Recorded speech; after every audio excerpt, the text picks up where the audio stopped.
Snaking its way through the countryside of Southern Virginia, this beautiful 3.2-mile strip of asphalt has been around since 1957. But now, for the second time in 3 years, the Virginia International Raceway is home to the SCCA National Championship Runoffs. It's been a story of 2 weeks, and today the story is about the weather. Earlier on this week, during qualifying, we've had beautiful skies, early fall weather, cool temperatures, but the weather's taken a turn for the worse for the weekend. We've got a 100% chance of rain here at the Virginia International Raceway. I'm John Phippen. I'm going to be doing the play-by-play. I'll be joined just in a few minutes by our color commentator, Larry Lefty McLeod. As you can see, they're making final preparations on the racetrack as the rain is coming. In fact, a few sprinkles in the air just as we speak. So this is really one of the most unusual or difficult times for this first class of racing. As the rain just beginning, the big question is, what kind of tires are you going to put on? Are you going to start with slicks, or are you going to put the rain tires on? So that determination yet to be made. But at the moment, the track is not particularly wet. It's maybe a little damp and a little bit of liquid sunshine coming. We can thank Hurricane Ian for the weather. After wreaking havoc down in Florida, it's headed out to the Atlantic and now taking a left turn. It's scheduled to make landfall on the Carolina coast about 2 o'clock on Friday afternoon, and it will be passing just west of us about 2 o'clock on Saturday. So we're in for a long slog, unfortunately, of some nasty weather, but that won't dampen the spirits of our racers. We run in the rain here. The only thing that would stop the racing is if we've got active lightning in the area, and I don't think thunderstorms are part of the forecast. It's just going to be a lot of rain and perhaps a little wind as the remnants of Hurricane Ian make their way across the facility. Getting beautiful shots of this 3.27-mile racetrack. 17 turns make up VIR, and this is the second time it has hosted the SCCA National Championship Runoffs. First time was in 2019. This is a storied facility founded back in 1957 by a local group of sports car racing enthusiasts, but came on hard times in the late 70s, and it was actually closed, turned for all practical purposes into a cow pasture in the late 70s until about 25 years later. Connie Nyholm was instrumental in taking over ownership, and she and Howard Siegel, I believe, had plans for a revitalization of this racing circuit, and they have certainly done so. They have turned this into a resort with just about everything you can imagine. They've got lodging, dining, there's a skeet shooting range, a pistol range, a rifle range, and they've been welcoming amateur and professional racers back to this beautiful facility. It's been totally repaved, and it is a fitting home for the SCCA National Championship Runoffs for the second time. Lefty McLeod with a fresh cup of coffee in his hand, just now joining us here in our commentary booth, as we'd like to thank Mazda as the broadcast presenter of our streaming broadcast here. You'll be able to hear us live, of course, throughout the course of the weekend, and these runoff races will be archived and available on the SCCA website once the runoffs have concluded. Our first class of racing that we're just about to click off underway is for Formula 500. It's an 11-car field of these cars, the smallest cars that compete in SCCA competition here at Virginia International Raceway. And they're kind of broken into two sort of subcategories, if you will. Formula 500s for many, many years had the two-stroke snowmobile-based power plant with a continuously variable transmission, and that was sort of the standard way of working for these cars. But in recent years, the motorcycle power plant has taken over as an option, basically, with the gear shift, 6-speed transmission. I believe they're 600cc four-cylinder motorcycle power plants. They make a beautiful noise. And so we've got a mix of both. Our pole sitter is in one of the Scorpions with the two-stroke power plant, and outside the front row, another former champion has the motorcycle power plant. So there's a mix of both. And Lefty just now taking his seat here next to me, and Lefty McLeod, if you don't know, is now a four-time solo nationals champion in modified kart, and more than anything, has been honored this year as the 2022 SCCA Solo Driver of Eminence. Your Eminence, welcome to the commentary booth. Good morning, John. How are you? I am well, thank you. I haven't had my coffee. I'm not ready for that. I understand. I understand. Let's talk a little bit about these Formula 500 cars. I don't want to say go-kart-like, but they sort of are reminiscent of a go-kart. A lot of similarities. Yeah. You talked a little bit about the two-stroke motors, and that's what James Weed, our pole sitters, on. There's a few other also in the field. And then the motorcycle engines, I think at this point, all the front runners are running the Suzuki 600s. Yep. So a little bit different there with the full 6-speed gearbox. But from a chassis standpoint, you talk about like a go-kart, they are a solid spinning pipe axle in the back. So that definitely makes them a lot like a kart in that they have to transfer weight in order to turn. If they don't, then they just plow themselves right off the end of the corner. So there's a lot of tuning that goes into that balance of getting them to turn in and to rotate just correctly to be able to lift that into unloaded or hike, as we call it. And so that there's a trick to doing all that, lots of little tricks that they can do. But you'll watch these things do a lot of sliding, a lot of slipping. Slip angles are usually pretty heavy in these cars. And with the conditions we're going to have today, there's going to be a lot of sliding and slipping.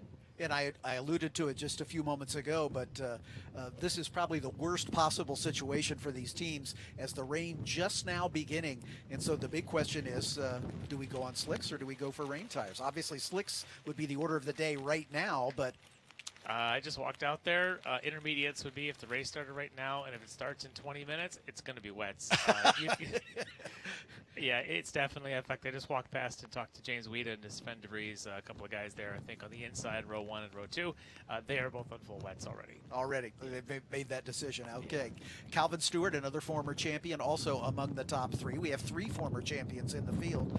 James Weeda, our pole sitter, won it in 2013. Calvin Stewart won his championship in 2015 at Daytona.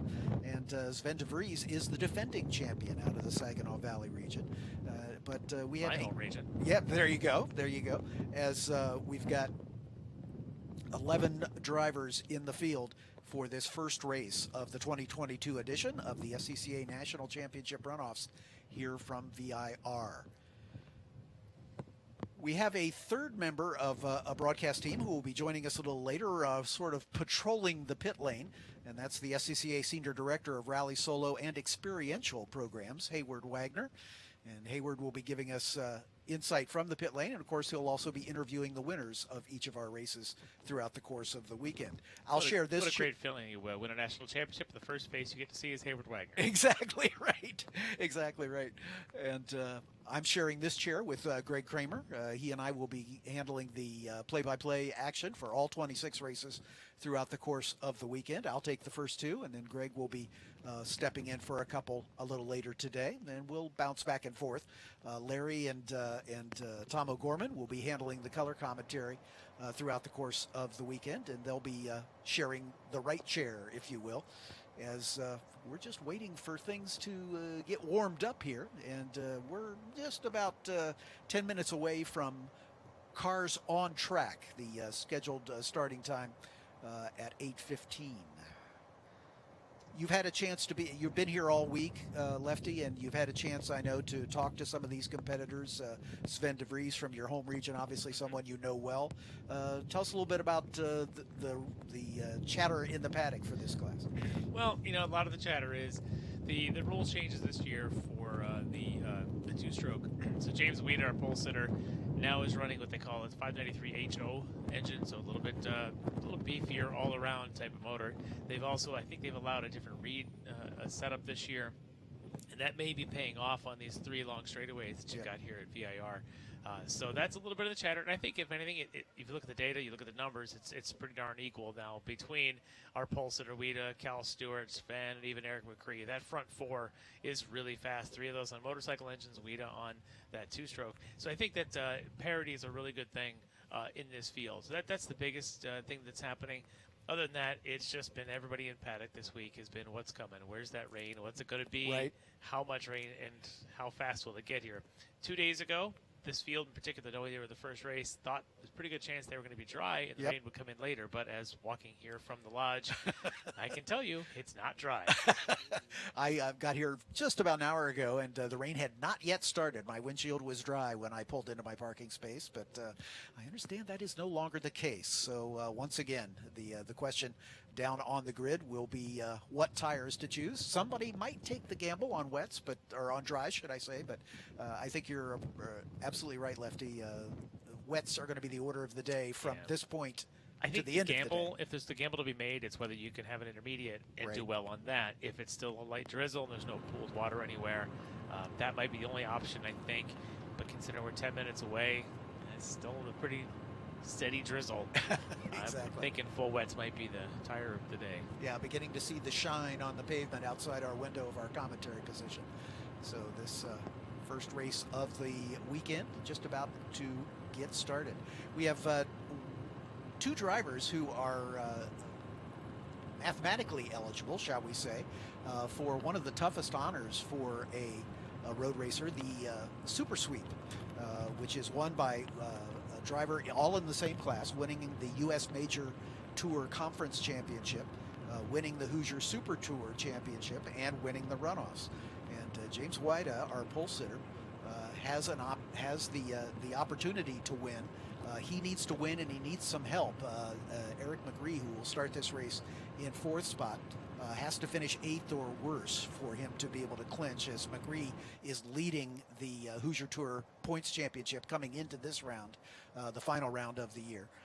So he needs a little help, and Calvin Stewart is in the same situation.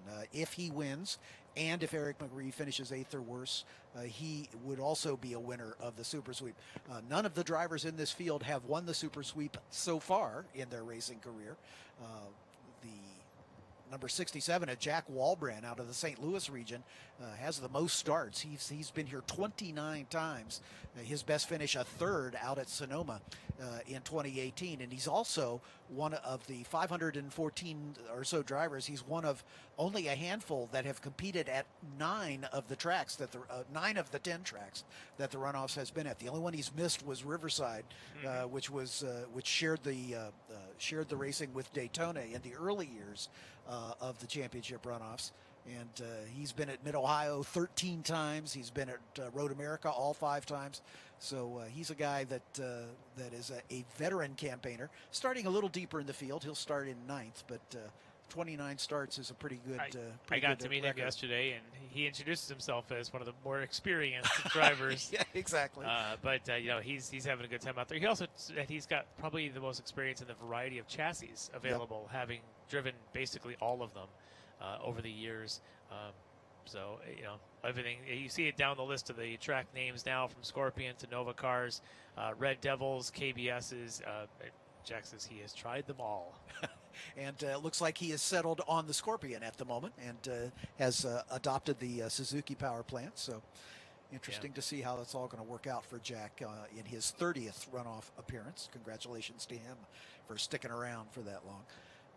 Calvin Stewart, who is the 2015 champion, winning it in dramatic fashion at Daytona, is also the recipient of a couple of the postseason awards, post-runoffs awards, the very prestigious 2015 Mark Donahue Award presented by the RRDC for outstanding performance, sportsmanship, and competitiveness in SCCA road racing. And that same year, Calvin also won the Kimberly Cup that the Club Racing Board honors the SCCA driver who's shown the greatest improvement in the past year. So that was quite a weekend for Cal Stewart.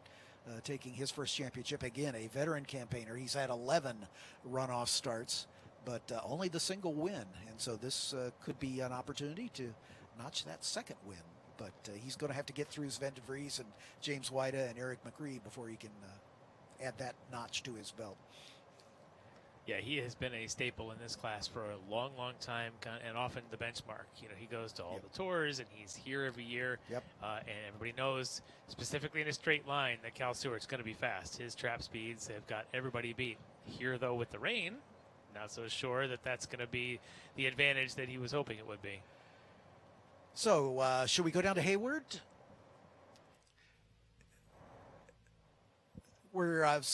This is our sort of pre-race as we're going to wrap it up and get ready for our first race of the weekend. Is Formula 500 coming up in just a few minutes' time from VIR.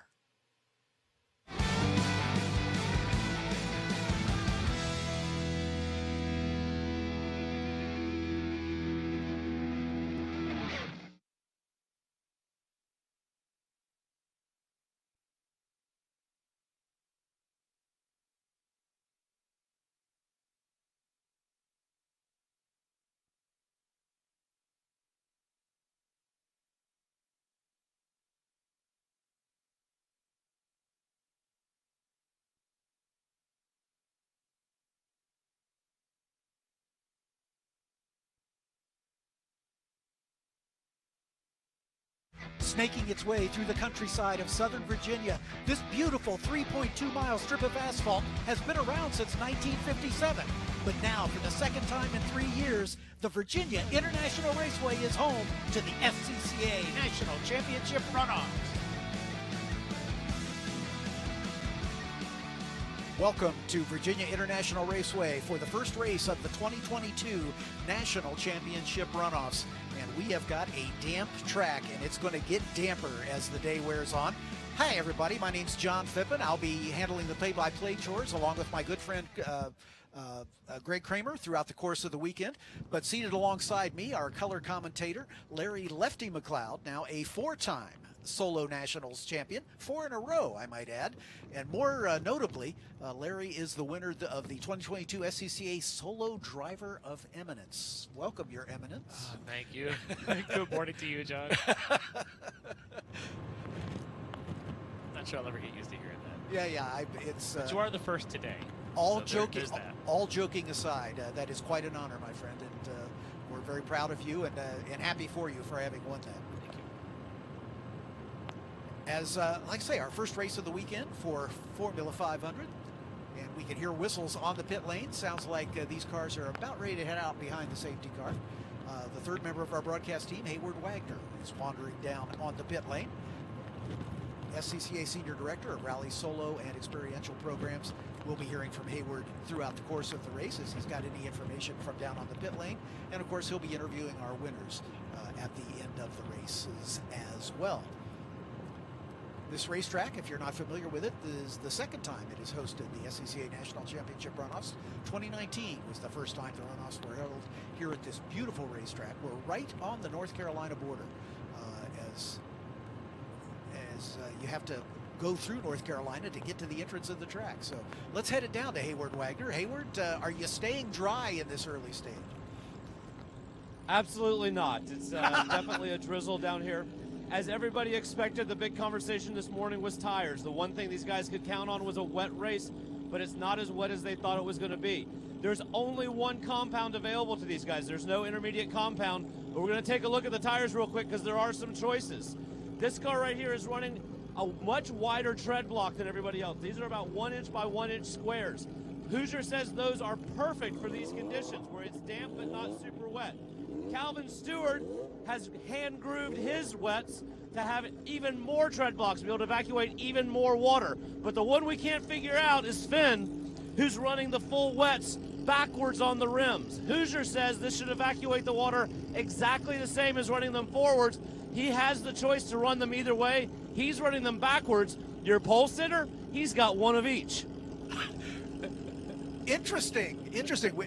We were talking in our pre-race warm-up, Lefty, that they might run an intermediate compound, but Hayward has told us there is no intermediate compound. Yeah, and that intermediate is the Eric Mccree, the 46 car, where they're basically just a hand-grooved or, a different tire there, the wide tread block type.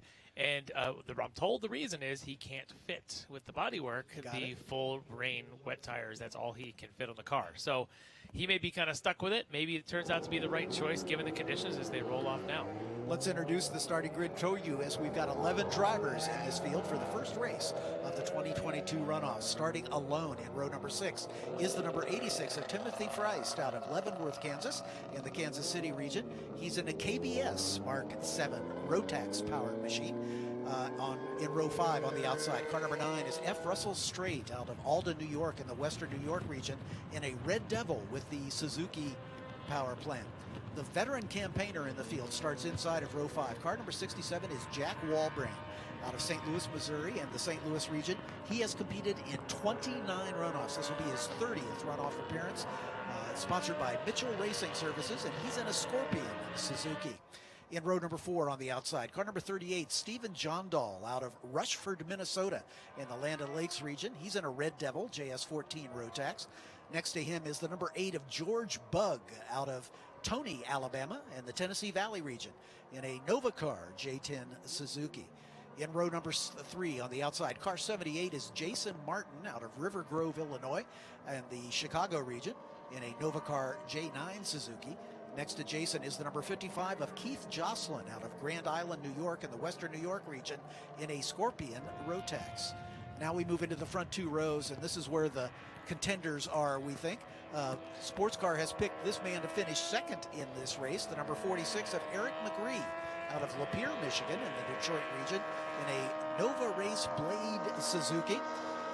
The man who is the defending champion will start alongside him. We've already talked about Sven de Vries, picked by Sports Car to finish on the box here this weekend out of Holt, Michigan, and the Saginaw Valley region in a Novacar J9 Suzuki.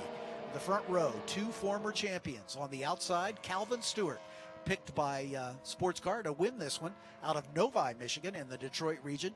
We talked about Calvin. He's a winner of a couple of the Cup honors, the President's Cup and the Kimberly Cup in his championship year of 2015 down at Daytona. He's in a Novacar Suzuki. And your pole sitter, the number 22 of James Wida out of West Lafayette, Indiana and the Indianapolis region, the 2013 champion of the class, and he's in a Scorpion S1 Rotax. This is his second pole in his runoffs career. As the field making its way behind the Honda Miata pace car.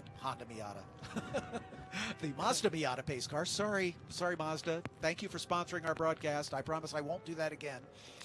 As the field weaving back and forth, trying to get a little temperature into these rain tires. Something to think about and to watch for on this start. I talked to Sven. Sven's going to be an aggressive starter, so we'll be looking for him to maybe try to make a move early. As they are picking their way up the hill toward the climbing S's, and you can already see the spray off the back of that course vehicle as it's getting into position. And as let's have a look at the racetrack. If you're unfamiliar with this one, take us around, Lefty. Sure. The dive down into one, so a very downhill braking zone, and in the wet, trying to find some grip there is going to be very important. Then you get to some of the twistier bits of the track, come back and around NASCAR Bend 3. That very tight, very treacherous turn 4, especially in the wet, it's going to be very slippery there. And then you can finally enter the snake turns 5 and 6. Down that little short straight under the bridge into the uphill S's very fast. Even in the wet, that's going to be extremely fast. Kind of blind crest around there, and then around the infamous South Bend turn 10, which I can't imagine trying that today in these conditions. It'll be fun to watch. That takes you down the hill, back up the hill into the famous Oak Tree Bend, where now Son of Oak Tree sits just off the outside of the track there. Down the long back straight. Lots of passing there as they come to the top of that roller coaster, turn 13 and 14. They'll come riding down that roller coaster. Lots of camper changes in the pavements, all downhill through 16, and then finally through the famous Hog Pen 17 and down again, another long straight, that front straight. That's what the 3.27-mile circuit looks like. All of our races this weekend will be 15 laps or 40 minutes. And with the wet conditions, I think the 40-minute time limit is most likely going to be the limiting factor. As you can see, the cars kicking up some spray already as they make their way toward the roller coaster, passing the south pits. So we talked about Sven de Vries maybe being the aggressor on the start. He's on that inside right behind Wida on the front row. Wida is traditionally a conservative starter. Now, if he's recognized that, he may be looking to defend. Cal Stewart is another one who is a harsh defender of position at every moment. So Sven's going to have a tough ride to get around those two, but he will definitely be giving it a shot. He'd love to put them in his mirrors before we even see turn 2. Exactly, as Eric Mccree forms up alongside Sven de Vries as we are getting ready to see the green flag fly for our first 15-lap or 40-minute race of this runoffs. That cone there is the acceleration zone, but the drivers need to wait until they see the green flag before dropping their right foot and getting this race underway. And there it is as the field begins to accelerate. Cal Stewart with maybe a nose ahead, but he's side by side with our pole sitter, James Wida. And here comes Eric Mccree. He is looking aggressive, making it 3 wide into turn 1 for the first time.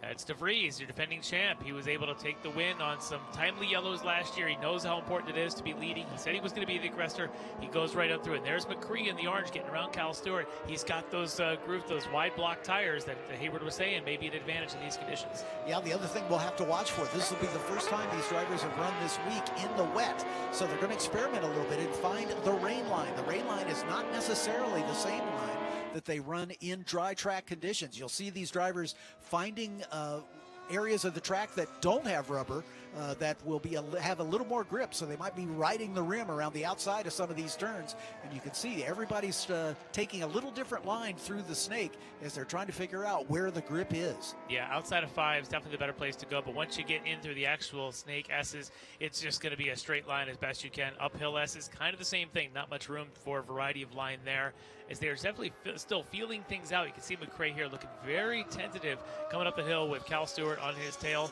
but out in front, it's de Vries. De Vries is, he had said he hasn't driven in the rain in about 8 years.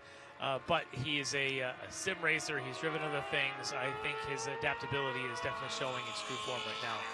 He's watching this battle for third spot. Mccree in the orange machine, and Calvin Stewart, who started on the front row and dropped back early, but disappearing in the distance is Sven de Vries, as he is well out in front as they pass the south pits, and he begins to climb on this long back straightaway toward the roller coaster, as they will experience that for the first time. The track, as you can see, sort of crests just past the south pits, and then a little bit of a dip as they come into an area where there's 130 feet of vertical drop here as you turn right down into that turn.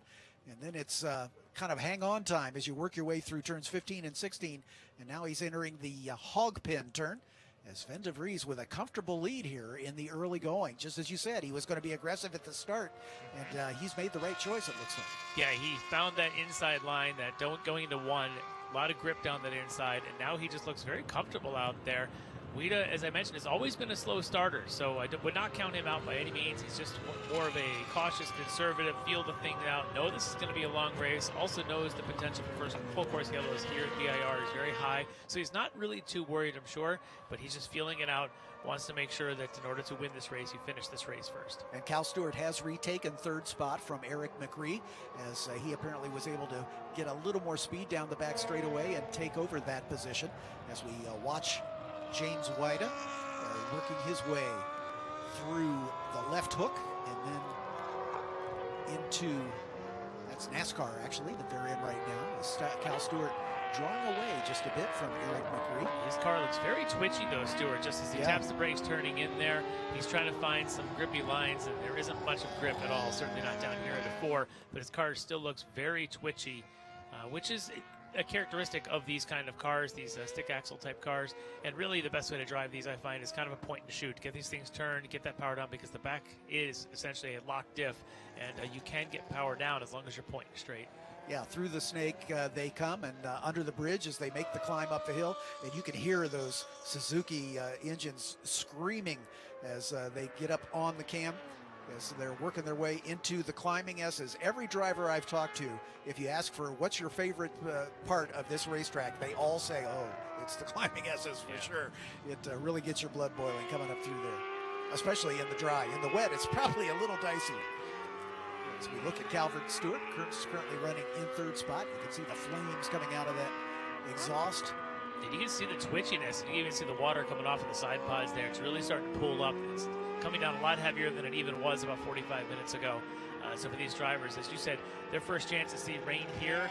I did talk to Sven de Vries. He watched the video of the Formula F race from 2019, which was a very wet race, to try and get an idea of where the lines are. And I think right now that little bit of research may be paying off. So these archived videos here of the runoffs may come in handy for drivers in the future. This may be the one they decide to watch. Yeah, exactly right.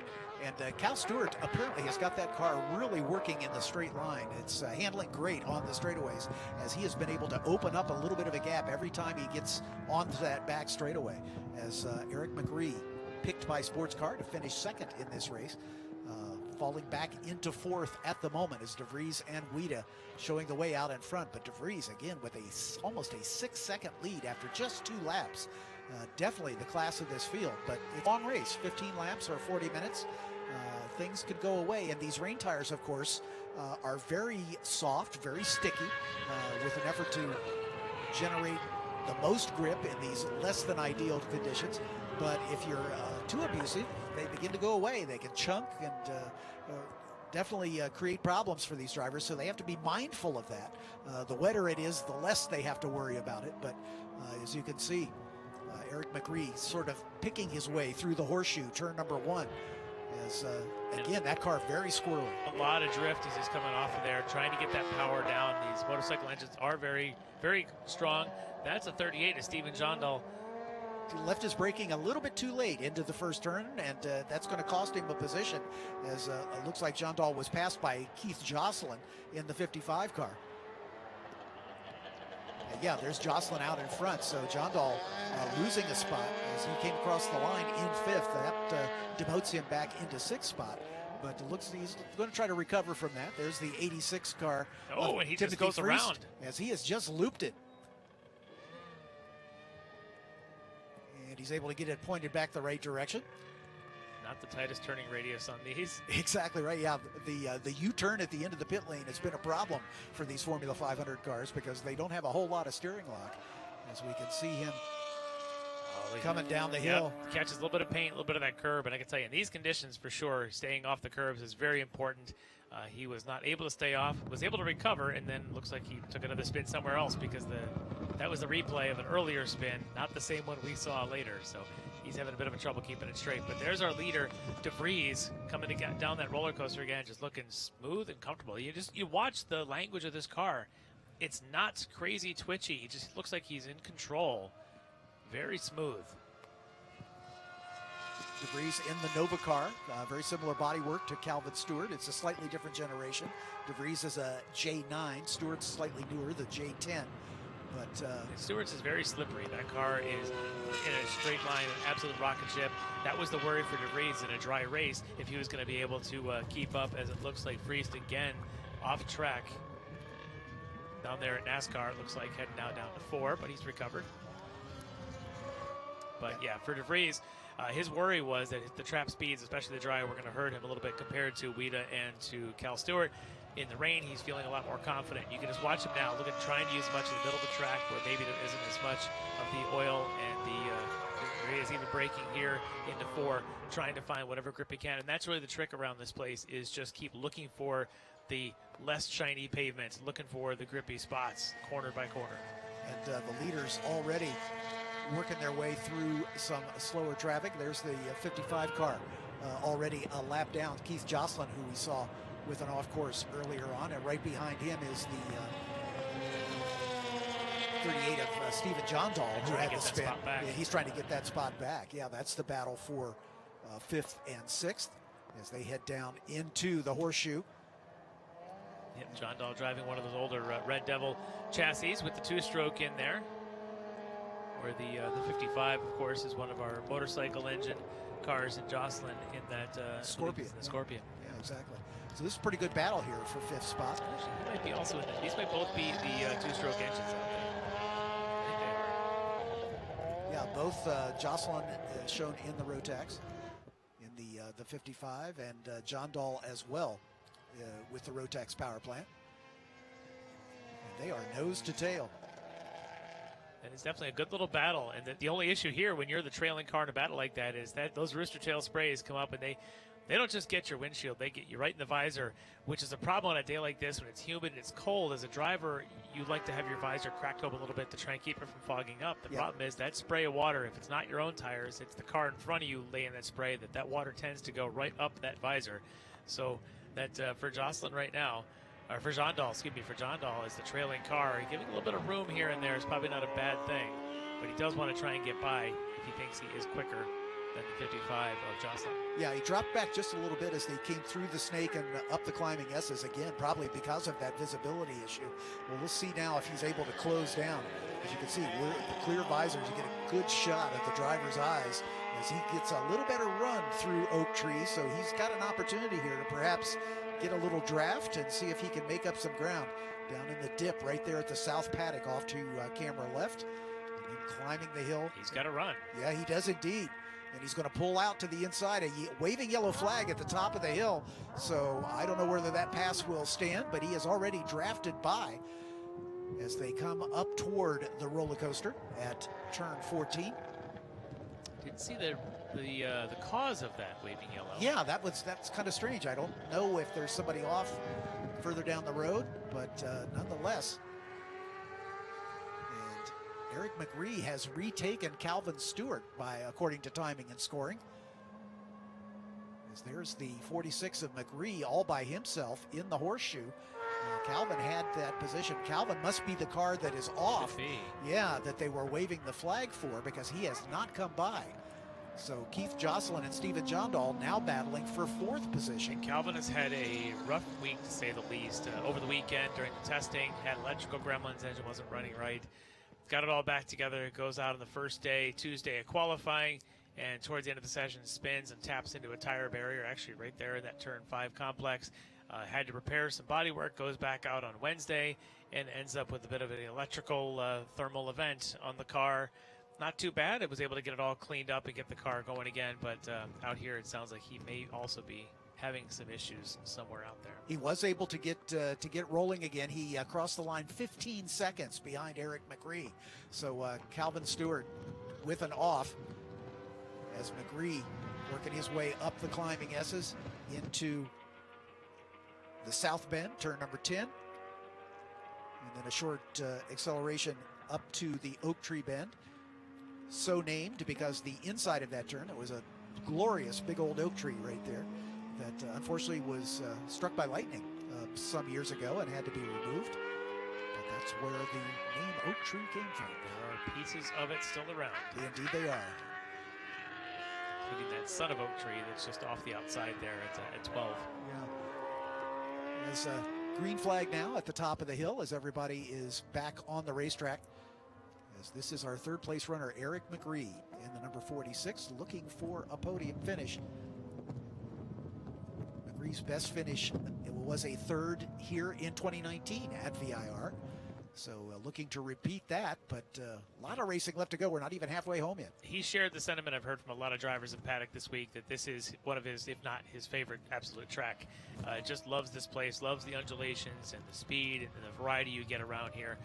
So he's definitely enjoying the week, currently in that third spot. There's Wida running in second, trying to maybe still get to grips, so to speak. But look at that diffuser bouncing back there. Looks like he may have, yeah, you can hear it hitting the ground. It kind of sounds like a Formula One car with the with the ground hitting there, but that is not good. That is not helping at all in his grip or his speed, and I'm sure as a driver it's got to be distracting. So you can see the struts that are holding the back of it on, but I think the front has disconnected itself from the frame. Exactly right, yeah, and that's that diffuser is there to accelerate the air under the car and generate a little more downforce. My worry now is that he may be leaving shards of that plastic behind him. I think I even saw one piece coming off there as he just before going under the bridge. So that would be my worry for everyone else, is that there may be some little pieces of plastic out there. That may even be carbon. And of course, the race director has the option to show him the meatball flag, which indicates basically that he needs to come into the pit lane to have that looked at, because if it's deemed to be a hazard to other drivers, he will unfortunately have to do that. But you can see that diffuser is definitely dragging at the front. bouncing up and down as it makes its way down the straightaway. And even the rear body work, the part that goes up and over the engine cover and back, that also looks like it may be a little bit loose. So there just may have been an entire bracket that snapped or something on him this morning. Stephen John Dahl in the older chassis as hangs on to that 5th position as he's drawn away from Keith Jocelyn, who has dropped back about 7 seconds or so. They swapped that position on lap number 5, but John Dahl getting back around him into that 5th spot and is drawing away. John Dahl trying to sell me a couple of cars last night when I was talking to him. He said he's got a couple of F500s. He's got a Formula F sitting at home, so he's working on. He knew his customer. I'll tell you that. Exactly. And always at the end of the season, you can see drivers beginning to think about reducing their inventory of race cars, as this is the final race of the season. But Stephen John Dahl making his way into 5th spot. So Sven de Vries is your leader, but we'll take just a break to thank some of the folks making it possible for this broadcast here at the 2022 SCCA Runoffs.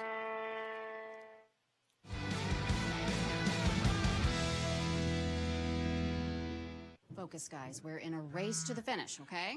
Here's where the rubber meets the road. Have these initiatives moved the needle, like, at all? Well, let's shift gears a minute. We're really kind of at the apex here. We need to put the pedal to the metal. We need to nail those hairpin turns, cross that finish line, and take that checkered flag. Woo! Hit the track with the world's largest motorsports calendar, track day insurance, and more. Hagerty. Let's drive together.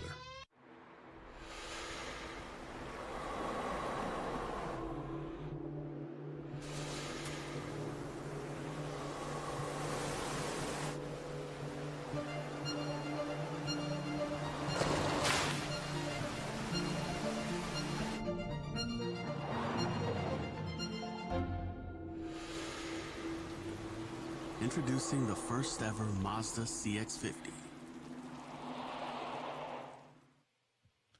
We're back with the first race of the 2022 SCCA National Championship Runoffs as we watch the number 27 of our leader. That is Sven de Vries, who took the lead into the first turn, basically, and has not looked back. Sven de Vries, the defending champion, winning it at Indianapolis a year ago, looking to make it 2 in a row here. And he is imperious out in front. 25 seconds is his lead. And we are working race lap number 7. So not even halfway through this race. And de Vries is checking out at the front. A sign of how comfortable he is. He's essentially turning the same sector times on every single lap as he goes through. There is no backing off for him right now.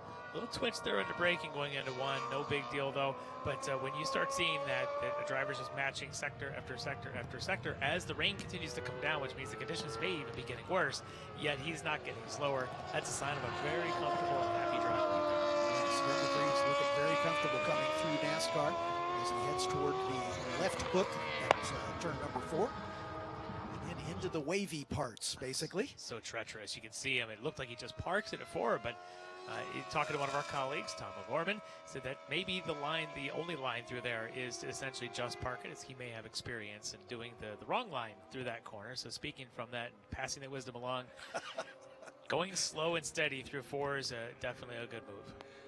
This lower S's, if you will, called the snake, and then up into the climbing S's, which is just a blast as they work their way through. And you can see that car drifting through the climbing S's, then up into the South Bend.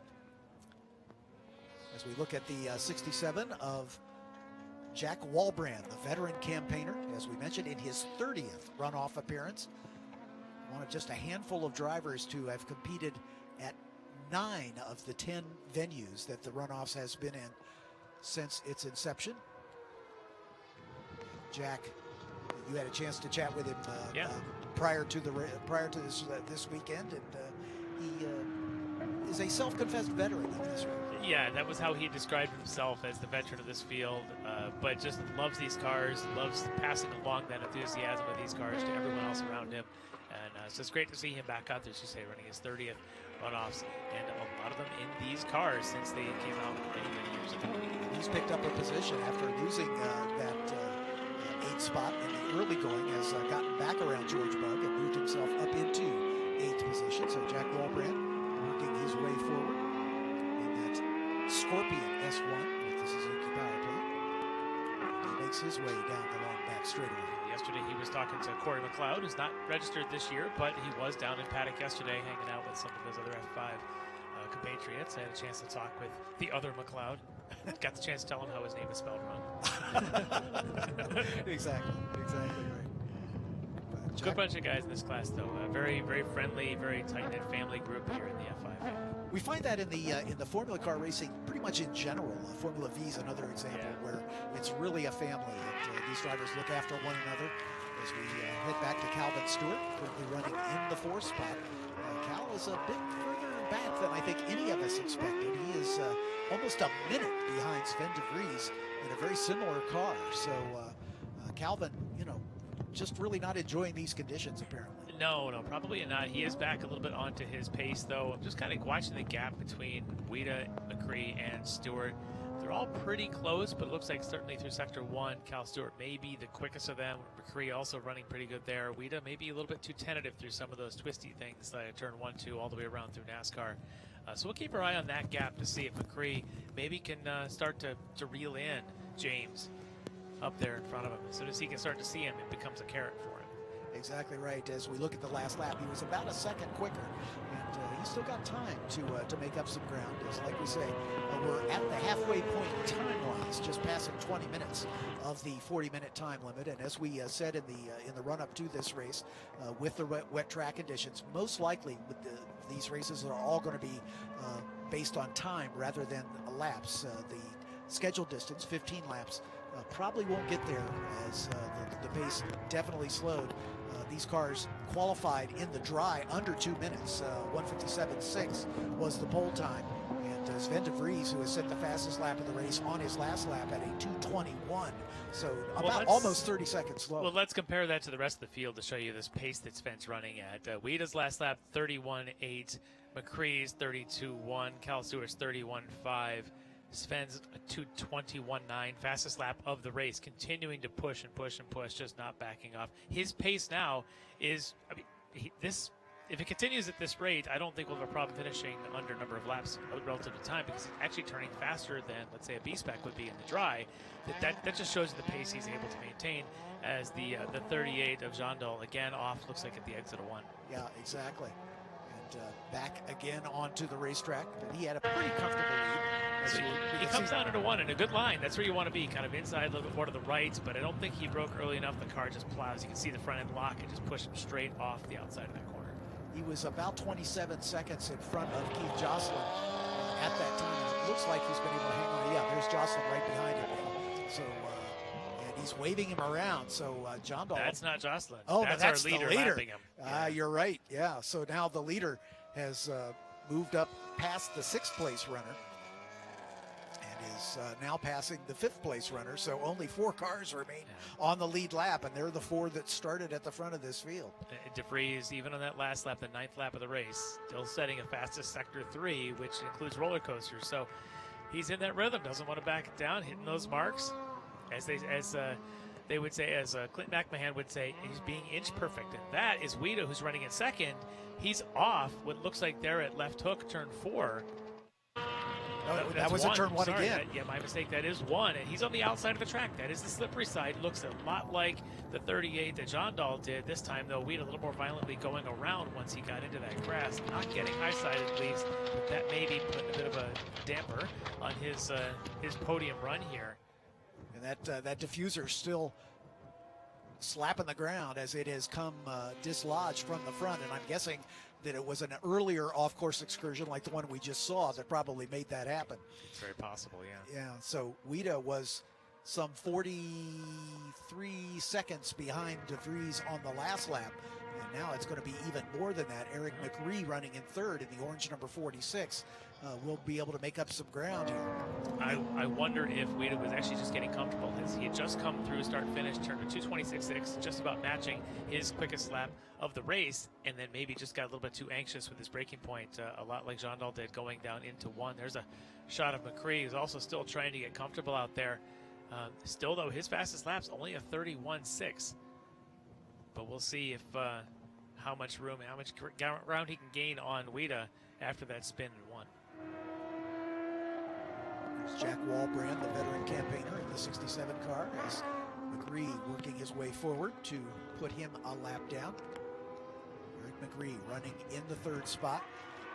As we mentioned, 2 drivers eligible for the Super Sweep, which is winning the U.S. Majors Tour Conference, winning the Hoosier Super Tour, and winning the Runoffs.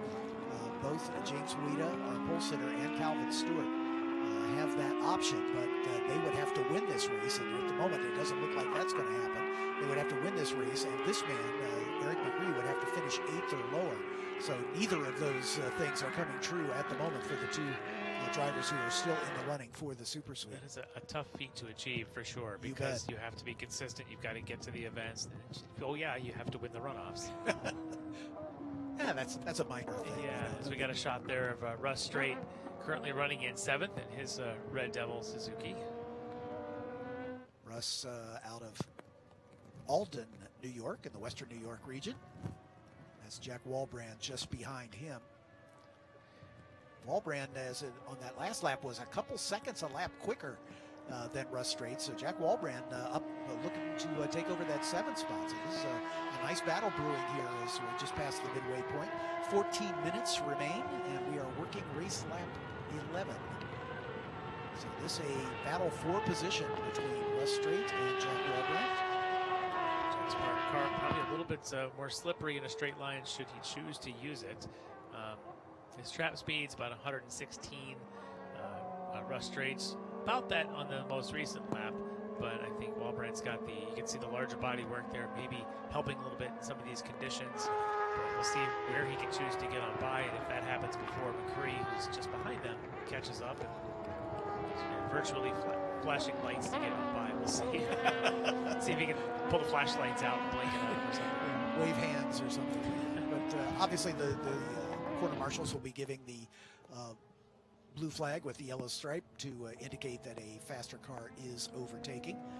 But at the moment, it is the 9 of Russell Straight holding on to 7th position. And I suspect Walbrand's probably going to just lift and let Eric go on by as soon as they come out of the snake here. Go past our home for the TV broadcast. Just off to the side there, but there goes Mccree. Now he can set his sights on trying to catch Russ Straight up there in front of him. As DeVries, the leader, just set another fastest lap of the race here on the 11th. He's just continuing to just hit his marks one after another after another. I mentioned Clint McMahon, multiple-time champ in this class, not here this week, was texting me a few days ago, and even on Tuesday he said, look, if it's raining, look out for Sven. He's going to be quick. And Clint knows this class as good as anybody, and sure is not wrong. Exactly right. As they're coming out of Oak Tree, and once again, Russ Straight allowing our 3rd place car to make his way past, and has done so. Giving the on-point point by. So Jack Walbrand, after closing to within just a few car lengths, that bit of gentlemanly offering of a lapped car to come by has cost him some intervals, so he'll have to get back on it and see if he can find his way up into 7th spot, because he appeared to be quicker than Russ Straight, but to be determined as Eric Mccree continues in 3rd position. The top 2 have already crossed the line. Almost a minute, over a minute now for Sven DeVries in front of James Wida, and that is absolutely domination here. Mccree out there is very consistent. He's essentially been turning 231s all day long so far out of the first 10 laps. Doesn't appear to really be looking for a new line. Maybe just he's found a line he's just comfortable with and just wants to get through the race, which isn't bad. But you can see here as he breaks down into 1, still using the traditional dry line on the outside where we had seen DeVries and a few others. There's Cal Stewart now. He's going to take more of a middle of the track line there, trying to look for some grip. So Cal was quicker earlier. We know that he had some sort of an off or an issue, whatever that had let Mccree go by. Cal may be charging to try and reel him back in. And it looks doable on the lap now. Mccree was picking his way through traffic. His last lap was a 2:34. Cal's last lap was his personal best, and that was a 2:30. So he's 4 seconds a lap quicker, and he's negotiating the same traffic. But you watch Cal right there through NASCAR. He's got to be about 3 car widths off the apex, looking for some grip out there, doing the right things. That's the recipe for trying to catch up and make spots, as that number 9, a Russ Drake, gives him the point by. Yeah, actually just approaching left hook, it looks like Russ was pointing him by on the outside, which is one of the reasons Cal went that way. Might have had a little better luck to the inside, but nonetheless, he's made that happen. And there you can see, there's the battle for 3rd spot. Eric Mccree in the orange, number 46, and here's the white 07 of Calvin Stewart. Not as twitchy looking. I think he's gotten comfortable, because I don't think the car would have changed very much in these kind of conditions. But you remember the first couple laps, how twitchy he looked? I think he's finally found a rhythm. He knows now that bit of a turn and feel, how to be a little softer on the brake pedal specifically. I think he may be finding his groove around here now. A little bit of curve there coming into Oak Tree. Not sure that that's the advisable line, and trying to get the power now coming out. But it's just trying to get into that rhythm now as we're past the halfway point, just about we're now down to, looks like a shortened race. Yeah, about 10 minutes remaining, and the leader's working race lap 13. So we might get all the laps in. There's only 2 laps to go here, as Eric Mccree in the 46 heads down the roller coaster. All it takes is one little miscue, and that chance for a podium can evaporate, as Cal Stewart is coming strong. But now that they've both had pretty much clear laps, let's see what the lap time is as they come through Hogpen and across the line. We'll update our timing and scoring and see just what the pace difference is. As the 22 off track, that's Wida. That's our Wida, our pole sitter, 2nd place. And he has still dragging that rear diffuser around, so it hasn't completely come off. But going off there at NASCAR, coming into left hook 4, definitely going to hurt a little bit of that time gap, as Mccree now at least is on the same sector on the track with about 2 laps to go. I guess for them probably about 3 laps to go, but there's Mccree now just coming off of turn 1. So one more slip up from Wida, and it could be position costing.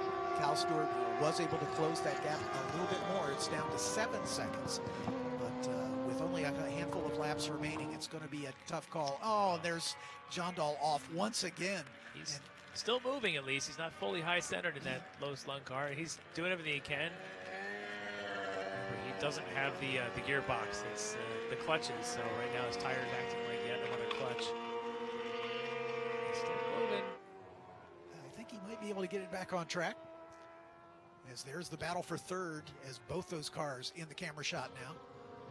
Just trying to figure out where Sandal was, perhaps back there at NASCAR. Oh, and Calvin's his spun. Oh, big 360. Yeah, coming through the snake. Yeah, kind of middle of the straightaway there. I wonder if there's a bit of a stream forming across the track, or maybe those tires are finally starting to wear down a bit, because he definitely left early. And there's the leader, I think. DeVries coming up behind him now. Yeah, just out of left hook. Or into the snake, should we say. That or a very harsh upshift perhaps coming out of there. But something definitely sent that car into a bit of a slide. As I do believe that maybe DeVries behind him. So that would put only 3 cars remaining on the lead lap. Cal Stewart, not used to seeing the leader lap him. As you can see John Dahl off to the right there at the exit of Oak Tree. Yeah, because he and Cal had a really great battle in the opening laps at Indy last year, and I'm sure Cal had visions of this you see right now. Unfortunately for Cal, the previous 14 laps have not been friendly to him, but he'll be back, he'll be happy, he'll be smiling and telling everybody that positive things are good, and he's out there having a good day. And right now, Sven being very conservative behind Cal. Cal giving a little bit of an arm wave, pointing him on by as they head on the roller coaster. I think Cal finally saw the passing flag and elected. I think he was trying maybe a little too hard to stay on the lead lap, just in case a lead safety car could have packed the field back up. But Sven DeVries continues his domination of this one as he comes to the line to complete race lap number 14. That should indicate the white flag will be in the starter's hand as we are getting ready to start the final lap of this race. Under the stripe he comes. Sven DeVries, what can you say? I mean, I've seen some dominating runs. I've been fortunate enough to be announcing at the Runoffs for a number of years, and I've seen some dominant runs, and mostly in the wet. And Sven de Vries gets the title of Rainmeister in the early going. He looked pretty happy this morning when I saw him, and his rain was just at that point just starting to come down.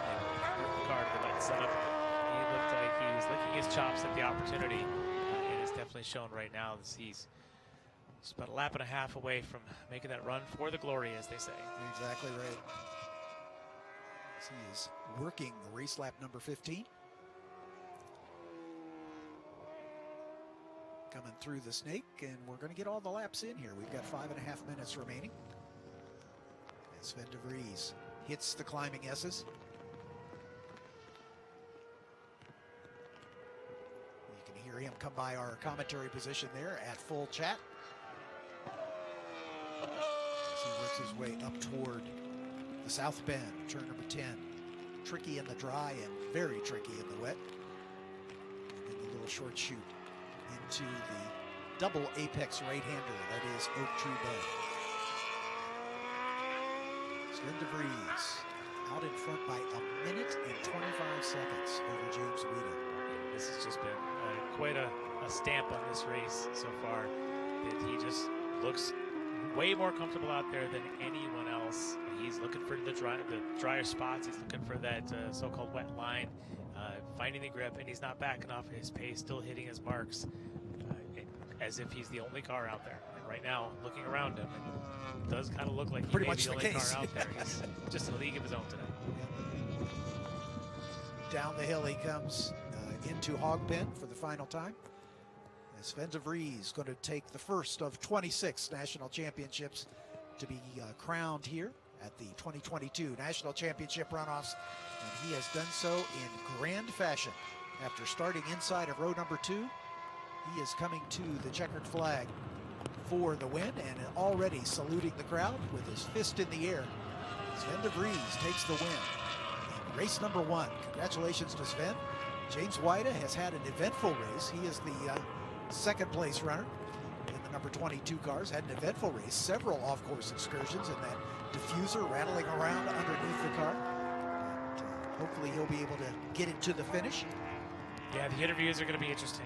With Hayward down there, we're going to be seeing probably a lot of joy and jubilation, and the others maybe a little bit of just relief to get through that race.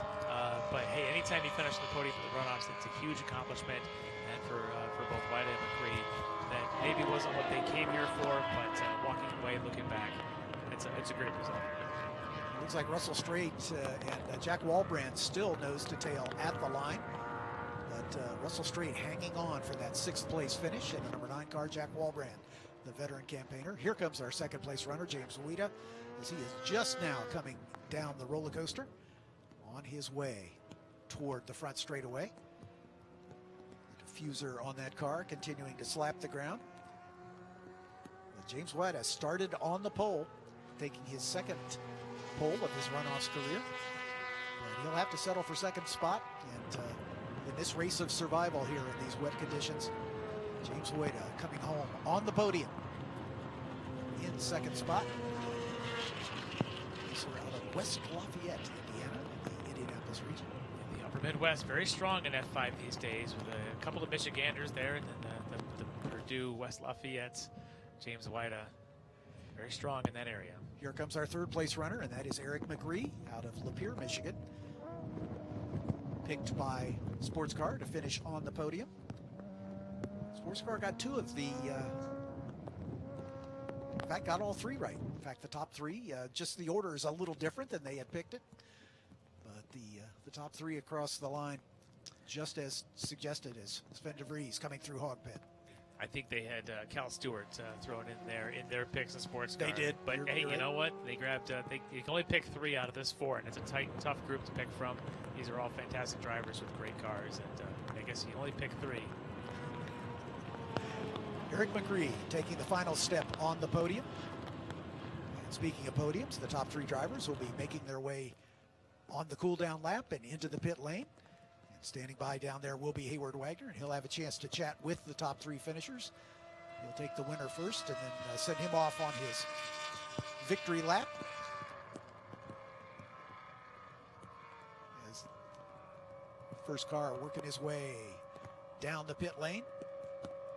Fist in the air. Well, those folks in Saginaw Valley region are, I don't want to say I'm rooting for any drivers, but you know, when your home region wins one, we don't win one.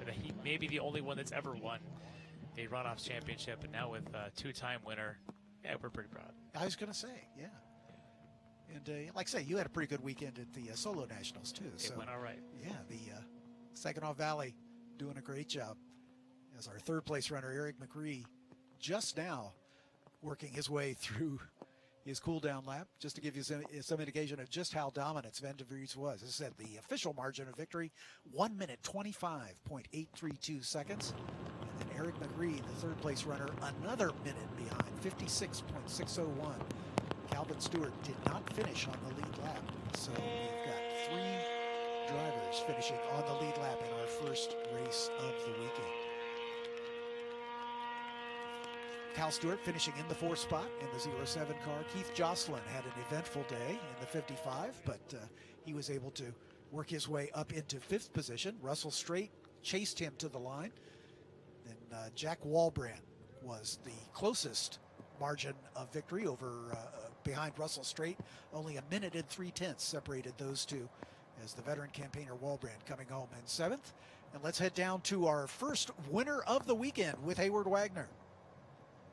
Sven, you are one of the most relaxed national champions I've seen here on pit lane. How was that race for you? It was very tough. It was very different in the rain. I haven't raced in the rain for about 7 years, and we've never raced this car in the rain. But Randy did an amazing job setting his car up in the dry last year and did it again in the rain. And I wouldn't say it was easy, but the car was very stable, very good to drive and handle. So it was absolutely a blast. On grid, when we looked at the car, it looked to us like the front tires are mounted backwards. Was that an intentional strategy? No, we've never ran the car in the rain, so maybe it was an accident. I'm not sure. It seemed to work out decently, though. Well, congratulations on the national championship. You going to take the victory lap, or are you going to go inside and get warm? No. I'm going to take the victory lap. Enjoy this moment. Congratulations. Thank you. There's your winner, Sven de Vries with Hayward Wagner. He'll have a chance to chat with James White and Eric Mccree as well. But Sven, a very happy winner. Interesting story about the rain tires. We all thought it was strategic, and then Hoosier even said, yeah, they'll work just fine that way, and just to find out, like, whoops, I guess we just put them on the wrong sides of the car. Seemed to be okay, but you can see right there, Wade doing the same thing. His right front's mounted the same way, so it's basically just mounted them all like that. Apparently it doesn't matter. Exactly. Wida climbing out of the car. Again, started this race on the pole and in the dry. Might have been a little bit closer to Sven de Vries, but the car didn't work quite as well in the wet. He's the 2013 champion of the class. That's James Wida. And once he gets the helmet off, we'll hear once again from Hayward Wagner down on the pit lane. As Sven de Vries will be making his way around the track with the checkered flag in hand for the celebratory victory lap, as Hayward has our second place finisher, James Wida. James, you had an excellent week of qualifying, came up a little bit short in the race. Is this satisfaction or frustration? Anytime you're on the podium at the runoffs, it's satisfaction. So Sven's a hell of a driver. I tried to stay with them, spun a few times, then I knew my limits, so I'm happy to be on the podium. The car had some loose body work throughout the race. Was that a frustration? Was that something that was bothering your concentration, or did you notice it at all? I did notice it, and once I figured out what it was, I was just like, I can't do anything about it, so I just got to stay out there and drive. Well, congratulations on the podium. Thank you. We're going to grab our third place finisher real quick.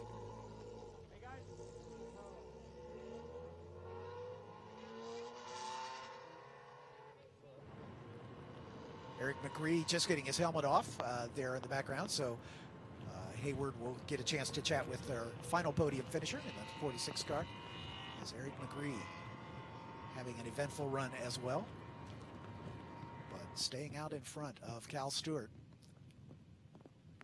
Just to look like Cal might have something for him in the late stages, but as Hayward does have our third place finisher, Eric Mccree. Eric, a podium here at the runoffs. We were looking at the car on grid. It looked like you went with a different tire choice than everybody else. How did that work for you? It worked okay. These are intermediate tires. They're actually a couple years old, so I was thinking that if it did dry out a little bit, the compound would be a little harder, and we'd be able to, capitalize on that. But I think it was the right choice. Well, congratulations on a podium here at the runoffs. Thank you. So there's your top three as they will make their way over to the victory podium and be awarded the gold, silver, and bronze medals. As we're watching our winner make his way around with the checkered flag in hand. So here are some of the race highlights from the jump, and Sven de Vries taking the lead as the green flag flew. James White there in second spot. Vries beginning to stretch the advantage. Then the battle for third between Mccree and Calvin Stewart raged in the early stages. Cal never really looked comfortable. That car was twitchy all race long. There was a period there near the end where he looked good, but our first spin of the day from Timothy Freist in the 86 car coming down the hill. A couple of those today. A shot there of a pass, and unfortunately with the waving yellow in the background. Exactly. And Stephen Jondahl taking over that position. You can see the loose body work in the back of Wida, not one of his finer moments, but as he said, being on the Runoffs podium is always an achievement. There's the winner coming across the line, fist in the air, as our first winner of the year goes to Sven de Vries. So with that, we will say our goodbyes. Thanks so much for being with us for this first of 26 races for the 2022 National Championship Runoffs. We'll be back with you for the rest of the races in the course of the weekend. Thanks for being with us. We'll see you down the road.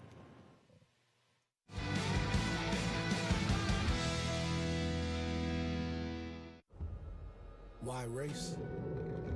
Because it's in our blood. A love of driving that pushes us as hard on the road as it does on the track. It's why we reinvented the Roadster and put a piece of it into every car we make. It's why we refine, rethink, and refine again. And it's why we'll always engineer to your heart's BPM, not simply an engine's RPM. Why race? Why indeed?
Snaking its way through the countryside of Southern Virginia, this beautiful 3.2-mile strip of asphalt has been around since 1957.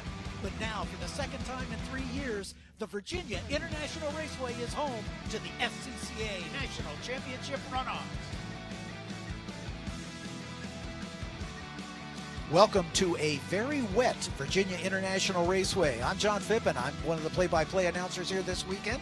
Sitting alongside Tom O'Gorman, who will be doing color commentary, and Hayward Wagner's down in the pit lane, as we will bring you the second race of the 2022 National Championship Runoffs. Touring 1 is the order of the day, but the order of the day is all about the weather, as we've had dry conditions all throughout the week for qualifying, and unfortunately the vestiges of Hurricane Ian, which blasted across the Florida Peninsula and has now taken a left turn and heading back into the Carolina coast, is playing havoc with our weather. And sadly, Tomo, it looks like it's going to be wet all weekend. Yeah, good morning, John. Great to be back with you. And it's a little bit of deja vu. The last time we raced a Touring 1 National Championship race at VIR, it did the same thing. It rained all over these guys. So it was a very exciting thing to watch because they really weren't expecting it then. Now we've kind of had all week to kind of anticipate, lean forward in our chairs, and we're finally going to race. Exactly right. And Touring 1, always one of my favorite classes, and we've got some cars in the field that definitely are going to be one to watch. But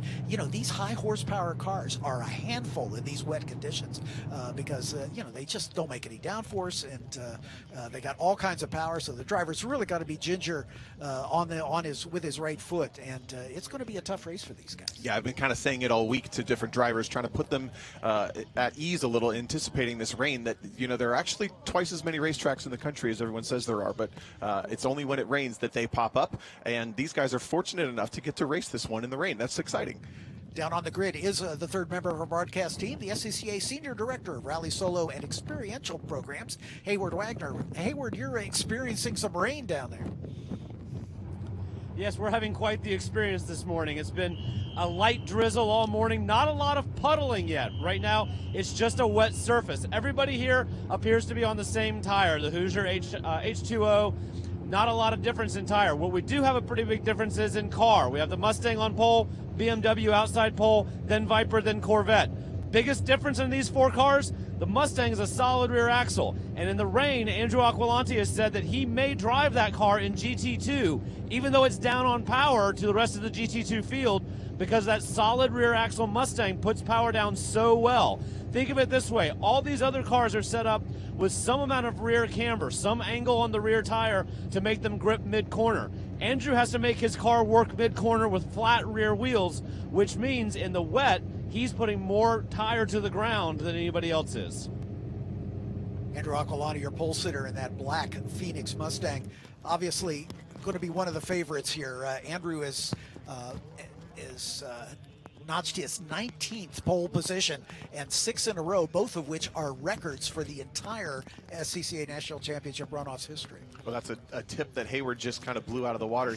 Andrew Aqualante did let us know about that in a couple of days' time. He was considering, if it is this wet, maybe we'll change the cars, because that Mustang is actually a lot better in the wet, as are the rest in the field for the majority. Better in the wet than you would expect. But now Hayward's blown that one open, and the lack of dynamic movement in the back of that stick axle car, it makes it really, really good to point and shoot here in the wet. And in the wet, you make your time just shooting off the corner, get to the next corner as fast as possible. Cornering speeds are not nearly as important. This will be the first time these guys, any of these drivers this weekend, have experienced this the track this weekend in the wet. So there's going to be some experimentation in the early going, finding out where the rain line is. Yeah, there is also a car that we should watch is the Dodge Viper from Tim Myers. The last time, as we alluded to, they did race their national championship race here in 2019 in the wet, and Tim didn't have either the time or the option to go to the rain tires, so he suffered in misery on dry tires in similar conditions. He's sitting there third. Nice to hear from Hayward that he actually has the rain tires this year. He was joking, hey, if it rains, should I just throw the dries back on too, for old time's sake? Like, no, put the good ones on. Exactly right. We have 10 cars in this field, and they are rolling away from the false grid behind the safety car. So let's introduce those 10 starters for you. We'll start at the back in the 5th row on the outside. The father of our pole sitter, Joe Aqualante, in the number 32, veteran campaigner. Out of Chester Springs, Pennsylvania, in the Philadelphia region, in the Phoenix Chevrolet Corvette. Joe didn't turn a time in the first 2 days of qualifying, but set his qualifying pace on the final day. So good to see Joe back in the field. Starting alongside him in row 5, the number 42 of Paulo Salvatore out of San Antonio, Texas, and the Houston region, also in a Ford Mustang FP350S. In row number 4 on the outside is car 7, Timothy Rubright, out of Klutztown, Pennsylvania, in the Washington, D.C. region, in another Mustang. Next to him is the number 88 of Robert Corzin, out of Fredericksburg, Virginia, the Washington, D.C. region, in a Ford Mustang. Robert is picked by Sports Car to finish on the box, starting from 7th position. In row 3, in 6th, this is Euro 7 of Sandy Satullo III, out of Hillsborough Beach, Florida. He races out of the Ohio region, the Northeast Ohio region, in his BMW E92 M3, one of 3 BMWs in the field. Next to him is the number 23 of Hugh Stewart, out of Milford, Connecticut, and the New England region, in another of the 2003 BMW E46s M3. In row number 2 on the outside, car number 86, Joseph Gaudet, out of Manassas, Virginia, in the Washington, D.C. region, in his Chevy Corvette. Next to him, the aforementioned Tim Myers, car number 2, out of San Antonio, Texas. He races out of the Atlanta region in the only Dodge Viper in the field, an ACR X. Now for the front row and a couple veteran campaigners. In his 36th runoff appearance, Mark Bowden in the number 46 car out of Buffalo Grove, Illinois, and the Chicago region. Mark, of course, the major domo of Fall Line Motorsports, in his BMW E46 M3. And on the front row, the pole sitter, again with a record-setting 19th pole, 6 in a row. And that is Andrew Aqualade in the number 33 out of Chester Springs, Pennsylvania, in the Philadelphia region, in the Phoenix Performance Ford Mustang. He has had 6 poles in a row. He is the 11-time national champion, including defending champion. And Mark Bowden, a 4-time champion in the class, most recently in 2020. As we can see the field snaking behind the Mazda Miata pace car. Tomo, take us around this 17-turn circuit. Yeah, it's a great one.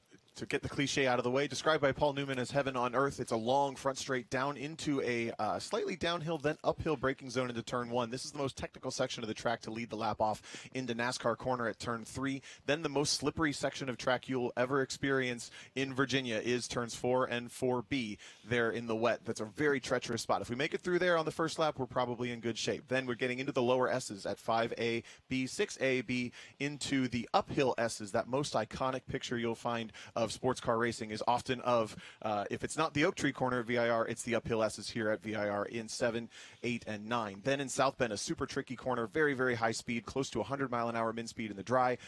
Not quite that in the wet. Here at turn 10, uphill into that famous Oak Tree corner, then down that very critical back straight. Turn 12 is going to be key to get lap time both in the wet and the dry. Then a heavy braking zone at turn 13 for the roller coaster, turns 14 and 15, dropping a bunch of stories downhill straight into the hog pen corner at turns 16B and 17. That's a lap of VIR. 3.27 miles, the length of this racetrack. These races will be 15 laps or 40 minutes, whichever comes first. Couple of things I'm sad to see. First of all is Hugh Stewart does not appear to be on the grid, and he actually kind of surprised himself by getting onto the podium in 2019. Pulled him over for his interview, and he's like, why am I here? Well, he had ended up on the podium in a very similar condition race to this and didn't even realize it, but unfortunately I think a mechanical issue in qualifying retired that car for the week, and we shouldn't discredit Mark Bowden. That car is not a very torquey V8, so that should be pretty good in the wet, as much as we've talked about how good the Mustang will be. And Joe Aqualade also elected not to take the start. So the father-son duo, not a factor here, is the field nicely formed up, coming through Hog Pen, as they will come under the attention of the starter, Andrew Aqualante and Mark Bowden, the 2 veterans and the only 2 former champions in the field, as the field now begins to pick its way down the front straightaway. Lots of spray being kicked up.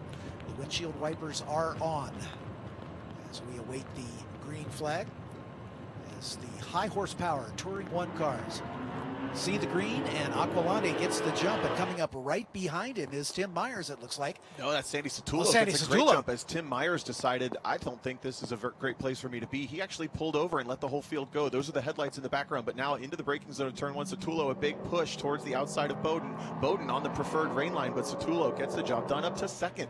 Indeed, as he makes his way through turn number 1. Oh. And we got a spin already, and that's the 86 Corvette of Joseph Gaudet as he loops it, and he's going to fall all the way to the back. As one of the safety vehicles following the field around on the first lap, as they are wont to do. Again, just as a safety precaution. You can see the rain coming down much harder now. I think this race is going to get wetter and wetter as we go, but there, the red Corvette of Gaudet probably gets up on the cam just a little bit and goes for a quick ride on the dry line, loops it and keeps it out of any danger, so that's great to see. Well, Robert Corson having to do a little evasion there to get around, but Aqualante out in front over Sandy Satullo. What a great start for Sandy as they come through the climbing S's for the first time. Andrew Aqualante coming into the very tricky turn 10, South Bend it's called. It's a great start for Sandy Satullo there on camera in the dark blue BMW. He started 6th on the grid thanks to Hugh Stewart's retirement. He actually did roll off in 5th. Then Tim Myers pulls over and he finds himself 3rd at the green flag, races his way up to 2nd, and that BMW is looking strong. It's curious, this may be a driver that has a lot more experience racing in the rain. Coming out of Florida, certainly they're going to get more rain there than other parts of the country, and he's certainly putting it to good use. Mark Bowden, of course, right behind him, so a pair of BMWs on the box right now, as it is Aqualante, Satullo, and Bowden as your top 3 as they crest the hill and then head back down toward the roller coaster. Very tricky in the wet. It's tricky in the dry, but in the wet especially, as water running across the racetrack there down in the depression, as Bowden really closing up under brakes right on Satullo's back bumper. Yeah, if you could pick one of these 2 cars to be, I'd actually think I'd want to be Bowden, because I have an identical car in front of me to gauge off of all of my decisions. When do I brake? Where do I drive? Did he make a mistake? Okay, I don't want to do that. So Bowden can kind of take his time figuring out his Satullo big slide through Hogpen and keeps the BMW pointed the right way. The problem for Bowden with taking that strategy is he's losing a lot of time to Aqualani, who is already up to the tune of probably 6 to 7 seconds on this first lap. As they come across the stripe, we'll get the update on timing and scoring. But yeah, 8 seconds already for Andrew Aqualante out in front as these 2 BMWs slugging it out for second spot. Bowden's going to try to go around the outside and gets it done. Does. It actually looked like Satullo kind of let that happen. He was very early on the brakes and kind of came off the pedal as they come into the braking zone. So now maybe he wants to run that strategy. Maybe Bowden knows a little bit more than I do. Kind of let that driver continue to show me the way. But Bowden's starting to pull away very, very quickly in that fall line car. You can see them well off the apex as they come through NASCAR. That's where the grip is. The normal racing line, the dry racing line, is very slick with all the oil and rubber on the racetrack and a very smooth circuit. And so you'll find these drivers hunting for places where they normally would not run, looking for the best possible grip under these conditions. Yeah, VIRginia International Raceway was repaved in 2014, so it's been almost a decade since this track has seen new pavement. But this track does get a lot of use. They run a lot of manufacturer testing here, a lot of driver development schools. This track is probably in use most days of the year, so 10 years is not that long for this pavement, but it does see a lot of wear, as you see now. Definitely a lot of spray coming off of that Aqualani machine. I think it's just getting absolutely soaking wet out there. And Aqualani coming off of the Oak Tree Bend and making his way down the back straightaway, known as Madison Avenue to the locals, as they pass the South Pits there off camera left. It's a very undulating circuit. There's a lot of vertical hills. They climb the hill to that sort of hump right in the middle of the back straightaway. Then it's back downhill and then back up again. And then 130 feet of vertical drop off right here at the roller coaster. This Phoenix Performance team has been running Mustangs since about 2011, so this generation Mustang is kind of where they introduced themselves to the Mustang chassis and have continued to develop into that independent rear suspension chassis that they run in some other cars. But with about a decade of information of this car, it's highly unlikely Andrew has not driven this car in these conditions, probably a lot more than most people have driven in the rain, period. So he's got a lot of experience with what is going on in these very specific conditions, so much so that he's more confident in this car classing up. As we heard later in the week, if we get to another rain race on Sunday. making his way down into turn number 1. The car a little swirly under the braking. As you can see, he's experimenting with just how deep he can go into that horseshoe bend. And he's stepping the rear end out. Andrew's not afraid to give it a little welly, as they say. Yeah, rear steer off of turn 1 into turn 2. This is a tricky gauge, right? Do you want to go faster and faster every lap? Do you want to maximize what you can do out of this car? Or do you look in your rearview mirrors and see, oh, I've got 17 seconds now. I just need to cruise for the next 34 minutes. I think I know Andrew well enough to know he's going to try for the first. Exactly right. Exactly right. As he works his way into the snake, the lower S's, if you will, and then the very famous climbing S's. Every driver I've talked to about this racetrack says, so what's your favorite part of VIR? Everyone, to a man and a woman, says the climbing S's is my favorite spot of this racetrack. Yeah, it's a spectacular piece of pavement. And it looks like Mark Bowden has put about 40 seconds now on Sandy Satullo. But looking back at this battle, another one of those stick axle Mustangs is putting himself in contention for the podium. That's the 88 of Robert Corzin. Corzin started way back in row number 4 and has made his way forward. Corzin is the only driver in the field that is at least mathematically eligible for the Super Sweep. The Super Sweep is the win of the U.S. Majors Tour Conference Championship, winning the Hoosier Super Tour Championship, and winning the runoffs. But Joseph needs some help in order to score that win. Mark Bowden and Sandy Satullo would have to be DNFs. So that's going to be an uphill struggle. As Sandy Satullo stretching that advantage back out just a bit as they come through the climbing S's. Certainly put a couple more car lengths on Corzin, who may have had a little slip exiting the lower S's, but also keep an eye on the red Corvette in the background. The fastest of the 3 cars that you see in 3rd, 4th, and 5th was the red Corvette of Joseph Gaudet, by about 6 seconds quicker than Corzin, who was 10 seconds quicker. There is that Gaudet machine, 10 seconds quicker than Satullo. Remember, he had a spin there at the start there in turn number 1, fell all the way to the back. He's already picked his way back up to 5th, and now he's going to try to challenge for that 4th position. And this battle for the bronze medal is compressing pretty quickly in front of us. That's going to get very exciting as those 3 cars, the blue BMW of Sandy Satullo falling back in the clutches of that gold Mustang, and then the red Corvette coming up from behind. It's getting a lot closer. This is a great run for Gaudet. Corzin with the advantage right now in the Mustang. Mustang's very heavy in this field, as we've got Aqualade, of course, and then Corzin and Timothy Rubright, as well as Paolo Salvatore, all in the Mustangs. But the Corvette looking strong here in these wet conditions as they come down the hill through roller coaster down into the hog pen turn, so named because when this course was originally made, there was a hog pen off to the driver's left at the exit of that turn. The hog pen is long since gone, but the name of the corner still remains. Sandy Satullo finds an extra gear that lap and is checked out by another. He actually put 10 seconds back on Robert Corzin, so that blue BMW you saw exiting turn 1 way off in the distance, but this race for 4th is getting pretty spicy with Joseph Gaudet running down Robert Corzin by another 3 seconds that lap. I think he is there. Timothy Rubright in the distance in the number 7 car in the 2012 Ford Mustang, running in the 6th spot. But this is the best battle on the racetrack right now between Corzin and Gaudet as they duke it out for 4th position. Gaudet a little later on the brakes, coming into the left hook, and maybe left it a little too late as he sliding his way through.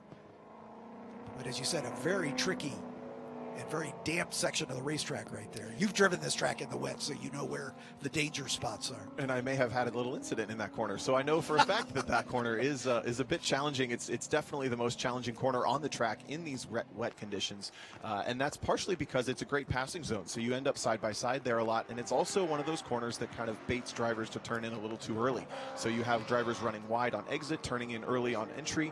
That means that polish, that polish we talked about with the wet kind of mattering a lot more. There is no virgin pavement in that corner. It's all used, as now that Joseph Gaudet has caught up to Robert Corzin in the Mustang, getting by around the spray and on a very single file racetrack as it becomes in the wet is going to be a very different challenge. Yeah, we'll see who's got the better straight line speed, gets the better jump off of this most important turn on the racetrack, because it leads onto the longest straightaway as he pulls out to try to get out from under the spray of Corzin's Mustang. quite able to get side by side as the Mustang showing some good straight line speed as they climb up over the rise and back down the hill. And that may very well be due just down to the stick axle acceleration off of Oak Tree. Yeah. The Corvette tends to be a little quicker in a straight line. You see the lack of aero and the slippery body that car has, but the Mustang was able to put the power down, drive away. Gaudet thought maybe I'll go right. No, maybe I'll go left, and neither became an option. Exactly. So he's just going to hang right there for the moment at least and see if he can challenge for fourth. There are obviously places on the track where he feels he's a little stronger. Corzin obviously in the same situation. He's going to try to stay out in front of that Corvette as there are some spots on the track where he feels he's got the advantage. As once again, Gaudet pulling to the side, trying to get out of the spray. Normally he would tuck right in on the back bumper as that Mustang really appears to have some straight line speed. Yeah, I'm curious if Gaudet actually was uncomfortable with the level of spray and kind of backed off a little as he saw him move over to the side, but also back down. Is in the background a big ride for Timothy Rubright, and that Mustang goes way off at Hogpen, and just saw that car in the background through the mist have a big moment up the front straight. There he is. Yeah, off into the grass, off driver's left at the exit of Hogpen, right on the front straightaway, and he may be beached there. Oh, looks like he's got it rolling. With this wet grass, it's going to get wetter as the weekend wears on, sadly. As we can see him come down here, that was a high speed off, as he just carried way too much speed down the hill through Hogpen, and off early, and but able to get back underway. I don't know if he lost a spot, if Tim Myers was able to get by. Myers was 39 seconds up the road, so he may well have been able to hang on, as there's the 42 off. That's Paolo Salvatore. This is the only non-stick axle Mustang in the field. This is the newer generation independent rear suspension. But going back to Timothy Rubright, who did, we can confirm, lose a position to Tim Myers in the Viper. So he is down to 7th in the number 7 car. That looked like maybe more of a hydroplane incident where he was way down the straightaway from Hogpen. So he was either tank slapping for a little while or had a bit of a float. And as good as these rain tires are in the wet, there's only so much you can do to dissipate that water through the puddles. And with how much heavier this rain has become, the hydroplaning is going to become a serious problem on the straightaways. And right there at the bottom of the hill, that may be an area where there's water running across the racetrack, which makes it even doubly treacherous down in that area. As once again, Gaudet pulling off to the side, trying to get out of the spray, giving up the advantage that the draft would normally give him, as he tries driver's right, tries driver's left, and then falls back in single file. He's a little closer than he was a lap ago. Is he going to try to do an outbraking maneuver into the roller coaster? Not quite. It just becomes so tough because these drivers know where the grip is at this point, and they're at least comfortable with where that is. Going side by side means one of you can't be where you want it to be, and making a pass in that situation is very tricky. Now, Gaudet is doing a good strategy of keeping the pressure applied. Just try to make Robert Corzin make a mistake here, but I think Corzin is looking very, very consistent and very under control in that Mustang. Yeah, he's obviously not doing what Gaudet wants him to do, which is make a mistake. But with the commentator's curse, we may have just caused him to do so. We'll see. But once again, on the straightaway, he is just able to pull. He gets such a great grip off of the hog pit turn and really opens up an advantage down the front straightaway. Yeah, where Joseph Gaudet is backing off is similar to where we saw the number 7 car of Timothy Rubright have that major loss of control down the front straightaway. I have to wonder if there's some hydroplaning there that either certain cars have figured a way around or is not affecting certain cars as much. But it looks like Joseph Gaudet is giving himself that buffer intentionally for good reason in that one spot down the front straight. Yeah, and obviously with the spin on the first turn of the first lap, he's probably a little gun shy coming into turn 1 anyway, so he'll have to get his confidence back and keep his braking point a little later there. Got away with one already. Don't want to tempt the second, right? Exactly right. Get off into the mud here, and it'll be a long afternoon for sure. As Andrew Aqualante has opened up a 42-second lead after just 5 laps. Sandy Satullo a further 27 seconds back. Corzin leading this battle another 13 seconds back. He is just about 40 seconds behind the second place car. As Andrew Aqualante, we haven't talked much about him, but again, the 11-time champion, there he is. As he is well out in front, already beginning to has caught the back of the field, already beginning to lap cars after just 6 race laps. Yeah, Tim Myers in the background there is 6th on the track. Is a big flat slide for Aqualani. still taking little risks here and there, but probably in the rhythm at this point as the rain is just pummeling down. But he's lapped up to 6th position on this 10-car field.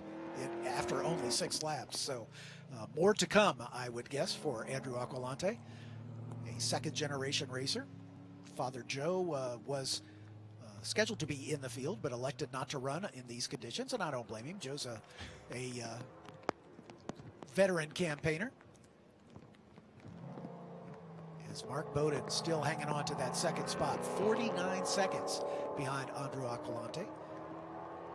Mark Bowden, a driver well known in Porsches as well as BMWs, and as we said, he's one of the principals of Fall Line Motorsports, one of the super teams in sports car racing in this country. They've got their fingers in just about every sports car racing discipline. And there's Sandy Satullo in the blue number 07, running in 3rd spot.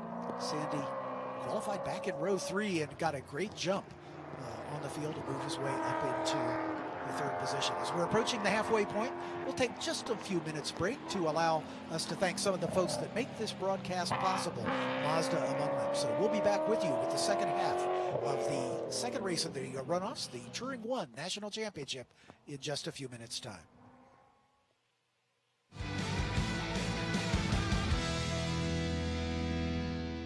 Focus, guys. We're in a race to the finish, okay? Here's where the rubber meets the road. Have these initiatives moved the needle, like, at all? Well, let's shift gears a minute. We're really kind of at the apex here. We need to put the pedal to the metal. We need to nail those hairpin turns, cross that finish line, and take that checkered flag.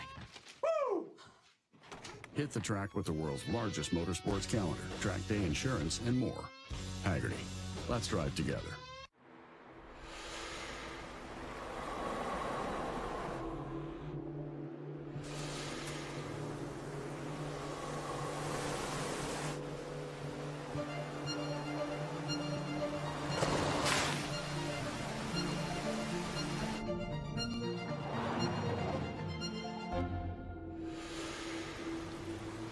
Introducing the first ever Mazda Cx-50.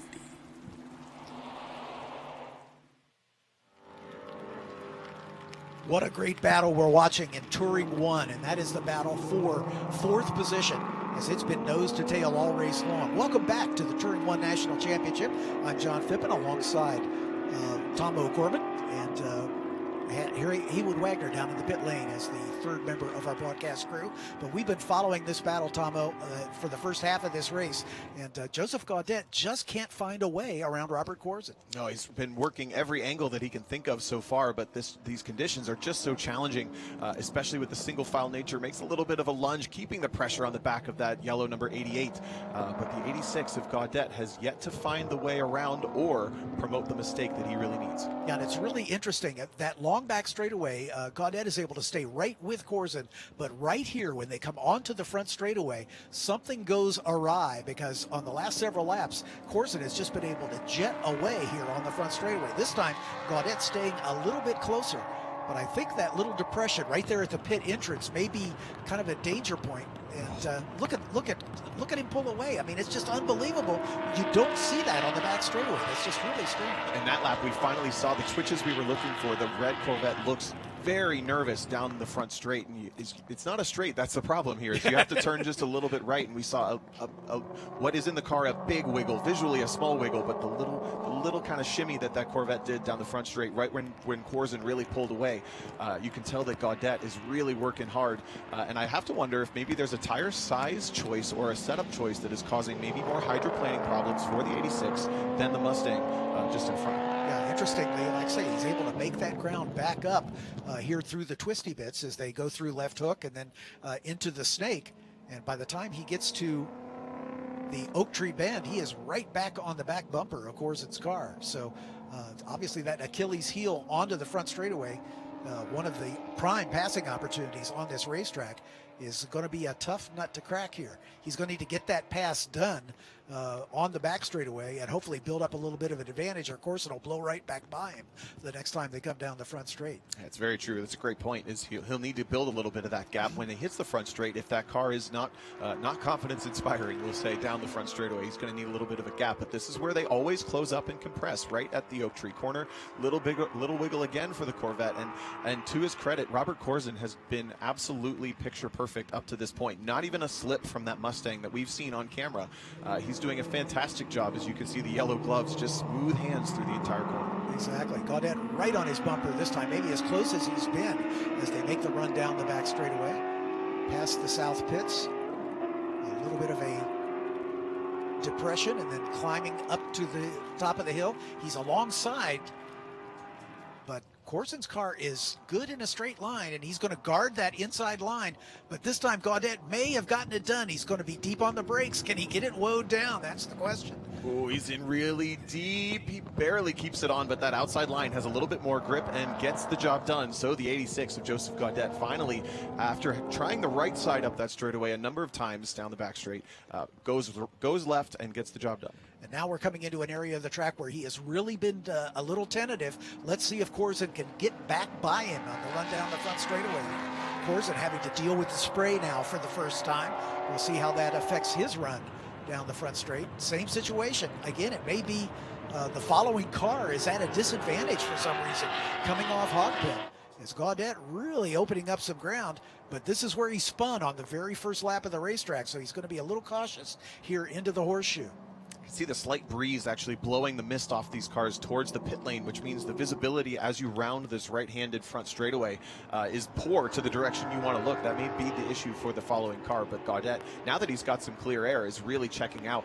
Do want to call out also the third place car of Sandy Sotullo has turned the second fastest lap of the race. He is in a position where he might find himself catching Mark Bowden as we have about 5 laps remaining in this 15-lap race. Yeah, on his last lap, Sotullo set his personal best at a 2:27.4. Mark Bowden on that lap was a 2:30.6. He's got 25 seconds to make up, so it's doable, but it's going to be a tough call. But Sandy Sotullo doing a great job in that blue number 07. That math works out about 10 seconds short to Mark Bowden's advantage. He will still win this race, but Andrew Aqualante lapping at a 2:19.9. So if Sotullo can continue to find, even 2-3 seconds per lap, all of a sudden that 25-second lead for Mark Bowden that we see here now navigating the Hogpen corner, very, very composed for this E92 BMW. Right now, he's got no indication that he may be under threat, other than perhaps a team member in his ear telling him, "Hey, Sotullo's catching you." Exactly right. So Mark Bowden in that number 46 fall line BMW coming across the stripe to complete, and he has turned up the wick, sets his personal best at a 27.7, and that is pretty much matching the pace of Sotullo. So I think you're absolutely right, Tomo. I think the crew got on the horn and said, hey, this guy's catching you. So he's turned it up. Look at him slide through the horseshoe. It's Timothy Rubright going a lap down to that battle. As Mark Bowden coming through NASCAR, so named because it's a sweeping left-hand turn. Short shoot down to the left hook, as you said, Tomo, a very tricky part of this racetrack. You can hear the patience on throttle that Bowden has with picking up the power in that V8 BMW, and that's where the more preferable rear suspension, arguably, in this BMW would help in the dry, but in the wet, we've seen that Andrew Aqualante is able to put the power down. Even if the car steps, he keeps the car going forward, and that's where that rear axle is helping a lot. As now Tim Myers goes down a lap to the second place driver. Here's Aqualante already up onto the front straightaway, though. Can he lap Bowden? I don't know. He's about to lap Corson as he is closing up on the, in fact, goes by our 5th place runner. So now only 4 laps, 4 cars remain on the lead lap as we are working race lap 11 of this one. As Andrew Aqualante, we haven't talked much about him as he is so far out in front. For the second race in a row, we've got a runaway leader in this race. And the wet weather conditions, they say it's the great equalizer, but the cream still rises to the top. And Andrew Aqualante, an 11-time winner of the runoffs, certainly knows his way around this racetrack in the wet or the dry. And these are very intense conditions to lap in. So while he may have turned, at this point, 11 laps pretty solo on this racetrack, this is among the more intense national championships he'll be contending for, because these conditions, as you can see, the back end of the car just dancing through the lower S's as he keeps his foot down. This is just kind of that blackout, horse blinders on and look forward, drive the car kind of race. Exactly right. Don't make any mistakes. Hit your marks. That's what it's all about. And he is doing just that. Andrew Aqualante certainly very much in command here. As Gaudet looks like he is still at pace in the number 86 Corvette, currently running in the 4th spot. His last lap was his fastest, a 2:28.8 for Joseph Gaudet. It's about 8 seconds off the pace of the leader. It looked like he got about as wide as you want to get. I was wondering, we cut to that angle and he looked a little wide, so I'm glad we got that replay. Takes all the track and a little bit more. At this point, that mud might have about the same level of grip coming out of South Bend. Exactly right. It's a great recovery. That's a hard-in-the-mouth moment in the climbing S's for sure. But Gaudet back up to speed. Oh, look at that car fishtail under the brakes as he gets onto the binders, and it's trying to get sideways on him. But he's able to gather it back up as he makes the 130-foot plunge down the roller coaster. It is, as you so often say, the camera does not do that downhill section justice. It is a lot steeper than it looks on camera. And here comes Andrew Aqualante about to put him a lap down. We were able to walk the track a couple of days ago, and it kind of dawned on me, if it looks pretty hilly on camera, it's a lot more hilly than it is. And if it looks kind of flat, it's actually a lot more hilly than you think it is too. As we see now down to the braking zone, this is actually kind of downhill. The cars will drop another maybe 10 feet, rise back up through the turn-in point. Some details of elevation at VIR that I had never even noticed, having driven here myself. Yeah, exactly. As Andrew Aqualante now, only 3 cars remain on the lead lap. Resets his personal best lap time again at a 2:19 flat. So this car is just getting quicker and quicker as he gains confidence, and he's picking off tenths at this point. So he's kind of finding the fine detail as the car slips a little bit coming out of NASCAR into turn 4. You see him running that nice wide rain line, trying to get the power down now into the snake.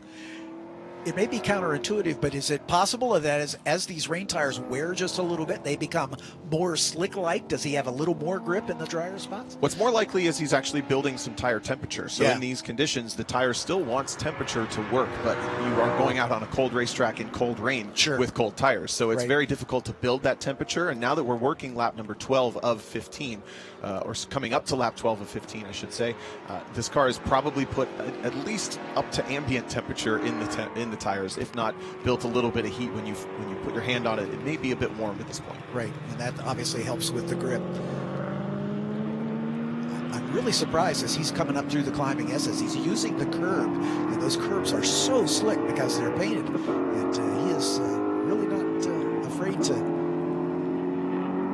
grab a little curb, shorten those turns up a little bit, try to straight line those S's. As he's going around Paolo Salvatore for the 2nd time now. Yeah, just in front of Paolo is this car, the number 2 of Tim Myers, who had dropped back a little bit and then was able to now get his position back from Paolo Salvatore. But he has the right tires this year, but I can still tell just from the body language of the car in these 2 corners we've seen that car is a big handful. And that's what you would expect from the Dodge Viper in the wet, a big torquey V10. It really hits the power hard as well. It's a pretty low torque engine up to an RPM, and then all of a sudden you get a ton of power. This car is definitely not the one I'd pick for these conditions, but Tim indicating, go to my left, go around me when you can, over on the right side of the track for the last couple laps of this race, circulating still in the 6th position. Yeah, you can see that turn signal on. That's the driver's way of indicating to the overtaking car which side to pass on, or which side he expects you to pass on. And Sandy Satullo, our 3rd place runner, gets that pass done. Satullo didn't set a personal best on that last lap. Mark Bowden did. So Bowden, again, getting the message that Satullo might be a bit of a challenge, has upped his pace, set his personal best on the last lap at a 2:26.6. He's well adrift of the leader, but 29, almost 30 seconds now in front of the blue number 07 of Sandy Satullo.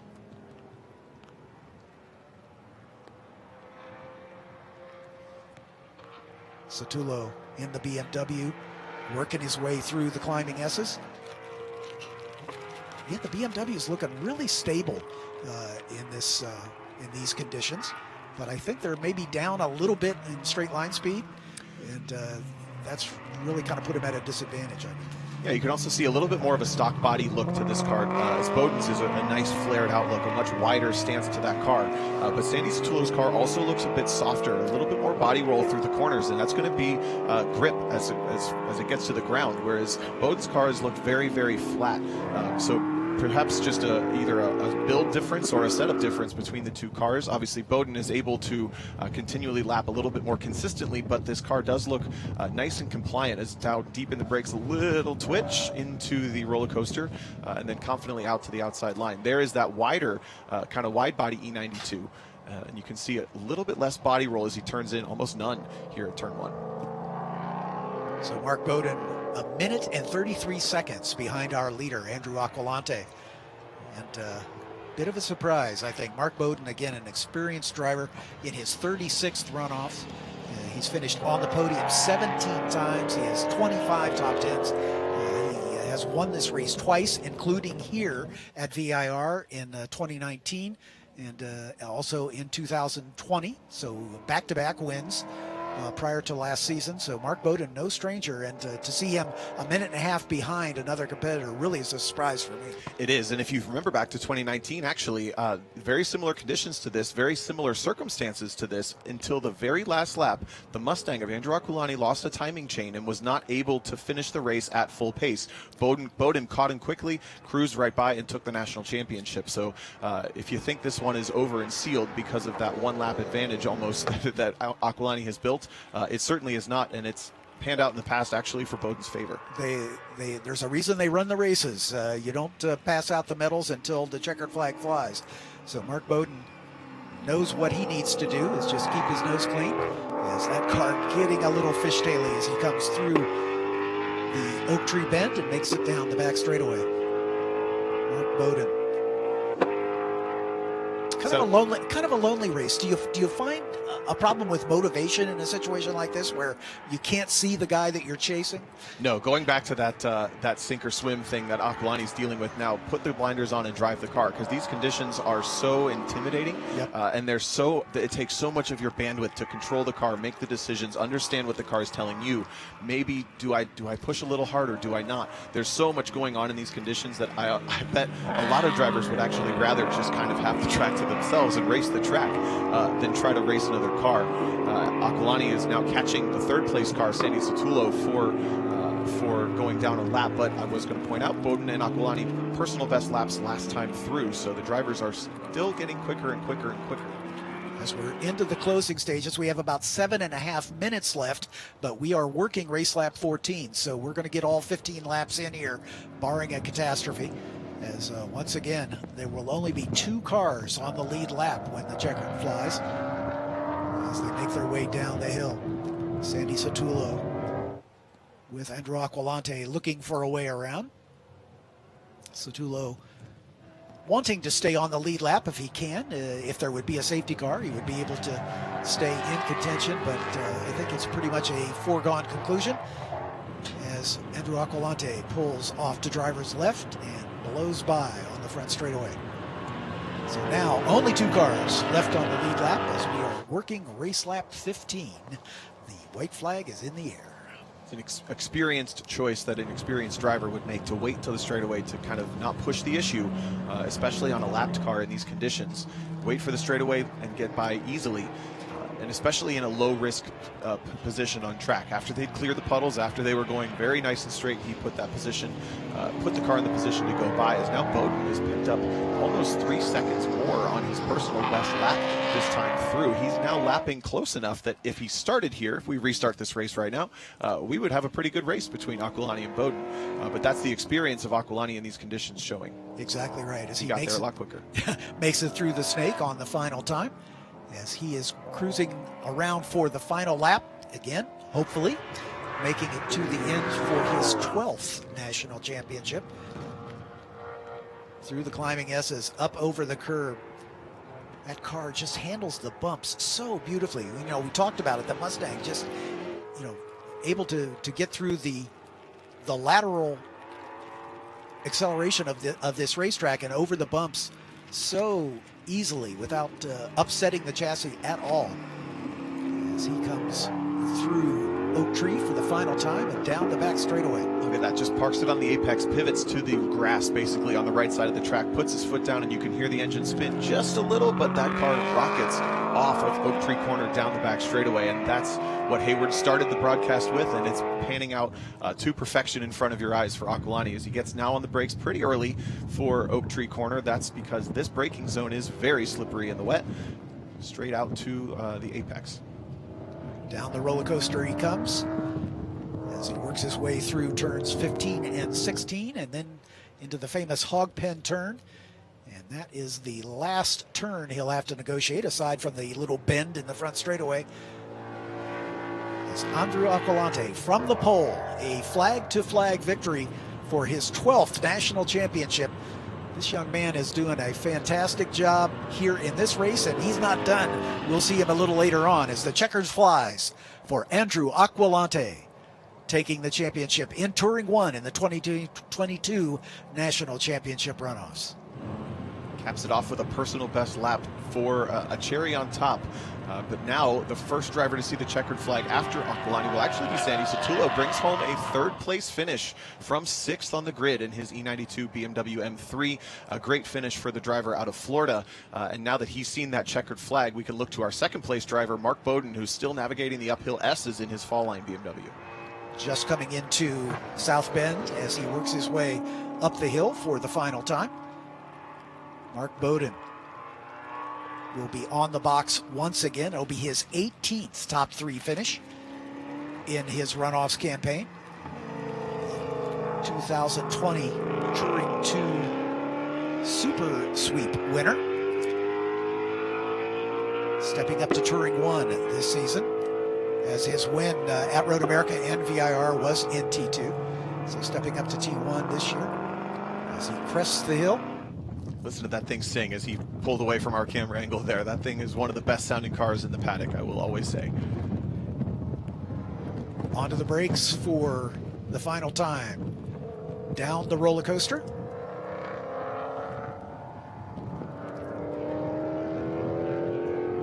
What a beautiful racetrack this is. And even in the wet, it's still picturesque.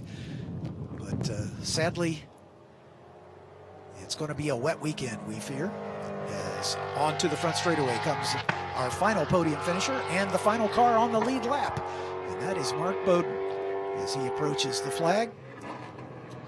We can get the official margin of victory for you over Andrew Aqualante, 1 minute 53.637 seconds. We've had 2 races in a row with nearly a 2-minute margin of victory as Andrew Aqualante gets title of Rainmeister here. In fact, just as the second place car is entering turn 1, Aqualante is getting ready to head into the pit entrance. Of course, he'll come down into the view of Hayward Wagner, who will have a chance to interview our top 3 finishers. But no stranger to the top step of the podium is Andrew Aqualante as he comes into the pit lane. His hand out the window, saluting the workers and the fans here as he enters the pit lane victorious in Touring 1 of the 2022 National Championship Runoffs. Aqualante out of Chester Springs, Pennsylvania. The Phoenix Performance Hoosier Hawk and Mobile sponsored machine. His 12th National Championship. There's your list of finishers. Unofficial, of course. Aqualante, Mark Bowden in second, Sandy Satullo in third, Robert Corzin holding off Joseph Gaudet for fourth. Actually, Gaudet, I believe that's wrong. Yeah, Gaudet did make his way up to fourth, unless a penalty's been assessed that we're not aware of. Robert Corzin finishing in the 5th spot, Tim Myers in 6th. Timothy Rubbright had an eventful day, but comes home in 7th. And Paolo Salvatore finishing in the 8th spot. As Hugh Stewart and Joe Aqualante did not take the flag. So Andrew Aqualante is your winner for sure.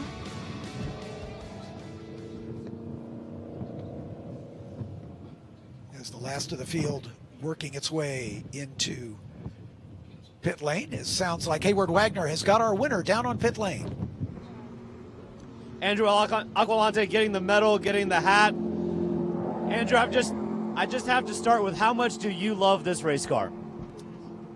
This car is wonderful. Little bit of a payback for a few years ago here.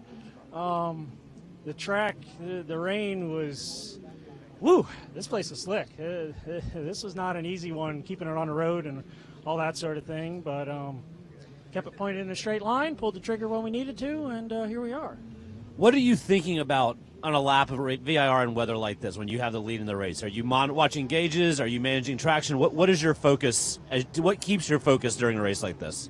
Well, with the weather we had right now, it felt like it was changing every lap, every corner, like come around, like from the roller coaster on down, turn one, I'm like, oh, it loosened up a little, it backed off a little bit, get through the snake, and I'm like getting, a little more confident, and all of a sudden, whoa, wait a minute here, hold on, and so gusty winds kind of pushing these cars around a little bit, and yeah, not much looking at the gauges, more just trying to watch for puddles and keep it pointed on a straight and narrow, because this place is not fun to get offline and not fun to go off the road, because you're going to slide for quite a while. So, well, we owe you a big congratulations. This one's number 12. Enjoy this victory lap. Thank you. I want to thank everybody, Phoenix Performance, my dad, mom, all the guys. This is, like I said, this one's a little bit more redemption. I wasn't quite sure I wanted it to rain, but I'm like, all right, now we'll just see what happens for Sunday in GT2.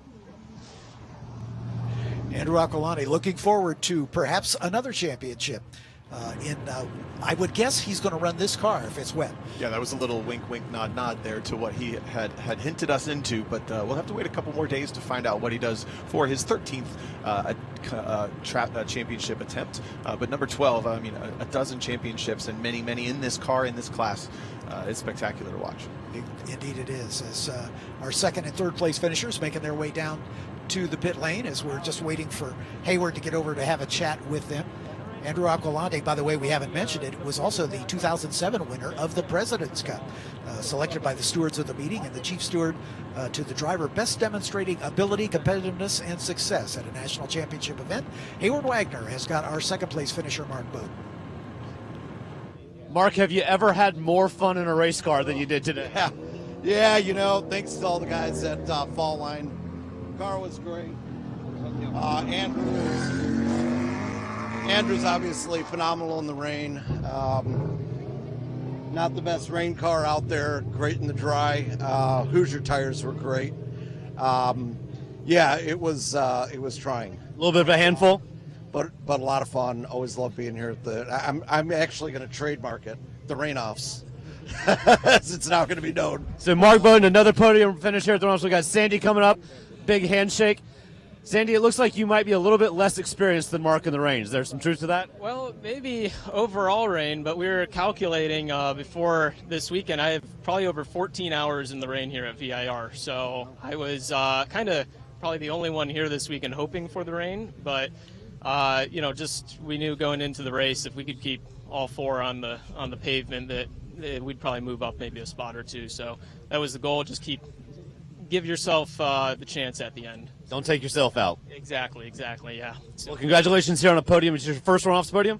Second, yep. Yeah. So, second of, I bet, many more to come. Yeah, hopefully. Yeah. Sandy Satullo, a great drive. Again, qualified outside of row number 3 and comes home on the box in third spot, albeit a lap down to this man who put a spanking on the field, I think, for want of a better term. Well, the strategy of keep it on the track is the best. He moved up from 6th to 3rd, and it happened mostly right here in turn 1, on the brakes into turn 1. He's already up to 2nd position. He would ultimately lose that spot to Mark Bowden on his outside, but very tight racing to kick this thing off. Exactly. With the highlights package, there's the spin on the first lap by Joseph Gaudet. A great recovery drive for him as he gets back to 4th at the end of the day. There's Satullo in second spot in the early going, but then Bowden got comfortable and ran him down, eventually taking over that second spot and by a bunch. There's the 88 of Robert Corzin. big hydroplane incident for the number 7 car in the middle of the race. A very, very scary moment, but kept it out of trouble. And then this was that awesome pass, the battle for 4th, as Joseph Gaudet finally navigated around the 88 of Robert Corzin to bring home that 4th position. Yeah, he followed him for several laps, looking for a way around, really struggling as he got down onto the front straightaway, but finally able to make it happen and dropped a wheel off in the climbing S's. Epic shot. It's an epic shot indeed. I'm sure that was a heart-in-the-mouth incident, but nobody was stopping this guy. As Andrew Aqualante taking championship number 12 in commanding fashion here at the 2022 National Championship Runoffs. So that'll do it for Touring 1 here at the Runoffs. I'll be giving my seat over to Greg Kramer, who will bring you the next race on the card. But on behalf of our entire crew here, including Tom O'Gorman and Hayward Wagner, I'm John Phippen. Thank you so much for being with us on a rainy day at VIRginia International Raceway. We'll see you down the road.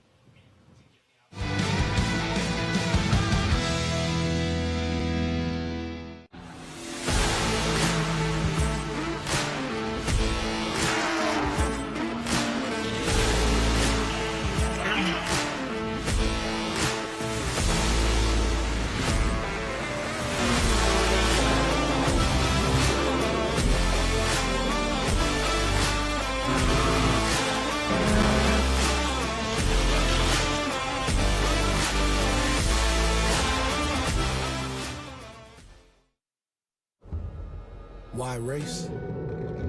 Because it's in our blood.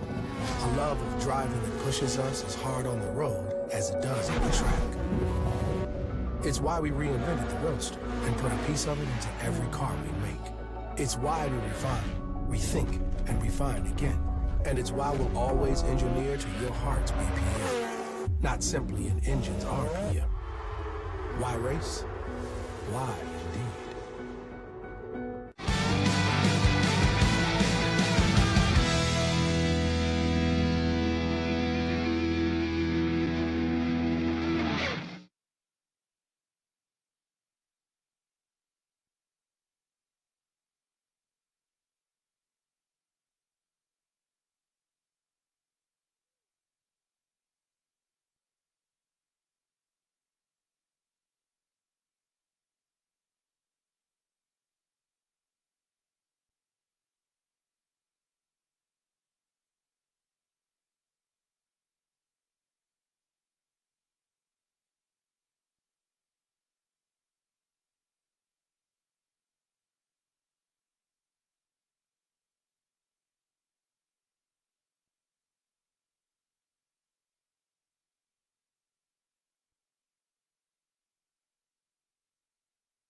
Snaking its way through the countryside of Southern Virginia, this beautiful 3.2-mile strip of asphalt has been around since 1957.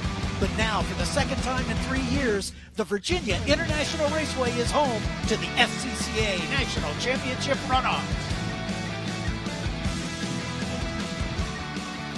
Hi, everybody, and welcome to a very damp and rainy and soon-to-be windy Virginia International Raceway for this 59th running of SCCA's National Championship Runoffs. And we are so excited because one of my absolute favorite classes is about to take to the track. That is Formula F. I've loved it as long as I've been following SCCA racing. I'm Greg Creamer, joined by Larry McLeod. Lefty, great to have you with us. And, of course, down in the pits will be Hayward Wagner. And, you know, Larry, this track, I've said many times, it's like a beautiful road course. You have to drive with street course precision because there's no gravel, there's no paved runoff, and you go off the track, it's grass, and it all slopes downward, so you go for these long rides. Now imagine exaggerating that tenfold in the wet. And that rain that runs off the outside of the track wants to drag you there the entire way around this place. It is treacherous. It's undulating. Sometimes even on TV, it looks flat. This place is not flat pretty much anywhere. And but that also means the water gets to move around. It pools up at different spots, which means you have to learn how to read a track very quickly because we had a very dry week. And for these drivers, haven't seen this place in the wet. Unless they were here in 2019, I'm sure we'll talk about that at some point. Yeah, absolutely. And, of course, this track, as you mentioned, it's got undulation like we see here in the front straight, but it also has huge elevation change and big drop when you dip into that roller coaster. It's got iconic parts of this track. Everything about it is spectacular. The big story, of course, though, is the weather, and it is just going to continue to get worse and worse and worse as the remnants of Hurricane Ian, now still very tropical storm force with a lot of rain and a fair amount of wind, are going to be moving through here. So that's going to be part and parcel of it. And the guy who drew the short straw in terms of where to be working for the weekend, down in the weather, we couldn't ask for a better one to be doing it, though, is Hayward Wagner. Hayward, hi. Nothing I enjoy more than a throw down to the grid with news that the weather's just going to get worse and worse, and we are absolutely in it. About a dozen cars here in Formula F, some youngsters, some karters. You've got some veterans in this class, a really great mix of cars and talent. A couple of things to keep an eye on. Number one, because of the way the wet has set in, we are no longer in a tire management situation. This is full wet.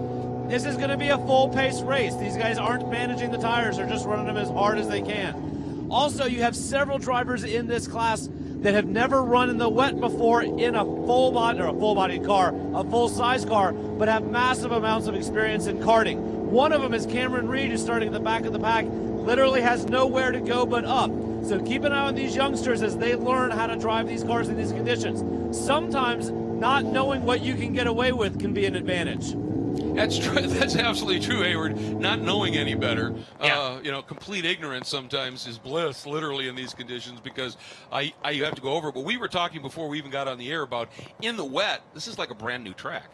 It definitely is. You see this place in the dry, it's difficult to find the marks and be precise. Suddenly in the wet, all the lines have changed. Talking to some drivers with some pretty good experience in the wet around here, they'll tell you that there are some places you got to go the traditional wide line, you got to go find it. Other places, you just have to go driving and bounding across those curbs and hope for the best. But it's a rare opportunity to get it, but for FF, it's not that rare. And now 3 years later, after their wet runoffs in 19, Yep. We're back to rain. Yeah, so those who ran in 19 here have that little bit of track knowledge that they can lean on pretty heavily. And you're right, when you're driving the rain line and you have to drive that wide outside line sometimes, that in and of itself takes a fair bit of commitment because instead of having the rest of that track width from the apex to run wide, now you got maybe a foot or two, and if you go off, we've already talked about what can happen. It cuts those margins down to very thin places. We've already seen this weekend one Formula race, the F5 race, where lots of drivers were finding themselves in the grass. It's a matter of just hunting for the grip. If you can find the outside line, you can see a dull, non-reflective piece of pavement. You want to drive towards it, but make sure that you stay off of that green stuff because it is not at all grippy. Well, and here you can see what we're dealing with. There's that little bit of standing water where, the puddling is, and you need to avoid that because even with the rain tires, it's easy to get up on top and hydroplane. The other part of it is it's cold right now. It's 54 degrees out there. And even though a rain tire has all the channeling to help get the water out, it still needs heat. They're super soft compounds because you still need to get heat. It's going to take a lot longer for these cars to be able to get any temp into those tires. they'll be working them hard here on the out lap. They'll be hunting for those water standing spots to make sure they avoid them when they go out. So this is very much a sighting and warm-up lap. You can see a lot of drivers moving all over the place to warm and to be looking.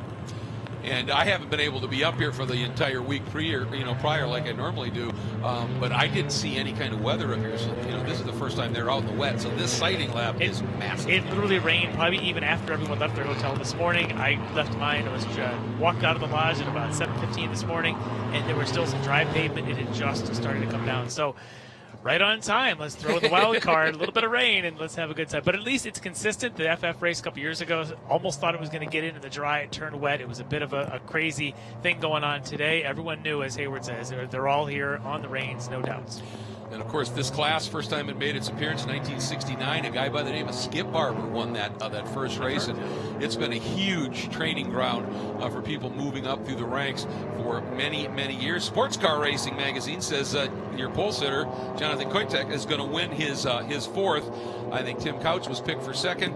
And Nolan Allaire, which is really a cool story, is the guy picked for third as they are out now on their pace lap, getting ready to go. Again, 15 laps is the lap distance. If there are incidents or it just starts to run long, I believe it's a 40-minute time duration that it would revert to. There is a look at the 09 at the back of the field of Cameron Reed that Haywood was talking about. It's going to be interesting to see, what some of these guys can do. The spray in any kind of an open wheel car is blinding. Well, he talked about Cameron, and she comes in. She's very young, I think just 15 years old, but a lot of karting experience. Just picked up this car this year. Great story there. She's coming along very quickly. Might be the first time they put reins on the car. She was actually, Bob Perona was helping set up the car, getting the ride height back to adjustment. Because one thing about these cars is the rain tire diameter is different than the dry tire, which means the ride height changes. If you want to get that back, suddenly readjusting there either last night or first thing this morning. And Cameron was able to get that done with her father and crew chief there last night, and we'll see if she can work her way through the field this morning. And the other part of it, in the wet, you would soften the car up quite a bit to try and get that weight to transfer and plant. But even in the wet, like through these climbing S's, you still need a stiff enough platform to be able to change direction quickly. And so it's a little bit of a trick, this place is, and it really presents, Larry, as almost three different tracks. Let's take a look at it because the different sections of the track, there you see from the start line over to the exit of the Snake, very busy, very technical. Mm-hmm. Then you see that stretch up through the climbing S's and to the exit of Oak Tree, your flowing speed through there, right? And then you got that long run down the back straight, but then right before the finish line, it plummets downhill. Really technical. All downhill, especially down that roller coaster into Hog Pen. Hog Pen is treacherous in the dry. We already saw this morning that curbing at the apex is enticing you in to try and cut it hard so that you can make that exit. The problem is that's not the fast way around. And little formula cars, if they're not super soft like these, they do not like curbs, especially in these conditions. So let's see who can be precise. Yeah, well, exactly. And that's the one thing that is always worth noting here is, those curbs have paint on them. And, yeah, they try and get an aggregate, a rough paint, but still it can be a little bit slippery. Here's the exit of Oak Tree, and that is that long run down what they call Madison Avenue here. And you dip, you climb, you dip, and then you just drop off the face of the earth into the roller coaster. And if we were in a dry race, it's saying that draft would mean everything down this straightaway. And the only thing it's going to do today, yes, it might give you top speed, but it's going to just fill your face with spray off the mist coming off the back of the car in front of you. So you might see a little bit more of somebody trailing, popping out a little earlier to try and find their braking zone as they come to the end of Madison Avenue. Clear up a little bit of visibility. And I know that these drivers, when you're up front and you see a seam in the track that's got a little extra water in it and you don't think it's going to upset you, you will put tires right on top of that to throw all that back at your competitor. This is national championship time. I may have heard a driver or two mention that earlier this week, that can be a strategy. So you use every tool in the toolbox, no question about it. And the field starting to pack up. Now you saw the starting lineup scrolling across the bottom of the screen, though.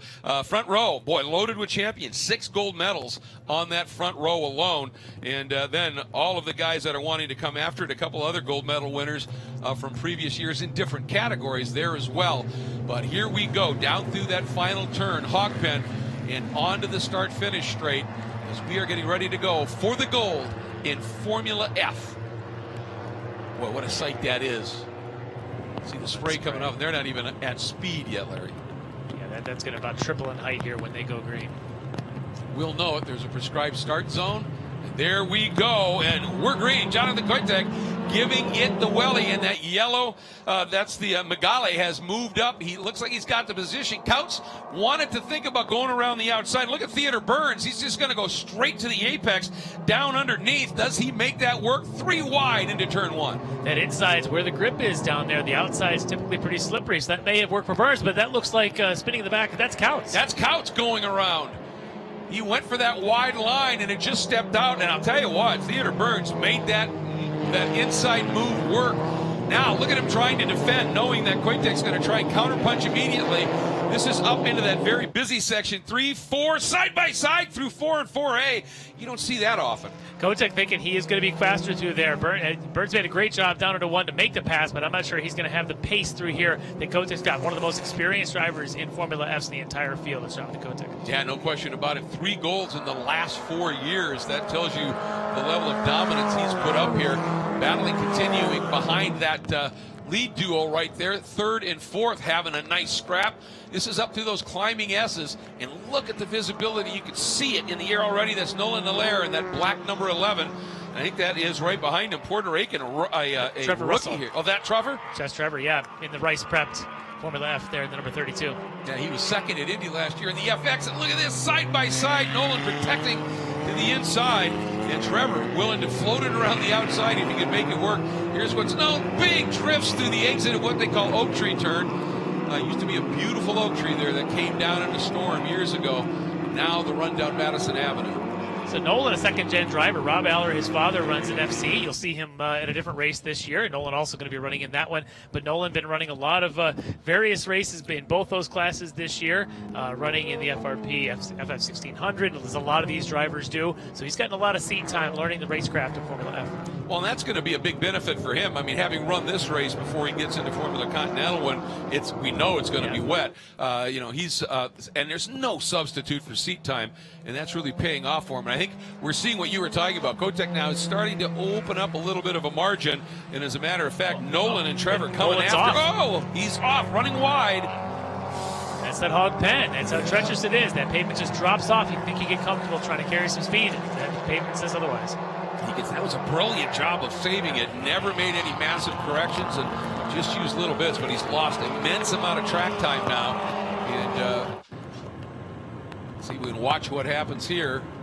Just touches a little bit of that curve, Yep. catches that groove that's on the right side between the concrete curbing and the asphalt pavement. Maybe just kind of stuck the tire in there and hooked it a little bit, just sent him straight out. But what a great job recovering. Yeah, just phenomenal. Just those little bits of correction. He's back on, but obviously he's dropped well down the order, shown an 8th when he came across the start-finish line. And as you said up front, Jonathan Koitek, as Burns attacked him in that first section of the track, but once they got into the climbing S's and beyond that, Burns has dropped off just a little bit, and Koitek right now is all alone, as you can see, working through the snake. Yeah, showing that the veteran skills there, knowing exactly what that car can do. I honestly was surprised that he made the counter move on Burns as quickly as he did, knowing his pace was probably going to be pretty quick, but at this point he's showing it was 4 seconds already ahead when they came across stripe.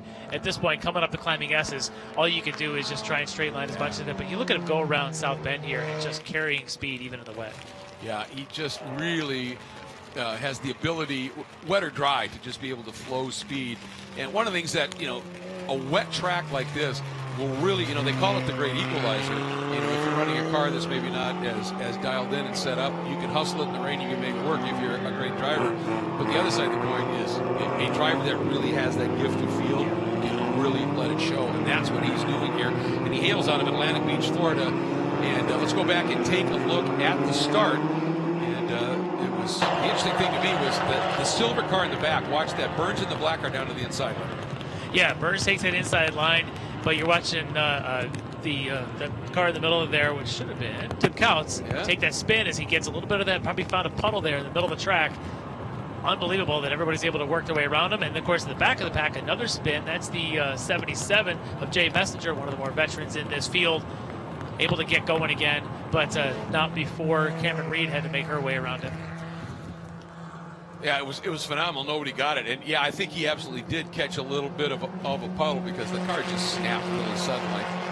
Watching here, Trevor Russell. And he is closed up right onto the back of Burns. And obviously after Nolan dropped off a little bit, now Russell in that blue number 32 could just sort of put his head down in the Magali and go after it.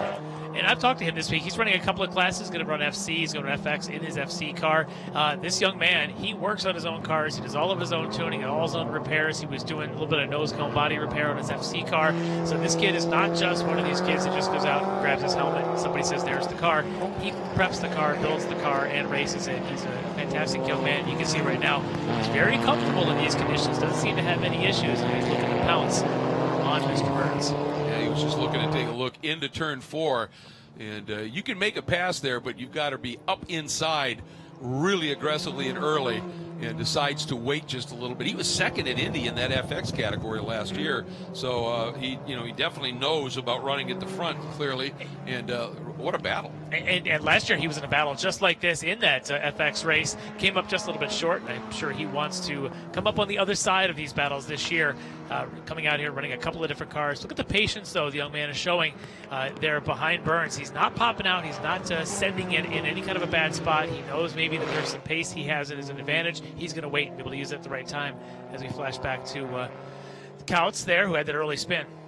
And just looking at lap times right now, Jonathan Koitek up front his last lap was a 2:20.7. Next up was a 2:25.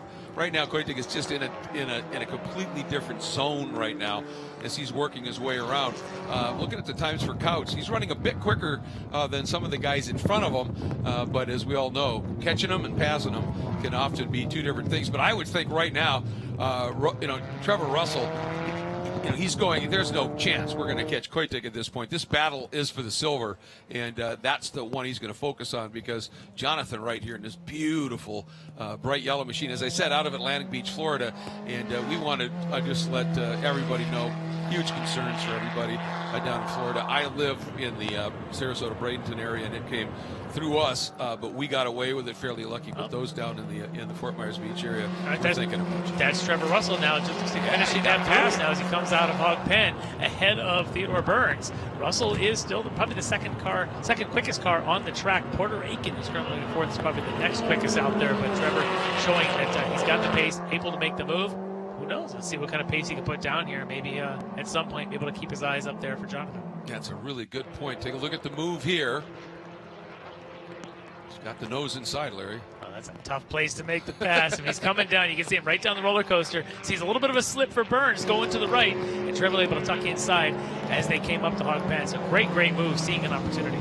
Well, you talked about it. He showed great patience, didn't risk too much, waited for the right moment. And the minute he saw that little wiggle from Burns, said, this is it. Through he went. And not too far behind Burns now is the rookie, Porter Aiken. First time here at the Runoffs. Yeah, Porter Aiken just put in his quickest lap of the race. Actually, he now has the quickest third sector, which is essentially from the South Tower all the way down to start-finish. So he's quickest there. Sounds like he may be quick in a straight line, but he's right in this battle now with Burns and Russell. Yeah, Porter didn't do much in terms of racing in the Hoosier Super Tour, but he had 2 wins in the majors program side of things, so he's used to competing at the front as well. So now Porter has his eyes on, as a rookie at the Runoffs, maybe being able to get up onto the podium and earn a medal. That says a lot. And look at the experience of Joe Colasacco, who's been around a long time, really puts it together. His last gold medal was in 2005 in Mid-Ohio in Spec Racer Ford, but he is a busy driver, second in the Hoosier Super Tour in this class right now. Just loads of experience in his chest. Kept it on track, and now he's fourth. Yeah, he's still running in that Spec Fords, but also running here in the Formula 11. Maybe use some of this knowledge later today when he gets back into the Spec Ford there. But some of the veteran knowledge really helps. Just a couple seconds behind these kids like Porter Aiken and Trevor Russell just up in front of him. So we'll see if he can make a move on them, as it looks like Burns wants that spot back. Yeah, he does. Diving down into that inside. Locks that right front. Got off the brake just in time, Larry. Big lockup. I'm sure Aiken was trying to stay out there, say, don't come over here. Exactly. Yeah, and that's part of it. It's so easy, obviously, in these very wet conditions to lock that tire. And what you have to do is exactly what Theodore did, is have the presence of mind to immediately come off that brake just a little bit, get that rotating so you can use it to steer again, then gently get back on the brake. Well done. It's a great thing about these cars. This racing here, Formula F, so pure. There's no anti-lock. There's no traction control. This is as pure driving as it gets. Absolutely. I mean, under-tired, even for the power. Massive, this class is all about momentum. and which is the most valuable tool anyone can learn in racing. Because no matter where you end up, you can be in 1,000 horsepower cars, but if everybody around you has a 1,000 horsepower car, if you have more momentum exiting the turn, you get to terminal velocity sooner, and that's what makes this so fun. But these cars vary, as we said, low grip by design. That's the whole idea. And the whole idea of this class, Larry, there's no wings, there's no artificial grip, it's all mechanical, and that teaches you car control. It does, and you can see in these conditions how that car control skill just floats to the top with the real talent there with Kotick right now, 14 seconds up, and then these young drivers like Russell and Aiken, but even then the veterans like Colasacco showing that, hey, they still have that maybe in the dry conditions, maybe he doesn't think he's got the pace, but here in the wet, showing that car control is really what it comes down to. Yeah, taking a look at it, Colasacco was running a last lap almost 2 seconds quicker than Burns. And once Aiken got clear, Aiken has opened that up just a little bit, just on a really quick lap at this stage. But Jonathan Kotick is now into the 2-minute 19.6 range on his last lap, which is the fastest lap. And that's interesting because obviously you're learning as you go here, going, all right, this line has some pretty decent grip. So each lap, it isn't a surprise to see times dropping a little bit, even if it's getting a little wetter, for the simple reason that you're finding that little bit of grip. Well, that'll be interesting because it started out this morning, the first race or two, where it was kind of a steady drizzle. During the end of the second race, just before this one, it stopped raining for a little bit, so you had this sort of bit of drying-ish.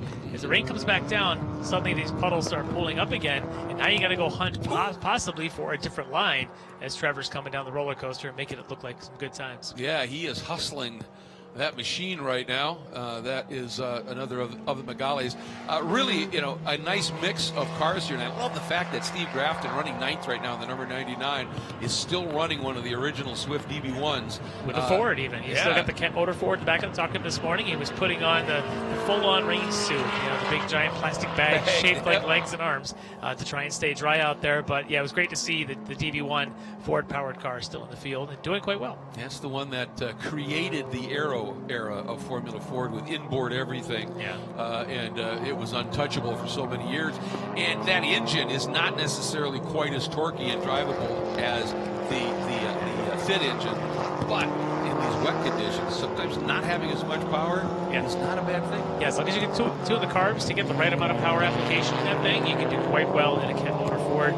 He's right now down in ninth, but running some decent lap times. But I tell you, the chassis have evolved. The Mygales here of Kotick and Russell, the Pipers, the modern Pipers, and even the newer Van Diemens. These things are just so slick and sleek through the air. They're quite slippery. And it's just fun to watch them trying to fight for every ounce of speed. And as you said, they're kind of an underpowered type car, meant to be momentum, meant to be more for handling and driver skill. But they've tried to just squeak out every half a mile an hour out of them in a straight line. And new chassis aren't so bad. No, not at all. And, that is the one unfortunate thing, certainly. Well, there's a few, I guess, about having this kind of weather in this rain.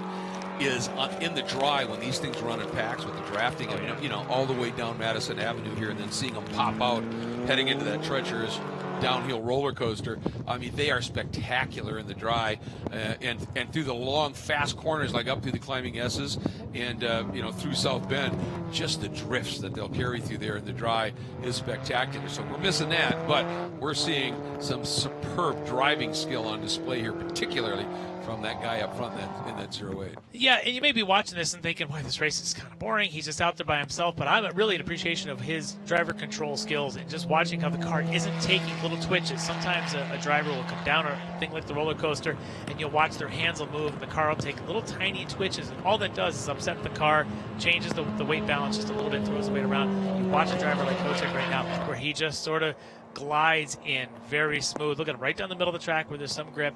Ends up over track left, but trying to try and find some grip up there. But look at that car, just super smooth, not a twitch happening, and putting down fast sectors one after another. Yeah, and I mean that is the memo for the rain, is smooth. All your inputs need to be just absolutely gentle, precise, and gentle acceleration out. And on the exited turns, he's not even having any kind of over, power oversteer, nothing. A little bit there. Little slide there. But that's turn forward. I've heard that that's Right. probably the most treacherous out there on this track. But having that throttle control and that ability to just barely hold on to it and not be so digital, and that's a skill that really the near pros, guys like Kotek, have that skill to be able to be just so linear and so elastic with that throttle that it can be just in one with their groove. As there's unfortunately that's Tim Couts not having the day he wanted. That's coming down roller coaster.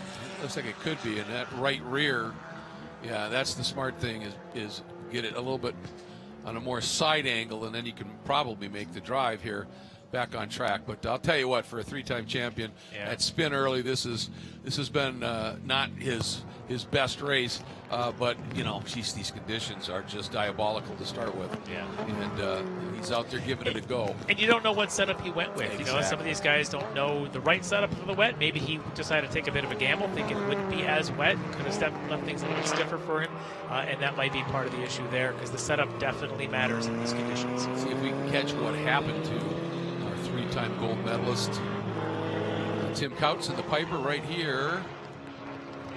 That's Nolan Aller making the pass there, just going into the top of the roller coaster. Let's see if Couts appears here. That was just a nice pass. Joe Colasacco. Aller right now is the second quickest car on the track, just turned to 220.0. No one else in the field has done a 220 with the exception of Jonathan Kotek. So Aller now about 3 seconds behind Theodore Burns for fourth, and he's got himself about 6-7 seconds there off of a podium spot. So keep your eye on that number 11 Aller. There he is, closing quickly on Theodore Burns. Yeah, he is coming up in a big hurry here. He's going to look to the inside. Can't do it there. That would put him on the outside. But look at that big wiggle right there, squared up underneath.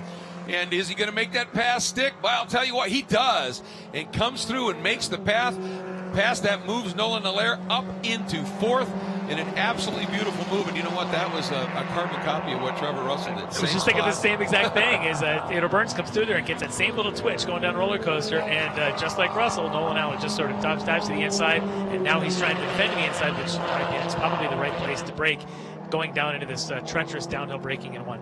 Now this is going to be interesting, and look at that. You can see the number 81 of Burns trying to intimidate a little bit, and with every right to do that, not giving Nolan a lot of room. And Nolan just stayed put, and that actually ended up getting Theodore Burns off into the puddles a little bit. And now Nolan looks like he has locked it in. So with that, as we are working lap number 8 of 15 here at the Runoffs, we'll be right back.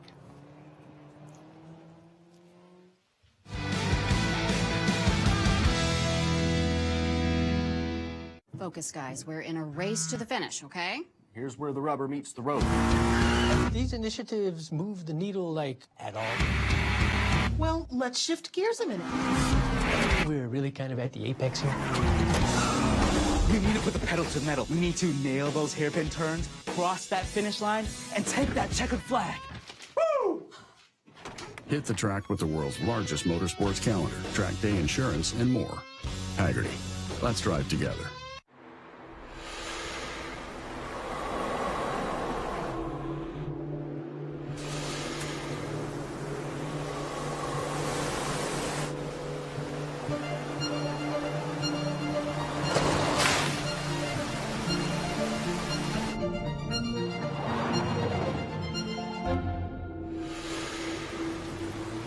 Introducing the first ever Mazda Cx-50.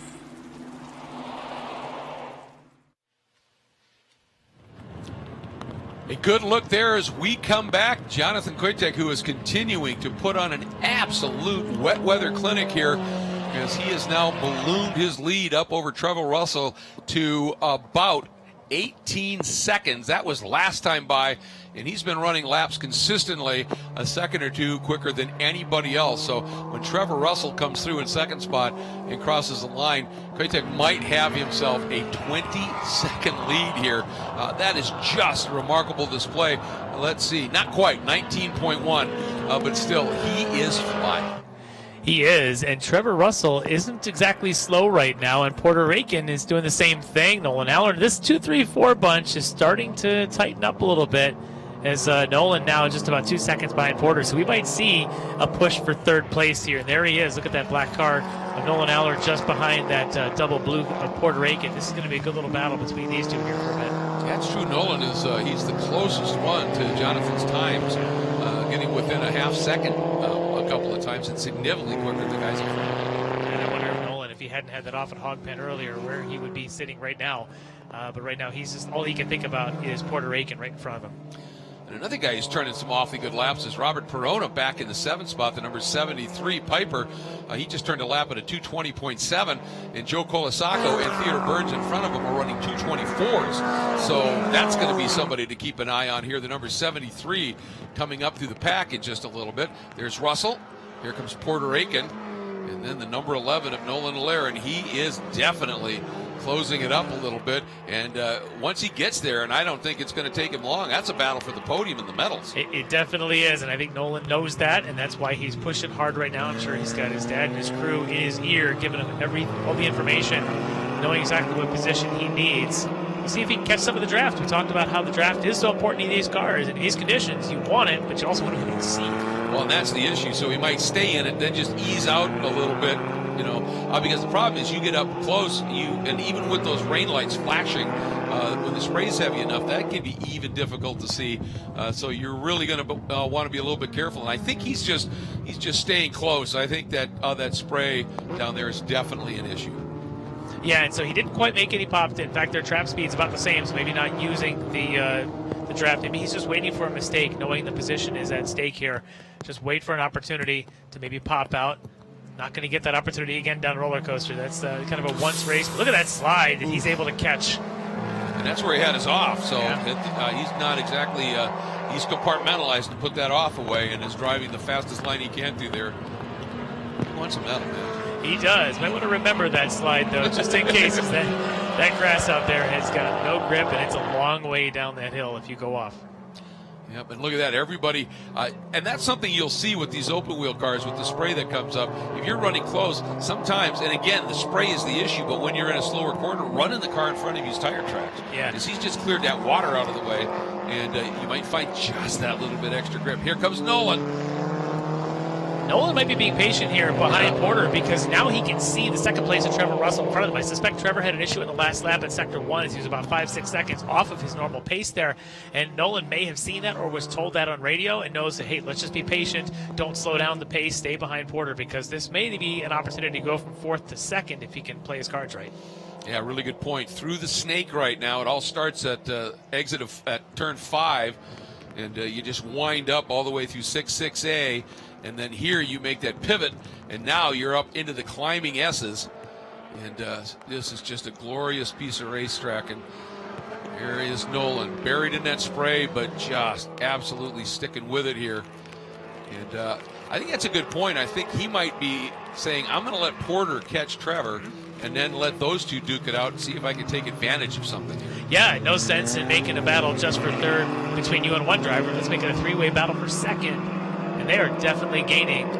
They picked up another 8/10 there in Sector 1. We'll see what their Sector 2s look like, but I think they're closing quickly. You can see it physically on the track now, probably about 5-6 car lengths back. And let's see if Nolan's way closer, isn't he? He is, and I wonder if he'll pop or again play the patient game. I think he's going to go this time. Here he comes down the inside. Puerto Rican having none of it. And just slams that door shut, so Nolan looks to the inside as they drop down the hill. And again, Porter wisely covers. Yeah, Porter might want to maybe even next time think about letting him go. Still about 5 laps to go, so there is time to get the spot back if he thinks that maybe doing the leapfrogging is faster. Which sometimes, it's certainly in the dry, that can be with that draft. Nolan that time a lot more circumspect down through Hog Pen. Yes. And as it turns out, it was a much better run at the exit, as you would expect, instead of making a big save. So let's see if he does anything on Puerto Rican here, heading down into turn 1. Lots of room to be able to make a pass here. He looks to the outside. He's not alongside. He just looked out there. I think he's probing right now. He's definitely looking and maybe trying to pressure a mistake. Yes. But he gets wide there, runs through that little bit of a puddle. Car takes a bit of a step, but he's not going anywhere. Those two did pick up another half a second, 3/4 of a second on Trevor Russell. So keeping an eye on how close can they get. There's an opportunity. Dives to the inside. Beautiful move, Larry. And Matt, you don't see that often. He got such a good run out of 3. He was past him into left hook. Yeah, it looked like Aiken might have gotten himself a little bit too wide, got out on that curbing and that extra runoff there around around the NASCAR bend. Perfect opportunity for for Nolan to dive inside. Now Nolan can set his eyes on Trevor out in front. Here's that replay. It's just a beautiful move, and he just squared this corner up. Look at the drive. He's going to get out of it right here. You can see Porter turned in a little bit earlier, and Nolan really laid apex it, didn't he? Yeah, he was just sitting back, like we said, just waiting on the opportunity, not pushing the issue. Pays off here now with into the third spot. Just went through South Bend, now up into Oak Tree. And, for all of the great high-speed flowing corners and the tricky technical stuff, no corner more important here than Oak Tree. Yeah, leading onto that 4,000-foot long straightaway is insanely long. It just goes on forever, and these under cars. And it's a difficult corner to get right because you're rising up from having to come down the hill after South Bend, all the way down the hill. You rise back up again, and then the track just plateaus right as you make the little kink into 11. Very difficult to set up, and in these conditions, it can't be easy at all. And right now, Nolan trying to hit that mark because he's just closing quickly on Russell. Yeah, he really is. And his last lap was a 2:20 to Russell's 2:21, a second quicker. Kotek, the problem is up front, Kotek is 2.5 seconds quicker than everybody else. He's just in another zone. And just resetting fastest lap of the race. Reset every one of the 3 sectors fastest lap. And I'm looking at, you can see it on the camera, and that rain is coming down and the wind is blowing. Kotek doesn't seem to care. He's out there like a beautiful Sunday drive. Yeah, it's he's one of the guys with just great visibility, and obviously he's just in a rhythm right now with the car, with the track. Everything is clicking for him, and just really a beautiful job of driving here. But that battle for that second spot, last time by, Nolan was 2 seconds off of Trevor Russell, but lapping quicker. It's going to be interesting to see how that plays out as Jonathan Kotek right now up and under the bridge and heading up into those spectacular S's. Here is that battle for second, and this time by, it's about a second and a half, so he's closing. He is definitely closing corner by corner, and you can see right there, Trevor, a little back end steps out, round left hook. Oh, then it does the same to Nolan as he comes around 5. Keeping the momentum going. You just want to be flat at this point, even in these conditions. I'm sure they're flat all the way up into the climbing S's. Yeah. That's another thing I love about this class. You said no driver range. It is down to the driver to do it here, and no paddle shift, none of that. So you can actually force a guy into a mistake, force him to miss a shift. All those things that have been eliminated with some of the technology these days, which those of us of a certain age, look back fondly to that earlier era. But it's just great racing here. As you can see, big lockup by Nolan, and off he goes. There's not a lot of room there. And he got away with it. Wow, that was close. He definitely got away with one big time because that tire wall has met a lot of friends this week. He was able to stay out of that and keep the momentum going. In fact, he got a reasonable run off of Oak Tree. He did. As behind him there, Burns had to kind of yield a little bit, not quite sure where he was. And now it looks like Nolan may want that spot back, but that hurts the momentum. He was within a second of Trevor Russell. Oh, he was there, yeah. Yeah. Here he comes now, and it's going to be interesting because look at that. He's coming up, and Porter Aiken is going to be going, are you kidding me? You were off in the clay on the outside. How does this happen?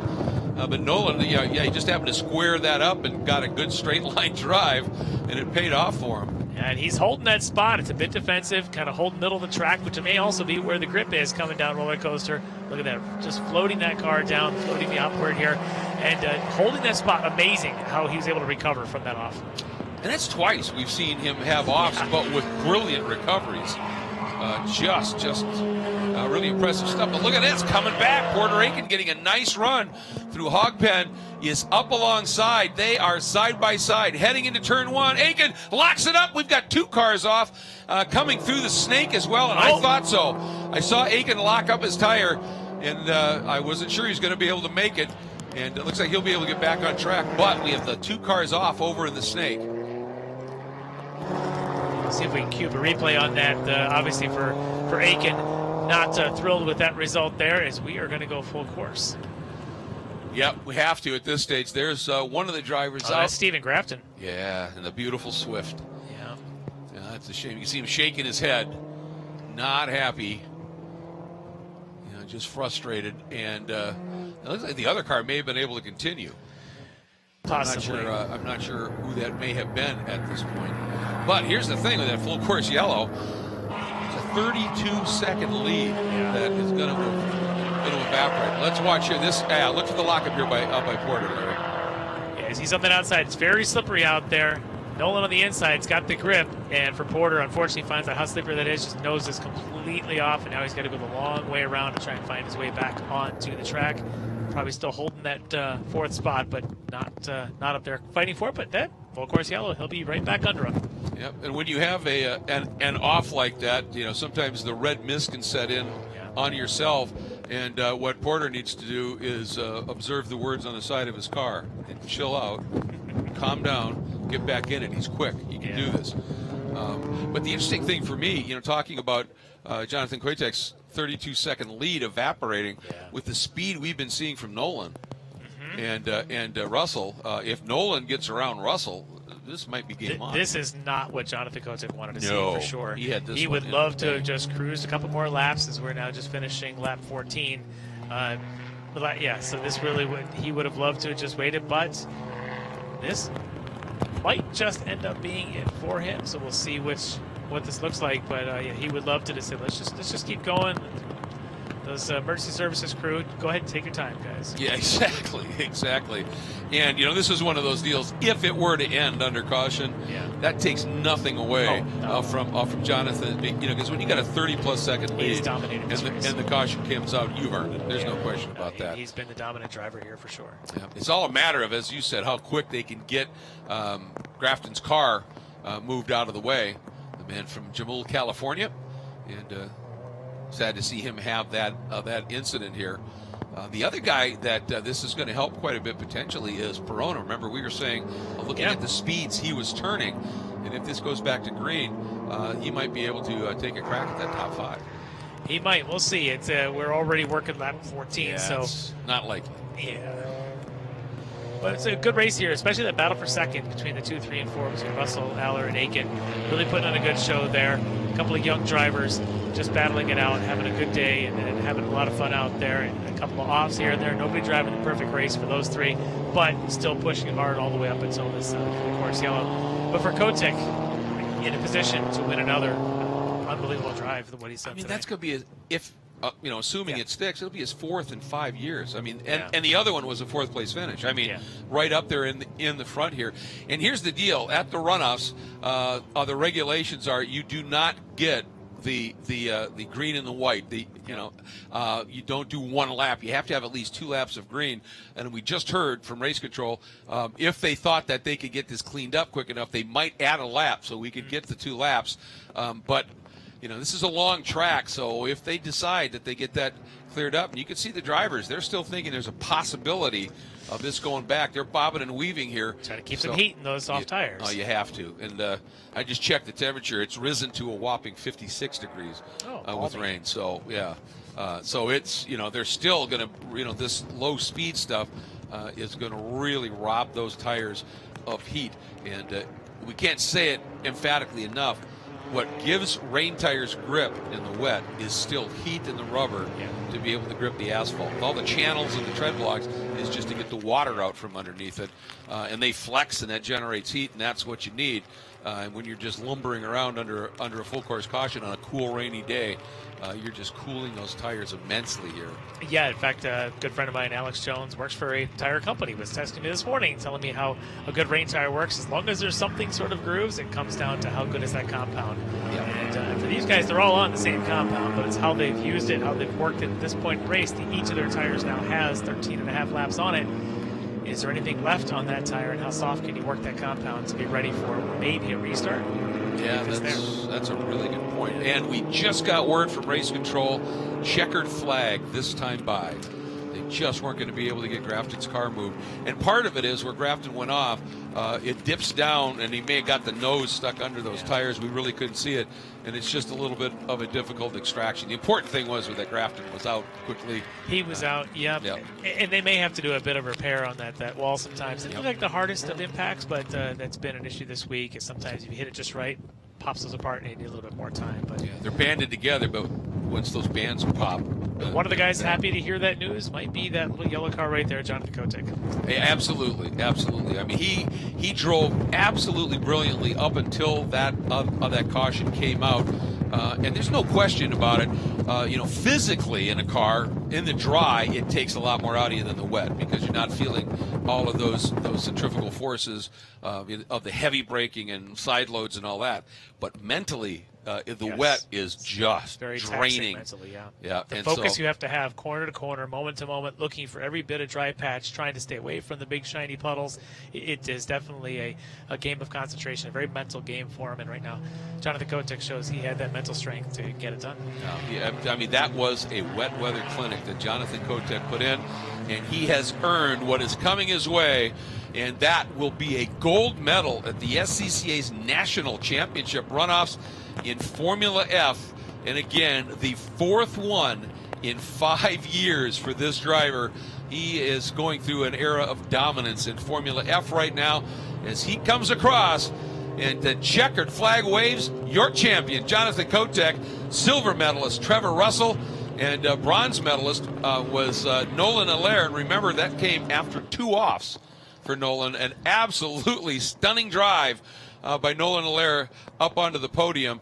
Puerto Rican, really competitive there in fourth. And you remember Theodore Burns at the start of the race, he was attacking on Kotick. So good to see he still ends up with a good top 5. And then Colasaco, Perona, Adorno, Boyan, and how about Cameron Reed? She did a beautiful job finishing in the top 10. Yeah, absolutely. First time out here, first time driving a full-size car in the wet. So for her, probably very thrilled to have that great way to finally cut her teeth here at the runoffs. Great result. That is phenomenal. Yeah, really a great job. No question about that. So really impressed for her. And again, we just saw a phenomenal drive up at the front here. And, it's interesting, and one of the things that I love about SCCA competition in general, and certainly the runoffs, you do have the drivers that, that sort of will cherry pick, they run pro stuff or whatever, and they'll come here. But then you have the drivers that just love this racing and come back every year. They don't necessarily have any ideas to go anywhere else. They like racing SCCA competition, and to be able to put together the streak that Jonathan has here, pretty impressive. Yeah, stranglehold on Formula F right now.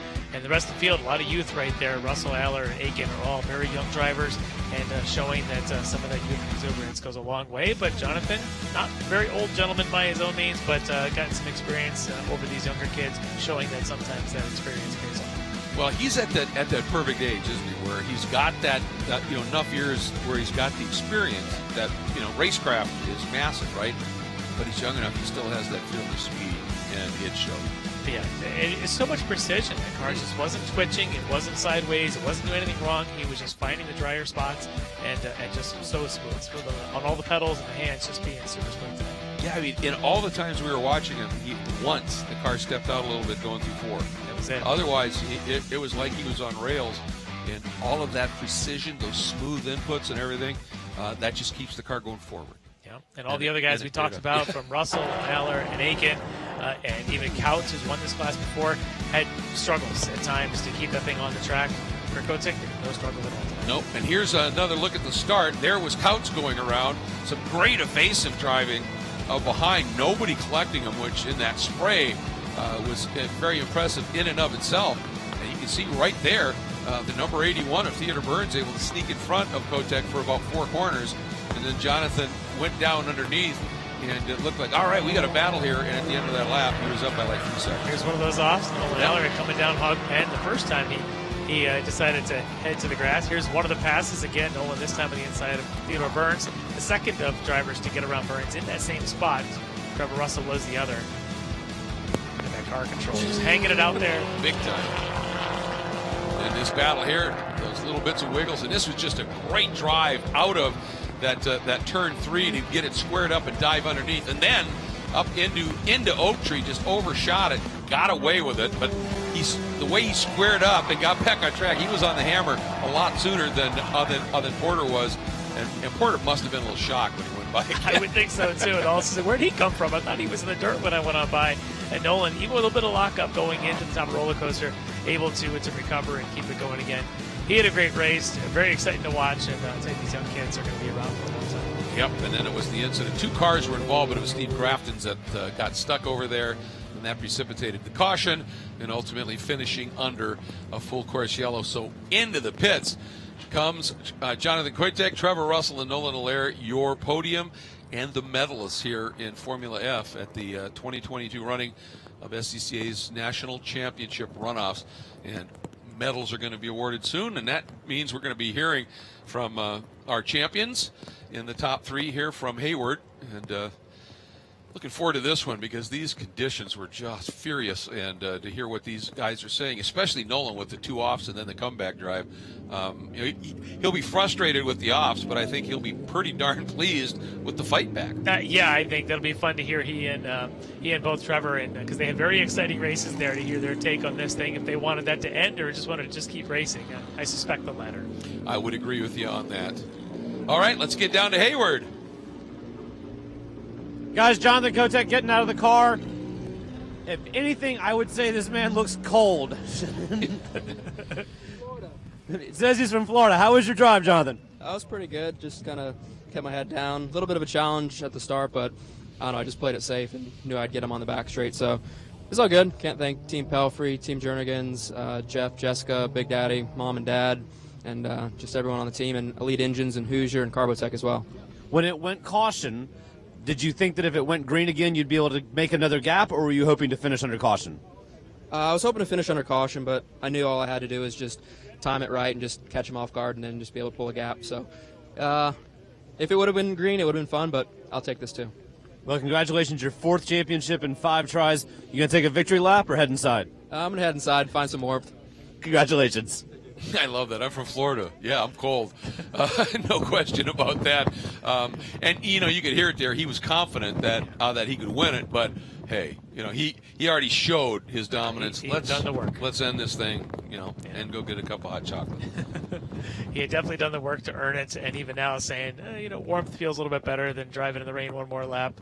But he's done this a couple of times, so he knows what victory lap feels like. Absolutely. Back down to Hayward. Trevor, when you saw the full course caution come out, what were your thoughts? Well, I was hoping that we would get a few green laps because it would be a fun battle between 1st, 2nd, and 3rd, but sadly we had to finish under safety car. How is it like? What is it like to drive this car in the rain here at VIR? What's the experience? Some corners are more slick than others, but it's mainly just about getting out of the powers with as much power as possible. Well, congratulations to you on a podium, 2nd place here at the Runoffs. We're going to go ahead and get Nolan. Hey, Nolan. Do you have any idea what you put your father through when you're driving? No, I'm more worried about what I put my mother through when I was driving because she was watching too. Well, congratulations to you on a podium. How was your race? Very eventful to say the least. Just that early mistake coming through Hogpen. It was a lot slicker than I thought on the outside. Let me go off the track. Just wish I hadn't done that mistake because we had a lot of pace and made it very entertaining coming back. So it definitely wasn't a boring race. Well, congratulations on the podium, and we'll see you race again in a couple of hours. Thank you so much. I'd like to thank my sponsors, Martini, Evan Williams, Sean Don, Team Pelfrey for putting me in an incredible car. Clearly, congrats to Jonathan Koitek on another championship. He's the guy to beat. Just so happy to be out here. Thank you. Well, and twice there you heard Team Pelfrey. Yeah. They field top-flight Formula cars for these guys. They do. They've got great drivers, but boy, do they put together a great package, a great car. You could just tell the way those 2 cars are able to recover. Nolan knows it was his mistakes that put him off. But the car was fantastic. Yep. And you're right. He's right. Had he not had that first off, it was up in the sharp end of things. Who knows? Because he was fast. Well, that wraps up our coverage here of Formula F at this 59th running of SCCA's National Championship Runoffs. Thanks so much for joining us. I'm Greg Creamer, and on behalf of Larry and, of course, Hayward down in the pits, thanks so much for joining us here at VIR for the Runoffs.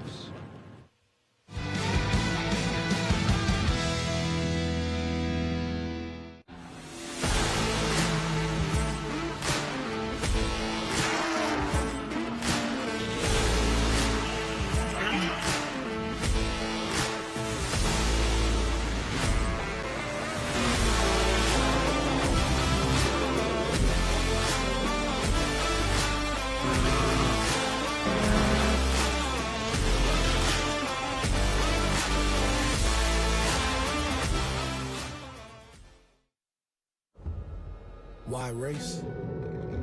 Because it's in our blood. A love of driving that pushes us as hard on the road as it does on the track. It's why we reinvented the Roadster and put a piece of it into every car we make.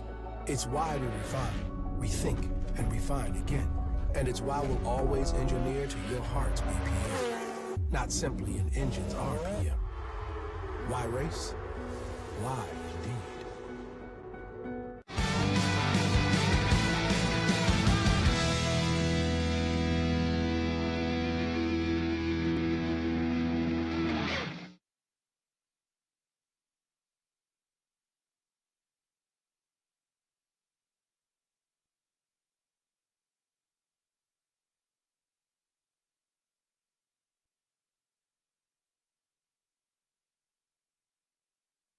Snaking its way through the countryside of Southern Virginia, this beautiful 3.2-mile strip of asphalt has been around since 1957. But now, for the second time in 3 years, the Virginia International Raceway is home to the SCCA National Championship Runoffs.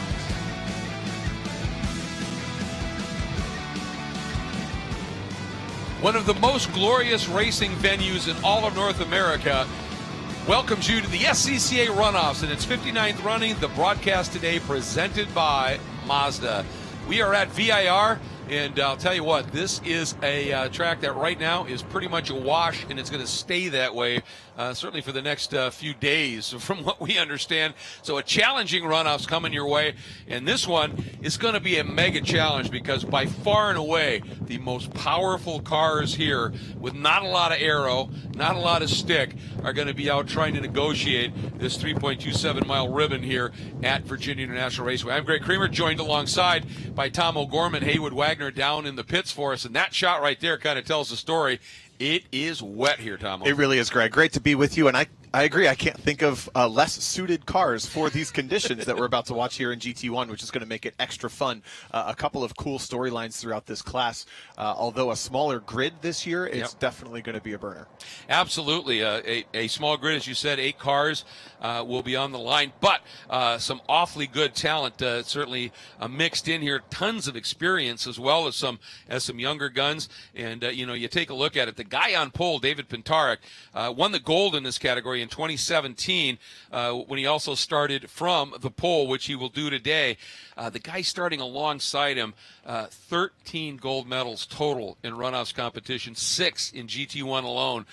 So that front row absolutely topped up on experience. It really is, but Michael Lewis there that you just referenced didn't have the smoothest week. It wasn't until the last day of qualifying here that they had ended up swapping the motor. He had been down about 15 miles an hour down this back straightaway, and when I say 15, that's 165 to everyone else's 180 miles per hour, and that's a big hill to climb. They swapped that engine, got the car back up and out for that last day of qualifying, and it's only 2/10 between the first and second place cars on the grid. Yeah, absolutely. And, in these conditions, maybe not having that power might not have been the worst thing in the world because when you don't have that kind of power, it's a little less likely that you're just going to spin things up here. But the story, of course, is these conditions. As we take a look at some of the cars in the field, there's a look at Ryan McManus's Chevrolet Corvette, the bright orange machine down in the pre-grid, but we're talking monster horsepower. I mean, some of these cars approach 900 horsepower here, and as you can see, not a lot of aero. There's that wing at the back, a splitter at the front, and they also, even though those tires look like they're monstrous, not enough. Yeah, I got to visit with Dave Pintarek for a little bit yesterday, and he was showing me the bodywork fully off the car, just kind of the systems they have in place. And he said, first of all, everyone thinks they don't make a lot of downforce. This car makes a ton of downforce for Dave Pintarek there on the pole. But the most interesting car in the field for today in this story is going to be the car on camera right there, the number 16 Fall Line Mercedes-AMG GT3. That's a factory-built race car from Mercedes that is reclassed here in SCCA into the class GT1. That car has a lot more technology as far as driver aids go, electronic systems, and the story from last year actually was Tom Herb, the driver of this car, came for a pit stop on surprise wet conditions, changed to wet tires, and ended up winning that race as the only driver on wet tires. He's starting this race. That was actually a GT2 car he was driving, so now he's here in GT1. Exactly. That's going to be really fun to watch. Maybe a little bit different modern tech car against these bigger sledgehammers. Well, what's going to be really interesting when you think about it, what he did last year, Porsches are always notoriously good in the wet because they got the weight right over the drive tires. So you brake, you get a turn, you go to throttle, and it just goes. And they work really, really well. That GT3 version of the Mercedes, front engine, so it doesn't have that, but it's got a lot of aero and a lot of downforce on that car. And if you can get the speed, I would think that would help him up. But certainly, and I'm going to play the pun here, a lot of challengers for him, in this race that are coming out, and a couple of them in these beautiful challengers. Yeah, and they really dominated day one of qualifying. Adam Hinkle there in the background, his red Challenger was the pole sitter after day one. Alongside him was Adam Ramito, the blue car we're looking at now, and those are silhouette cars, tube frame underneath. It's pretty much a metal beam that runs down the front and the back with a bodywork that's strapped over it, and they're much smaller than they actually look. If you take all the bodywork off, there's not much to these cars, but the big Challenger body, very much kind of that sledgehammer looking car. And then we get up to that front row. There's Michael Lewis, who again didn't have the smoothest start to this event, but has now put himself within really, really good striking distance. And it'd be great to see him on the grid, because these drivers do sometimes pick and choose for the consequences of these conditions. Do I really want to drive this big of a car in this race? And in less consequential races, he may not be on the grid, but he is here today. Yeah, and obviously here is your pole sitting car, the Mustang of David Pintark, the Kreider Racing, Ave Motorsports, Goodyear.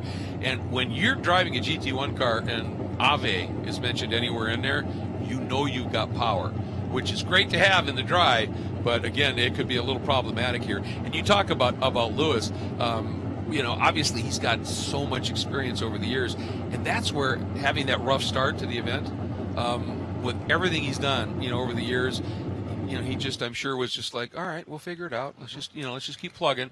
Did it, front row. Yep, and that's the experience showing. But as you can see, the rain is actually let up here just a little bit at VIR. The wind is picking up, and that's something that can affect these aerodynamic cars, especially if you get a headwind or a tailwind down that long back straight. We're taking a look down now. But the active rain is fairly light right now, but it seems to always pick right back up when we wave that green flag. Yeah, amazing how that works, isn't it? And, the other part of it is if you happen to have, up and over the Ryzen 14 and dropping, and you get a big side gust of wind, it can unsettle things as well. So very tricky place, and of course a lot of the stories continuing to unfold down on the grid. Let's get down to the third member of our team, Hayward Wagner. Good morning. Hey guys, we're down here taking a look at these GT1 cars. I want to compare two of the cars you guys have been talking about. The first one is Tom Harris right now with the Mercedes. Look at all that aero on the front of the car. Look at the size of the front splitter. This is a much more developed aero package on this car than you'll notice here on the Challenger. The Challenger, just the single blade splitter, I'm guessing it's about half as deep. In addition to that, if you look at the windshield of the Challenger, no wipers, no defrost. This car is a dry weather designed to be run race car. The Mercedes, wipers, still has the factory defrost in it. It has side windows. Tom's completely sealed up in that car. He's going to have better visibility, and he's going to be a lot more comfortable in this race than the rest of the cars on the grid. And that, obviously, in these conditions, thank you, Hayward, is absolutely can be key. And all of that aero that we're talking about, but maybe even more importantly there than the aero, through the slower, twistier bits where you're not up into that aero as much, the ABS and the traction control is going to be huge. Yeah, those GT3 cars that we're talking about, the development in electronics and the way that it works with the driver is just something you can't really describe. You have to feel it, and it's not like a street traction control where it hinders the car and pulls it back into its limits. It actually controls the limit and keeps it there perfectly. So if Tom Herb has got the dials in that car literally switched to the right settings, that could be a very good package for him. Now, to kind of push back a little bit on that aerodynamic conversation, though, again, from Dave Pintarek sharing, yes, it's a much more aerodynamic package around this production-based chassis, but the rest of the cars with tube frame chassis have a lot more going on underneath than you may realize. Yes. Tunnels, things like that. So the GT1 Trans Am style cars are not necessarily not aerodynamic in themselves, but they definitely have a very different delivery in how they do it. Yeah, certainly not devoid of it. And the other thing is that GT3 car, by rule, is, I think, regulated to around 550 horsepower. So you're giving up to some of these cars 400 horsepower. So that's the other side of the coin. You just make your speed in very different places. Definitely, and that's going to come into effect, especially with the long straightaways here at VIR. One of the trickier ones we're taking a look at now, down into turn 1, and that braking zone has proven to be very challenging in the wet. If you end up on the left side, especially at that green flag, you may not have a choice. You just have to brake early. Yeah, you have to, just give it up a little bit, play the risk versus reward game just a little bit. This track, presents in like 3 different tracks in a way almost. I've talked about it before. In the dry, you have to be very precise, because if you go off, there aren't traps to catch you in paved runoff, and it all slopes downhill. That just gets magnified in the wet.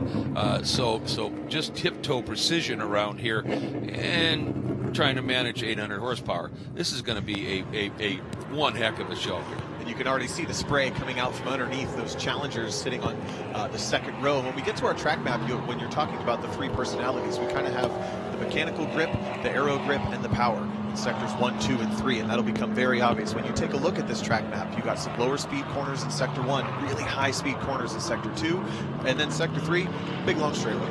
Yeah. But then finishes in a really twisty technical section as well, so it just keeps you on your toes, and that's the one thing when you have a car like the Mercedes that is designed around massive aero. If in the wet, you would think, okay, that'd be great, but you have to have some measure of speed to have the aero be effective. And the other part of it is, when they build these cars designed with monstrous downforce, they don't always have great mechanical grip. Well, these GT1 cars, it's all mechanical for the most part, so it'll be interesting.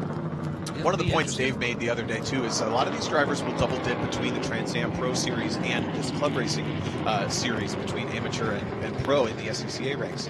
And those drivers, when they do race the pro races, they can't just pick to not race. They go out in the rain, they go out in the dry, they go out in whatever condition it is. And Dave said he's already run 2 of the Trans Am races this season in the wet. So he's already got some seat time this season in the wet in that Mustang on the front row, as do a couple of these other drivers who will double dip.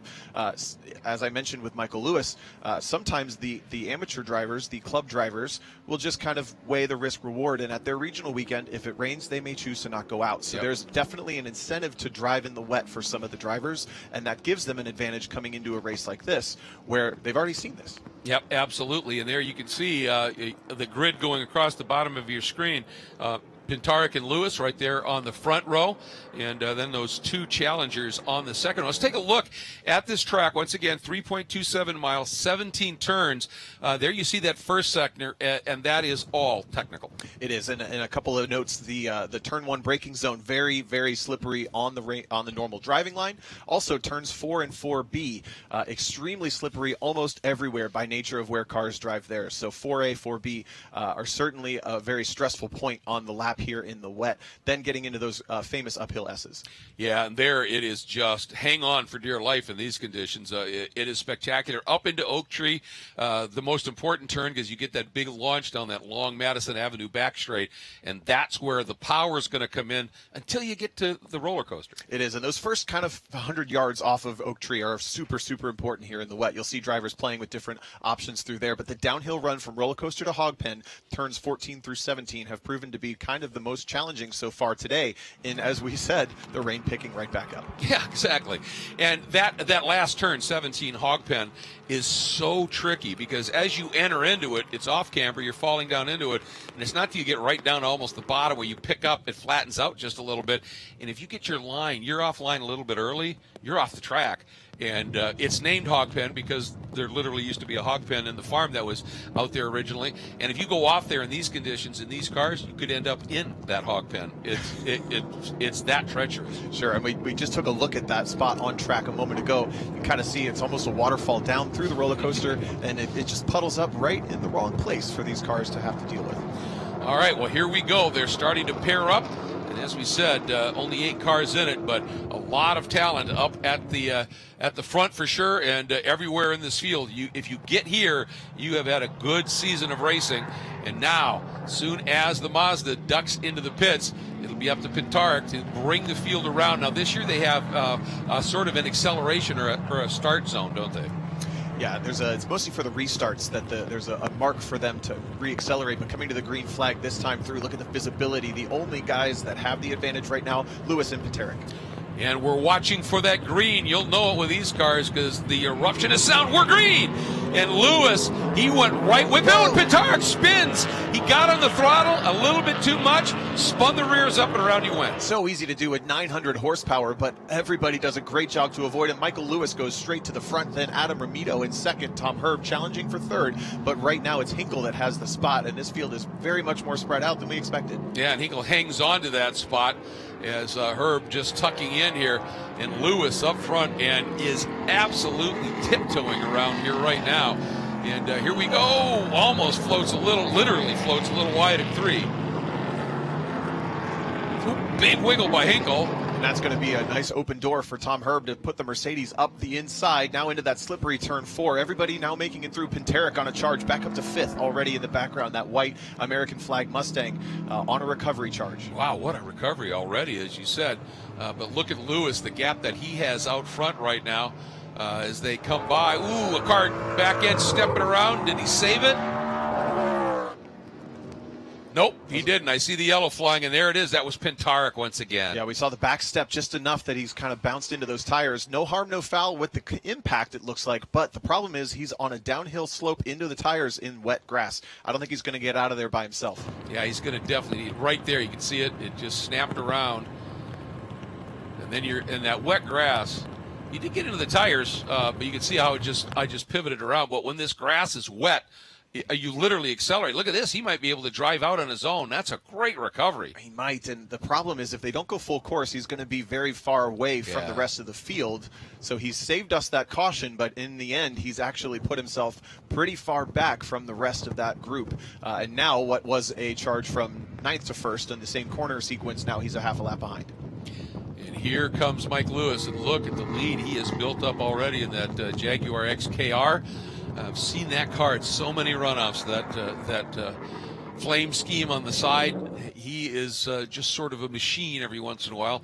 And he even earned a few gold medals back in the day in GT3. So he's driven lots of different things here. Yeah, contesting GT3 and GT Light this weekend. This is the first of his 3 attempts at that championship. Now the battle for second getting pretty hot. Adam Romito with that Challenger, and then right behind Tom Herb in the Mercedes. Looks to just be kind of spectating at this point, checking out where is my spot actually going to show up as Romito then puts the foot down. We've seen a lot of hydroplaning down this front straightaway as well. You've got to be careful.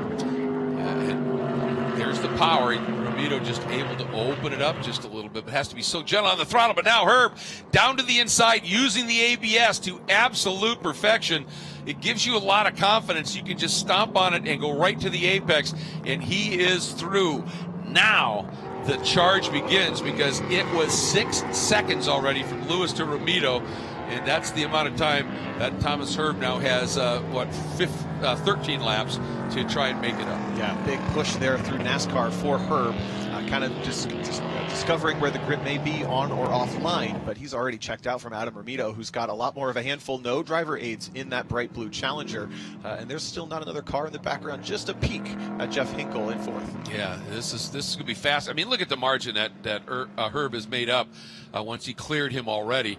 And he is, and you know, once he gets up into the throttle, that car right there, up through these climbing S's, is going to be so much quicker than anybody else right here because of that aero. Man, I'd say Herb is starting to catch Lewis. If I have some math to prove me right at the next sector, it's sure enough almost a second quicker in just sector 1 alone for this Mercedes over Michael Lewis, as Dave Paterick has had another issue, and the hood may be bowed a little bit on that car. Yeah, that may have come from that contact over going through the snake. I wonder if he's got something going on with the throttle where it's just it's like an on-off switch, and he just can't feather it at all. Let's see what happens. That's down through hog pen. Looks pretty good there. Now this is where it spun on him before. When it goes to throttle, there it goes. Wow.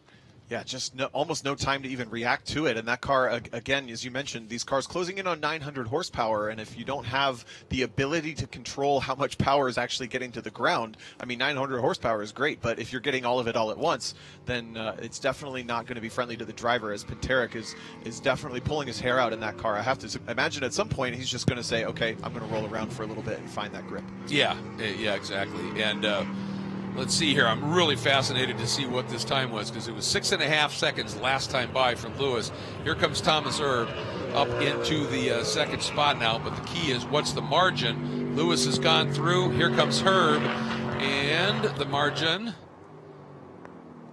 It's going to take a little bit for timing to cycle here, but he's definitely making up ground. I mean, there is no way. Yeah, it's down in 2. He made up 2 seconds in that one lap alone. Yeah, 4.2 last time across the board, and the fastest car in all of the first 2 sectors was Thomas Herb. Michael Lewis was quickest in the 3rd sector, so they're kind of trading blows, and this is critical timing for this race, because whoever picks up the speed the fastest obviously will kind of gain that advantage, but the risk versus reward is huge, and this Mercedes is looking very good in Sector 1.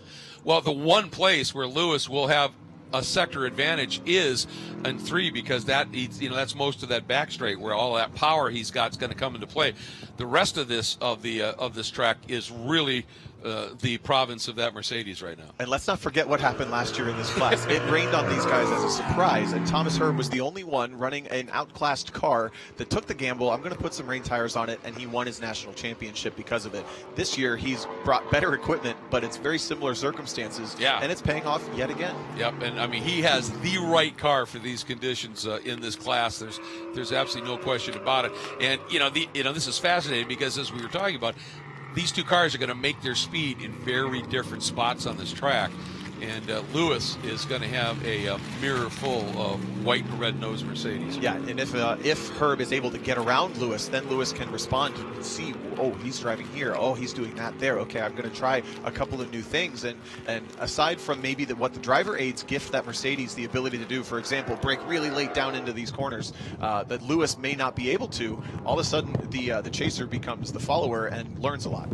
Absolutely, and there you can see that gap growing just through the horsepower of that Jaguar down that Madison Avenue back straight, now into the technical sections, 14, 15, 16, and then right here, this is 16, that little flick left. And then you've got to be patient here. Got to be very patient as you go in. Look at Michael. He went too wide. Oh, going for the rain line. Dips the front tires off, and Herb, smart to be patient. But that was a great opportunity. He could have maybe gotten something done with the hydroplaning from the back of the Jag. Look at it just shimmy as he tries to get the power down. Yeah, this is, this is the classic study of when the monster power is not your friend. And that's what they're doing with, I mean, there's no better guy to be driving that than other than Michael, but look at Herb just close up again. And that braking zone is critical in this race for the Mercedes. He's going to make up that many car lengths every single lap, but you're right, Lewis probably knows this Jag inside and out. And a little run side by side, doesn't get there. Yeah, it's very tricky. You've got to be up alongside if you're going to make passes up in this section of track. We've seen it done already. Herb thinking about it here, looks to the inside. No, not quite close enough as they head into turn 4. And now, right here at the exit of 5 is when you start just feeding it some throttle. Oh, Hinkle having an off from 3rd. Driver out of Tumble, Texas. That looks to be down in turn 1. Maybe tried the braking zone. And now he's going to go around. Looks like the 07 of Ryan McManus slipped through up onto the podium now for the 07 Corvette. But right now, Herb is running a very, very patient, if not cautious race is how I would define that. He's kind of watching everyone make the mistakes and taking his time getting through this. But right now, he's got to know that he's got the upper hand a bit on Lewis. He's just got to wait for that opportunity. Well, the fact that in 2 laps he made up 6 seconds, I think he knows full well, I've got the car. I just have to wait here. And I can follow for a little bit. If Mike makes a mistake, makes it easy for me, great. As we get down into those last 4 or 5 laps or so, all right, then I'll make my move. You can see he got out of Oak Tree incredibly well. I think he may have already, he may have cleared Lewis just because he could put the power down. He did. Now, though, does Lewis, when that thing comes up on the pipe at 800 horse, he's still losing ground. He is. Something may be mechanically wrong with the Jaguar that has now dropped to second. Michael Lewis significantly off pace down the back straightaway. Take a look at trap speeds and see if there's any difference. Yeah, only hit 110 miles per hour. That is not right for a GT1 car. Lewis has got some issues. Yeah, I mean, Herb in the GT3 car went 148. So, yeah, something's amiss there. And unless Lewis at that point said, "I'm just going to let him go," get the visibility or this.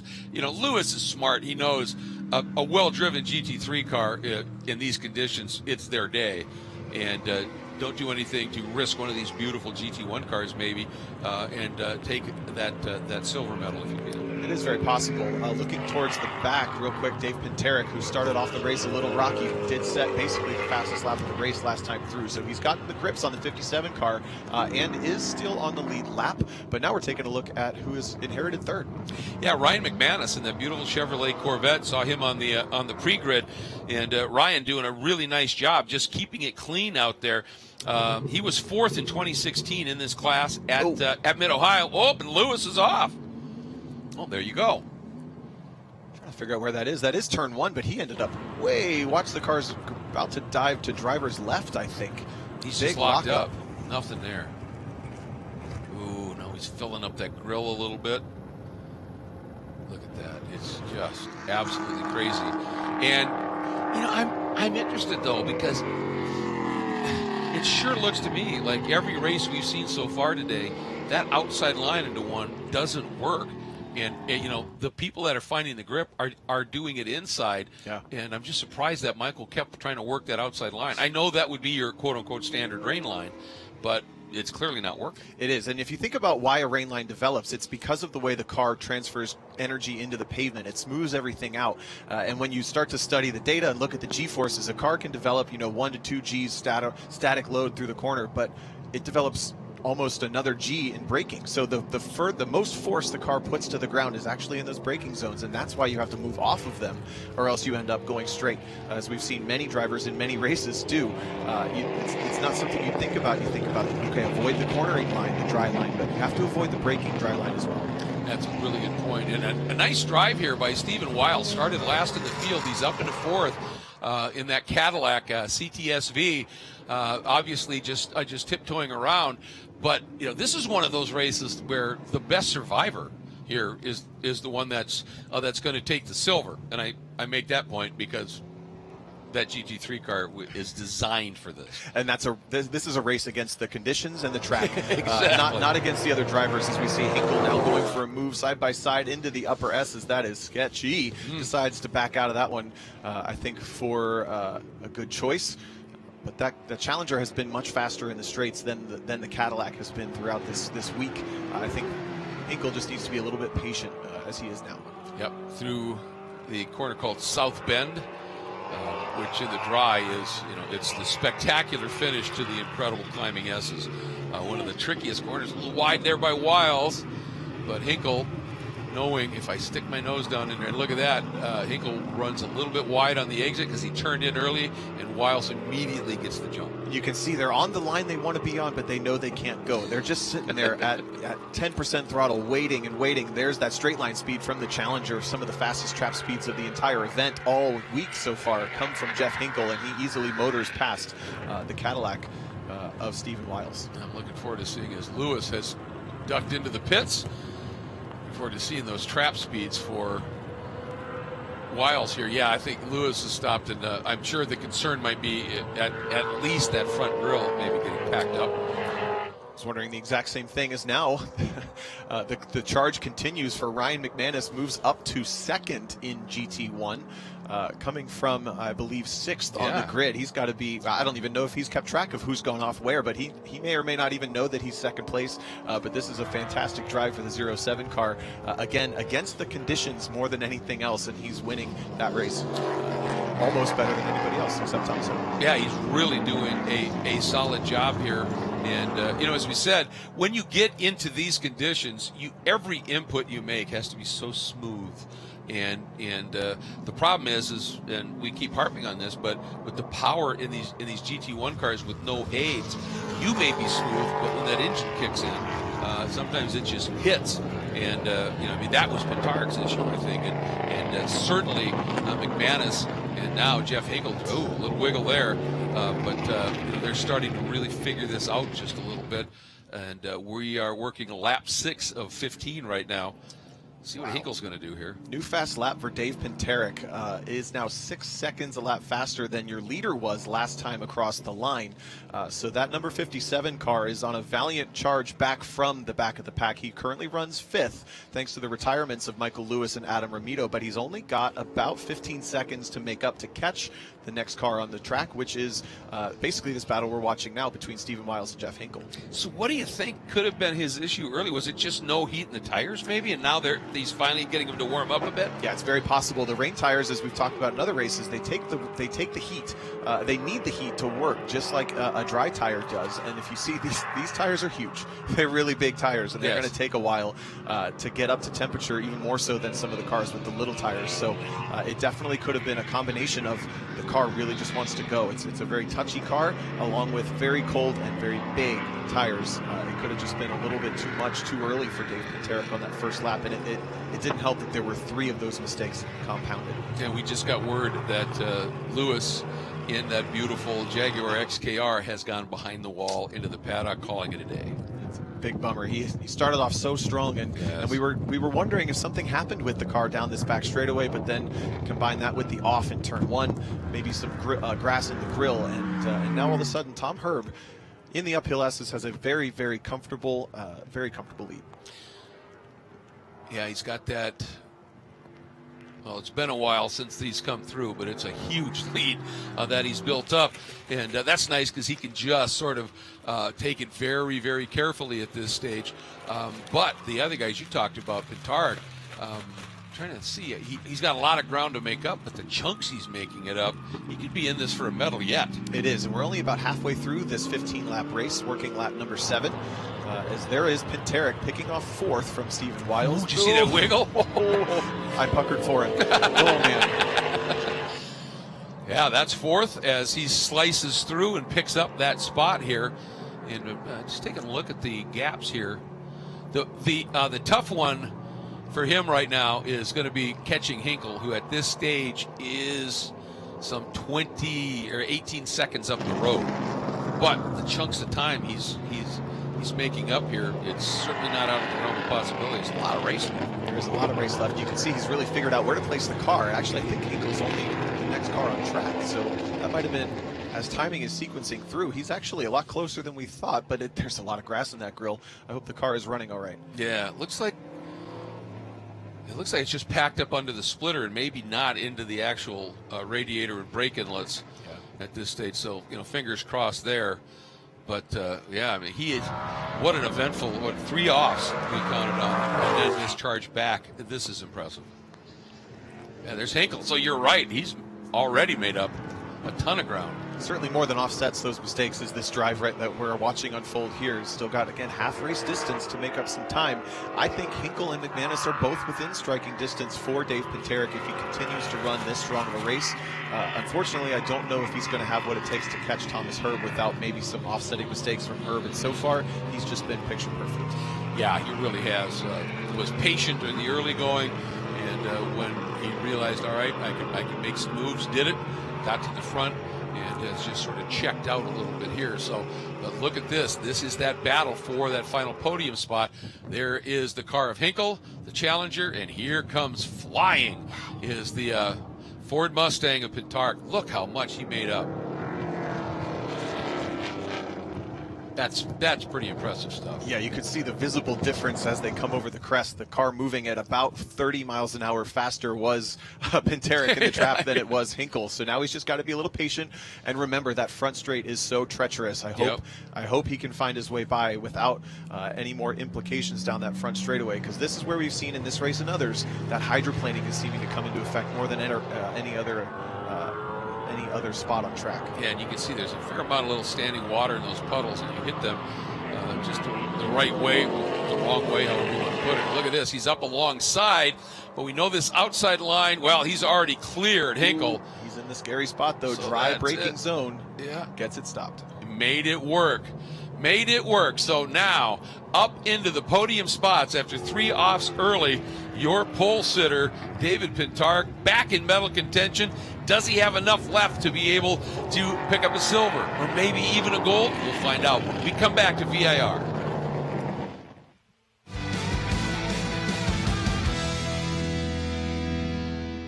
Focus, guys. We're in a race to the finish, okay? Here's where the rubber meets the road. These initiatives move the needle, like, at all? Well, let's shift gears a minute. We're really kind of at the apex here. We need to put the pedal to the metal. We need to nail those hairpin turns, cross that finish line, and take that checkered flag. Woo! Hit the track with the world's largest motorsports calendar, track day insurance, and more. Hagerty. Let's drive together.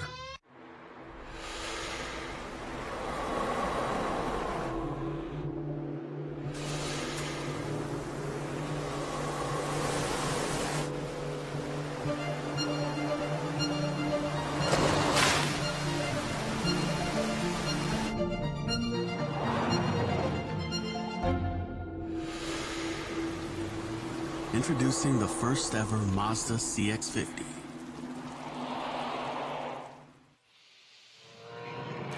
The charge continues for David Pintark as we are at the SCCA Runoffs here at VIRginia International Raceway. Our broadcast today presented by Mazda. That is Jeff Hinkle, who a lap ago was in third. Now he sits in fourth to this guy. He's the pole sitter who had 3 early big moments, dropped way, way back in the field, has charged his way, Tom O'Gorman, up into third. And we're eyeing these lap times right now because he's been significantly quicker than anybody else on track. Can he get to a second spot? Can he get to this guy? Well, you just saw Pintark going through the bottom of Hogpen, and McManus going into turn 1, so that's the gap. It's a front straight's worth of distance, and the crosshairs are targeted onto this bright orange C7 Corvette and Ryan McManus has just done a fantastic job of racing his race, keeping the car on the track and driving to the conditions. You saw the orange in the background just flash in front of Dave Pintark. That's the ground he's got to make up. It's actually about 21 seconds on the timer, but Pintark has been lapping over 10 seconds a lap faster as he just resets fast lap of the race that time by at a 2:21.5. He is booking.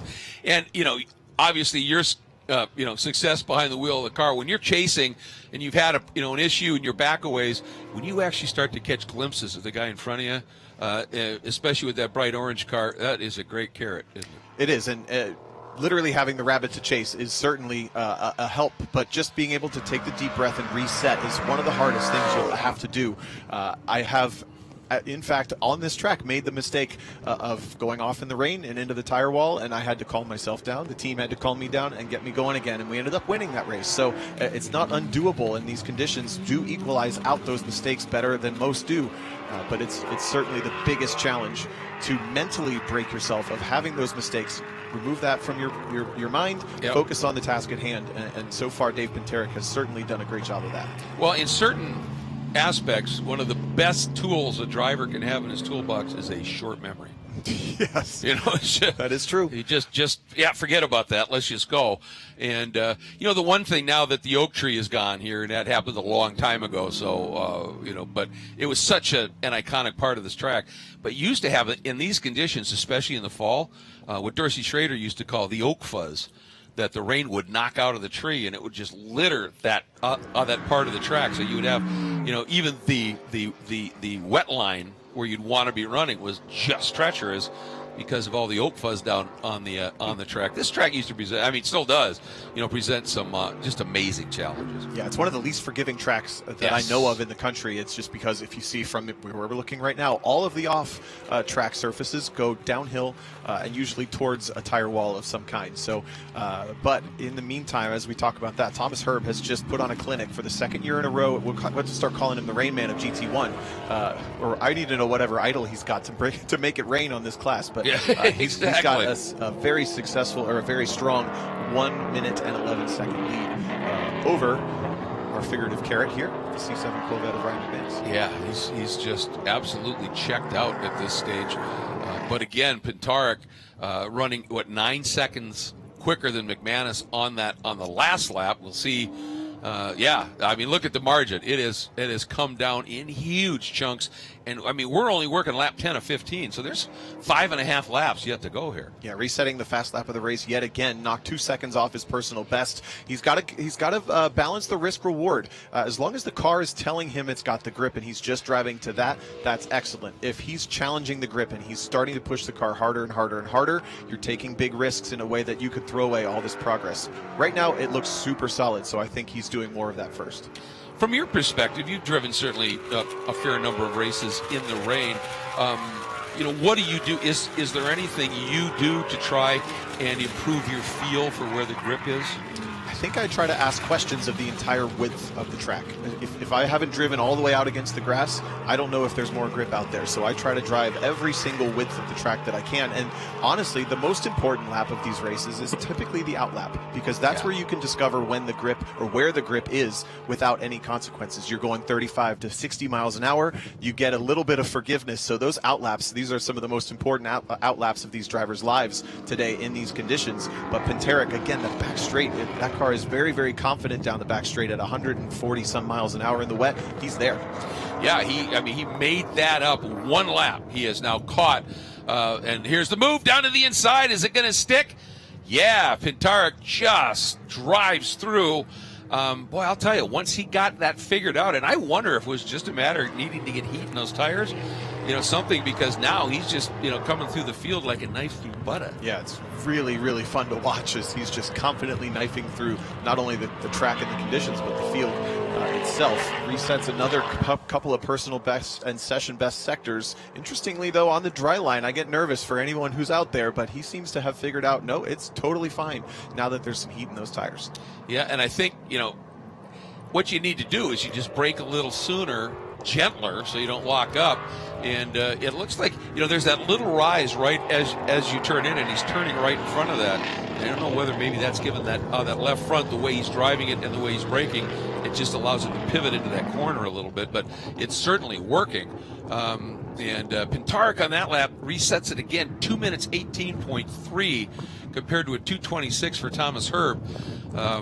There's no way you're going to make up a minute plus here, but what a drive by Pintarek. Yeah, he's got 4 laps to make up 1 minute. I don't think that's going to work out, but Thomas Herb is also just in that nice, comfortable cruise mode. He's not had any pressure for most of the race. He's got to have his rhythm down. Actually sets a new personal best sector 2 on this lap, so he's not pushing, but he's very comfortable at this point, I have to imagine. As Hayward mentioned, also windows up, wipers on. He's probably got the blower going on in that car. He's probably the most comfortable guy out there on top of it. Might have a little XM radio playing, maybe. Yeah, but you're absolutely right, and that fall line crew is on the radio, to him saying, yeah, Pintarek's flying right now, but he's making up a ton of time. You just keep lapping within yourself, you're good. Or better yet, saying nothing at all. Just keep doing what you're doing. You're doing great, man. You're looking great. Yeah, that's true. Don't even mention that somebody's coming here. They may be, though, because he just responded with a very, very strong lap time. Picked up a couple seconds on his previous lap. Yeah. So the 16 car, he is working his way into traffic, though, as I think was that Stephen Weiss just in front? It was, in the Cadillac. Yeah, so... sorry, Wiles. Wiles, yeah, exactly. And he is, he has here, and we've got... You mentioned that Richard Grant. I don't know if he even came out for the start. I'm not sure on that, but Romito and Lewis now are basically back. Did hear from Hayward on the pit lane that Michael Lewis retired the car ultimately because of visibility. He was having fogging problems, which he mentioned on the grid is a big deal for these proper race cars. They're not designed necessarily for the creature comforts you need in the wet.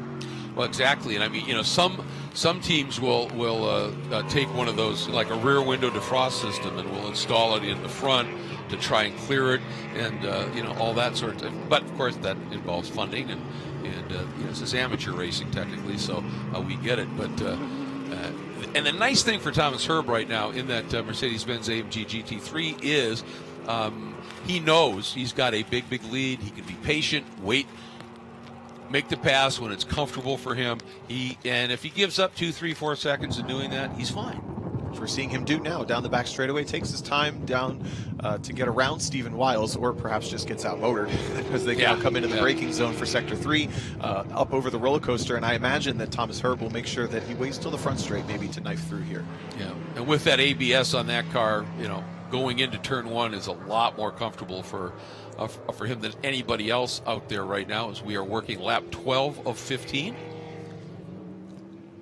Let's see what he does here. Gets it straightened out. He's that TC kick in just a little bit, and there he goes.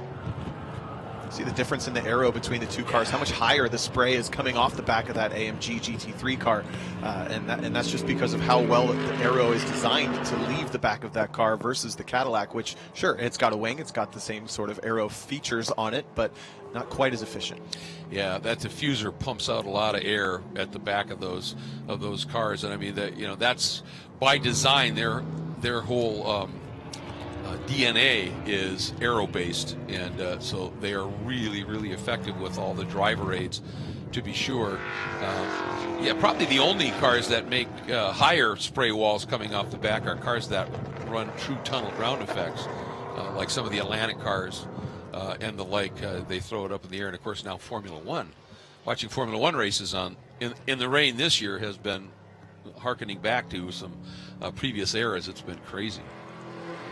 All right, completing lap 12 now for Thomas Herb, and here comes Pintarek in second spot. Just kind of curious to see what he does for a lap time on this one. It was a 2:25.9 for Herb last time by, and a 2:19 for David Pintarek. So, as we said, it's 59.6 seconds difference with only now 3 laps to go. Not going to happen unless he gets some help from a mistake or something by Thomas Herb.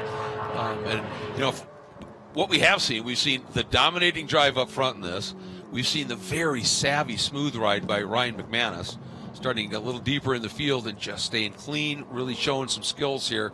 And then the remarkable recovery drive by David Pintarek. This has been a fascinating race in a lot of ways. Yeah, I think it's super compelling to watch driving in the rain. It's just so much fun to watch drivers adapt to it. 3 very different races on the podium, as you mentioned, but kind of surprised, as patient as Thomas Herb was last lap, to get by Stephen Wiles. We watched him almost painfully kind of wait to get to the front straight. His lap time was still within a second of his best lap of the entire race, so he's really turned up the wick in the last couple laps here, so to the point that when he does get held up in traffic, he almost didn't have to slow down on lap time. Yeah, he just played it beautifully. And, that's one of the things you can do, isn't it? You don't have to catch the guy and then slow all the way down. When you realize you're going to be catching him, you can back off just incrementally, keep your speed up, catch him where you want to catch him to be able to ease by. And, Thomas Herb really doing a nice job there. And, again, Fall Line, that is one top-tier team. They compete in pro sports, pro racing as well. So they are feeding him just gobs of good information. And lots of information available before this race as well. Perhaps a lot of kind of communication from different experienced drivers. Actually, in fact, we just saw the team owner, Mark Bowden, drive in these exact conditions today about 3 hours ago. He was probably giving every note he could think of to Thomas Herb through the window on grid to make sure he knew what he was doing. And that's what being a part of a good team really looks like. And whether it's Fall Line at the more pro level with the big paddock or the husband and wife who just have that communication nailed down, and they're in their open trailer with the little canopy over it. That happens across the board here in club racing. Well, yeah, and that's what makes this, one of the things that just makes this event, club racing in general, but this event so compelling is, you've got the David versus Goliath stories here. There's no question about it. And in these conditions, a David can be awfully quick and impressive around here. If you don't have that big monster engine program, if you don't have this or that. Oh, Pintarek, who had been doing such a great job and had developed a sizable lead back to Ryan McManus. He's not getting out of this. No, that's a lot of mud. And again, we talked about the braking zone on the dry line. We're going to see the tires turn. Nope, not even trying it. Yeah, it just completely locked up. He went off with a ton of speed. And that stuff right now, that is some nasty muck. Yeah. That he is buried in. And we've got about a lap and a half left in this race. I wonder if they'll just cover that spot with that local yellow. but that's going to move Ryan McManus back up into second. It's just an impressive drive, 6th to 2nd. And, you know, you think about it, Ryan was 25th in the Hoosier Super Tour points. In 2016 in Mid-Ohio, he had his best finish in this class of 4th. But, you know, he may well be one of those guys that, you know, doesn't, you know, have quite the power in that engine to go up against some of the guns. But as we said, rain's the, you know, the great equalizer, and you drive smart, and you've got that the touch. Magical things can happen, and he's on his way to a potential silver medal here. That's pretty impressive. And, of course, Hinkle, that'll put that Dodge Challenger back up into 3rd. It will, and that's been a roller coaster of a race for most of these drivers, really, but especially for drivers like Hinkle and Piterek, who have come and gone from the race surface, come and gone from the podium itself a couple of times, and now he finds himself right there in that bright red Challenger, starting what will be his second to last lap, I believe, now with a bronze medal on his horizon. Yeah, we've had a fair amount of churn in this one behind Herb at this point. Is Hinkle working his way around and really careful through this section of track up through turn 3 and now up into the left hook as our leader Thomas Herb in that beautiful Mercedes-Benz AMG GT3 comes through from Fall Line Motorsports, picks up the white flag. Yeah, he picked up the white flag and put a lap on Hinkle that sits there just in the back of frame from that shot. So Hinkle also on his final lap for this race, but Thomas Herb has got about 2/3 of the lap to go to bring this one home. Through the snake, now working his way up through the climbing S's. Here's South Bend. And now last time up and through Oak Tree. And you turn in, and then it kind of falls away a little bit right there, doesn't it? So that's what makes that such a tricky corner. It falls away, but it also, there's not a lot of room to the tire wall there. And it's very easy to break uphill. There's no sight line to the apex. It's easy to just try to carry that momentum a little bit too much and end up in what is today very wet grass and mud. But keeping it nice and tidy, I have to imagine at this point, yes, he's about 3 seconds down on his best sector in this one. He's just bringing it home. Yeah, don't slow down too much that you get out of your groove, but you can certainly not push it at all. Last time now down through the roller coaster. There's 14 into 15 right here. One of the most treacherous turns, you know. We've seen it happen many times. Last lap off of Hog Pen and a problem. So be really careful here. Get it turned. Use that traction control. Still be a little gentle on the throttle. And here we go. Thomas Herb defending a national championship, coming from 5th on the grid and defending his national championship. The Rain Man, as he comes through once again, just an incredible drive. You know, yes, had the right bit of kit for these conditions, but didn't make one mistake. Nope, just kept it nice and clean, patient to the point of almost overly cautious, and that is what brought him a gold medal. This will be 3rd place for Jeff Hinkle, completing his lap, just 1 lap down from Thomas Herb, but takes the checkered in that bright red Challenger, and that's a great finish for Jeff Hinkle. It really is. You know, again, in these conditions, anytime you just bring it home, it's cool. And he will finish in the same spot he started. But as you said, there was, you know, he was, you know, back as far as probably 6th at one point and up in 2nd and all over the map. But this guy, he really impresses me. He has done a superb job, once again, coming from back in the 6th spot on the grid. And he, too, he has just driven absolutely within the conditions. I haven't seen him make any kind of a mistake. You know, the car really hasn't even stepped out that much. He's just driven a superb race. That is Ryan McManus. And they call rain the great equalizer. To put that into perspective, Ryan McManus qualified about 6 seconds off the pole for David Piterek. In the dry, 6 seconds is insurmountable. But in the wet, now we've seen where that goes. It turns into a podium because everything is brought back together. Exactly. What a ride here as he comes through and will pick up that 2nd place finish. Still has to get through this last corner, Hogpen. That is never a given in the wet at this track. But there, he gets it turned, can unwind those front wheels just a little bit, gently roll onto the throttle. And Ryan McManus coming through in the Chevrolet Corvette for the McManus Agency, starting back in the 6th spot and brings it home and earns a silver medal. Just an absolutely great story.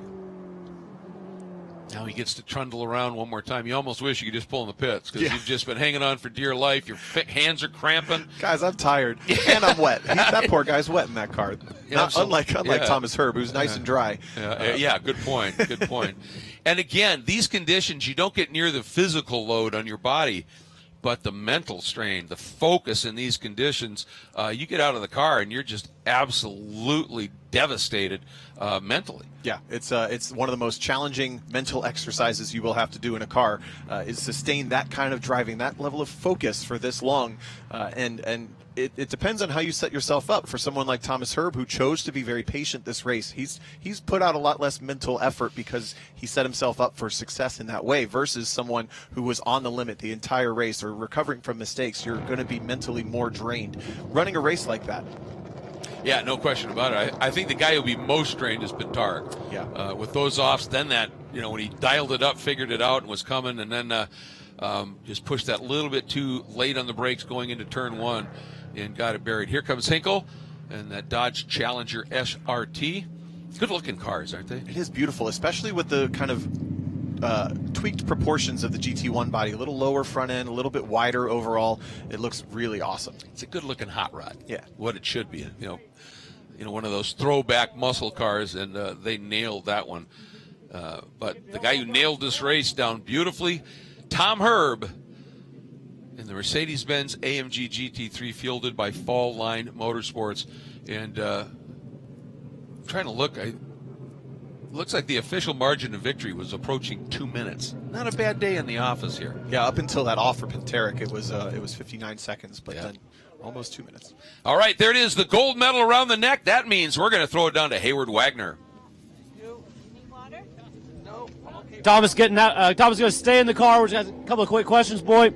You have got some good weather juju going, don't you, my friend? Yeah, I must have an Indian in my closet or a voodoo doll somewhere. So when we were on grid, we were looking at this car compared to some of the other cars on grid, looking at the wipers, the defrost, the side windows, all those things. How stressful was this drive for you? It's the first time I've driven this car in the rain, so it was a little stressful, but the car is really good. I mean, the guys really set it up great today, and with the Yokohama rain tires, they just stuck like glue. And I just needed to just wait my chance and have a smooth race and hope that we could get through the first couple turns and then game on. And, of course, you sent the team boss out in the first race to do some scouting for you. What was Mark's advice coming into this? Don't mess up. You definitely achieved that goal. Congratulations. 2 national championships in a row. Bit unorthodox, but very well done, sir. Thank you very much. Yeah, I mean, just phenomenal drive. And again, I mean, he just happened to have the right car, for these conditions. But you can still have the right car and throw it off the track, and he didn't do that. And I mean, look at the margin of victory in the end. I mean, that's just dominance. Yeah, spectacular. And again, as someone who loves driving in the rain, I want to know whatever his rain dance is. I'm going to need to learn it because he's consistently just been so good in the wet, and 2 years in a row has gotten those conditions to bring home another win.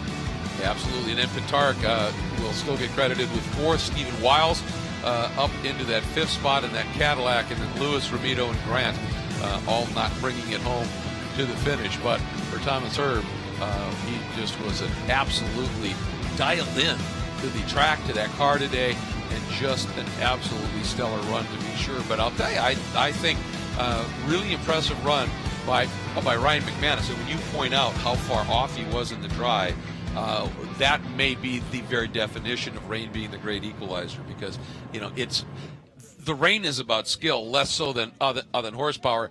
And as you can see on a wet track, visibility is tough enough. Look what he was driving through on that as well. I mean, that is a challenging day in the office. Yeah, that's a generous, barely a porthole on a submarine as well as he's dealing with there. And the visibility, just in that you saw Thomas Herb could see everything. Ryan McManus was clearly looking through basically just that little window through the haze there, and that's so hard. And now Thomas Herb, in that very comfortable car, is going to go out and take himself a nice victory lap, to be sure, and going to enjoy this moment as he gets his 2nd consecutive gold medal in the class GT1 at SCCA's National Championship Runoff.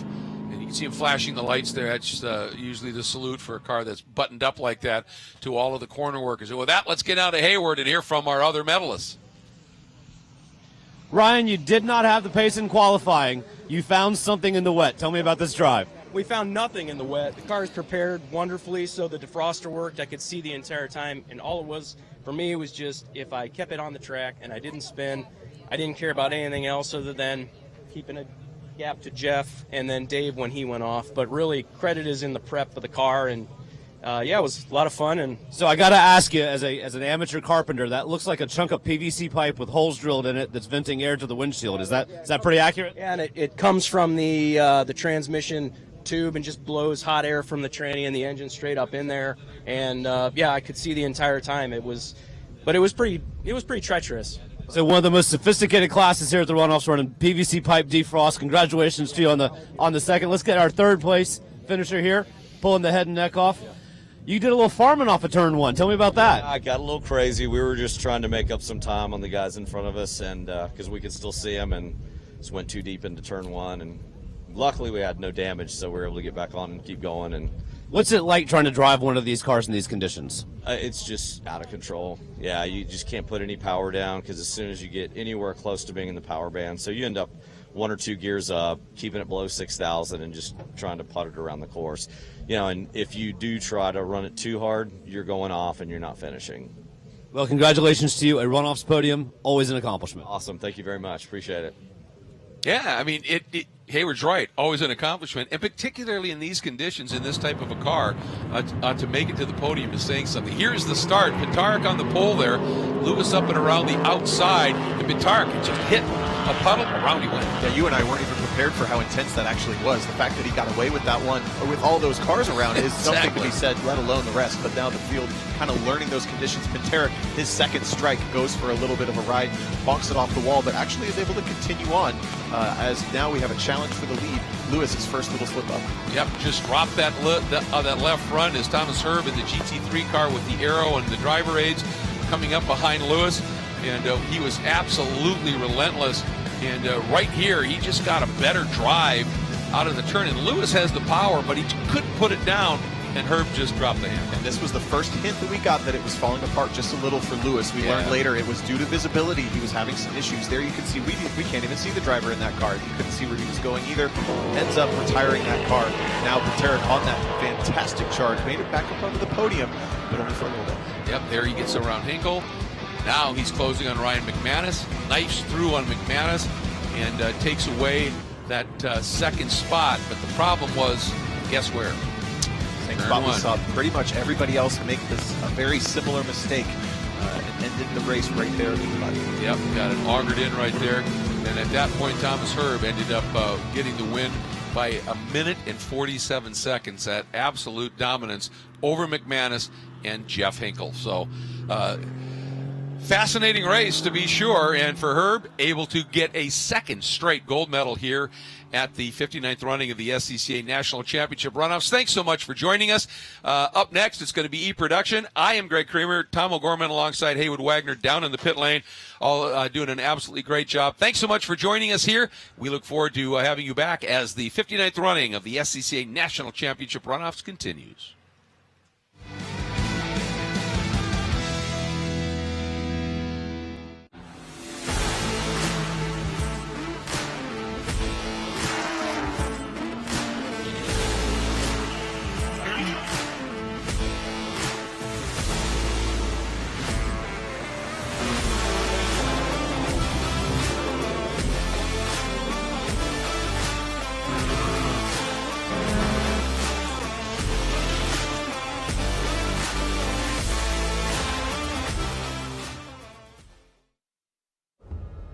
Why race? Because it's in our blood. A love of driving that pushes us as hard on the road as it does on the track. It's why we reinvented the Roadster and put a piece of it into every car we make. It's why we refine, rethink, and refine again. And it's why we'll always engineer to your heart's BPM, not simply an engine's RPM. Why race? Why indeed?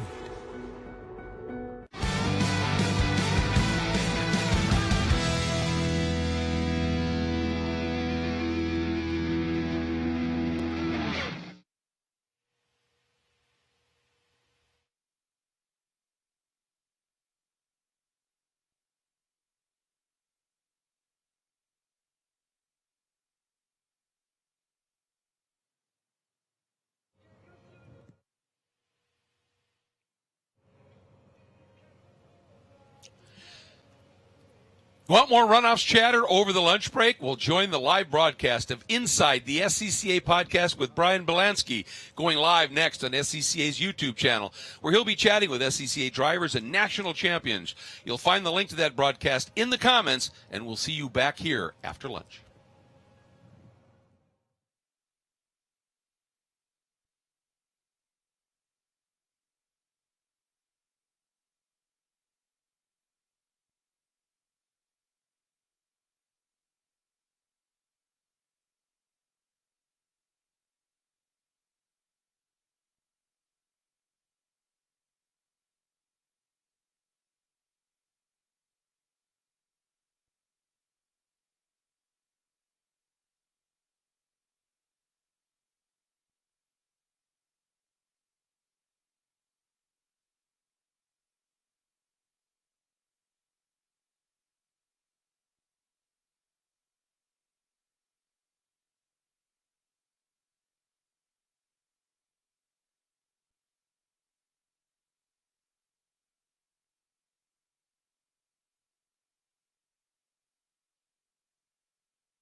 Snaking its way through the countryside of Southern Virginia, this beautiful 3.2-mile strip of asphalt has been around since 1957.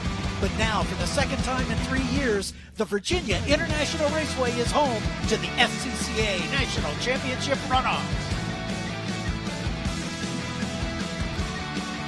Welcome back to Virginia International Raceway for the 49th running of the SCCA National Championship Runoffs. And as you can see from the live camera shots, it is wet here at Virginia International Raceway. And we've had some wet races already this morning. We're into our first afternoon of racing. My name's John Phipp, and I'll be giving you the play-by-play commentary. I'm seated alongside Tom O'Gorman. Tomo, great to have you back with us. Great to be back for E-Production, but before we get there, check out those trees. We have been in kind of a lull with the weather so far this morning. It's been a little bit on and off with the rain, but things are definitely getting blustery here as we're anticipating much more significant rainfall for the afternoon. And there's our pole sitter trying to hide from it a little bit. Yeah, Jesse Prather sitting there under the umbrella trying to stay as dry as possible in that open cockpit car. But E-Production is what we're about here. We've got 17 cars on the starting grid as we're getting ready to send these drivers out. And interestingly, this is our biggest field of the day so far. Of course, the next race will eclipse that by a whole bunch as we've got 46 Spec Racer 4.3s coming up in about an hour or so. But nonetheless, E-Production, always a closely contested race. The production classes, I must say, are my personal favorites because I'm showing my age. These are cars that I remember when I was a kid. Well, it's not just you. I love these as well. And when I was a kid, I used to want to drive these cars on the street because I think there's nothing quite like a production-looking race car. And it's a production-based chassis, but you basically build a race engine, you put all the race car parts on it, and you make it into a race car as best you can. A cool variety, and this is the fastest of them in the production category. E-Production coming at you for a national championship. Exactly right. As there's E-Production, used to be A, B, and C production. Those are long since gone. We'll have H production a little later on, which is the smallest engines. And but these production classes are always entertaining, and I look forward to this one coming up for sure. As we've got, let's see, just one former champion in the field, and that's our pole sitter, Jesse Prather, a 5-time and defending champion. But the boots on the ground are the third member of our broadcast team, and he's got the scoop. It's Hayward Wagner. Oh, I'm so sorry. Hayward needs a little more time. He didn't blow away, did he? Yeah, I hope not. As the remnants of Hurricane Ian are bearing down on us after laying waste to a lot of Florida. It's taking a right turn and heading for the Carolina coast, and it will be with us by this time tomorrow. Now I think we've got Hayward Wagner down on the pit lane. Guys, E-Production has a lot of variety year after year, but this is the first year I can remember without a front-wheel drive car on the grid, or at least not towards the front of it. These are all rear drive cars, a lot of BMWs, a couple of variants. One, most of these guys are running the Hoosier Radial Wet, except for John Brakey. He is running the Goodyear Bias Ply. That tire should heat a little bit faster. It's a little bit wider. The other difference is that most of these cars are open. Jesse Prather said he prefers an open car in the rain. Nothing to fog up, nothing hard to see through. Tim Schroyer has a slightly different idea. He's got an ice scraper with some detailing blankets zip tied to it that he'll be using in case the windshield gets fogged. That's great. Michael Lewis could have used that in the GT1 race that just concluded, as he had to retire because of visibility issues. So it's going to be a factor here. And Tomo, you've driven this race course in the wet. It's pretty tricky, and you've got to do a little experimentation to find out where the grip is. It is tricky, and specifically for today, this is an early afternoon race. We've seen a whole morning's worth of racing, and it consistently is changing conditions with the amount of rainfall, the amount of drying, the amount of puddling, et cetera, et cetera. So it's a 40-minute race or 15 laps, whichever comes first. And there's a lot of variety that can happen just in the conditions while it's quote-unquote wet the whole time. It's not just one consistent condition. So the drivers have almost guaranteed been watching the races from this morning, but the track they're about to see is probably the driest it's been all day, and it could at any point start raining, and who knows, it could rain where we see on camera now and not at the other end of the track. Exactly. This is kind of a long, oblong racetrack, and it can be raining in one spot and drier in the others. The other factor they're going to have to contend with is you can see the trees in the background background, wind is going to be a factor here, as the winds are going to be picking up over the next several hours. As the field begins to roll away behind the safety car, let's introduce the 17-car starting grid for you. Starting alone in row number 9 is the 77 of Yuri Calazos out of Homestead, Florida, the Florida region, in his Mazda RX-7. In row 8 on the outside, the 47 of Donald Walsh, from the Susquehanna Valley region, also in an RX-7. The number 83 is Sam Halkias. He is one of the 2 former national champions in the field. He won his championship in 2009 at Road America in very similar conditions. So watch for Sam. He's great in the wet out of Westerville, Ohio, and the Ohio Valley region, in a Triumph TR6. Mark Webber, what a story he is in row 7 on the outside. The number 25 car out of St. Louis in the St. Louis region.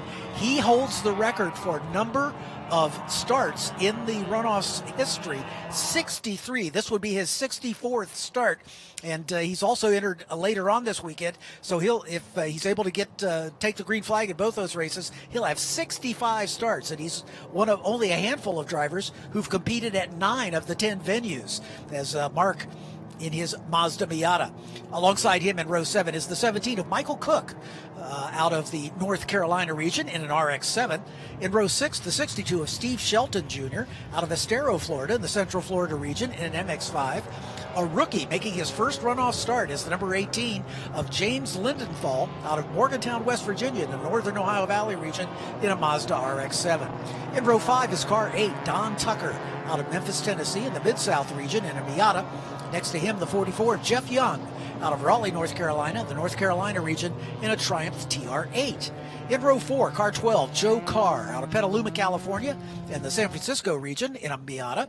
Alongside is the 30 of Steve Rose out of North Carolina, the Central Carolinas region, in a Mazda RX-7. Row 3 has the 06 of Doug Piner out of Hampstead, North Carolina, also the North Carolina region, in a BMW Z3 2.5 liter. Next to him is the 50 of Peter Norton out of Pelham, North Carolina, also the North Carolina region, well represented here, in his 2000 Lotus Caterham 7 America.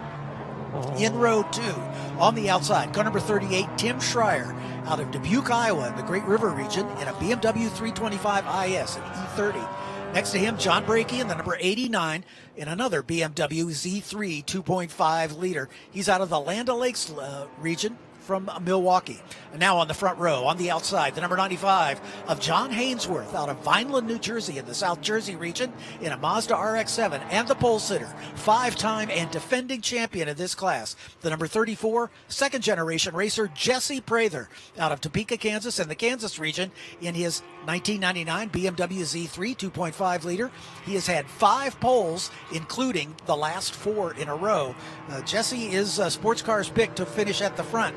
He had an eventful race here back in 2019, as he was well out in front, made a mistake late in the race, and it cost him the chance for a championship. So I think he's going to be especially focused here. Yeah, that's the last time he didn't win. So he's actually won the last 2 years going for the hat trick, but definitely wants some redemption. As we take a look for the number 8, Don Tucker, looks like some mechanical issues. We heard that car running rough in qualifying a couple days ago, so sad to see that car may not make the green flag. Here's the track map. Tomo, take us around this circuit. Well, we're looking at Sector 1, highlighted in red, of VIRginia International Raceway, a little over 3.5 miles long, but it's today in the wet. Watch that braking zone in Turn 1. If you're on the dry line, that tends to be very treacherous, as does Turns 4A and B. Very slick as they transition into the lower S's. Then the fast uphill S's. Not much of a rain line there. You may have to back off just a little bit, but they tend to be a pretty much straight shot here in these prod cars. Then the really tricky acceleration zone off of Turn 12. That's Oak Tree Corner onto the back straight. Critical in the wet and the dry to get a good run on the back straight. And then the last very, very challenging part of this circuit in the wet, Hog Pen down at turns 16 and 17. Leading on to the front straightaway, and that's the end of a lap, as we've got now 16 cars with Don Tucker pulling off as they are coming down the roller coaster and entering the Hog Pen turn. You can see the blue and yellow striped Sunoco livery number 34 of our pole sitter, Jesse Prather, and that's John Hainsworth in the black RX-7 alongside, with the BMW of John Brakey and Tim Schreier right behind in row 2. As the safety car pulls into the pit lane, the field nicely formed. We've got a few stragglers trying to catch up to the back of the field as the starter looks them over. Again, 15 laps or 40 minutes. That's the plan for all the races here this weekend. As a wet Virginia International Raceway goes, and getting away quickly is Jesse Prather, but John Hainsworth going with him. As Prather goes to the outside, Hainsworth is going to fall in single file. The car coming around, making it 3 wide down into turn 1. This has been a danger spot all weekend long so far, as we've had cars spinning on this first turn. But so far, we're clean as the leaders single file out of turn 1, called the horseshoe, making their way down to NASCAR Bend. Oh, and we do have a spinner indeed. Yeah, it was Doug Piner was the first to challenge that dry braking zone. He made it through the braking zone, but didn't get down the acceleration, and is now a big lunge up the inside for Peter Norton. This is his first time ever racing on rain tires in that Caterham 7, and he's adapting to it quickly as Brackey dropping a little bit back. And the big charger from the front, as we watch all that action, is the number 12, Joe Carr, charging all the way up in the red Miata, number 12 to 3rd. Look at that charge. Yeah, gosh, he started well back in the 4th row. So a good first lap. Again, with rain being the great equalizer, as another spinner, as the 62 of Steve Shelton Jr. goes around. Oh, they're all doing the hokey pokey. I think some contact between the 17 and that MX-5, the light blue car. Missed the number, but the 17 displaced hood position on that car as well. Perhaps some contact as we saw some body parts flying. Everybody is going to continue. That's great to see. Yeah, the 17 is Michael Cook, one of the North Carolina drivers. But look at the lead Jesse Prather has got already, as he is making his way up the climbing S's toward turn 10, the south bend. And now he's up into the double apex right-hander. Wow, and John Hainsworth has his hands full with Sam Carr, and the number 12 shows the nose of the apex of Oak Tree. It's going to compromise both of their exits, and we heard from Hayward off mic that the number 12 car is actually on some hand-grooved slick tires. You can make your own custom rain tires in this category if you want. That's paying off for Sam Carr, that we can tell right now. Yeah, we'll see if those last for him, because basically getting temperature into these rain tires is key to making the grip. But Jesse Prather doing what he does, getting out and getting away from the rest of this field as he hits the roller coaster section, a 130-foot vertical drop in this section. It is much steeper than it appears on camera, as we've said many times. And he is coming down the roller coaster and into hog pen for the first time at speed is Jesse Prather. And looking clean as he comes onto the front straightaway. Jesse has driven this track in the wet, so he knows kind of what some of the rain lines are. Jesse, the son of Kent Prather, like I said, a second-generation racer, and he's a tuner of some repute. His work is in a lot of the cars in this field and in a lot of the other prod classes. Jesse does a great job preparing cars for other people as well as himself. Yeah, looking to conquer VIR, as we mentioned, really wants to get that national championship at this track, and he's very, very composed so far. Not a lot of drama for the number 34 Sunoco BMW, but this battle for second and now the battle for fourth as Peter Norton lunges for that dry, risky line around the outside of Tim Schreier in the E30 BMW. Schreier's going to give him the spot for a moment. You have to wonder, is he starting to have visibility problems? Yeah, the Caterham, of course, with the open cockpit, it's going to be a little easier.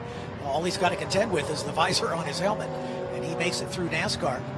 And again, it's interesting to see the different lines these drivers are taking. As we said throughout the day, the rain line is frequently not the same line that you run in the dry, as these drivers will be looking for places where the track has not been scrubbed smooth by all the cars running through there. So you'll see cars taking a variety of lines, really experimenting and kind of seeing what they can find around the racetrack to find out where the grip is. Experimenting for themselves and learning from each other. Every pass you make is a risk to teach the guy behind you what you were doing to catch him. So it's going to be really tricky. And here in Eaton Production, we've seen a little bit of a displacement race, especially with a lot of these BMWs becoming kind of the car to pick, especially that 2.5 liter Z3. But here in the wet, displacement doesn't matter nearly as much, and that's where cars like the one we see on camera, the Caterham 7, or the the BMW, the Miata in third place with Joe Carr are definitely coming alive here as Doug Piner continuing to have some issues. Yeah, he goes around again. That's his second spin so far. He's had that one there at turn number 1 where he got off into the grass but was able to get back going again as the car of Peter Norton looking strong. We've got a couple drivers who can clinch. Actually, Peter Norton is the only one who can clinch a super sweep. He would be our first super sweep winner. If he wins this race and Lindenhall finishes 6th or worse and Tucker finishes 3rd or worst, he could clinch a super sweep. Again, he's got to rely on some help, but is certainly not out of contention just yet. As the number 12 car, Joe Carr, what a great start after being back in row number 4, finding his way up into 3rd spot. And let's see his lap time. We'll wait till he comes around next time. Wasn't quite as quick as John Hainsworth. As Hainsworth beginning to put some distance, but he needs to watch his mirrors. Peter Norton's coming. He is coming quick. And then number 12 on camera there, Joe Carr, started that first half of lap, was really strong. I have to wonder if John Hainsworth looked up in his mirror at Oak Tree and kind of tacked her up a little bit, like, oh, I got to take some more risks because I'm getting run down. But then it is kind of this battle that's compressing for the bronze. Joe Carr, Peter Norton. And we heard Peter Norton has never driven on proper rain tires before, but he is from North Carolina, has driven VIR. If he's driven this track in the wet but never driven on rain tires, he's loving life right now because rain tires are a great cheat code in the wet. Exactly right, and he is staying right with Joe Carr. Carr in that red Mazda Miata. And the Caterham, of course, very light, very nimble in dry track conditions. Wet track conditions, that should translate pretty well. It's a car that is pretty neutral in its handling. It isn't great aerodynamically, but they don't get to really high speeds in this kind of weather. So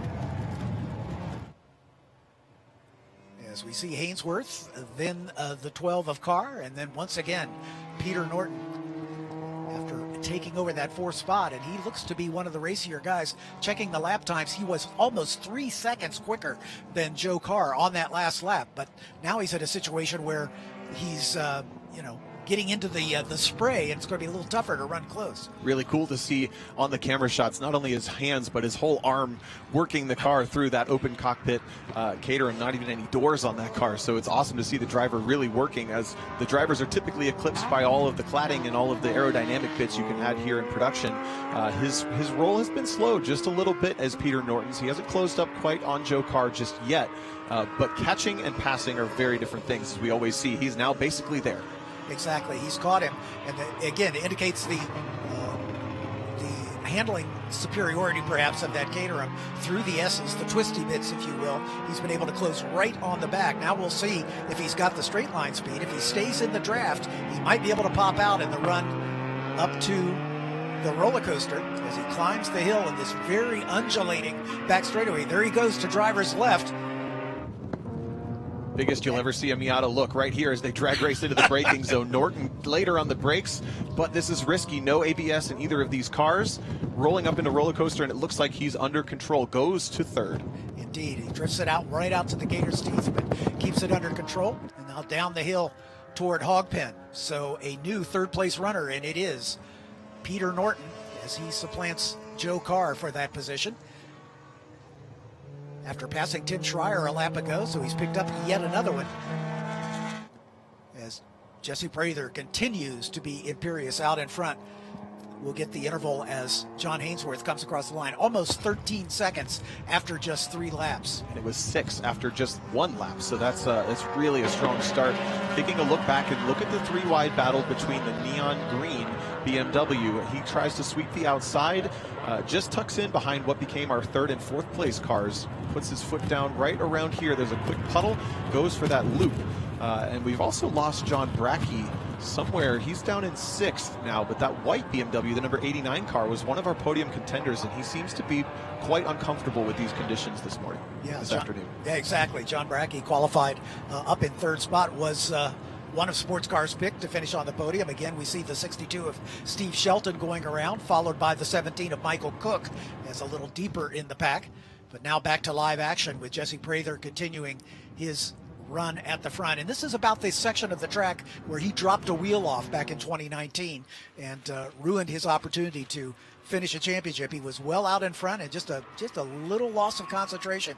And here comes our 2nd place runner, John Hainsworth, in the black RX-7. As we can see him working his way through that same section of track into South Bend, which sets up for the double apex Oak Tree Bend at the bottom end of this racetrack, the southern end of this racetrack. Both drivers looking very smooth. It's looking good. You don't see a lot of hand motion, especially on acceleration onto the back straightaway. Unfortunately for John Hainsworth, Jesse Prather just kind of got there quicker, as they now are running very similar lap times, less than 2 seconds spread on the lap time last time through. So that first lap ended up being a very, very critical lap for Jesse Prather to get himself that comfort that he bought with that very, very strong opening lap. We'll see if Hainsworth, as they kind of settle in and get a little temperature into these wet weather tires, we'll see if Hainsworth is going to be able to match the pace of Jesse Prather and hopefully perhaps run him down as we are working race lap number 4. Jesse will be completing the 4th racing lap when he comes across the stripe in just a few minutes' time. John Hainsworth, again, about 13 seconds behind at the end of lap 3. Peter Norton a further 7 seconds back. Norton will be the one to watch as well, as he's been looking quick. We'll see now that he's in clear air if he's able to close down on Hainsworth. So quick, in fact, he has the session best, the race best sector 2 on this lap. That Caterham 7 is definitely swimming in these conditions in a good way. As we watch John Hainsworth continue, just there at the pop of the background was Jesse Prather. It is up to 15 seconds between the top 3. And there is Norton on quite the charge. Yeah, not quite as quick. Yes, he was. He set a personal best and virtually identical lap time to John Hainsworth on that lap. So Peter Norton is stabilizing that gap. It was 7.6 seconds as they crossed the line. Joe Carr in the red number 12 in 4th. Tim Schreier in the 38, rounding out the top 5. John Brackey recovering after his tough start up into 6th spot. As we check his lap times, he's now kind of on the pace, lapping about the same pace as the cars around him. As we've got another spin, and that is our 4th place car, Joe Carr. As Carr goes around, but he had enough of an advantage over Tim Schreier. I don't think he's going to lose a place. Won't lose the place just yet, but that might make it an interesting 3-car battle, as John Brackey has stayed right on the back, mostly on the back of Tim Schreier, all 3 cars there in shot. Schreier, one of the only cars with a proper windshield in this race, and he's kind of navigating the track by himself. But that battle, the red car and the 2 white BMWs, is for 4th position, and don't rule out James Lindenthal there in that teal RX-7. He stayed in touch nicely as well. Lindenthal out of Morgantown, West Virginia, as we see Tim Schreier in that BMW 325 IS using the curbs coming up through the climbing S's. That car trying to get sideways on him. You can see he's putting some steering correction into that car as he's looking for every bit of traction he can find. No good way to avoid the dry line up those S's, and Schreier, you're right, really working the wheel up through there. I heard a story back when this car showed up. I think it was either Indy or Road America a couple years ago. I think he used to drive this car to college, and now it's his race car, however many years later. So a lot of history with that E30, as he's definitely catching up to perhaps a little bit of a rattled Joe Carr. Once you spin, that mental game comes into aspect, and you really have to be able to kind of forget that. As Greg Creamer said, the best asset for a race car driver, sometimes a short memory, but he seems to be a little rattled. Schreier looking good, though, as he is closing down on Joe Carr. On the last lap, he was not as quick, but on this lap, he definitely is as quick or quicker, because that interval seems to be closing down. Especially motivated by seeing your competitor have that little chink in the armor. He's trying to really catch up with that BMW. Looks like the visibility is still good as long as we can see his helmet in the windshield, then he's doing all right. Hasn't reached for the ice scraper just yet, but look at the wiggle again. Little hydroplanes up the front straight, even at probably 80 miles an hour, 90 miles an hour, closing in on 100 now down this straightaway. Imagine highway speeds, what that hydroplane feels like under you. It's very scary, and these guys are racing for competition, and they have to just drive through it. Yeah, racing for the gold, the silver, and the bronze medal. As John Brackey right there in the background, as he is staying in position. John, a 3-time champion with 31 starts so far in his runoffs career. He won most recently at Road America in 2012. Schreier picking up 9 seconds that lap with the spin from Joe Carr in the red Miata just in front. He just needs to kind of keep up that pace, keep the pressure on. Maybe he can inspire another mistake for the car just in front. But I think the gap to Schreier to Brackey there in the white Z4 is pretty static. Brackey was not quicker than either car in front of him last time through. So this field is still stringing out by little tenths and seconds here and there. John Brackey from Milwaukee up in the Land O'Lakes region. But the battle between Schreier and Carr, the best one on the racetrack. And here comes Schreier. That BMW's got some grunt. Oh, man. Yeah, he is side by side through the climbing S's. You usually can't do that, but he is going to stay right there. Oh, some great driving from both of these drivers. You could put a cigarette paper between those two, showing great respect for one another. And it looks like Carr might get a nose ahead But man, you don't see that in the dry and hardly ever in the wet. No, neither one giving up, and Joe Carr was not having any of that. He just powered around the outside there to put the position back on Tim Schreier. But Schreier, I didn't notice how he got that big of a run. Maybe perhaps a missed gear or something for Joe Carr, but all of a sudden that BMW was just popped up right alongside, and that was some of the closest racing we will probably see all weekend. It's spectacular, but look at the straight line speed again for that BMW, just kind of motoring him now. Yeah, I think that may be the advantage. He's got a little more straight line speed as he pulls ahead, and he's going to duck in front as they make the run in this little dip and then back up the hill toward the roller coaster. Perhaps say nay for that push that you got in the S's. I'm going to spray you, pulling back in front to kind of shoot that water back up, and that's brought John Brackey right back in this battle. Exactly. As those two going side by side, Brackey with a big grin under his crash helmet, realizing that that's an opportunity for him to close up this gap. So he is now making this a three-way battle for fourth, fifth, and sixth. Whoa! Scary moment for our leader, Jesse Prather, just barely dodging a lapped vehicle. The 47 of Don Walsh goes for a little ride in NASCAR. This is turn 3, pulls back on just in front of Yuri Koyazos, but gets it going again. But Prather maybe dodged a bullet there. Sure did. As we're going to see if there's a little payback here. Is Joe Carr going to try to get back around Schreier? And heavy on the brakes at turn 1, the horseshoe. He stuffs it in there. Flirting with that dry line, though, you have to be very careful moving to driver's left. Coming into that shot, you can see putting power down the Miata dancing, the BMW dancing, and they're still side by side through 2 into 3. Best racing we've seen so far today between these two. They have just really been hammering on each other. And again, racing clean. There's been no contact. Schreier's going to maybe stuff it down in 4. No, he doesn't do it. Falls back in single file. Meanwhile, Brackey lurking there to pick up the pieces if these two come to tears. Well, Schreier knows he got a great run through this section last time. Maybe if he backs off, just gives himself somewhere to go with it, perhaps he can pull it off again. But I doubt either of them really want to go side by side through the S's again if they can help it. Ooh, big slide for Brackey, just trying to keep up with these guys at this point. Great battle for 4th spot, but as we get into the second half of this race, let's just take a moment and thank some of the sponsors that make this broadcast possible, as we'll be back with you for the 59th running of the SCCA National Championship Runoffs.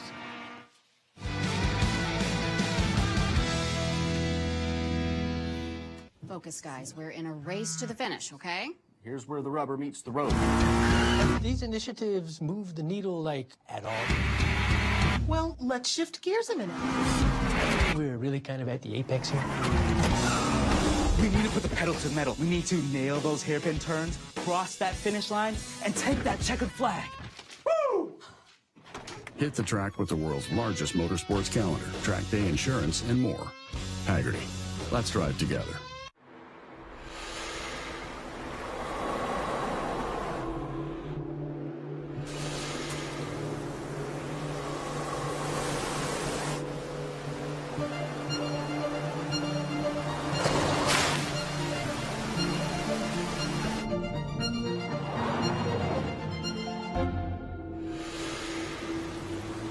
Introducing the first ever Mazda Cx-50.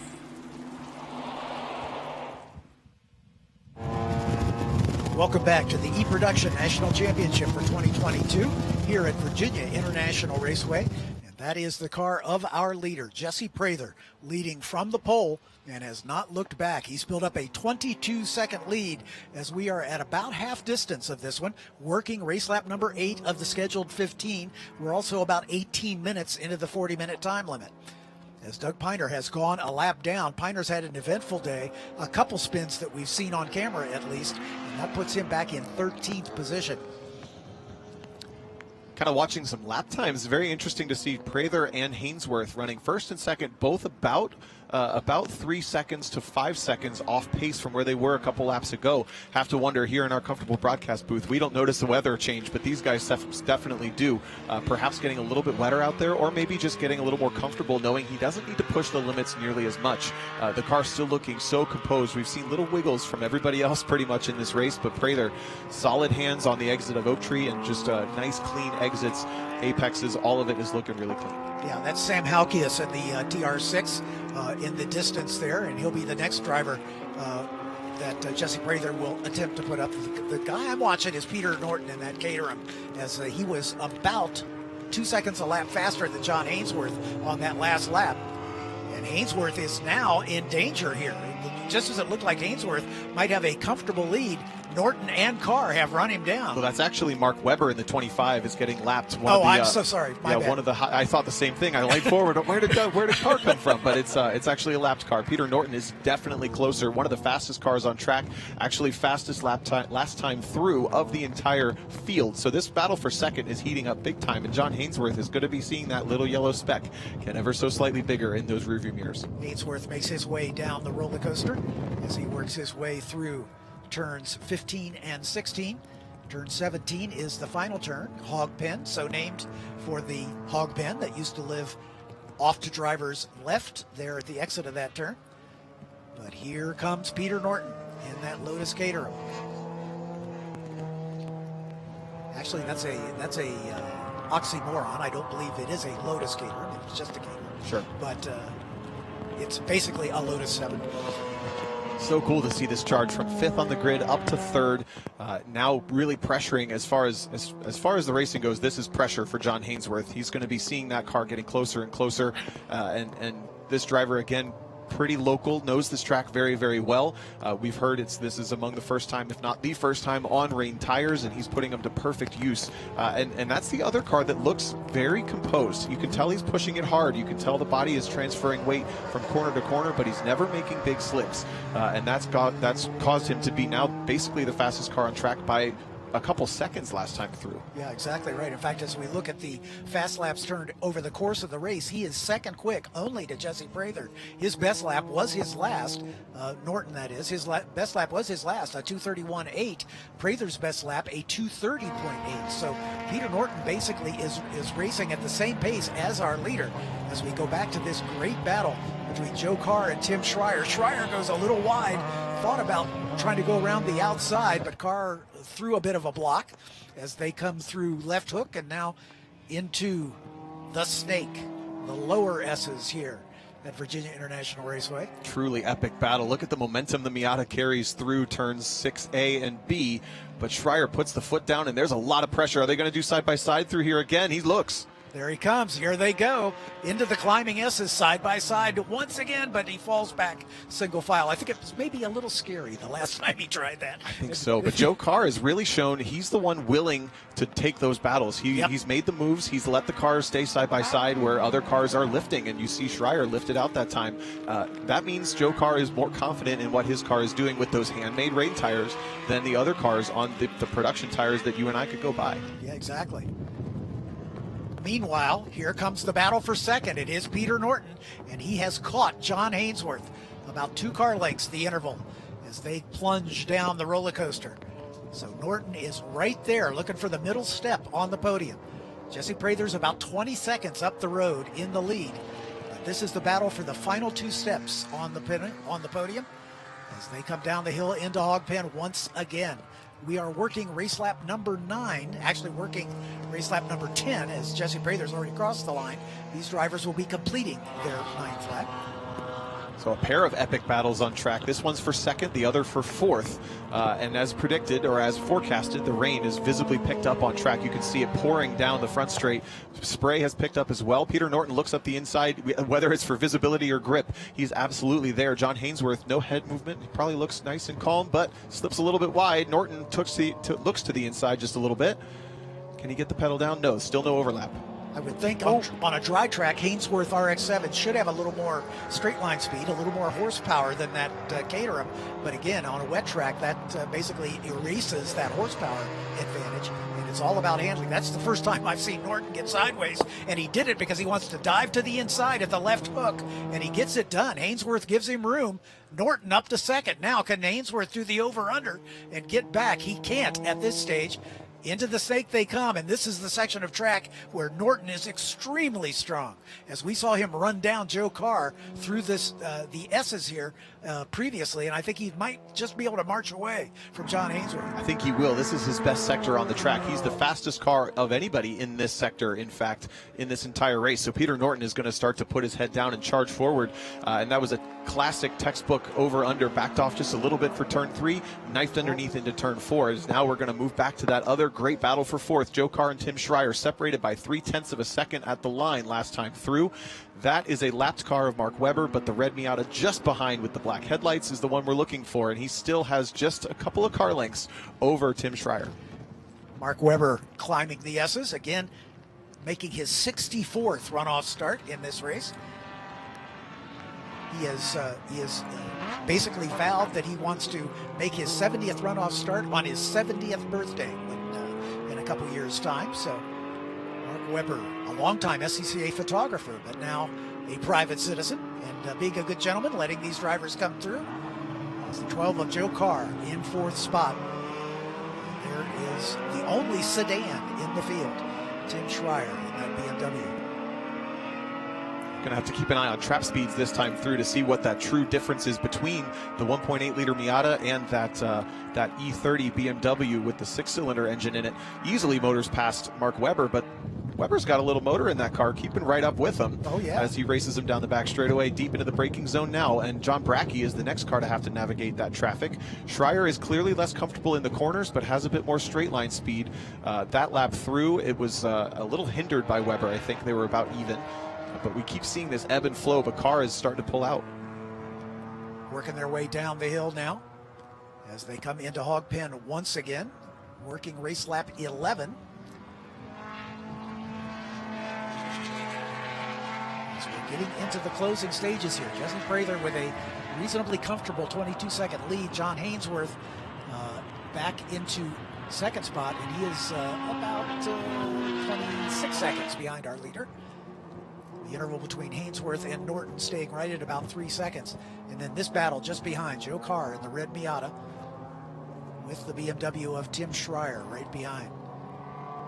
And this one is going to go right down to the wire. It's a shame that it's not for a podium spot since they put on such a fantastic battle. Well, it's not over till it's over. We've seen that evaporate from people's grasps up to the last corner in this weekend so far. But Joe Carr seems to really have been finding his comfort out there. He's fastest personally in sector 1 and 3 last time through on that lap. So even with the lap traffic, he was able to put in one of his fastest laps of the entire race. However, Tim Schreier is doing the same thing right behind. They're lapping within a half a second of one another. Three-time champion John Brackey doing his best to keep up with these drivers, but John clearly not quite as comfortable in these conditions and hasn't been able to mount much of a challenge of these two up in front. Doug Piner in that green BMW just coming out of the shot is a lapped car, as these drivers will be putting him a lap down. Piner's back in 12th position right now.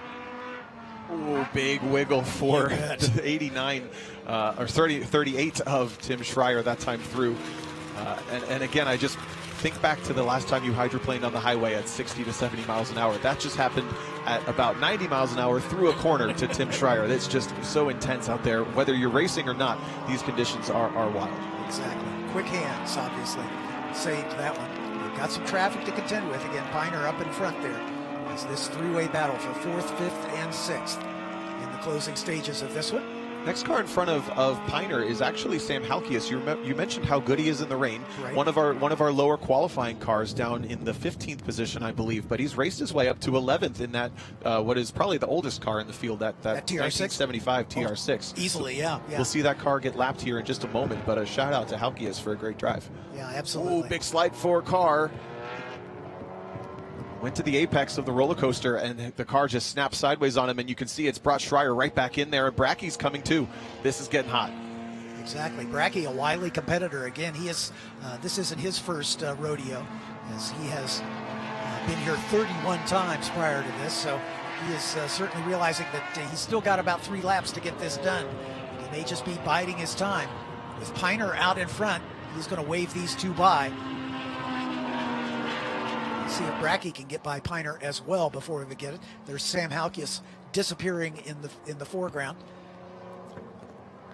Joe Carr way more confident on the brakes. It looks down into turn one. You can actually see the weight of the car dive forward. Also setup-wise, it looks like the car is a little bit softer for this race, where Tim Schreier's car looks a little less forgiving. When he goes sideways, you can tell there's a lot of panic that happens. Oh, I got to get it back. Whereas Carr is able to kind of lean into the yaw of the car just a little bit more. And I think that's what's allowing him to maybe get away with those little slips and slides. But Schreier is really on top of him now. With the BMW, probably with a little higher center of gravity, he's probably got it a little more stiffly sprung, so it's not quite as forgiving in these conditions. As in dry track conditions, he would be really leaning that sucker over if he had it set up too softly. And as close as Brackey was getting down the back straight, he has lost all that ground yet again.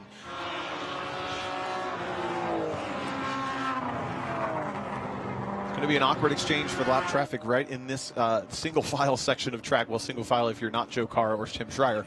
They're comfortable going side by side, clearly. So Carr's going to show the nose, goes up the inside into South Bend. Schreier's going to go with him. Not the preferred line, but they make it work. I don't think either of them lost too much time. Schreier was a little compromised, but now Brackey's a lot closer.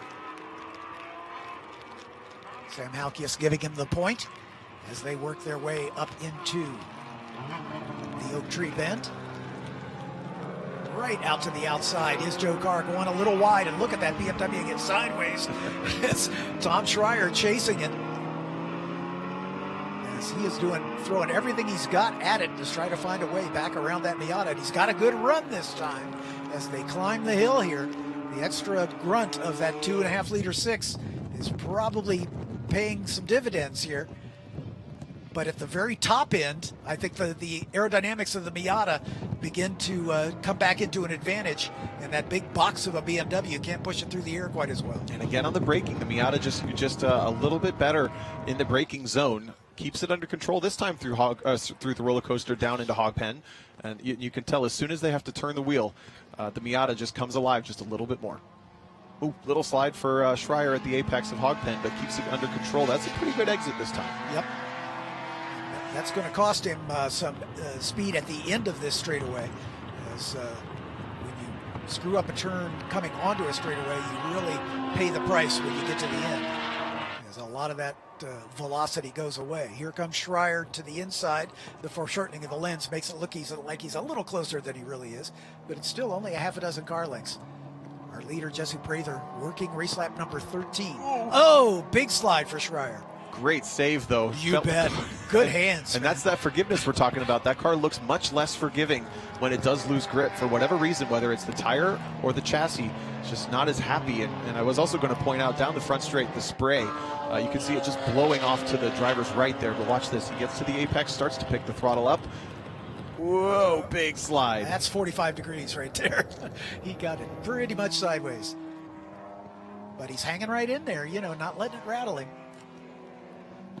John Brackey just lurking there as he has all race long. It just makes me wonder if he's holding something in reserve for these last couple of laps, but he's running out of time. If he's got a card to play, he better start playing it. Up at the front, Jesse Prather still leading, but Peter Norton continues to be the fastest car on track, running there in second, has checked out from John Hainsworth in third. We've been watching this battle for fourth, fifth, and sixth, and you can see just from our camera lenses how much worse the weather has gotten over this race. And it seems a couple of drivers have dealt with it well. Peter Norton, Joe Carr. Some drivers have really struggled with the conditions. Speaking of Peter Norton, there he is in the yellow Caterham, as he works his way down the roller coaster. He's closed the interval to Jesse Prather, the leader, down to about 19 seconds. It was well over 20 when he finally passed John Hainsworth to get up into second. So he is lapping quicker than the leader, but not quicker enough to make up that 19-second deficit with only a couple laps to go. Look at those elbows shimmy in that car as he's just working the wheel, just keeping the car pointed the right direction, accelerating and being efficient in the right direction, but constant corrections, as there is your leader pouring with rain as he works his way into turn 3 here at VIR. Yeah, talk about smooth. This guy is just velvet. I mean, I've watched him race many times. He's obviously had a great deal of success.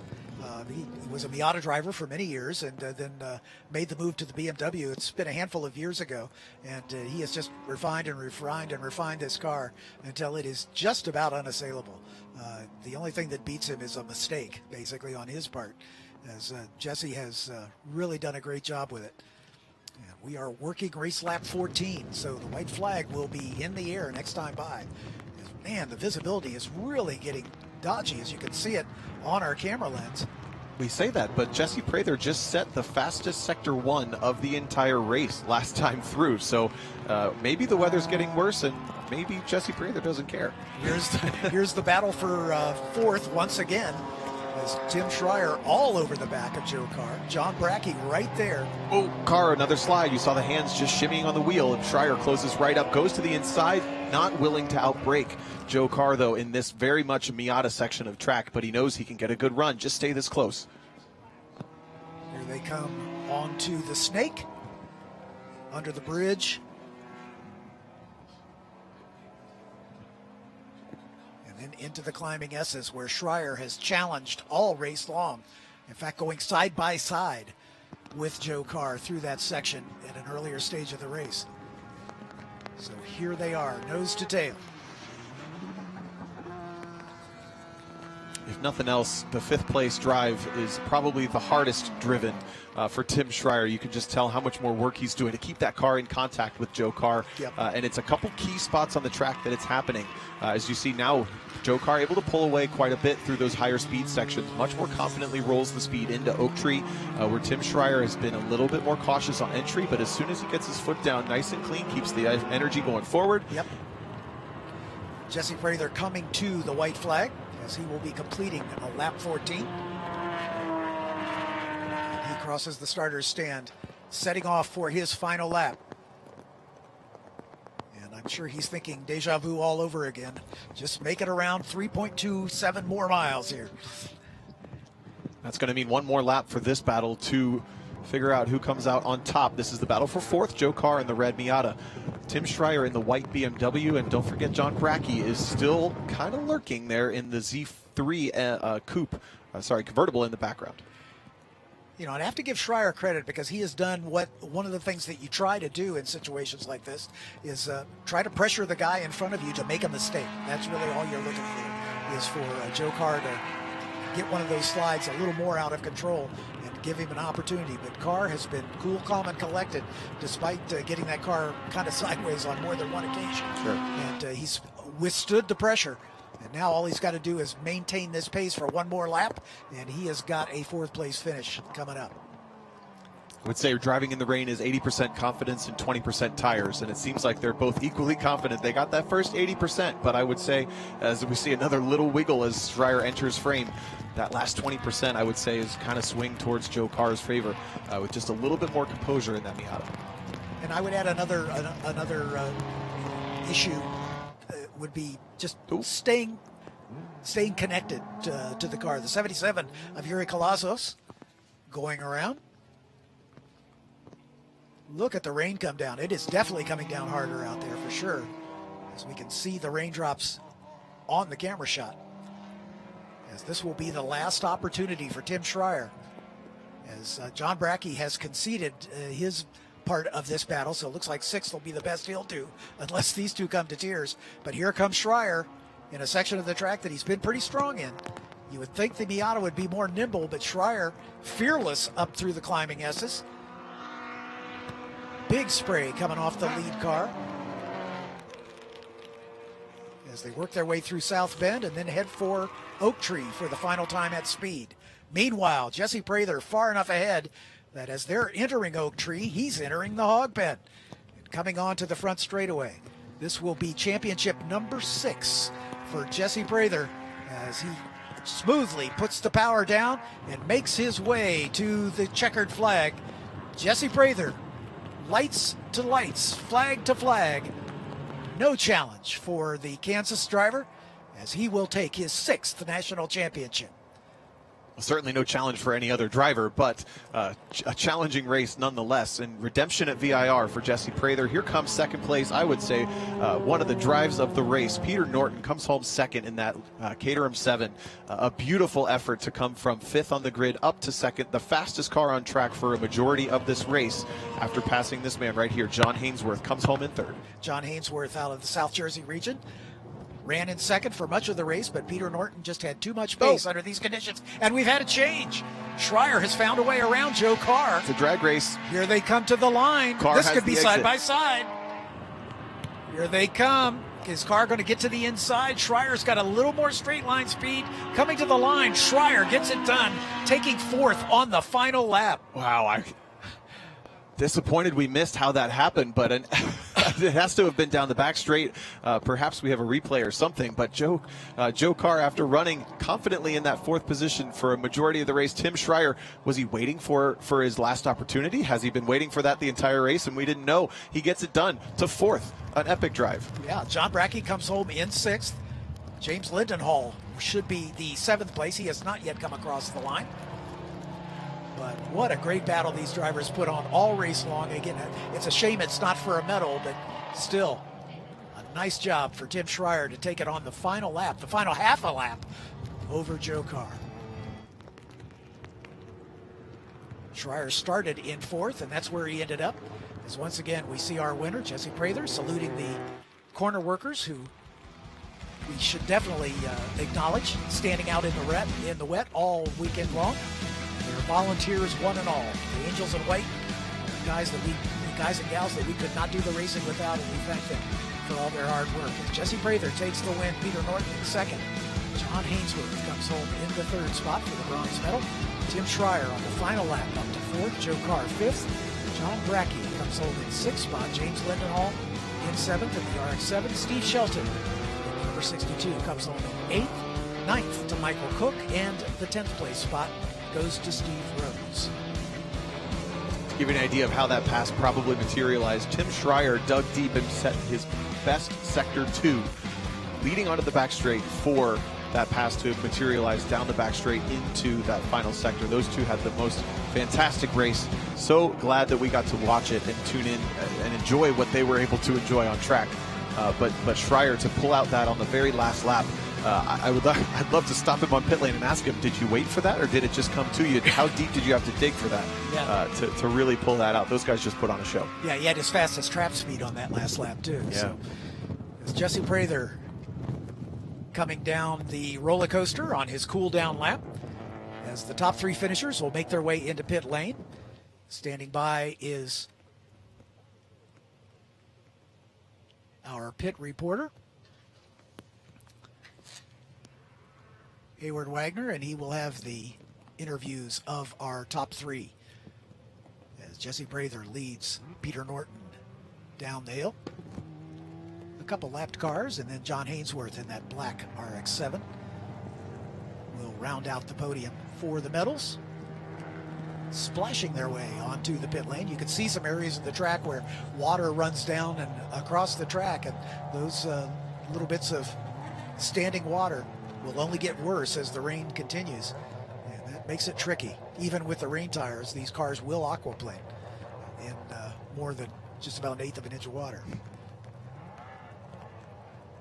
As the rest of the field working its way down, Tim Schreier, Joe Carr right there in your camera shot as they will head back to the paddock. John Brackey, the three-time champion, has to settle for sixth, but Jesse Prather rolls it to a stop. He's got to be familiar with this interview, as again, this is his 6th championship. To see if he reaches for the medal or the umbrella first. Exactly. Get some congratulations from the stewards and the crew standing by. Jesse will get his helmet off. His dad, Kent, no longer driving, but a national champion, multiple national champion in his own right. And the apple did not fall far from the tree, as we say. Jesse with a big smile on his face. I think that's Cece giving him some congratulations and a bottle of water. As we get the Hoosier bandana on, sounds like Hayward Wagner's got our winner. Hayward? Jesse, number 6. It looked like maybe VIR owed you one. Well, certainly after the last time we were here, you know, my focus has been to try and win this one. The weather made it a little harder, but you know what? You've been around road racing long enough, you better know how to run in the rain, and you better figure it out, because it just throws everything out the door. You know, everything we ran all week doesn't matter in the rain. So, you know, the tires were so good and the brakes were so good. A lot of it has to do with my experience, you know, setting up a car for the rain, and I've had my fair share of issues in the rain in the past, and I've learned from those experiences, and that's what really helped me today. You stepped away from driving for a couple years, focused on the business, focused on getting your customer cars to the front. You've now come back, put together a couple of championships. What's the satisfaction level for you in this kind of a drive? Well, you know, kind of like I was mentioning, the rain kind of takes the car away. You know, over the past few years, some people have thought that maybe my car's been a little dominant, but I'd like to think of it as an entire package. You know, not that I'm a superior driver over a lot of other drivers, but I've got a lot of experience in the rain, and I've got a lot of experience behind cars, and I don't even know who finished second or third, but I hope everybody had a good race. Had one little tussle with a back marker. I guess he didn't see me coming, but it was a good race. I love racing in the rain. Well, congratulations. You get to drive one more lap on this very damp track. Number 6. Thank you. Big thumbs up from Jesse Prather as he acknowledges a tough race, but he got the job done for his 6th national championship. We'll hear from Peter Norton and John Hainsworth as they get themselves into pit lane, and Hayward will have a chance to chat with them as well. Sounds like our second place finisher, Peter Norton, is with Hayward Wagner. Peter, I think the question we all want to know the answer to is, how do you like driving on rain tires? I had a blast. It was excellent. So you may not know this. You turned some of the fastest laps of that race. You worked your way through the field, and this was the very first time on rain tires. Tell me what that all feels like. Well, I've driven in the rain on slicks before, kind of wet, so I kind of knew what to expect, but I was surprised by how much grip I had. It was a lot better than I was expecting. How many laps did it take you to figure it out? I think I was really scared up until about lap 5, and then I was kind of on it. Well, congratulations on the silver. We're going to get John to come on up, John Hainsworth. Join us up here, John. Started on the front row, ended up on the podium. Not a bad runoffs given the conditions. Nope, not at all. I knew that I had some work to do on my wet setup, and I knew Peter was coming with his light car here, so I was just out there running my pace. I knew I didn't have anything for Jesse after the first couple laps, and you know, once Peter was closing in on me, I got a couple bad breaks with traffic where I think at half the gap, and then you know, once I'm in his sights, you know, it was all over for me for second. But I tried to stick with him and put some pressure on him. But, you know, you're out there just running your own pace with the track, and that's what we did. So I'm happy. Well, congratulations on the podium. Best news for you guys is you don't have to get back into the car. Jesse's out on a parade lap. Thanks, Hayward. And well said by both Peter Norton and John Hainsworth. As Jesse Prather with a passenger aboard. As we get to a few highlights from the race, this is the start. Prather in front, Hainsworth in the black RX-7, but watch for the lime green car in the background as he is going to go around. Here's this battle. Schreier in front in the early stages, but then Joe Carr able to get by him. There's Peter Norton, the eventual second place finisher. There's the three of them in a bunch. Yeah, a lot of confidence from that red Miata on the first couple of corners. A little bit more action in the back of the pack, but no harm, no foul for most of these cars as they were all able to continue. And then this was the highlight of the race. Side by side through the entire uphill S's, Joe Carr and Tim Schreier leaving each other the perfect amount of respect, but nothing extra on the table. Joe Carr puts his foot down, and then this was the pass for second that allowed Peter Norton to take a silver position away from John Hainsworth. And Hainsworth was very gracious in his interview. He said he knew once Norton got by that he could not match his pace. This battle got even closer as the race wore on. There's a big slide from Tim Schreier, but he was able to save it. Jesse Prather brought it home for a win. Official margin of victory, 15.183 seconds. So that does it for E-Production for the 2022 edition, the 59th running of the SCCA National Championship Runoffs. We've got lots more racing yet to come, so stay with us, and thanks so much for being with us. We'll see you down the road.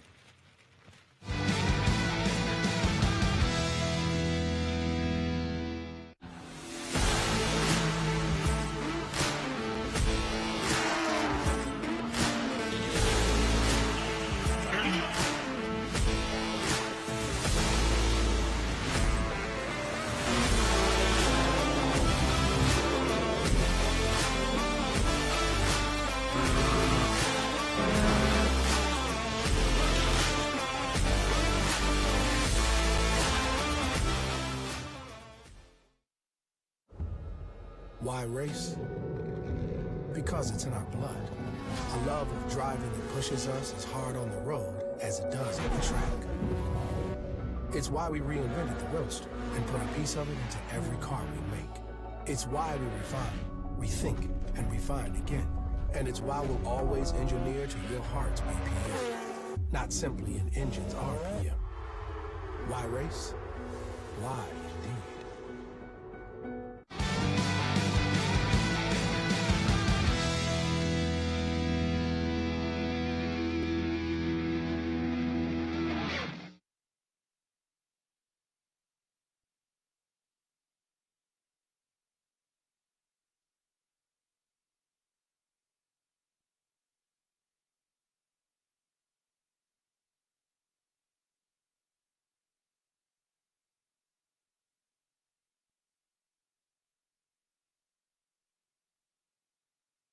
Snaking its way through the countryside of Southern Virginia, this beautiful 3.2-mile strip of asphalt has been around since 1957. But now, for the second time in 3 years, the Virginia International Raceway is home to the SCCA National Championship Runoffs. Welcome to the 59th running of the SCCA National Championship Runoffs. Our broadcast brought to you by Mazda. My name's John Phippen. I'll be giving you the play-by-play. Alongside me, Lefty McLeod. Larry McLeod, now a 4-time solo nationals champion. Larry, thanks so much for being with us again. Looking forward to this one. This is our second largest field of the runoffs. This is one of those classes when you see the list of when they run, you have to circle this one. This is a don't miss race for sure.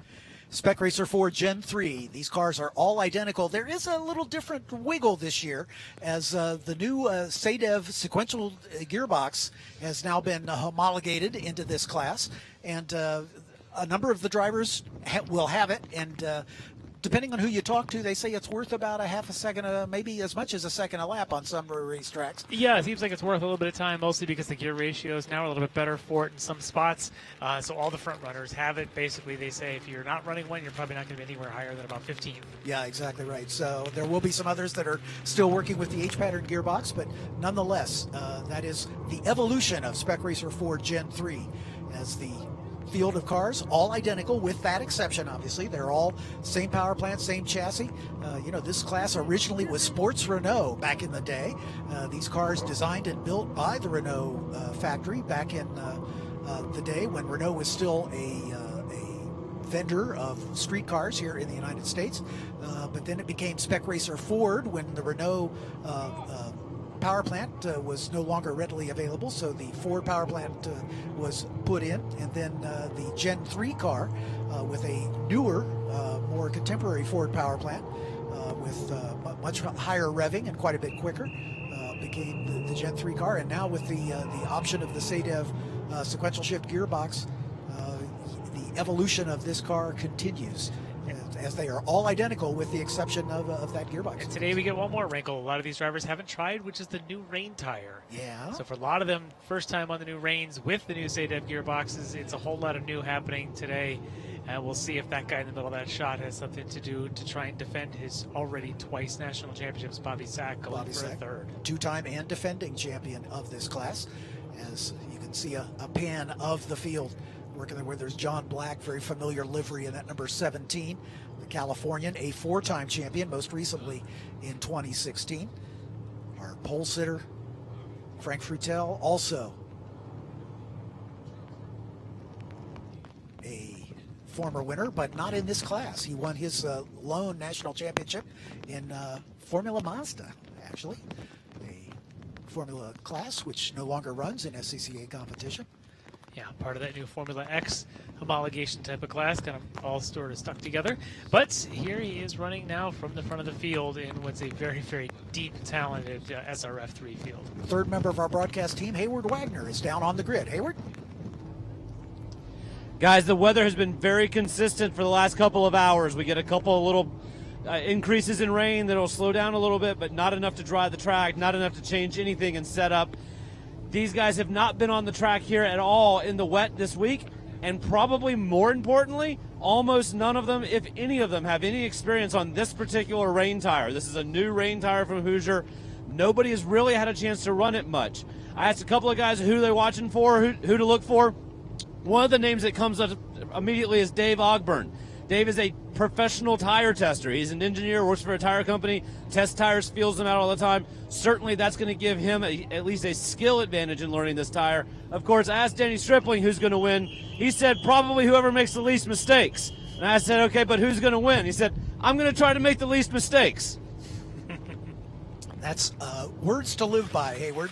Absolutely. The driver who makes the least mistakes in these kind of conditions in a spec class where all the cars are virtually identical is going to be the one who comes out in front. This is a big field, so I'm going to try to run it for you rather quickly, as we've got 44 cars to get through.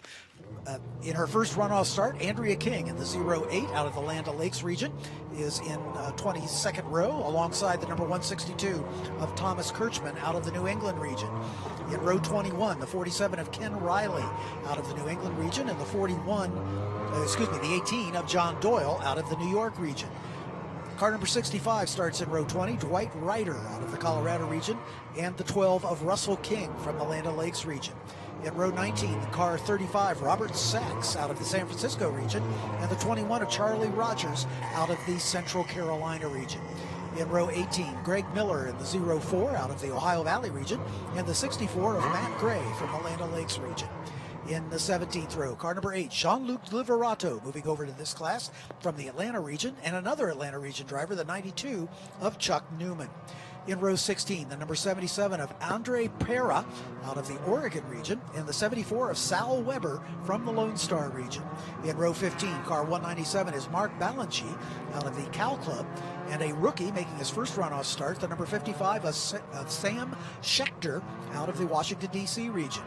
Row 14 has the 133 of David Anzalone, a late entry to this class out of the New York region, and the number 45 of Tom Burt from the Northwest region. In row 13, number 80 is Whitney Strickland out of Houston, and the 00 of Scott Monroe, also from the Houston region. In row 12, number 48 of Chris Jenner-John, the 2020 Formula V national champion, moving over to SRF3. He is out of the Indianapolis region. Next to him, the 5, another rookie, Lincoln Young, making his first start out of the New England region. Row 11, the 59 of Wade White out of the Tennessee Valley region, and the 192 of Mark Eaton from the Central Florida region. Another driver, a late entry to this, the 2010 Spec Miata national champ, the 67 of Andrew Charbonneau out of the Central Florida region. Car 41, Matthew Horst out of the Atlanta region. In row 10. In row 9, car number 30, Joe Colasaco out of northern New Jersey, the 2005 champion, and another rookie, the highest placed rookie in the field, the 88 of Calvin Kautz out of the Chicago region. In row 8, the 24 is John Green from the Atlanta region, and the multiple national champion, number 11, Mike Miserandino out of the Cal Club, a 5-time champion, most recently in 2017. Row 7, the 07 of Justin Claucherty out of the Detroit region, and the 119 of Todd Vanacore from the Central Florida region. In row 6, car number 62, TJ Acker out of the Cal Club, alongside another former national champ, Jim Goffrey out of the Florida region, in car number 68. He is a 2-time national champion, most recently 2007, also from Formula Mazda. One of Sports Car's picks to finish on the podium starts 10th, the 61 of Brian Schofield out of Central Florida, a 2-time champion, most recently in 2013, and the 99 of Caleb Schrader out of the Oregon region. Moving forward into row 4, the 25 of Richard Baldwin out of the Delta region, and the 108 of David Ogburn out of West Texas. That's the driver, the tire tester, if you will, that Hayward mentioned in his run-up. Bobby Sack picked to win this one by Sports Car Magazine, a 2-time and defending champion in the number 19 car out of the Detroit region. Next to him, car number 7, Sandy Satullo out of Hillsborough Beach, Florida, and Buddy Races out of the Northeast Ohio region. Now for the front 2 rows. Car 4 is Denny Stripling out of the Texas region, and multiple champion, 4-time champion John Black in the number 17 out of the San Francisco region. His 31st runoff start. He is a 4-time champion, most recently in 2016. Picked to be on the podium by Sports Car is car number 23, Charles Russell Turner out of the Washington, D.C. region. Andrew Polson, car number 97, Franklin Futrell out of Atlanta in the Atlanta region. He is the 2008 Formula Mazda national champion. Got through them all. It's a long list, big class, but even though despite being a big class, there is a lot of familiarity with the front runners to each other, a lot of partnerships pairing up. Let's have a quick look at the track. Larry, take us through it. Sure, down into turn one, it's a downhill braking zone, very treacherous here on these damp conditions. As they get through one, they start twisting around through turns 2, 3, and probably the most treacherous corner 4, 4A. Probably going to see a lot of diving in to see if we get things sorted out. As we get into that, you go around 5A, and we go through that snake, the lower S's, down that short straight into the upper S's, 7, 8, and 9, and then the infamous South Bend, that fast, high-speed left-hander that then plummets down the hill and takes you into where the old oak tree used to be. Come off at 12 and the longest Madison Avenue straight away, all the way to the top of the roller coaster, and it is, as it sounds, all the way down, twisting and turning, plummeting towards turn 17, the famous Hog Pen, and there isn't much grip here this weekend, so that'll be not one you want to get caught in. Back onto the straightaway, 3.27 miles. The race distance will be 15 laps or 40 minutes, whichever occurs first. Touch wood. Let's hope we can stay green all the way. As these drivers, this biggest field we've had so far, begins to form up. 44 of them. Let's see how much patience we get out of the front 8, the first 4 rows, or if somebody decides they want to pick up a couple of spots and make it a 3 or 4 or even 5 wide down that front straight. The oldest adage in racing is you can't win the race at the first turn, but you can sure lose it.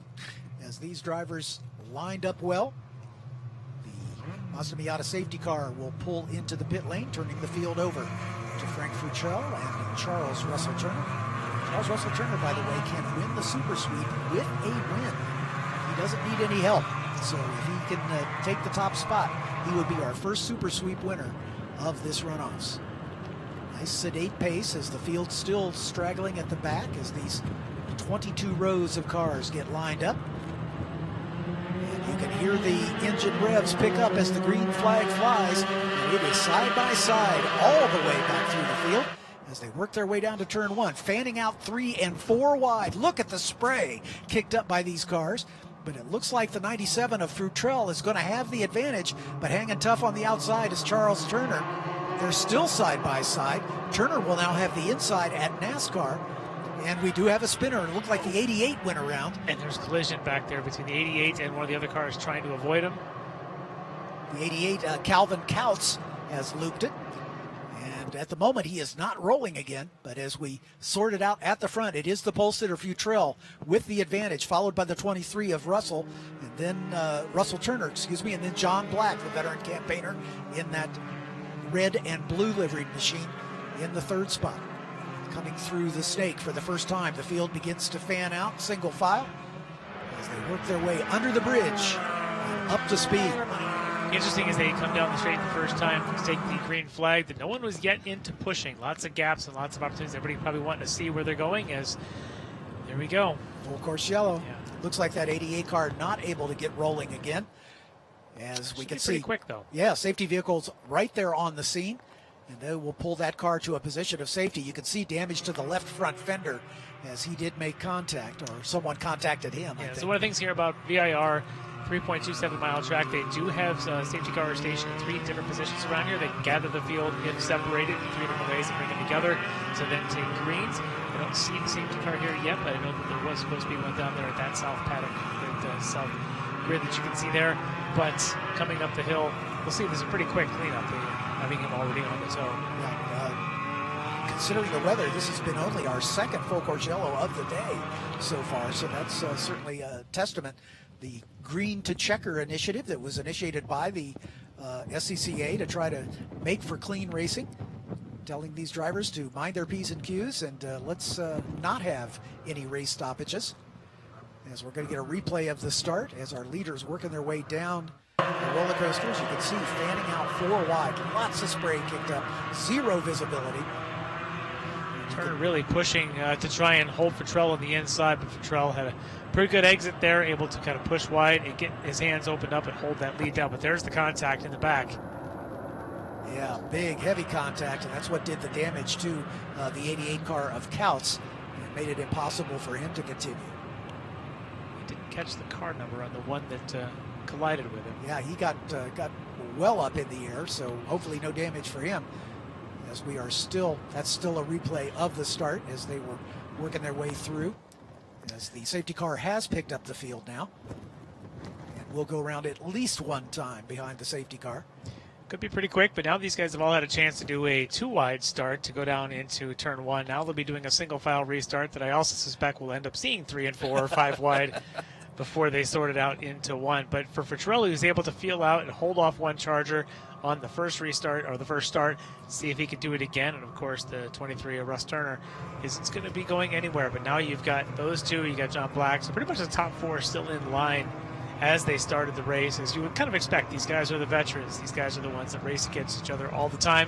They're not going to make any drastic moves, even though you saw Turner on the outside of Futrell down into 1. It really wasn't the kind of move that to do any real damage. It was an opportunistic if something was there. If not, you fall back in line, which is what he did. Yeah, like I said, I mean, he's all these drivers are all veterans. They've got multiple starts to their credit, and they know that the first turn, first lap is not the place to do a bonsai move.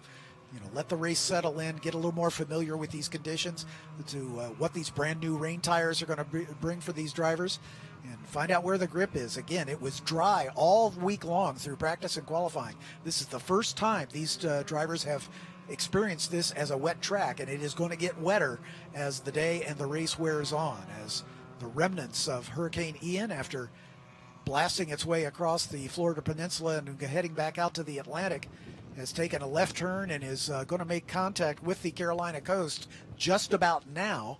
And we expected the center of that, what will then be a tropical storm, to be just west of us in about this time tomorrow. So not great weather on the forecast. So while we've got our first full course yellow, let's take a quick break and thank our sponsors, and we'll be back with the restart of the 59th running of the SCCA National Championship Runoffs for Spec Racer Ford 3.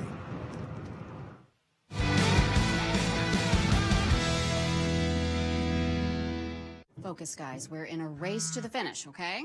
Here's where the rubber meets the road. These initiatives move the needle, like, at all? Well, let's shift gears a minute. We're really kind of at the apex here. We need to put the pedal to the metal. We need to nail those hairpin turns, cross that finish line, and take that checkered flag. Woo! Hit the track with the world's largest motorsports calendar, track day insurance, and more. Hagerty. Let's drive together.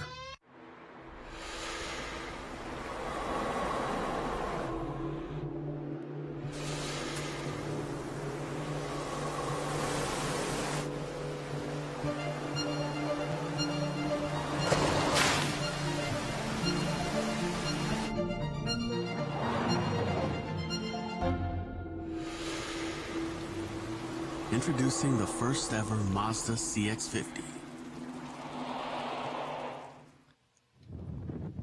Back at VIRginia International Raceway for the 59th running of the SCCA National Championship Runoffs.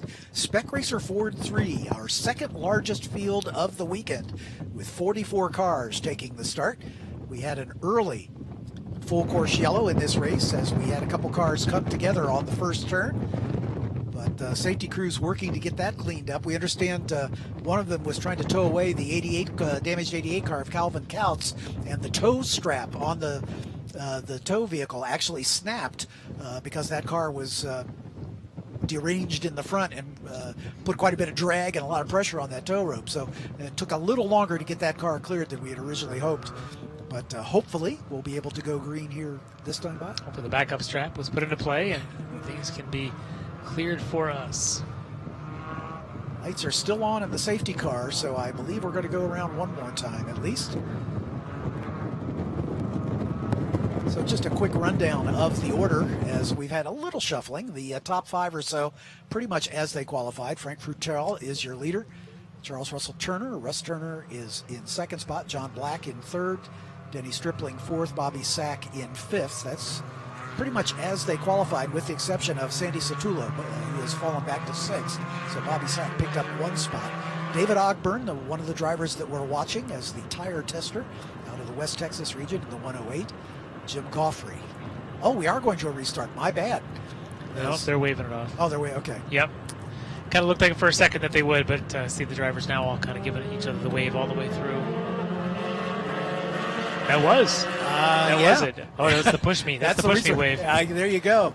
as our leader, Frank Futrell, was trying to signal to the drivers behind him, line up, let's do a little drafting. But that breaks down about 4 rows deep as they go side by side. They are not permitted to pass until they cross start finish after the leader accelerates. Frank Futrell with the advantage over Russ Turner as they work their way through NASCAR. We know leaders have had a chance to feel the car out, feel the tires out. And as I say that, Stripling goes around. And he is not collected yet, but he almost got collected by a following car. That was a close call. Denny Stripling spinning out of 4th spot. Oh, that cannot be good for Denny, as he also won lap 1 at Indy last year, got spun off, and didn't continue. This is not the way he wanted his race to start. Exactly. Side-by-side racing down in the lower S's, what they call the snake. And now they're coming up to the high-speed climbing S's, the most famous vantage point here at VIRginia International Raceway. So typically these cars are very much a bump draft, stay in the draft, stay in line, pop out when you've got an opportunity before braking. But already the car control skills are starting to come in. These guys all kind of equal in terms of the tire because no one has any experience on it with the state of gearboxes. So a lot more separation that you normally would see in a dry race here with these guys. There's your defending champ, number 19, Bobby Sack, kind of in the middle, but lots of gaps in between those top 8. We'll see if that closes up as everyone builds their comfort level with the car. John Black looking racing, the 4-time champ in the 17 car, is closing up on the back of Russ Turner. And that would be the battle for 2nd and 3rd. There's different lines being taken on the back straightaway as drivers looking for a little visibility popping out from behind the car, which is kind of counterintuitive for these spec racers. As Lefty said, they are accustomed to lining up in big, long drafts. The more cars, the merrier, as they can make better speed when they're hooked up nose to tail. But in these conditions, that pretty much goes out the window just because of visibility concerns, if nothing else. Well, Sandy Sotullo there right now is the quickest through that 2nd sector, and that's helping to close the gap for he and Ogburn to try and keep up to the back of Bobby Sack up in front of them. Whereas right now is John Black out in front of them at the moment, but trying to hold that gap and see if they can make this back again. Sandy Sotullo started in 5th, now running in the 6th spot as Bobby Sack was able to get around him. And then right behind him is Jim Goffrey. No, Jim Goffrey falling down the order. He did not come by. I'm sorry. As Goffrey lost about 5 spots, he came by in 9th, so he must have had enough. And we've got a battle for the lead brewing here as Russ Turner goes alongside our leader, Frank Futrell. Now he's going to try to go to the inside at the left hook and then drops back behind in the final seconds. Through the left hook and then into the snake. If you're Sotullo and Ogburn back there, that's exactly what you want to see, is these guys going side by side at some of these corners that lead to long straights. It's your best opportunity to close that gap. John Black seems to be doing just that. Sotullo and Ogburn are the next ones in line. Russ Turner wanting this lead, and are we going to have side by side through the climbing S's again? No. He falls back in single file. Russ Turner, again, as we mentioned, could win the Super Sweep. The Super Sweep, probably the most difficult award for a road racer in SCCA competition. You have to win the U.S. Majors Tour in your conference. You have to win the Hoosier Super Tour, and you have to win the Runoffs. And Russ Turner, the only driver who can win that unassisted. If he takes the top spot, wins the Runoffs, he will be our first Super Sweep winner of the Runoffs. We have a couple other drivers who are eligible, but they need some help.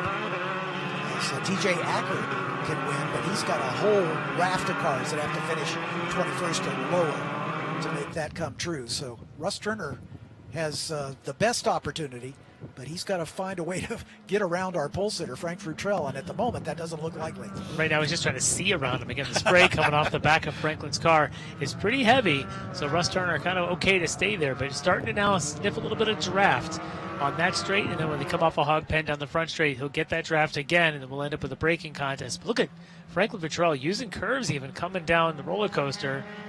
It's the last one you want to probably try and avoid, but certainly clobbering the one there on driver's left as the 18 is off track. That's John Doyle, number 18 out of the New York region. As he spuns it coming right off of the Oak Tree bend, just got on the throttle a little too soon. So much power in these cars. Yep. A little bit of shiny pavement there, I think, may have led to his spin. Yep. As we turn our attention back to this battle for the lead as they are in turn 1, known as the horseshoe. And into the sweeping left-hander at NASCAR, so named because it's sort of reminiscent of a NASCAR turn. And this great battle here between the 7 of Sandy Satullo and the 108 of David Ogburn has been a good one as well. So a great battle at the lead, and this great battle for 5th spot.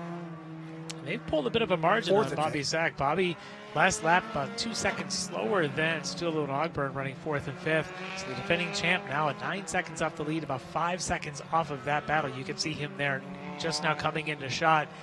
He's got some work to do to catch up to this front 5. The front 5, at least they can see each other.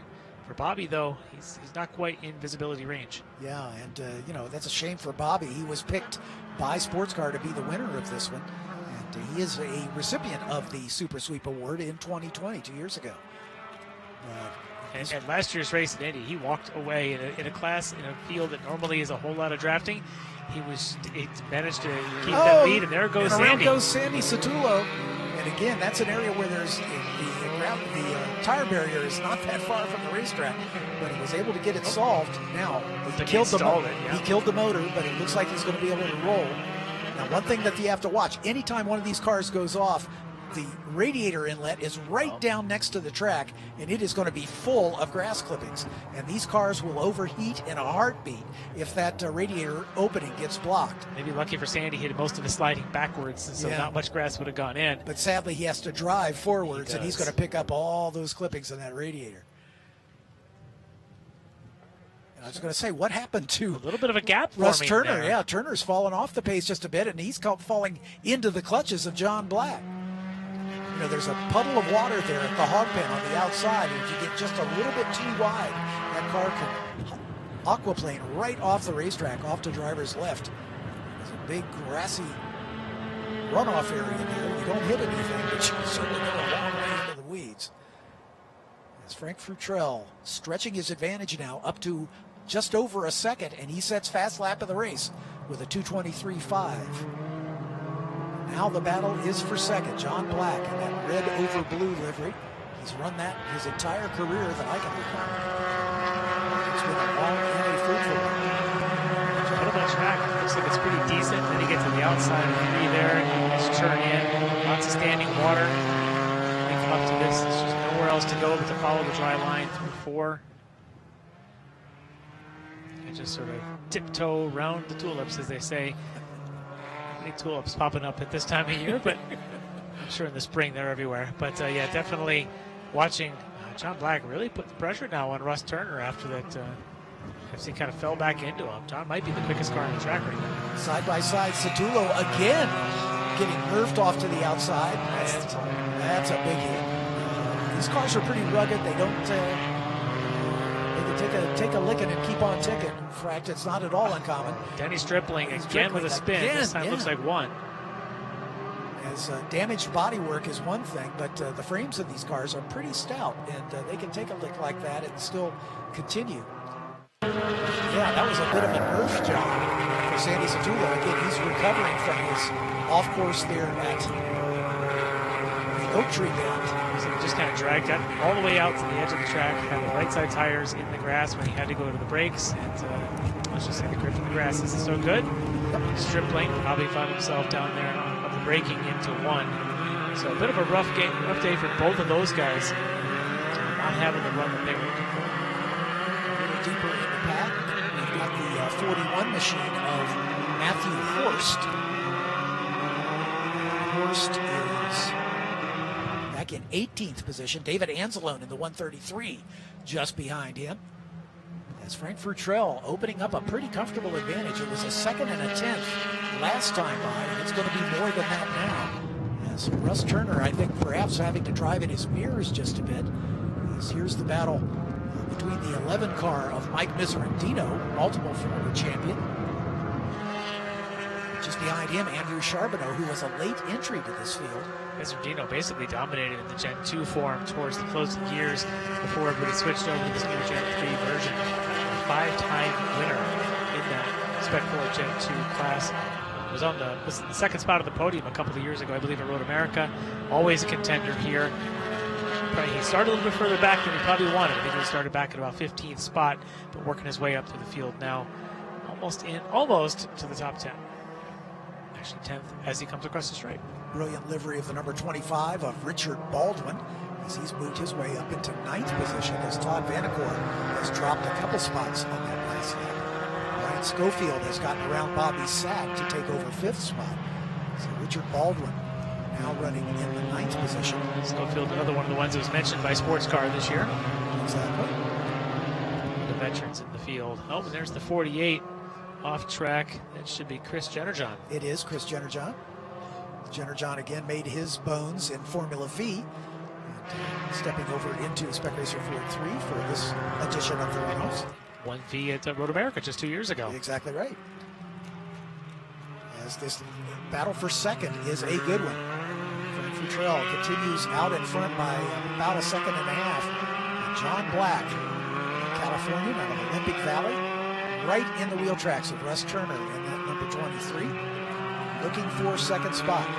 John looks like he's just learning the lines, learning whatever Russ Turner may have, and seeing if there's opportunities around here. And again, in the rain, sometimes your opportunities present themselves when your competition puts themselves off. Russ Turner hasn't done that yet to help John out at all, but he's definitely looking for a spot as they come down the roller coaster one more time. And if anything happens to the two of them, Dave Ogburn is just about 3 seconds, maybe 2.5 seconds back or so.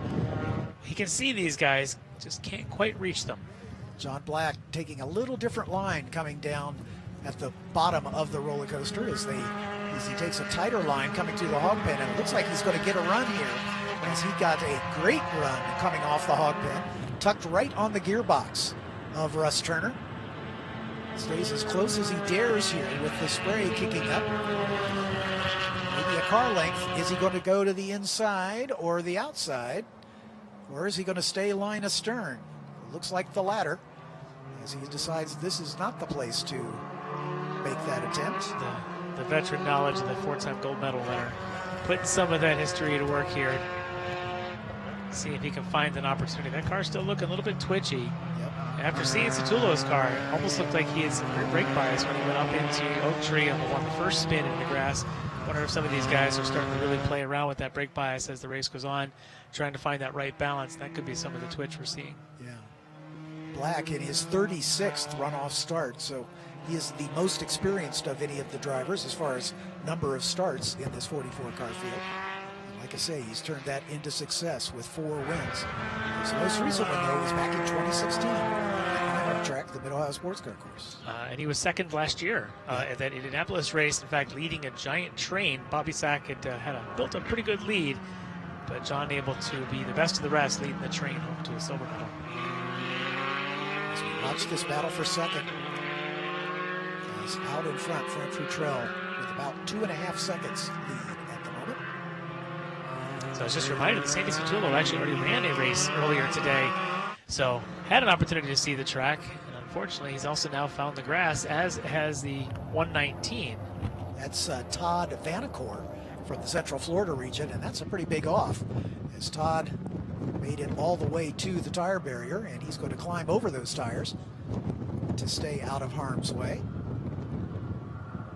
That's at the braking zone for the roller coaster down the straightaway. So I don't know whether he hit a puddle of water and got aquaplaned off to driver's right. That's kind of an unusual place to have an off. Yeah, Todd, traditionally running a lot of prototypes, been in the P1 ranks for a long time, even collected a podium there in 2020 at Road America, jumping over here to kind of the spec world, kind of look like prototypes, but trying to run here with these guys, unfortunately, these days are. He was running 37th at the time. And once again, John Black right on the gearbox of Russ Turner as they come down the front straightaway, completing race lap number 8 this time. In fact, John Black just set the fast lap of the race. And Russ Turner a little defensive, kind of covering that inside line, not giving Black the opportunity to outbrake him. That's going to give Black maybe a little better exit speed as they come into NASCAR. John Black, just maybe they both are, but it looks like John Black really kind of sliding that car mid-corner, certainly through one. I'm starting to wonder if that continues, whether he's trying to build heat in the tires or if there's going to be much tire left in another 6 laps. our compatriot Tom O'Gorman making a great observation that there seems to be a visible difference in the camber, how much the tires, the rear tires, lean in on Black's car and Russell Turner's car. It looks like John Black's car is set up for these conditions. A little better grip in the rear, as they're already encountering slower traffic as the 66 car appears to be going a lap down. 65, excuse me. That's Dwight Ryder. Tough place to get on the inside there at South Bend, but they make it work. John Black does not want to lose sight of Russ Turner by even an inch. Quite a battle here. They're pushing every corner. Out in front, Franklin Cottrell just continuing to lay down very quick laps, one after another. Doesn't want to see. He wants to see the old twin rear down trick and not even think about what might be behind him. And he's got a pretty comfortable 2.5 second lead, so he can afford to relax just a bit. It's all about concentration, though, especially in these conditions. You just got to pay attention because every little move of the steering wheel is so important when the track conditions are this way. Great lineup. There's Baldwin leading Miserandino and Mark Eaton. A three-way, really a four-way battle. With Joe Colasaco not far back either. Is that train of cars? Whitney Strickland in 13th. At the tail end of that battle. Colasaco, another one that already saw the track today in the Formula F race, so he knows where the water's standing and where the grip might be. And there he goes, Mike Miserandino around Baldwin, or at least trying to, as they're side by side into the roller coaster. Baldwin a little later on the brakes. Did he wait too long? Nope, he's able to hang in there. The 30 of Joe Colasaco, having gotten around Mark Eaton. Eaton there in the purple car just behind Colasaco, the 192. As they come on to the front straightaway. Man, Baldwin catching a little bit of curb coming down entering Hog Pen. I worry about that a little bit as we've seen some cars spin doing that, but he's able to make it stick. But Miserandino might be getting a run here. Colasaco might just be the one that lurches around, but there goes Mike. Miserandino goes to the inside and run down to turn one. But late braking maneuvers have come to tears at this turn throughout the course of the day so far. Oh, there you go. There he goes. Around goes Joe Colasaco. As he does a little agricultural racing and clogs up his radiator. It kind of looked like a little bit of rear lockup again, as we've seen with Satullo earlier. Meanwhile, Baldwin and Miserandino still duking it out with now Mark Eaton just behind them. This is the battle for 8th, 9th, and 10th. And they're willing to use the curb coming off at 3. We're not seeing a lot of that, but these guys seem to be okay with it. I worry about Satullo's other incident happening in that spot. I'd be worried a little bit, maybe be a little more cautious about riding those right side tires down that curbing. We are working race lap number 10 of the scheduled 15, so we're about 2/3 of the way through this one. As Baldwin and Miserandino nose to tail. With Mark Eaton not that far back, and then Jim Goffrey dropping in that spot in the 68 car back into 12th position.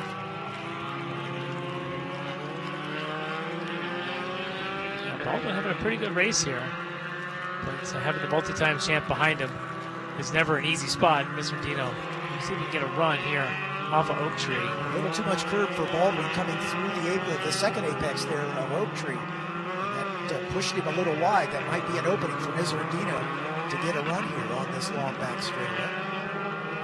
As they climb the hill.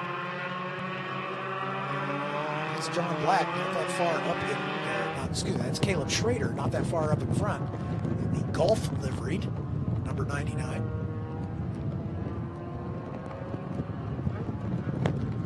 These guys moving at a pretty good pace. 223s.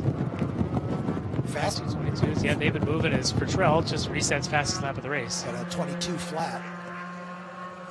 Yeah, all by himself. He's not thinking what's going behind him because this is they're trying to get around that lap traffic.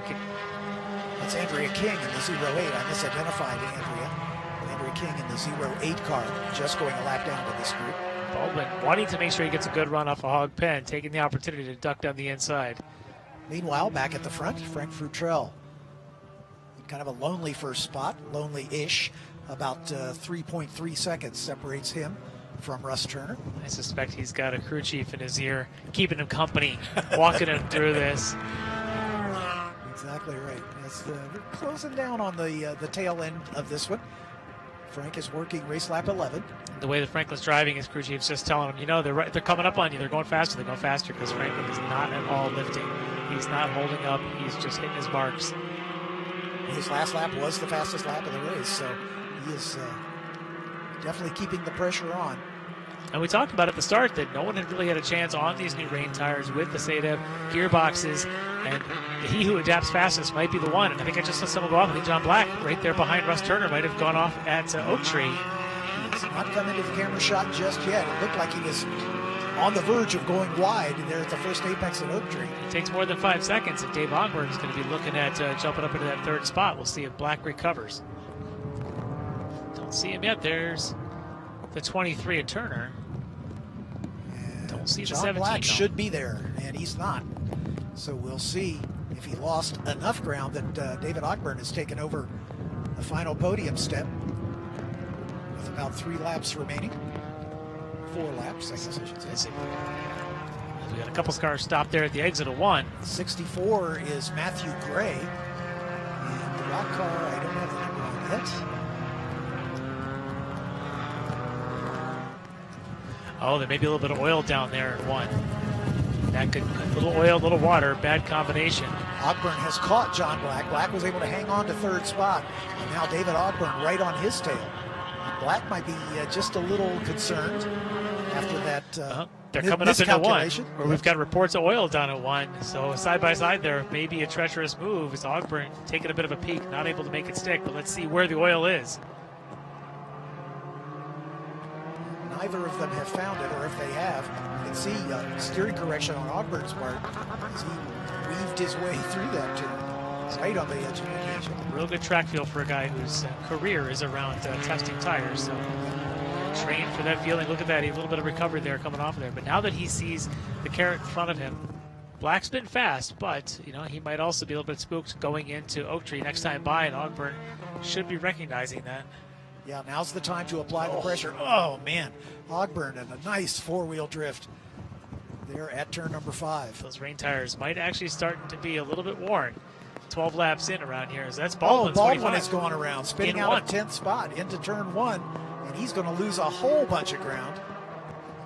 That's going to promote Mike Miserandino and Mark Eaton and several other drivers. There's Miserandino in front of that, Eaton right behind him. Baldwin had already lost that position. Yeah, he's on the dry line coming down the outside there into 1, and you can see him sort of lock it up and plow straight off the track, and then loops it as he gets to the exit, and then apparently just loops it again. Goes around once again. This is not the replay, I don't think. I don't believe so. It looks like Richard Baldwin a little rattled, perhaps. That was at NASCAR that he went off for the second time. So he needs to take a deep breath and get back underway here. Try and defend a spot at the same time. Yeah, that's the 55 car right behind him of Sam Schechter. Sam, one of the rookies, back in 18th position. As we see the 23 of Russ Turner. Last time by the stripe, about 4 seconds behind Frank Futrell. There is our leader. He's got traffic in front of him. He is coming to the line to complete race lap number 12. He's got a little slipping and slide going with him as well. Pops out of the spray and shadows there going under the flagger stand, but he's definitely still sliding. This is a lot of work for him. This is not exactly on rails. Every corner, hunting for grip, trying to get a hold of it, and now with lap traffic, it's only a couple seconds. You can see right there, Russ Turner just about 4 seconds back. It is not far at all. And if Franklin has any trouble with this lap traffic, that could be a good thing for Russ Turner. Coming through 1 right now.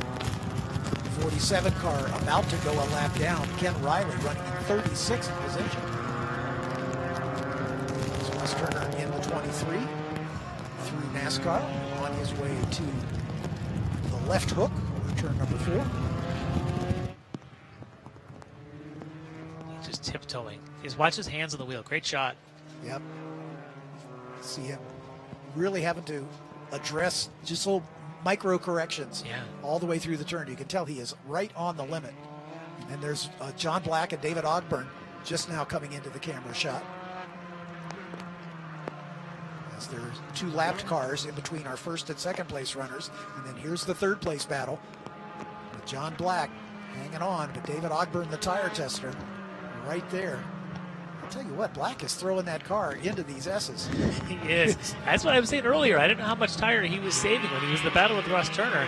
His tires might actually start to be scrubbed down a little bit. Ogburn might be the same. He's had to push at times in this race as well, trying to catch these guys. So we'll see if either one of them has it, as Black runs a little bit deep, diamonding off that corner, but maybe able to get a good run onto that back straight. That's where he went off a couple laps ago, so he's looking for a repeat performance here. Ogburn should get a good run off the second apex of Oak Tree, and that should give him a good run up the hill here. And he might have a challenge as we get into the roller coaster. Hayward just texted me telling me that the rain is getting a lot worse as this race progresses. Just in the last 5 minutes, it's really picked up. And you can see, look at all the shine, all the standing water now, just beyond Franklin there, coming down the roller coaster. You understand the rain and the wind are both kicking up quite a bit more. You can see when you see a shot of the trees in the background, they are definitely being moved around.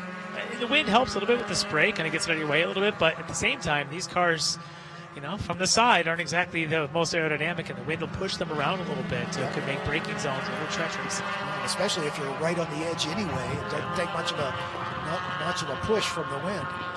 This is 2, 3, 4 now nose to tail as they've caught Russ Turner. Yeah, Russ Turner thought he had a comfortable lead. Not so much anymore. I'm not sure anybody's comfortable in these conditions. This is second, third, and fourth. Ogburn going to take a look. He's right there. 2 laps to go, and it's 3-way. Look at him sliding, just dirt tracking all the way around 1. Black getting a little tail happy. Ogburn trying to take advantage. Russ Turner looking in his mirror saying, where did these guys come from? There goes Ogburn at the exit of NASCAR. But he couldn't quite get alongside. Is he going to stuff it in there at left hook? Yes, he is. Not able to close the deal. He's forcing Black into all sorts of awkward lines. No contact between them. These guys are just hard racing. But he's certainly making John Black look in his mirrors all the way through left hook. Black pushing hard. You can see the rear end breaking away as he tries to get on the throttle as early as possible through the snake. But the spray really kicking up now. And while they've been battling, that allows Russ Turner to get a little breathing room here as we're in the closing stages of this one. We are working race lap 14. Yeah, lap and a half to go. These guys are going to get 2 more shots to come down here around South Bend into Oak Tree. This is the first of those 2. We already saw one of these guys go off once already and get their way back on, and here they are again, hunting for grip all the way around. You see how much water's down. This is way worse than it was at the start of this race. Ogburn is, of the 3, looks the raciest. I mean, he really appears to be throwing caution to the wind here to try to move up a couple spots. I think he sees a podium potential. He's in the spray now of 3 cars. They're catching another one in front of them. So there's just a lot of visibility issues. The wind, you can look at the wind pushing all that spray off to the side. It's definitely picking up out there. That's the 59 car of Wade White about to go a lap down to this group. Walbrand looks really confident under braking. He really is closing that gap. And usually in rain conditions, you don't see somebody close that quickly. He seems to really know where his limit is under braking. We'll see if he tests John Black coming into 1 next time. He's right on his tail coming around Hog Pen. Yeah, white flag this time by, and that lapper is definitely causing these 3 to accordion up. And here comes Ogburn taking advantage, using that lapper as a pick, as he is going to try to get side by side with John Black. He's and on the he's top side there. of the track. That's where it's going to get greasy, though, if he has to go pushing left. Black's on the good side. Here they come down to turn number 1. That's Russ Turner just in front in the 23 car. Black hanging on to the inside, but that's going to give Ogburn an opportunity to go around the outside where there's a little more grip. And he's gotten it done. Great line by Ogburn to just open the hands up and let the car ride out, let it come to you. You saw on the inside John Black having a bit of trouble getting the power down. He had the back end snap mid-corner there, and that's given up the spot now to Ogburn, who now has his sights set on Russ Turner for second. And more traffic in front. He used traffic to his advantage on that last pass. Let's see if he can do it again, or perhaps John Black can repay the favor. Oh, so yeah. We are on the final lap here. So There's it's a lot do or of die. traffic. Yeah, a whole lot of traffic. It's like the Beltway loop going on here. There's just traffic everywhere. Zero visibility as these guys coming through. Here comes John Black. He's resurgent, trying to get side by side with Ogburn as they enter the climbing S's. He wants to use that other car as a pick, just like Ogburn did. Oh, Look at Ogburn Ogburn, he's contacts off. him, and he's off. Looks like he had side-by-side contact with that lapper. And like I said, when you go off at the climbing S's, it's a long ride. He took a gamble. He took a gamble to try and get around the lap car, and his body probably didn't need to. He could have waited a little bit. Unfortunately, that's going to cost him. Yeah, no kidding. You can see him come up here, and he just gets anxious. He gets around the 77 there, and then just runs out of grip. Yeah. 77 trying to stay out of the way, Andre Pera. But unfortunately, Ogburn got the worst of it. Yeah, Andre couldn't do anything else. He did what he was supposed to, just maintain his line, maintain his pace. Ogburn could have been a little more patient, but sometimes the red mist flies. Here comes the man coming to the checkered flag, he hopes. That's the 97 of Frank Futrell. He started on the pole and has never been headed in this one. Good early battle with Russ Turner. An early safety car period, but since the green flag fell for the second time, he has driven away to almost 6-second advantage. Now he has to negotiate a slower car in the personage of Tom Burt in the 45. But this checkered flag in the hand of the starter for Frank Futrell. And he gives a wave of the fist to his crew. And his second national championship and first in Spec Racer Ford goes to Frank Futrell. Second place should go to Russ Turner, as he was pretty much by himself. John Black, not that far back, will finish in the third spot. And who's going to take over fourth? Can Brian Schofield get up and take over that fourth spot from David Ogburn? I'm sure he will, because Ogburn looked to be losing a lot of ground trying to get back on the racetrack. And that is indeed the case. Schofield comes home in the fourth spot. Caleb Schrader in fifth. It's a good run for Caleb. He started in ninth spot, so he stayed right with it, got home in the fifth spot. Bobby Sack comes across the line in sixth. Still waiting on Ogburn to come by. As there's the 25 of Baldwin, who's had kind of an eventful race. As he was up in the thick of the battle in the top 10, but has fallen back to 17th.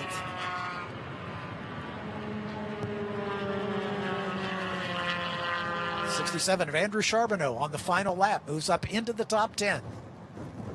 So Charbonneau taking a 10th place finish. Whitney Strickland just in front in 9th. Jim Goffrey, after falling back early, finishing in the 8th spot. Mark Eaton takes 7th. Mr. Dino looks like he had a little bit of adventurous late in the race there, finishing in 12th. A little bit of damage on the front end for him. It's Denny Stripling winding out his day. Stripling recovering from a couple off-course excursions. Chris Jennerjohn in the 48 just in front of him. As they come to the line side by side, I think Stripling's going to steal it. And he does. Denny Stripling takes that spot on the last lap over Chris Jennerjohn. That's for 19th and 20th. So what a week for Franklin Futrell. Leads every qualifying session, sets the pole time on the second day, but he was quickest in all 3 sessions. He was a man on a mission this week, and essentially from green to checker victory here. This was a pretty amazing week for him, closing it out with the victory and the gold medal. Look how happy he is. You think he's happy? Yeah, absolutely.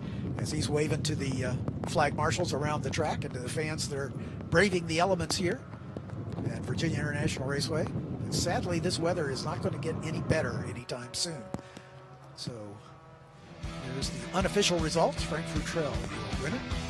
Charles Russell Turner finishing in the second spot. John Black in third. Ryan Schofield coming home in the fourth spot on the final lap. Caleb Schrader in fifth. Bobby Sack, former champion and defending champion, in sixth. Mark Eaton, a good run, in the seventh. Jim Goffrey in eighth. Whitney Strickland in ninth. And Henry Charbonneau rounding out the top 10, almost a minute behind the leaders. So it's really a 3-horse race at the front. As Futrell, Turner, and Black finished within 6 seconds of each other, and then it was 26 seconds back to Brian Schofield. Again, that would have been a little closer had Ogburn been able to hang on, but nonetheless. Yeah, great battles between Russ Turner, John Black, Dave Ogburn, all 3 of them fighting for every little inch, every position, all the way up until the last lap of the race. So just a great finish as Futrell comes in, got the crew and the family. So proud. Gives thanks and gets the congratulations of his crew. I love these interviews with these gold medal winners, especially when it's a long-awaited championship. I've interviewed a lot of these winners on the podium, And a lot of these drivers are in tears when they get that gold medal around their neck. This means a lot to these drivers. And let's go down to Hayward Wagner as the gold medal goes around Frank Futrell's neck. Hayward, you've got the winner. Frank, just a really, really simple question. How does it feel? It feels great, man. We've had a spec racer Ford in my family since I was about 10 years old. So everybody out here means so much to me. I've won some big races in my life, but this is definitely the biggest and definitely means the most. Thanks to Comprint Motorsports in Athens, Georgia. This is their rental car. So anybody out here can come rent it, come drive it. And again, that's a testament to this class as well. Hop in a rental car and win a championship. Now, just talking straight facts, you had the field covered all week. Is there something you knew they didn't? Is there a secret, or did the stars just align for you this year? Well, we went to a new sequential transmission, and driving style, driving line, everything's kind of changed. So I may have been an advantage because I didn't do a lot of the old H pattern racing, so I didn't know any better. So I think the sequential gearbox has been the big difference. But these guys are good. They'll figure it out.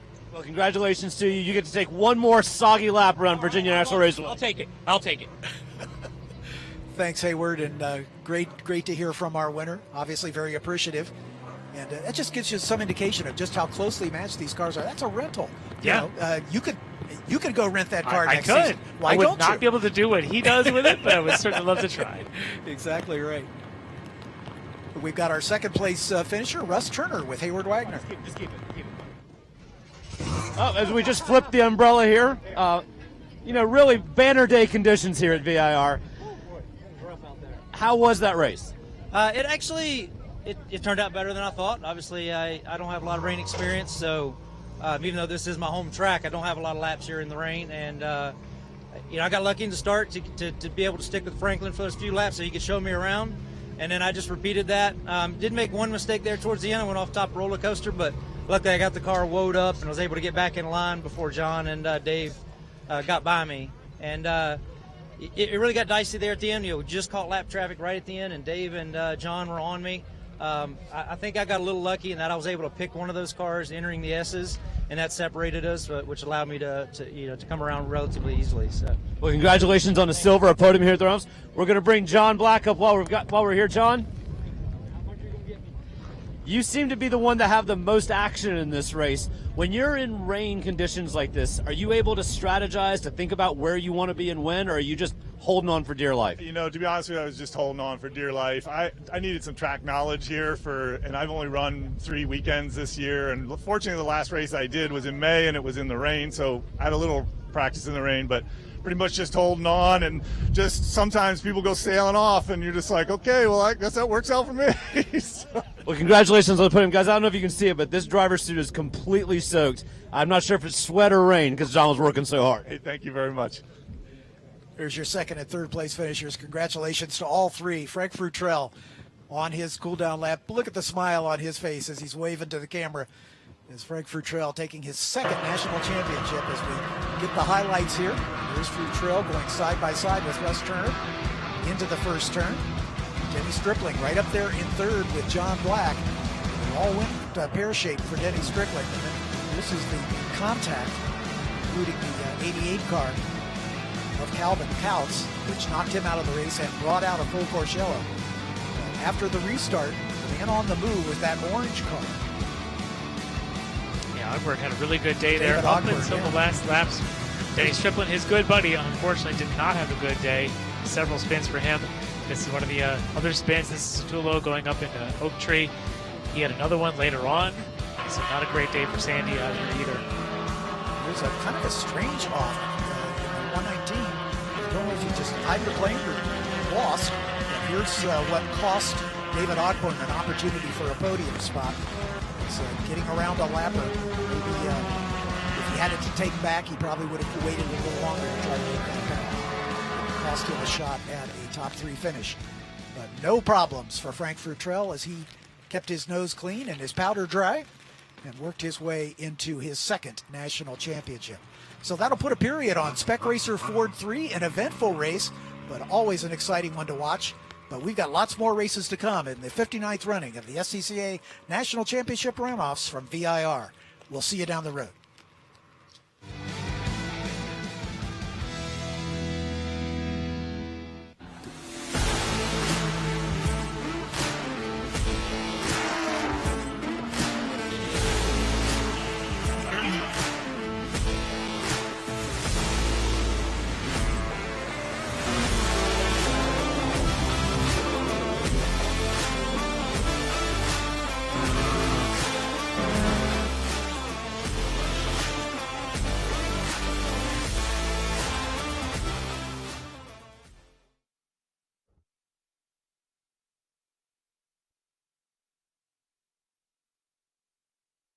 us as hard on the road as it does on the track. It's why we reinvented the Roadster and put a piece of it into every car we make. It's why we refine, rethink, and refine again. And it's why we'll always engineer to your heart's BPM, not simply an engine's RPM. Why race? Why indeed?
Snaking its way through the countryside of Southern Virginia, this beautiful 3.2-mile strip of asphalt has been around since 1957. But now, for the second time in 3 years, the Virginia International Raceway is home to the SCCA National Championship Runoffs.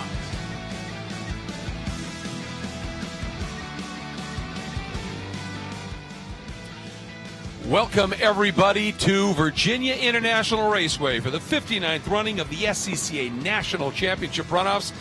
Coming up is the Run for the Gold in STU, Super Touring Under.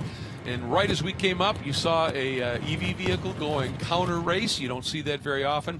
They're doing a little bit of cleanup as it is wet. The rain is picking up, but more importantly here, the wind is starting to pick up significantly here. As you take a look at the car of the gentleman who will be starting on pole, and that is Johann Schwartz out of Huntersville, North Carolina, driving the Van Steenberg Performance Porsche 944.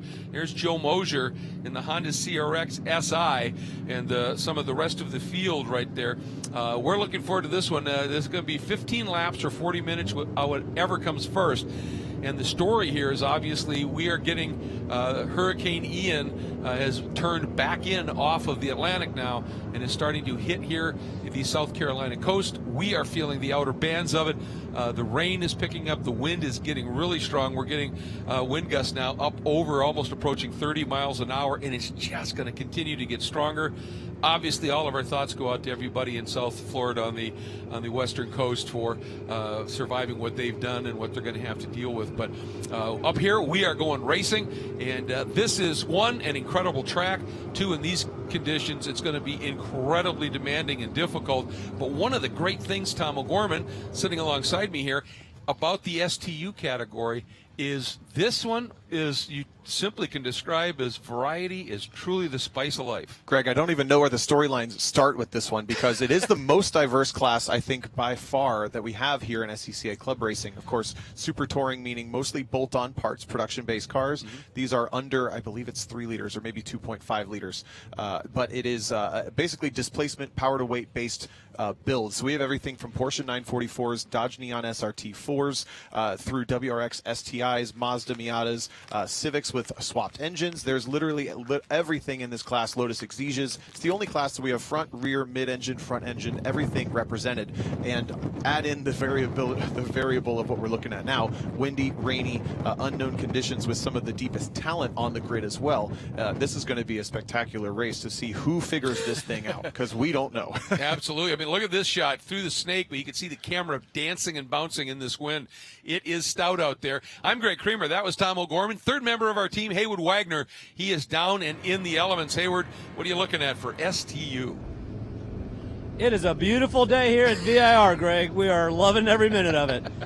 This is a great field. Tom already talked about the diversity. I don't know if he said all-wheel drive, but we have several all-wheel drive cars on this grid. The two that everyone are looking at right now, that black Porsche 944, beautiful car, belongs to Kip Van Steenberg. Kip met his driver here when they were on the Team USA karting team in Portugal. I talked to Kip a little bit about that experience. He said, yeah, it rains in Portugal just a bit. Right beside him, the bright orange CRX of Joe Moser. Joe is known as a guy who can really get a lot of power out of those cars, really make them handle. He's wishing he had his Prelude right now, a little bit longer wheelbase. He told me than the wet, the little orange CRX is built to go backwards. So keep an eye on those two in turn one. Joe knows he's got to get ahead of the Porsche if he wants to stay there. All right, yeah, and you're absolutely right. The all-wheel drive cars, and one of the big stories involves one of the all-wheel drive cars. Chip Herr had originally qualified in the 7th spot in his all-wheel drive X-World Challenge touring car Audi, and everybody was thinking, boy, this is going to be a great opportunity for him. But he's had some issues, and he's had to swap cars, Tom. Yeah, and it was really not kind of going his way already. He qualified 7th on the grid, and he was about 3 seconds off pace, so it was not really looking like it was going to be his race in the dry. Mm-hmm. But we were anticipating this weather the entire week. He had to be so excited, but a transmission issue has retired that car. He's actually going to be driving a touring-prepped Subaru all-wheel drive car as well. Maybe Hayward can tune us in on whether or not that car has proper rain tires, but that car starting at the back is still a great driver, still all-wheel drive in challenging conditions. Whether he makes it up towards the medal positions is one thing, but it's going to be fun for us to watch regardless. We also have one other car making a quick change. It's John Weisberg, who had mechanical issues all week, lost 2 motors in his MX-5. He said, you know what, I'm going to punt on this. I'm going to drive my wife's Touring 3 car. It's a BMW with rain tires, an E46, and that car is going to be decent in these conditions. The only problem is that class with her driving races next, so he's got to be a little careful. Yeah, he's got to be handing off that car in nice shape. There's no question question about that as the cars move off of the false grid. And, you take a look here at this should be just fascinating because Joe Mosier is a two-time champ. He's the defending champ. And you heard Hayward talking about a little bit shorter wheelbase in that car than he might like in these conditions. Johann Schwartz is a superb talent. He has the Guinness Book record for drifting, so he's going to be okay a little sideways during the race. This is, though, and he's had a great season in Kip Van Steenberg's, that Porsche 944 that Kip normally runs, but he's been putting it together and running it for him. But Johann was the Southeastern Conference champion with 6 wins, 6 poles, 3 new track records, so it goes really well. It did in Kip's hands, it certainly is in Johann's, but first time in the wet for Johann in this car, so those opening few laps I would think would be a little exploratory. Yeah, it's a less familiar car to him overall, but that introduce all these variables. I wouldn't trust there's a short list of people I might trust more than Johann to figure it out, but it's not very long at all. So Johann, I think, will be a very strong, if nothing else, just for the sake of being quite the wheelman. But then you add in the knowledge of Joe Mosier. He's probably maybe even worse equipped in that car that is basically, as Hayward said, that orange CRX there. You kind of have to make it want to spin all the time to handle well in the dry. Now here in the wet, you can make a lot of setup changes. He'd probably crank that rear wing as much as possible, maybe add a bunch of front bar, make the car push.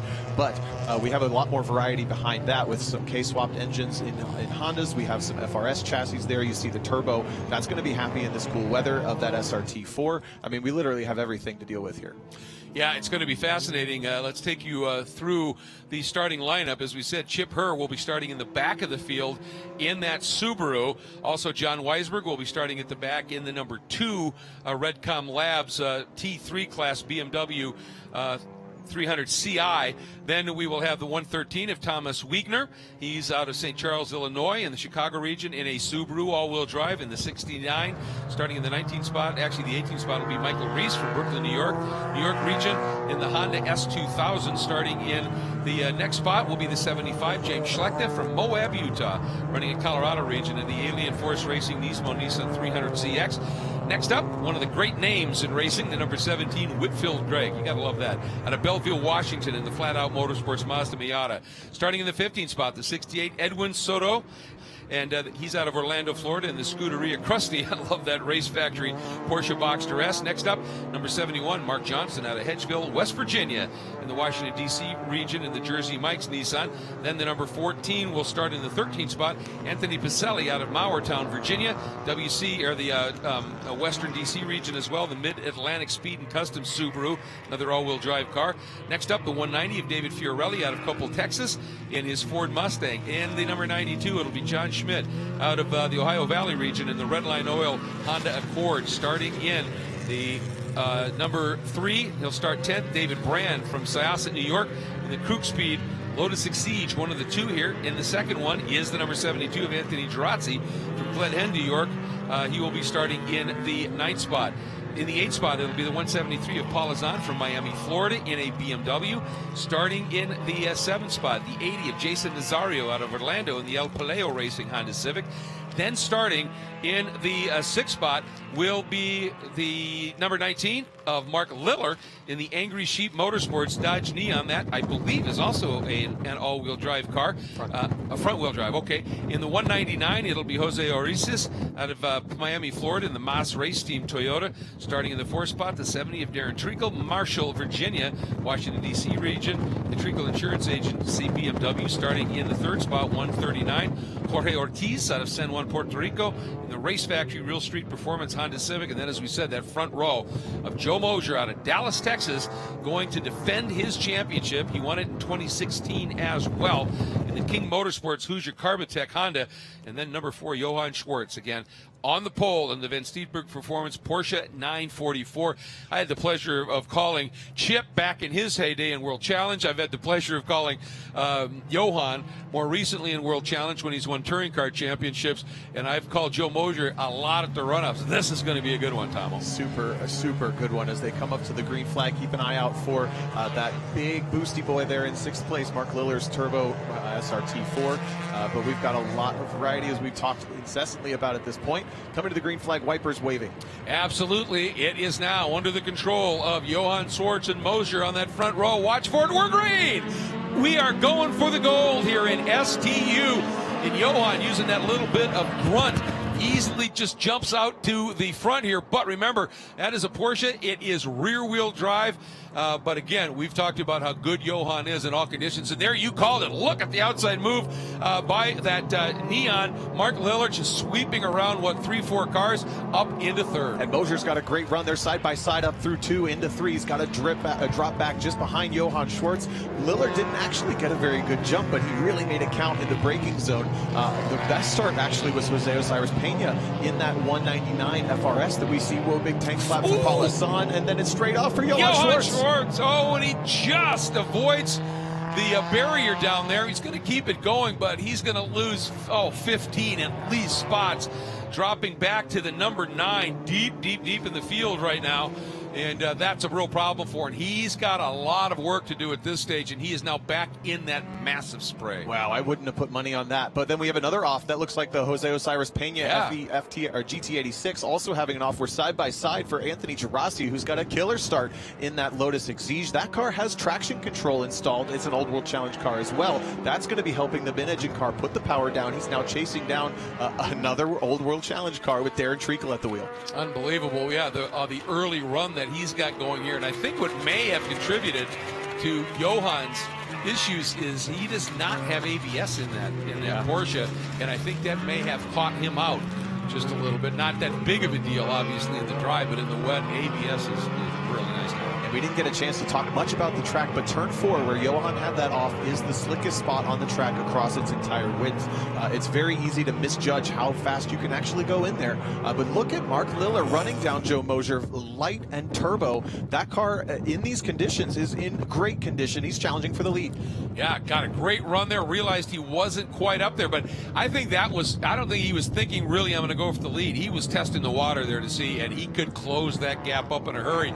He gets a little bit better exit out of Oak Tree in the next couple of laps. He can make that one work. He is all over the back right now. And it's a little bit of a heavier car than that CRX. It's a longer wheelbase, more importantly, and that's going to make it more stable here in these conditions where you're going to want that. Looking back, the battle for third is really hot with Darren Treacle leading the way in that E46 BMW, but he's got a ton of pressure from not only Anthony Gerasi, but also Jorge Ortiz, who's hanging in there in the EG Civic with, I believe, a K motor in it. Look at the power. Look at that. Just pulls to the outside. Now that is where we have seen it is slick out on that part of the track. He's got to be very, very careful. Turns in, he's got him around the outside. Now it's just a matter of making it stick. Mosier going to try and use the inside. It's not going to work, and there goes Lillard. And I think he's going to be able to, there he goes. Now, does he overshoot? No, he does exactly what he wants, runs a little wide at the apex. And then this battle, look at this, Gerasi hanging right on there in that 4th spot, but Nazario. We got it off. It is Jason Nazario. Doesn't get into the wall. I miscalled that car as Jorge Ortiz, but it was Nazario that was a great challenge for 3rd place, but just overdoes it a bit. So that puts Gerasi now up into that 3rd spot. Here the blue car and a spin for the number 17 of Whitfield Gregg in the Mazda Miata, and right now he is just parked right in the middle of the track. That is going to be a problem if he can't get that started. They're going to have very little option here. See, they're going to give him every opportunity. Let's see if we can see what happened here. He's right there, just came around on him all by his own. And got it stopped in the right direction, but I wonder if he stalled it. He just locked everything up. Gets it going again. We saw it had power, so that's good that he could refire it. We're going to stay green flag, but your leader right now is Mark Lillard in the Dodge Neon SRT4 out of Maryland. Then Joe Mosier runs 2nd, and then now 3rd is Anthony Gerasi, who did not have a smooth week in qualifying at all. That's an understatement, but moving all the way up to 3rd now with that Exige, having qualified 10th. Unfortunately, his teammate David Brand also had an incident in qualifying, and it looks like they weren't able to get that car repaired for the race. Did not start, but we could have seen a really good charge for both of those Exiges. All right, and at this stage now, looking at it, it looks like Darren Treacle has dropped back into 5th as Jason Nazario was able to slip around him as well. indeed. And then behind Nazario, there is Jorge Ortiz. And then look who's next up, the number 9 of Chip Herr from the very back of a 21-car field, and he's up into 8th. In a car he's never driven before. That's absolutely wild. Look at the rain line for that driver. It definitely knows where he's going in the rain in this track.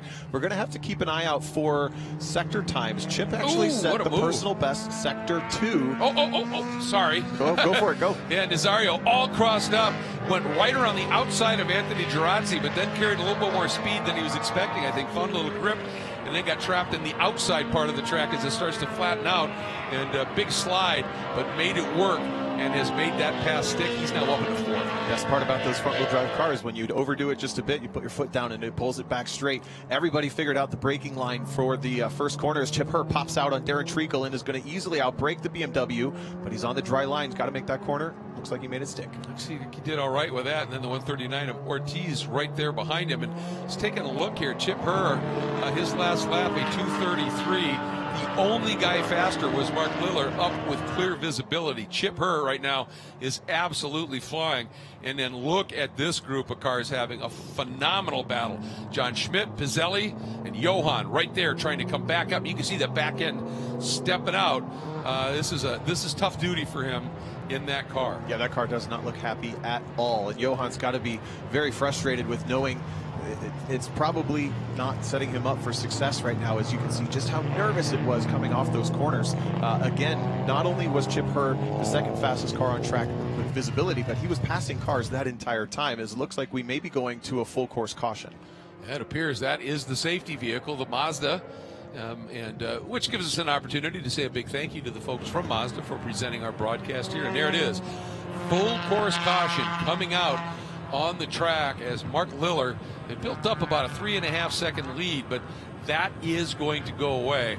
And not sure what this caution was for, if there is a car out there that's created a problem, or if it's something weather related.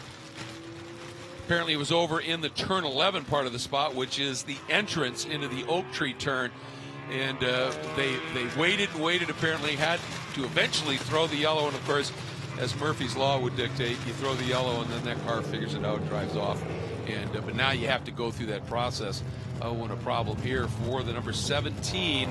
That is Whitfield Gray. We saw him spin before, and I wonder if he doesn't have some sort of electric issue in that car, because it sat there forever, he gets it going, and now it looked like he just drove it off. Yeah, the other good news about this full course caution, if we are now clear track, they actually have 3 different safety cars ready to go at any time. So they could kind of dispatch the safety car mid-track. You saw it pick the field up in the S's. If we have it clean by start-finish, we'll go back to green. Which is great. I love that. It preserves a little bit of the margins that somebody has driven hard to build here. While we're under this caution, I think this is a nice opportune time to be able to thank all of the volunteers. This is a club, obviously, so it's nothing but volunteers, but especially the corner workers who are out and around this track, out in the elements, out in harm's way, providing information assistance to all these drivers. A great group, obviously, out there waving those double yellows for these drivers into the part of the track called the roller coaster, and it is that. It almost has kind of a feel as you tip into it of it almost being corkscrewish. Finding myself, it's a bit puzzling. We see Mosier is first, Chip Herr is second on the grid right now. Then it's Girassi. Liller is back to 5th. So in the last moments of green flag running, it seems the field got shuffled quite a bit. Yeah. And that would be great news for Chip Herr, who's now basically been gifted being right with the leader. Yeah, it's interesting, though. Scoring still is showing Liller. Now we'll wait until they come by start-finish, and then it all might shift. On the other hand, and this is purely speculative, was Liller the one who spun it up in turn 11? We will find out when we come back. Since we have an early caution, we're going to say thanks to the wonderful partners that make this broadcast possible. We'll be right with you.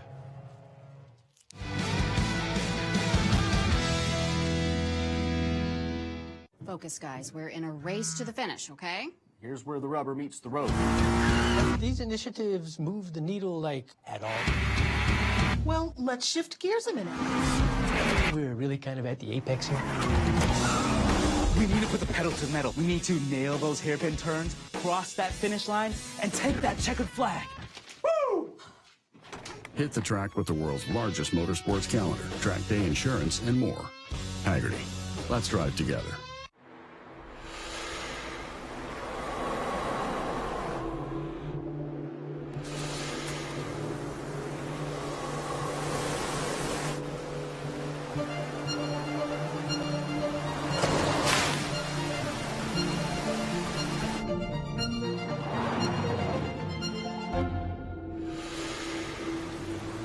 Introducing the first ever Mazda Cx-50. We are back, everybody, and as you can see, along with the double yellows, now we have a black flag that is coming out, and the report is there is some oil down on the track, and of course, when you've got a scenario where it's wet like this, then you put oil down as well.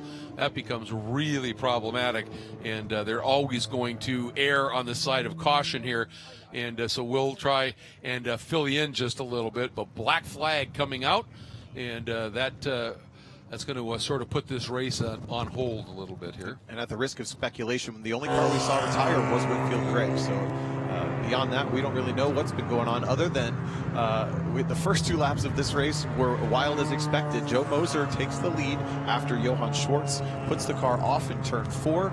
Meanwhile, we're watching the battles for 1st, 2nd, 3rd, 4th, 5th, and quietly but emphatically, Chip Herr drives from last on the grid to what is now 2nd place, right behind Joe Moser, and has indicated, based on what we've seen so far, that that's the fastest car on track. Yeah, and the other big question is, how did Mark Liller end up in the 5th spot? And I wonder if it wasn't a combination that we've seen here. Whitfield Gregg having a mechanical issue and putting oil down, and at the same time Liller looping it up quickly in turn 11. And maybe that's why he lost some of those spots. It's all speculative at this point. All we know is the black flag is out because of oil down on top of the water that is down on top of the track. That's a nasty combination. Yeah, it's a pretty dangerous situation that's absolutely worth avoiding under any circumstance, whether this was IndyCar for a giant thing or a club race with everyone here on their own dime. This is it's certainly a good call. The question is how much of the track is covered, and how quickly can we get back to the green flag racing, because I know there's at least 3 or 4 cars that aren't happy with where they're at, potentially up to 17 or 18 of them, the whole grid. Oh, absolutely. Yeah. And that's a really good point. Is the oil in a localized spot, which will be a in quotes, relatively quick cleanup, or does it run for a fair chunk of the track, and that can take time? Yeah, and the other person who, Joe Moser's got to be a little bit content with that, because he was definitely off pace a bit, definitely from Mark Liller and from also Chip Herr. Those two were kind of in a league of their own on raw pace starting this race off. So Moser doesn't seem to have the setup underneath him that he really wants for these conditions. Now we can talk about when you go to a black flag, especially if they choose to red flag this race once they go onto the pit lane. Drivers can touch their cars, but the moment you touch the car, you go to the back of the grid. So is someone like Johann Schwartz, who's already pretty much there, is it worth trying to dial that car in for the conditions a little bit more, versus someone like Joe Moser, who, yeah, maybe he knows that he wants the car a little bit different, but if you touch it, he's at the back. I would take the risk to stay where I'm at. I would think so, yeah. If you're up near the front of this group, visibility, track position is going to be really important. And it's not like he hasn't, Moser, Herr, those guys, it's not like they haven't been showing some pretty decent pace. But if you're struggling, like clearly Johann is, and we know Johann's ability behind the wheel. And but like we said, this is his first time driving that car in the wet. He is as superb as he is. Obviously, you have no feel. You don't know what to expect. You're just trying to suss it out. That's a big ask, and this is going for a national championship as well. So it's a lot on the line. Yeah, and the best thing to do is just be patient and feel what comes to you, whether it's the car, whether it's the field that you're racing around. The difference in a drive that goes from last to first in 2 laps is not that different from putting in a good qualifying lap if you're just patient. If you're trying to force it, that's when things can go a little bit wrong. As we saw, to use an example, Johann Schwartz having to force that Porsche through turn 1. You could see how nervous it was about 20 minutes ago at this point. And it didn't want to be forced. If you have to force it, it's not going to come. But Chip Herr knows enough from his experience all I've got to do is see what comes to me and do the best that I can when it's presented. Yeah, and I mean, what a drive by Chip Herr. Before we even came on the air, we were going, if Chip had started where he was, I'd say this was going to be his race. But at the back of the pack, he just absolutely flogged that thing. And it's stunning because, as you said, first time he's driven the car. Yeah. And to just be able to do that is staggering. First time that we know, at least. I didn't hear any news from that. So a couple other cars I saw that are worth noting. David Fiorelli was our pole sitter at Road America in 2020 in a supercharged Scion FRS. And that car was very, very heavy. It showed no longevity on the pace, and he ended up losing that race about halfway, or that position about halfway through, to Paul Hassan, who I'm seeing is also missing from our grid here in the running order. But David Fiorelli with an EcoBoost Mustang now in the 8th position, moved up from probably a poorer qualifying effort than he really would have liked to have seen. He qualified 13th, but the conditions for that EcoBoost Mustang looking pretty good, sitting there in 8th. And then right behind him, John Schmidt in an Accord Coupe has moved up to 9th. That's a really good effort from that car. Pretty different car, too. It is indeed. So at this stage, under a very early black flag, only 3 laps in, it's Mosier leading from Chip Herr, Anthony Girazzi in 3rd, Jason Nazario in 4th, and Mark Liller, up into the 5th spot.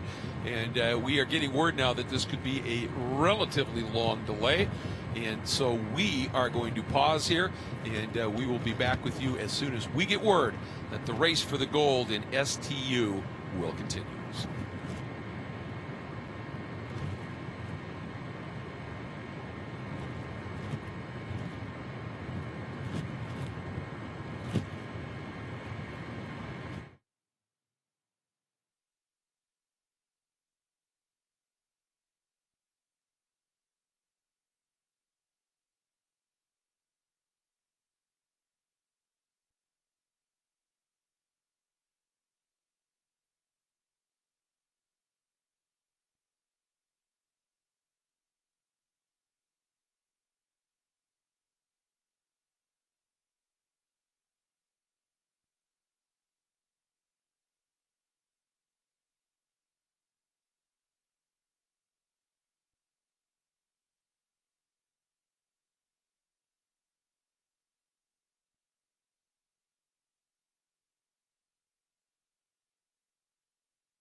say what we found, what we were told. Okay, we'll do. Hey, folks, just coming back at you here to give you a little bit of an update. Apparently, it's a pretty comprehensive oil spill, and we are going to be down for a minimum of 20 minutes, which would put us at 4 o'clock Eastern time. So you can do the math wherever you might be watching from in terms of time zones. But, you know, and Tom will just... when you've got a wet condition like this, and especially windy and everything, and then you add oil to it, you've got to be very careful. And what that tells me is it's an extensive spill, so it's probably covering a good distance of the track. They did actually red flag the race with 10 minutes remaining. And what we were told in our broadcast meeting, this is no promises at all, but they would do everything in their power, even excluding the 40-minute mark as the end of the race, to give every race a green-white checkered finish, especially for long stoppages where the field really didn't get a chance to race for their championship. So I imagine we're in that scenario now where race control, the organizers are doing everything in their power to make sure that this field gets a green-white checker. But we're also, realistically, if we're looking at another 20 minutes, that's going well past the 40-minute mark. We can only fingers crossed, because we want to watch this thing just as badly as everyone else wants, because this has been a good one. Absolutely we do. Absolutely we do. And we're getting word that part of the cleanup process here is they have a power washer out there that they've loaded up with some Tide to try and cut through the oil, anything they can do. All right. Which means you don't want to miss the restart, because we could have bubbles. We could have bubbles. So, bubble baths here at VIR. Once again, about 20 minutes, 4 o'clock Eastern. It won't be any sooner than that, we don't think. So you can take a little time, do whatever you need to do, but be back with us then. Set your timers.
Hayward called.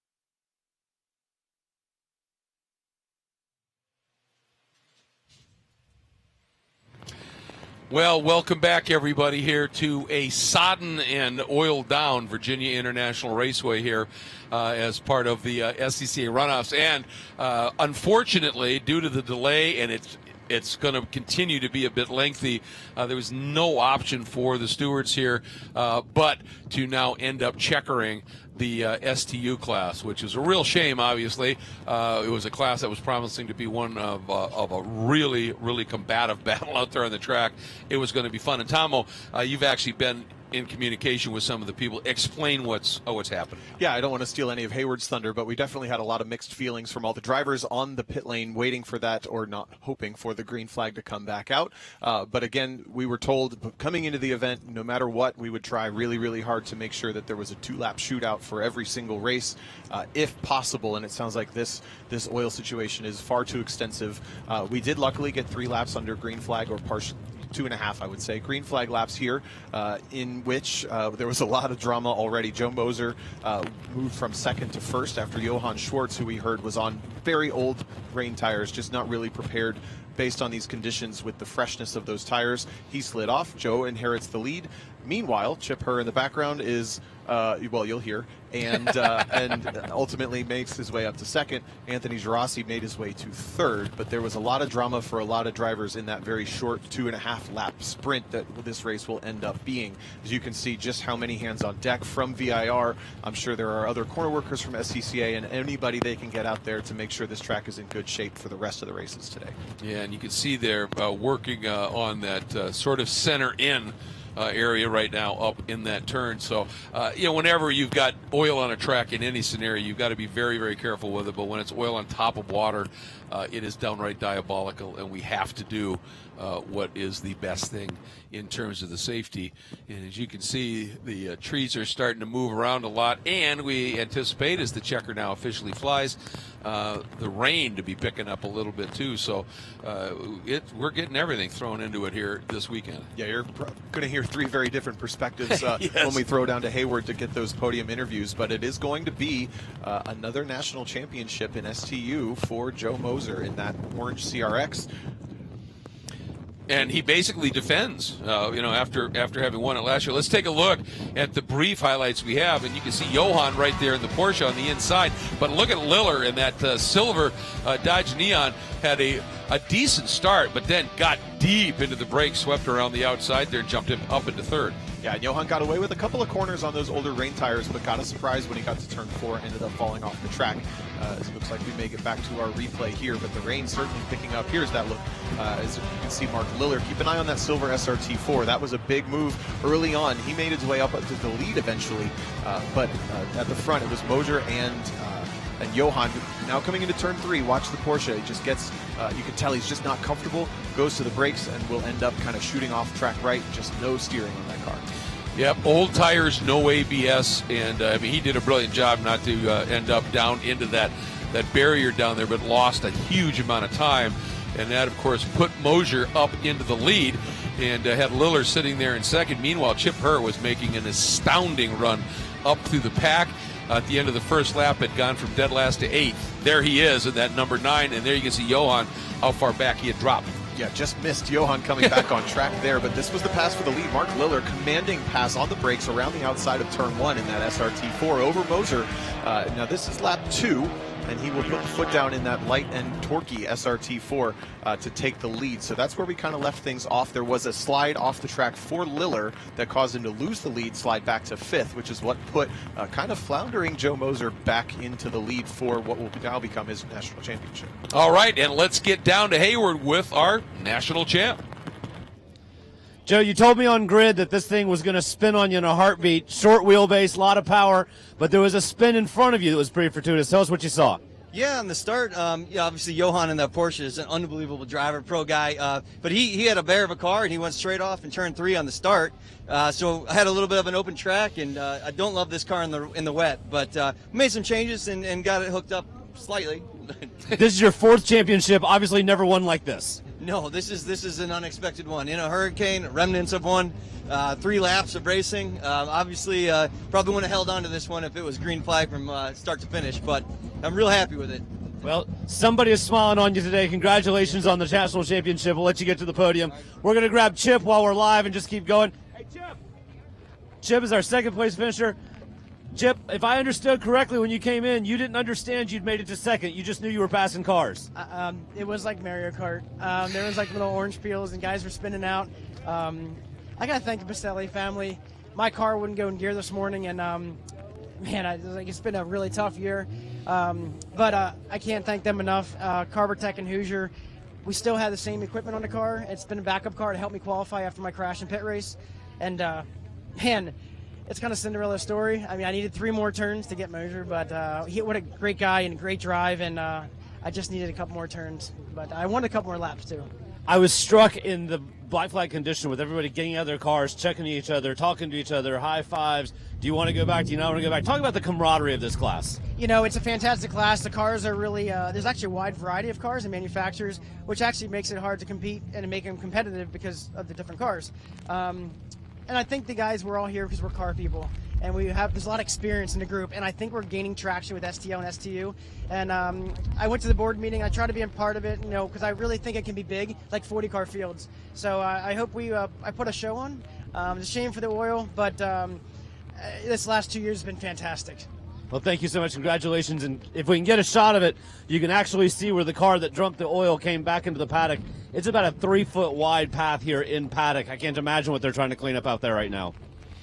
All right, thanks very much, Hayward. Yeah, that's great insight. And for Chip, as you said, I didn't even know where I was. I just was always coming up through the field, and he always puts on a show. And like I said, I announced him a lot, probably 15 years ago. And I love the guy, but I also hate him because I look 15 years older. He looks just like he did back then when he was running, man. It's just not fair. Yeah, what I take away from that is Hayward mentioned the camaraderie.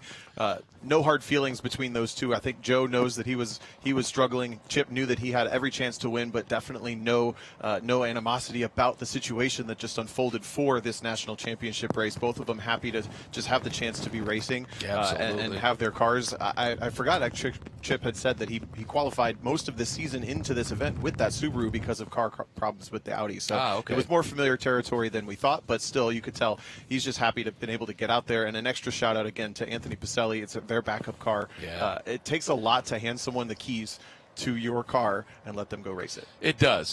There's no question. You can see all the cleanup continuing there. For Johan Schwartz, I can actually, I really feel for him with that issue because the first rain race I ever did when I was racing, I had old rain tires as one of the options, or new, slick tire, not slicks, but the DOT shave tires.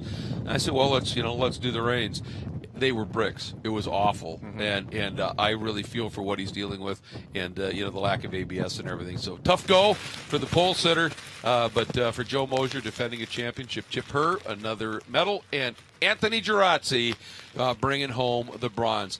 Well, it was a bit unique, but that wraps up our coverage here of STU. And I think Chip was right. This class is fascinating. It's fun. It can be big.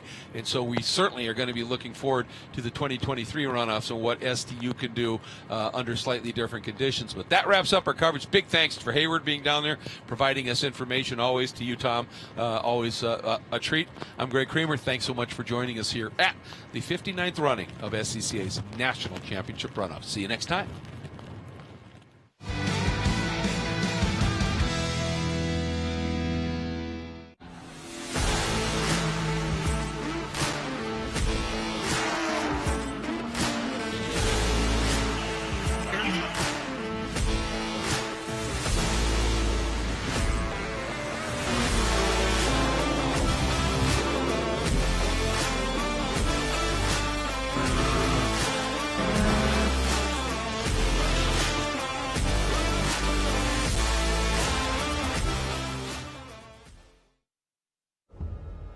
Why race? Because it's in our blood. A love of driving that pushes us as hard on the road as it does on the track. It's why we reinvented the Roadster and put a piece of it into every car we make. It's why we refine, rethink, and refine again. And it's why we'll always engineer to your heart's BPM, not simply an engine's RPM. Why race? Why indeed?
Snaking its way through the countryside of Southern Virginia, this beautiful 3.2-mile strip of asphalt has been around since 1957. But now, for the second time in 3 years, the Virginia International Raceway is home to the SCCA National Championship Runoffs. Hi, everybody, and welcome to Virginia International Raceway, our coverage of this year's 59th running of the SCCA Runoffs presented by Mazda.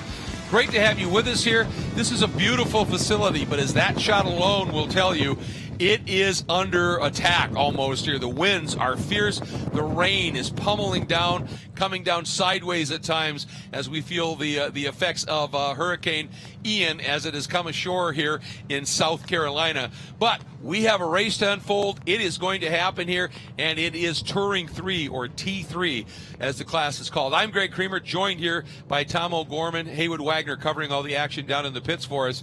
And this is going to be an immense challenge, obviously. This track, difficult in the dry because of the precision you need to run it, and it's quick. In the wet, it's even more diabolical, and there's some drivers in this class. This should be a show. Yeah, T3 has always put on a great show over the last couple of years. It really, over the last 5 or 6, since Daytona, we had a field of 5 back in 2015. Now we're at a field of 20, and the talent runs really deep. We also have a really good variety of cars, which we know how they balance out in the dry for the most part, but it's not dry. So we're going to see how this balances out here at VIR for 2020's championship. Yeah, it's going to be fascinating to have this race unfold, and there's always fascinating stories developing down on the grid. Hayward Wagner, hope you're able to stay a bit dry, my friend. Yeah, I'm doing my very, very best. We're here in the T3 field, and guys, it is just plain miserable right now. The wind, I'm guessing, is in the 20 to 30 degree or 30 mile an hour range. The temperature has dropped. The rain has picked up. And I don't know if you guys got to it on the setup or not, but we had a major oil spill in the race prior to this one, over an hour of cleanup. This class came to grid, were ready to go, and then were sent back. They sat for about an hour, hour and 10, and have come back again. So these guys have already been on an emotional roller coaster of it's time to go. We might not go at all today. Okay, now we're going right now. I've talked to several of the drivers. There's not a lot of, I would say, real optimism or excitement right now. Everybody sees that the track is going to be a challenge. One little tidbit that I will give you, everybody struggled with visibility today. I'm looking at Marshall Mast's Mustang. It has those thin little wires across the windshield. You usually see it on the back window of the car. They've got it on the windshield to keep it clear.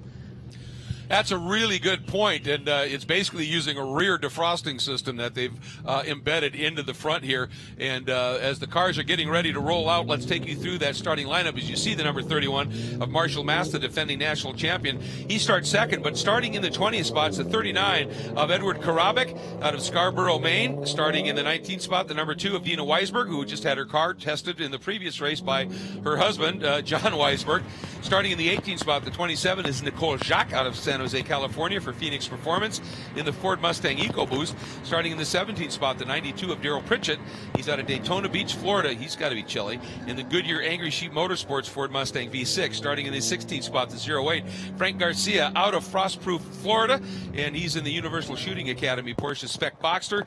15th spot, the 87 of Ben Schlecht out of Middletown, Delaware. Alien Force Racing Nissan 350Z. Starting next up in the 14th spot, the 05 of Rich Kulak out of Covington, Louisiana, and he's driving out of the Tennessee region in the Fiesta Auto Group Nissan. Starting in the 13th spot, the 68 of Jared Ledrum out of Queensbury, New York, in the North Country Subaru WRX STI. Starting in the 12th spot, the number 109, it's Gami Aguilar Gamez out of Renton, Washington, the Racer on Rails BMW. Starting in the 11th spot, the 81 of Simon Asselin out of Sammamish, Washington, also driving one of those BMWs. Then in the 10th spot, it's number 29, Xiaoyi Shea out of Washington, D.C., running the Tech Sport Toyota 86.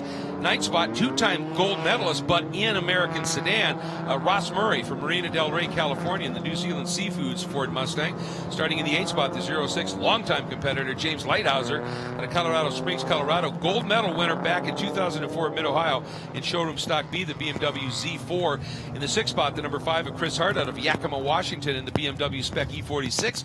5th spot, the 52 of Breeden Williams out of Clinton, Iowa, in the OPM Motorsports Nissan 370Z.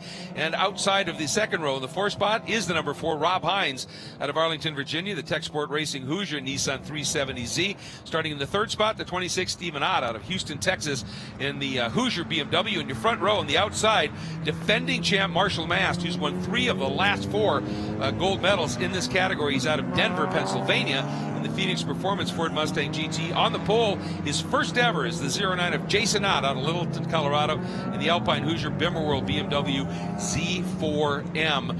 And as you can see, the cars are heading out. Well, 2 things. One, we are going to be having the first lap will be a pace lap.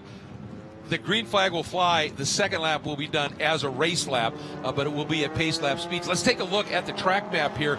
As I said, Tom, this is a tricky track at any point because it presents as 3 different tracks almost, doesn't it? Yeah, it really does. And they're looking at the first sector now, and as it is so wet, we'll kind of talk about the challenges that presents. Down in the braking zone for turn number 1, the dry line tends to be very, very slick under the brakes. Driver's not even making the corner because the car won't stop. Then we get through NASCAR corner into turns 4 and 5. Now, all of that runoff downhill towards tire walls, and that's a very slick section of track as well, but the most technical and slowest sector. Then we get into the really fast flowing high speed S's. It's very single file. There's not much of a rain line, quote unquote, because there's nowhere really to go. You just shoot up the hill, but you definitely have to be careful at the top. The car will float right through 9 and right into 10, where there is another big fall off before we get into one of the most important corners on the track, Oak Tree, there at turn 12. Want to get the car squared up and put the power down nicely for that nice long back straightaway as we get into the fastest sector, and this is where Roller Coaster and Hog Pen present the final challenges at VIR. The big braking zone for turns 13 into 14, and then a downhill run about 130 feet towards Hog Pen at turns 16B and 17. We have seen some challenges with hydroplaning between turns, well, we'll call it turn 18. Hey, there it is right there. There you go. So hydroplaning down the front straight is very real as well. Right, and this track, the thing of it is as you look, there's no paved runoff, there's no gravel traps to catch you, and most of the time when you go off track, it slopes downward, which is tough enough in the dry. In the wet, that grass, you almost pick up speed, and eventually you slide and you hit something. It is. It's not a very forgiving track. Exactly. That's a great way to put it. I've often said this is a beautiful flowing road course you have to drive with street course precision, and that's part of the game here. As I said, now, when they come by and complete this lap, they're going to continue one more lap at speed under the pace car, but the clock will start, and this first lap will count as a race lap, and it's simply for all these drivers who sat out, and you're always nervous when you're the next group out after a big oil spill cleanup. You'd like, especially in the wet, you'd like to have a clue what it's going to feel like as you go through it. I think this is very smart. Getting iced on the line is what we would call that. You definitely just kind of sitting there waiting and anticipating. But these drivers, one of the last races of the day, they have every opportunity to have studied every other race. Plus, they got an extra hour of study time right before the test. So you get to go out there with all the information that everyone else has showed you all day. And one thing here in T3, and this is kind of an intersection of attainability and speed, I think. Not very modified cars. They're all production-based, but they're faster than your basic, Miata that you got buy off the showroom floor. We see a lot of those Mustangs that have been very successful. It's a stick axle generation car, which we've seen put power down extremely well in these conditions. Then we move over to that more sports car style Nissan 370Z, 350Z. I would throw the BMW E46 in there as well. They're just kind of a good all-rounder. But the Nissans in particular have been having some braking issues here at VIR. Then we get to our wild cards. We have those M Coupes that have really been knocking on the door of wins and podiums every single year. There's a good look at James Lighthouser's. But one is finally on pole with Jason Ott, teammate Steve Ott right behind him at the green flag. It's just as hard to step on your teammates' toes as it is to work together. Last car I want to call out, Jared Lendrum, all-wheel drive in that 2006 Subaru STI. He was about 5 seconds off pace on raw, dry speed. I think he's going to be a little quicker here. I would think, and that easy to pick out that car of Jared's. It's a burgundy red car that pops just a little bit. There it is. You'll be able to watch that car and see what he's able to do in these absolutely atrocious conditions. There's no other way to put it. As Hayward said, winds now pretty consistent at about 25 or so miles an hour. Gusts now up into the 40 range. I mean, it is really difficult out there at this stage, and this is going to be an interesting one. This is a matter of survival almost, and then you're going to see, all right, are we going to be able to do anything for the win here? And Sports Car Magazine picked Marshall Mast to get his another gold. As I said, he's had 3 of the last 4, but he was beat here at VIR in 2019. That's the one that he lost. So I think he feels like a little unfinished business here, Tom. Definitely, and it was a fantastic race. Go look in the archives after today's racing for that against Project Bogas, who was in one of those Spec E46 BMWs. They are not as strong in this qualifying field. We've seen those M Coupes get a little bit stronger, and we've heard a lot of shock package development on that car for Jason, Steve Ott, and Lighthouser. But I think a lot of that car development will go out the window a bit here in these conditions. And we know from the Aqualante team, from the Phoenix team, that the stick axle Mustangs are a bit of a favorite here in these conditions. Absolutely. Jason Ott was picked to finish second, and for Jason, he was second last year at Indy in this class. As I said, though, this is his first pole and in his 20th start, so he's been doing this a while, and he's absolutely thrilled to be up front. The question is, can he stay there? And then Rob Hines, who won both parts of the Hoosier Super Tour race here at VIR this year, has got to be also considered a favorite. Sports car certainly thinks so, and picked him to be on the podium, probably third. Very stout driver, and I have to imagine he's got some rain experience at somewhere across the board in his wealth of experience. Also raced that car professionally in World Challenge. So it's a different spec line, but should be a fairly familiar car. Unfortunately, Rob is the one that had the majority of the braking issues, so we'll fingers crossed, knock on wood, that number 4 car, the bright yellow Tech Sport Z that you see there in 4th, will be all good to go today.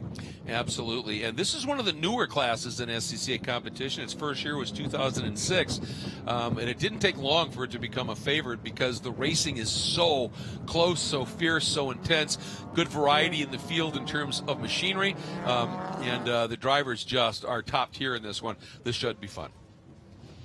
As you can see now, this is where the pace car, the beautiful Mazda Miata there, the MX-5, will duck into the pits, and then it'll be up to Jason Ott in that blue and white BMW, beautiful Z4M, will lead them to the green for what will be 14 laps or about 36 minutes left in this one when we go green. And it's always interesting into turn 1 here. That's where a lot of this oil spill was. It was slick there to start with, as you pointed out.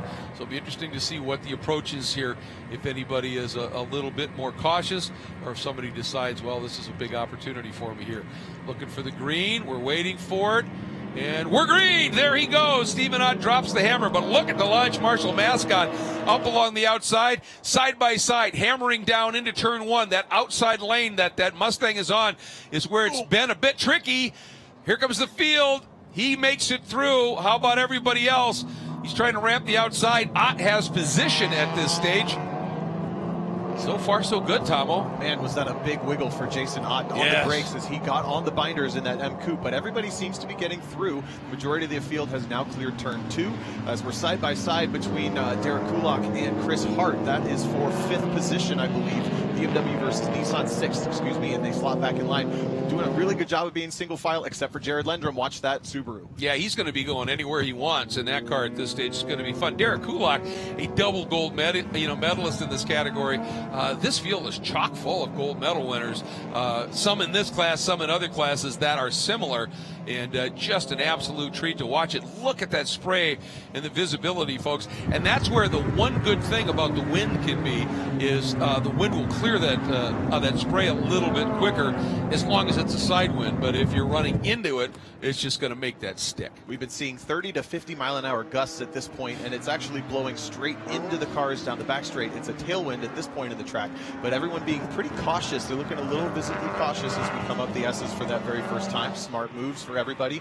A lot of pressure on the back of Steve Ott for Rob Hines, as the top 4 cars have not actually changed position yet, but are starting to check out a bit. Yeah, absolutely. And here we go. Oh, big slide there by Marshall Mass, though. Wonder if that'll give Hines a little bit of an opportunity there as that car slid. Oh, we got a couple of cars that are off. No, he's not going to hit anything, I don't think. He'll get a little bite there when he gets on that entrance road. I think that's Augusto Gomez. Yeah. He'll just trundle down through the back pit lane and get back on here. But here we go. As you can see, Mast, he was actually a nose ahead when they got to the start-finish line. If you're watching on timing, that's why he shows in the lead. but he is actually sitting second in the race. And then it is Steve Ott and then Rob Hines. Look how hard Marshall Mast is working, just sliding that Mustang. But we saw these, again, the beam axle cars. They do a very good job of being efficient towards a straight line. Big slide for Steve Ott in the more neon and black and coupe. But the balance between the cars really interesting. The BMWs tend to be fastest at the end of the straights, where the Mustang's going to leap off the corners a little bit more. And it looks so far like maybe the spray is also helping Jason Ott kind of keep Marshall Mast at bay. I think it might be, and you're right. I mean, again a big wiggle as soon as he jumps on the brakes. That's fast hands on the wheel there. And it's kind of just like, let the car move for just a second. Don't fight it. If you react to that, you can go for a big old ride. But Jason Ott doing a great job. And we hear from Hayward real quick as a note that Jason Ott raced here in the earlier in the year in the rain. So he's probably got the data, and he's just starting to repeat that muscle memory, where a lot of the other drivers are still gathering that data. That's a really good point. I mean, there is no substitute for seat time and experience at any venue, but any venue that you're racing at wet, if you've done that before, man, that's huge. It is huge. And again, the top two now even checking out from the rest of the field. More opposite lock for the Mustang. Marshall working so hard as a big flat slide for the leader. Jason Ott nearly puts the car off the track in the snake, but gathers it up. Yeah, and that allowed Marshall to get right on his 6 now. And Marshall, as he drops the hammer coming out of there, and that torque of that V8 gets him a little bit of launch. He was thinking about it, but this is one of those spots. You better have that pass made before you get to that first part, that right-hander in there. There is just no room. You've got a straight line through there. And the other thing is that Mustang is totally cool with curbs. It says, you want to hit a curb? Great, let's hit more curbs. So you can see him kind of using those just a little bit more, being careful with the paint that's on them, but he's definitely putting the pressure on now into Oak Tree. I'll tell you what, those Phoenix Performance, we've seen it over the years, those Phoenix Performance Mustangs, they are born to curb hop. Yes. They just pound those curbs, and it works. I'll tell you what, Steve Ott is sticking right with him. And with those little slides by Jason and Marshall, he is staying right in the mix. They're dropping Rob Hines just a little bit. Breton Williams still sits in that 5th spot. Jared Lenderum is up into 8th from where he started, 13th, so he is making some progress. I don't know that it's fast enough progress to really challenge for a medal at this point, but he is one of the faster cars on track. In between them, Derek Kulak, Chris Hart also running there. But there's a good look at Steve Ott, kind of teammate to Jason Ott, with the matching liveries, just slightly different colors on those cars. And he's certainly going to keep Marshall Mast preoccupied with just ever so slightly checking those mirrors. Whoa. Boy, another slide and drift by Marshall Mast as he is just floating that Mustang through here, loading it up. There's another slide. See the opposite lock. But the one thing I've been watching it, that car's moving around and sliding, but I've never had a sense that it's been out of control. No, and he's not losing forward momentum either. That's the wild part, is that car just puts the power down, keeps both tires with full contact patch with the pavement. As now we see that pressure that Jared Lenderum is putting on the back of Derek Kulak. And just look at that all-wheel drive dig out. He's got a great run up the front straightaway. Yep, you get all those wheels turning and working for you. But Derek, pretty talented young shoe, obviously, and with a couple of gold medals of his own. And you can see, once he's able to get the power down, that Nissan really slippery, and it opens that margin up just a little bit. Certainly, the Subaru behind him a bit more boxy and not quite as aero effective. And I think he may also be fighting either visibility or hydroplaning issues. You saw him kind of back off, and down the back straight they had equivalent maximum speed. So the Subaru seems okay in top speed, but a little nervous down that bent front straight. Here they come working through the sections of this track. Turn 3, this long left-hander. Oh, and up front, that's the number 5 of Hart's gone off. And comes back on, and not before Kulak got through cleanly. Oh, and now Hart fighting back on Kulak, and there's a touch, and Hart sideways as a result. And, boy, I'll tell you, that was interesting because, as soon as he tapped him, he had to lift, and all the weight went to the nose, and that back end swung around. And right behind him, you can see Lenderum was thinking, maybe? He really wanted that spot, but that was perfect because Derek Kulak didn't actually get affected by that at all. They just little kiss, but no effect on the Z, as now the pressure for the lead is really building. The watch here is that Mustang gets a really nice launch. Using that power. Ooh, he straddled that curve. You can see that the back of that Mustang wiggling. but right when they start to get up into the real top speed range, I think again the slipperiness of the BMW Z4M, he just starts to ease away from that Mustang. It seems to mainly be in this phase of the straightaway, right before the braking zone. The rain is still picked up and is just barreling down on the track. The car is kind of spread out evenly through the braking zone. Whoa, look at the opposite lock needed for Marshall Mast to control the car through the braking zone for Roller Coaster, and then gets the foot down. And this is where the car has just been dancing every single lap. Yeah, well, right there is normally he's got a little bit of lock. Watch him now. This is the turn. It's 16. Then he feeds it into 17.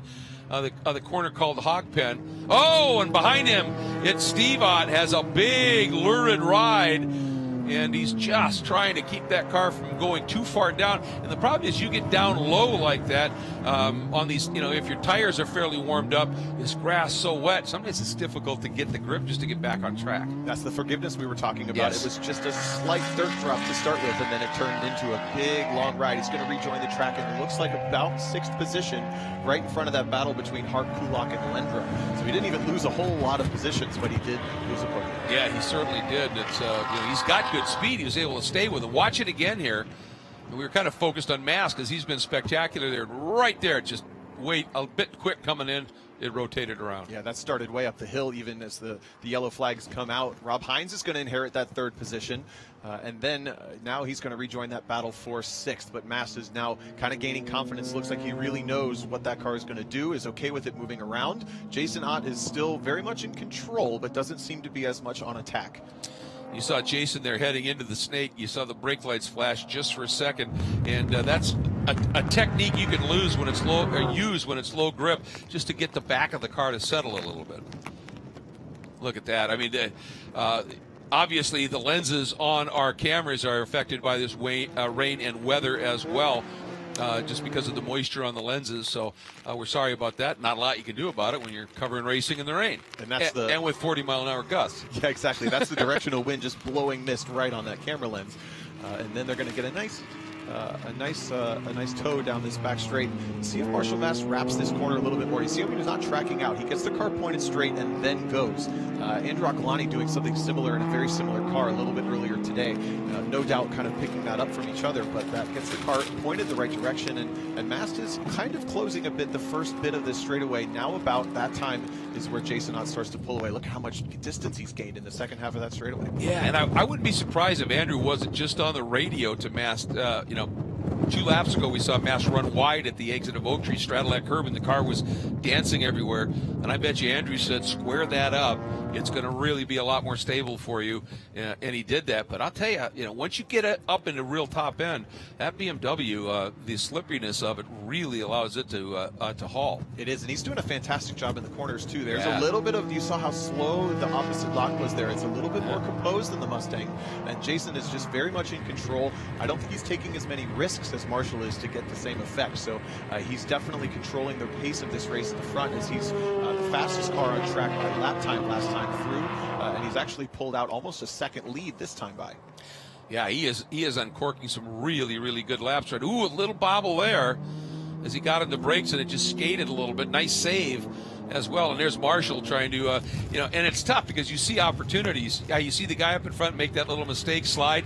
So you go, and I give it just a little bit too much throttle at the wrong time, and the back end steps out, and you've just nulled any advantage you may have had. And it's beautiful watching both of those cars with a little bit of counter steer coming through turn 2 before they get on the brakes and roll into NASCAR 3. This is 2 before they get on the brakes and roll into NASCAR 3. This is the section where the Mustang seems strongest. Whether it's just because they're slower and appear to be closer together, I'm not quite sure, but I think the Mustang's a little better in Sector 1. Well, my guess is the Mustang's a fair bit heavier. Holy cow. And yeah, it's unbelievable. But in the wet, oftentimes having a car that's heavier than your competition can help you because it helps get weight on the loaded tires, and that weight will actually help you drive a little bit. So I'm not surprised that Marshall's really good in the twisty bits because that car's probably going to turn a little bit better. But boy, I'll tell you, once they start to get into the fast sections of the track, Jason Ott right now seems to have the measure of them. does, and we're talking about risk versus reward, how Ott is not taking the risks versus Mast taking the risks. Saw how much time he lost with the big tank slap that kind of took a couple corners to gather up through the snake at the lower S's. This time he took a big risk to get through South Bend quickly and caught right back up, but every risk has a possible payoff that you really don't want to find out. Exactly. And then there is the number 4 of Rob Hines, so you can see the margin. It's now about 8.5 seconds from the duo up front back to the 3rd spot, and then a big chunk of time, about 12 seconds back to Breton Williams running in 4th, with Steve Ott recovering, getting around Derek Kulak and up into 6th, but still a fairly sizable gap there. But these two putting on an absolutely superb show, just dancing on the edge of adhesion. And when you're at this level, at this pace, and that car is moving around, it's hypercritical, isn't it? That all of your inputs have to be very gentle. Yes. Yeah. It's amazing to watch this. This ebb and flow is so fun to watch. Real quick note that Steve Ott, the spin we saw a couple laps ago, just turned the fastest lap of the race. So he's put the horse blinders on and is starting to check out from that 5th place battle with Chris Hart, Kulak, and Lendrum. But this battle at the front is absolutely the one to watch, as I think Mast is, again, taking big swings, and one of them is potentially looking to pay off. And here we go again. There's a mistake from Ott. There it is. He saved it, but he's lost a lot of speed in the save, and Mast was thinking, well, I'm going to ramp the outside, but he went on the outside far edge right as you exit that long turn 1. There's a big puddle out there. Damn this, look at the wind just blowing that puddle completely, almost no mist off the back of the cars because it's immediately blown away. But neither of these drivers are bothered by that. Tons of pressure on the back of Jason Ott, who has yet to make the critical mistake. He had those little slides at turn 1, but otherwise so well managed so far. The bad news is we're only halfway through. That guy's got to be getting tired. Huge slide there. Ott saves it, but does he save it on the other end? He does. How did he hang on to that? And as I was just thinking right before that happened, that one shot, the rain is absolutely sideways. Yes. It is so windy out there, so nasty out there right now. These guys are doing a great job, again, dancing up on the curb. Oh, it's going to get him offline, and yet he is able to hang on to it. This is spectacular stuff. And I got to say, you were talking about that one puddle. You know it's windy when in a puddle on a racetrack there are white caps. Yeah, exactly. As the uphill S's are now starting to look more like a waterfall. The car's just dancing up those, and now they get into the slower corners. Can the Mustang get squared up? Ooh, uses some of the painted curb on entry. That was risky. But look at this payoff that he's going to get. Going to pull right up to the back of the BMW until about halfway down this straight. And a new challenge will happen this lap to traffic.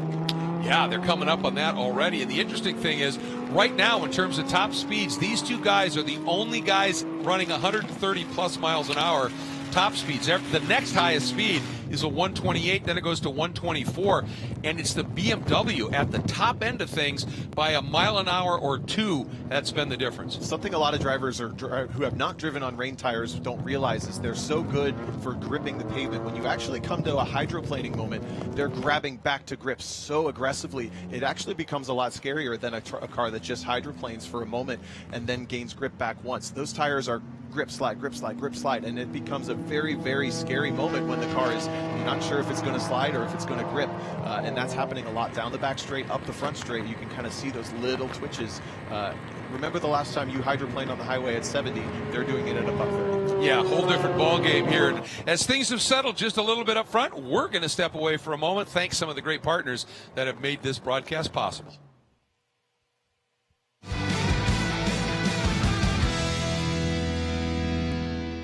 Focus, guys. We're in a race to the finish, okay? Here's where the rubber meets the road. These initiatives move the needle, like, at all? Well, let's shift gears a minute. We're really kind of at the apex here. We need to put the pedal to the metal. We need to nail those hairpin turns, cross that finish line, and take that checkered flag. Woo! Hit the track with the world's largest motorsports calendar, track day insurance, and more. Hagerty. Let's drive together.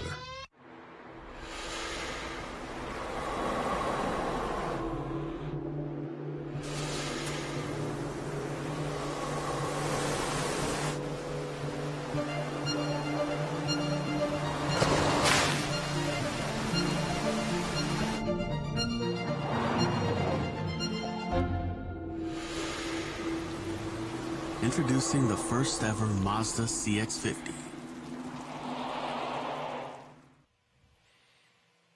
Welcome back, everybody. This fabulous battle continues for the gold in T3 here at the 59th running of the SCCA Runoffs here at VIRginia International Raceway. This beautiful, beautiful racetrack under deluge right now, but it doesn't change the fact we've got a great battle going on here. Again, our broadcast brought to you by Mazda. Huge thanks to the folks at Mazda for providing this coverage. And these two guys have just checked out completely. There's third, Rob Hines, coming out of Oak Tree. And you can no longer even see Jason Ott and Marshall Mast as they drop down the other side and start the run toward the roller coaster section of the track. And the interesting thing about this track, you're down on the pit straight and you go through that technical section, and the climb up through the climbing S's and everything is gentle, right? You come around that back straight, a couple rolls and dips. That long climb you made, when you fall off of that a roller coaster section, that long climb falls down in one fast shot on Mast. I don't know if he's going to save it. He just drops the lefts. The rear goes around. Is he going to be able to pivot it, go back to front? Still trying now. Gently. That's huge. He's going to lose a ton of ground, but they had such a big lead. Question is he going to be able to hang on in front of Rob Hines? Maybe. It's about 11 seconds between him and that yellow 370. There it is. That's the pass for second.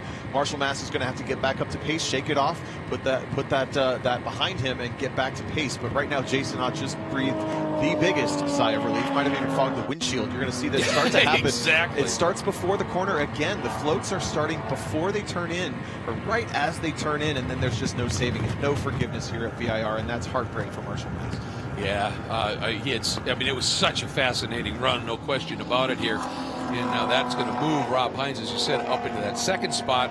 And he's just, driving well within himself. We haven't seen a lot of them, but every time I've seen it, that car's not sliding. It's not, anything drastic. He's just driving some really good lines. And behind him, you see Marshall now. And Marshall's fighting to stay in front of Steve Ott at this point.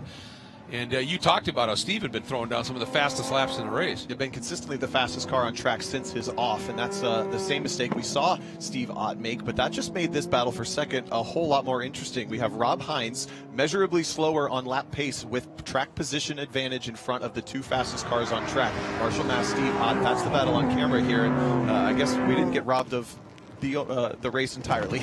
No, not at all. I mean, it had been a good battle for the lead between two cars. Now it's a great battle for second between three, and it is going to be really impressive to see how this plays out. And if up front Jason is able to hang on, and we don't want to give him the old announcer's curse, but he's been second, 3 times at the runoff, third twice, so 5 times. He's been on the podium, but never on top of the box with that gold around his neck.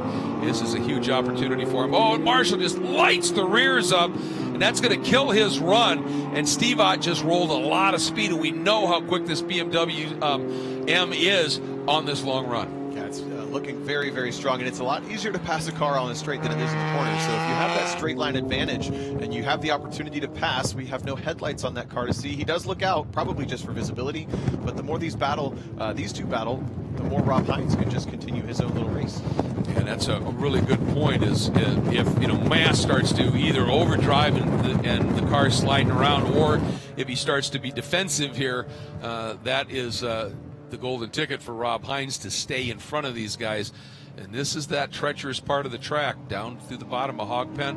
That time a lot more cautious run down there for Marshall Mast.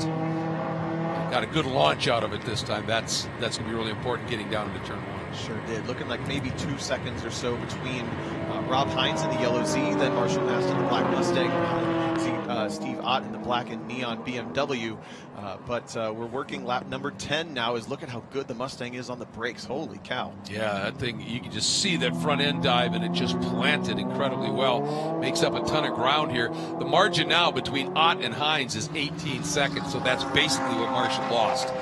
It's a long, long amount of ground to make up here. I think the Tech Sport Racing guys might have radioed to Rob Hines and said, hey, now you're on the podium, now this matters, because Rob Hines picked up about 6 seconds from his previous pace to what he's running now.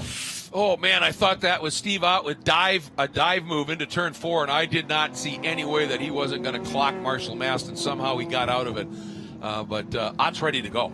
He really is. And now he's starting to slip and slide a little bit more. Those risks, you're going to start taking them. You got to be careful in these conditions for sure. But the BMW pops out once more, gets that sight line, No overlap yet, but it's going to be very tight up these uphill S's. Look at them, 3 abreast, or three nose to tail. Yep, almost 2 abreast there, but again, Steve Ott at the last moment said, yeah, maybe not, and tucked back in behind. But, the medals, obviously you want to finish the runoffs wherever you finish, but if you have a shot to finish in the medals, you're going to take it. And nice job there by the lap car, just moving well out of the way, letting them slide through. So good job there. Yeah, Frank Garcia in the box there, just letting that happen. Very nice and easy. No interruption on this race. Marshall Mass gets a good exit on the Oak Tree corner this time down the straight, but Steve Ott is not to be shaken. Rob Hines is still one of those guys. Just fight, go for it. Yeah, eat each other up. Well, Ott, that was one of the better launches Marshall Mass got, but Ott rolled a lot of exit speed too. And I keep waiting. He's there. And man, did he got it. He got through. I thought he rolled a lot of speed through the exit. That was a beautiful exit, and he obviously drove it well, because I thought that lap car might create a problem, and he was already past him. Yeah, hard to say what happened with Mass to have lost that much ground. Continuing to drop back. Could he have spun him up on a shift or something? It's possible, or maybe just had a missed shift. Yeah. But if the car gets back up to pace, we can stop speculating. Look at how much Steve Ott is fighting that steering wheel back and forth, sawing at it. Now he's got his sights set firmly on the yellow Z of Rob Hines. Well, I'm sure the crew has let him know that, if you get by Rob Hines, you're second, buddy. A long way to go up to Jason, but still. And here he goes. This is where he's got such good top end. Looks to the inside. Hines protecting right down the middle of the track, even easing to the right a little bit. And Steve Ott says, that's all right, I can make this work. And look at that, Hines trying the outside, and Ott just said, no, I'm here. You want to risk it on the outside, go for it. And after how many years of being the bridesmaids, what would it mean for these guys to come home 1-2? Yes. Not just the win, but the teammates taking 1-2. Whoa, big opposite lock again on entry. Steve Ott needs to calm down, in my opinion, a little bit at this point. He's made the pass. He doesn't need to continue lapping 3-4 seconds a lap faster than he has been. And if he realizes that, I think he's in a good spot. Yeah, I mean, it would take a huge amount of help. Although, remember I said it was 18 seconds a couple of laps ago? It's down to 14. Because right now, Jason is backed off a little bit. He's running 233s. Hines et al. Are running 227s to 229s. So they're making up some time. I'm pretty sure that's Jason, knowing he's got that big lead, has eased off a little bit, certainly driving the gap, so to speak. But I wonder if, now you're right. Now that Steve has second, does he think I can make up 14 seconds and get after it here? Or do I just say, I'm going to clear off a little bit here and then just bring it home? Well, that was Jason that just flashed through the bottom of the frame. So that's the gap. And I have to imagine, especially being teammates, the incentive to run down 14 seconds is probably not all that high. But he has not yet shaken Rob Hines either. So he's just got to keep it consistent. And when we talk about that deficit from, you slow down 3 seconds, that could just be simply lifting down straightaways to avoid some hydroplaning, braking a little bit early. I mean, those 3 seconds are going to come up very, very quickly when you start to intentionally slow down. And there is your leader, Jason Ott, as he is now working his way down through that roller coaster section of track. Such a tricky piece of tarmac. 15, there's 16, and now coming up to Hogpen. Just this corner is so diabolical in the dry, doubly so or more in the wet, and he just negotiates just like he's on rails. See what he does in terms of a time on this lap. His last one was a 2:33.2. And he lost, as I said, about 4 seconds here. See what he does when he comes through on this lap at this stage. 2:31, so he did pick it up by a couple of seconds here. Yeah, the other thing to consider is he is in pretty consistent lap traffic, so that's going to lose a little bit of time every single time. Now this battle for third is maybe the one to watch. Rob Hines yet again finds himself involved, fighting for a podium spot against Marshall Mass, who wants to salvage anything he can out of this race. A medal is still a medal, a podium is still a podium, no matter how it came. And I think it's safe to say that the Mustang maybe wasn't quite the tool for the job in these conditions, or perhaps it was a little bit less forgiving a tool of the job. Yeah, you almost wonder if was it set up on the car perhaps, because earlier we saw Andrew Aqualante just dominate in a Mustang, and we talked about how those cars love curbs. You can generally soften them up a lot, and they really roll the weight onto the loaded tires and plant. and just not sure what the issue might be here, whether they just missed on the setup just a little bit, or in these conditions, if it's that ultimate top end with the BMWs getting the jump and out front, if they're able to use, straight line off here by Hines. And nice job there coming back on and making sure he left the door open so that he didn't get into and create an issue for Mast. But for Hines, that's going to frustrate him. He's been fighting so hard to stay on the move. Yeah, and that tells you those S's continue to just get worse and worse as the rain's still pummeling down. As shortcuts go, it wasn't very fast, but it was at least a nice, safe exit and rejoin through that section of track. That's maybe the most forgiving off you could have. But watch as the car just kind of floats as soon as he goes light, a little bit before the corner. Just keeps his hands straight. That's a veteran move right there. I was going to say, in a normal reaction, you could have been a lot more abrupt on that steering wheel, and that could have looped it right into a spin, and he just immediately straightened the wheel out. I mean, that was, as you said, savvy. Best thing to do when you know you're going off is straighten it up and let it happen. As we have our leader now coming down the hill, working some more lap traffic. That's Rick Kulak in the 05. Very similar car to Rob Hines, and it easily lets that pass happen for Jason Ott. Yeah, Rick's been doing this for a while. He gets it. Right now, these are the leaders coming through. You don't want to impede them. Let them go in their run for the medals. And but I'll tell you what, that margin up front, it went in one lap now. It 3 laps, it's dropped from 18 seconds. Last time by was 11.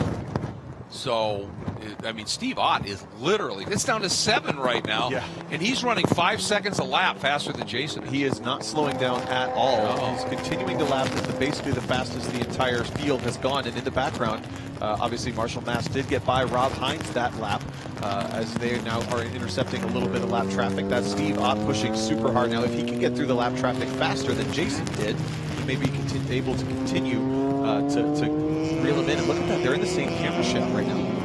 That's impressive. That is impressive, the speed. There he goes, and here comes Steve. And, an opportunity here once again to give a big shout-out to the corner workers out there, out in the elements like this, and, providing valuable information, including blue flags to those lap cars. Without them out there, I mean, that's huge information for the driver to know. I've got a fast, one of the leaders coming up behind me, and, to just ease out of the way, let them slide through. But now it is Jason and Steve. Neither of them at this moment are going to be impeded at all by traffic. And last time by, the margin was 7 seconds. It's going to be fascinating to see what happens next time by. Yeah, with 2 to go, could end up with a fairly compelling finish here between two teammates after a lot of ups and downs through this race.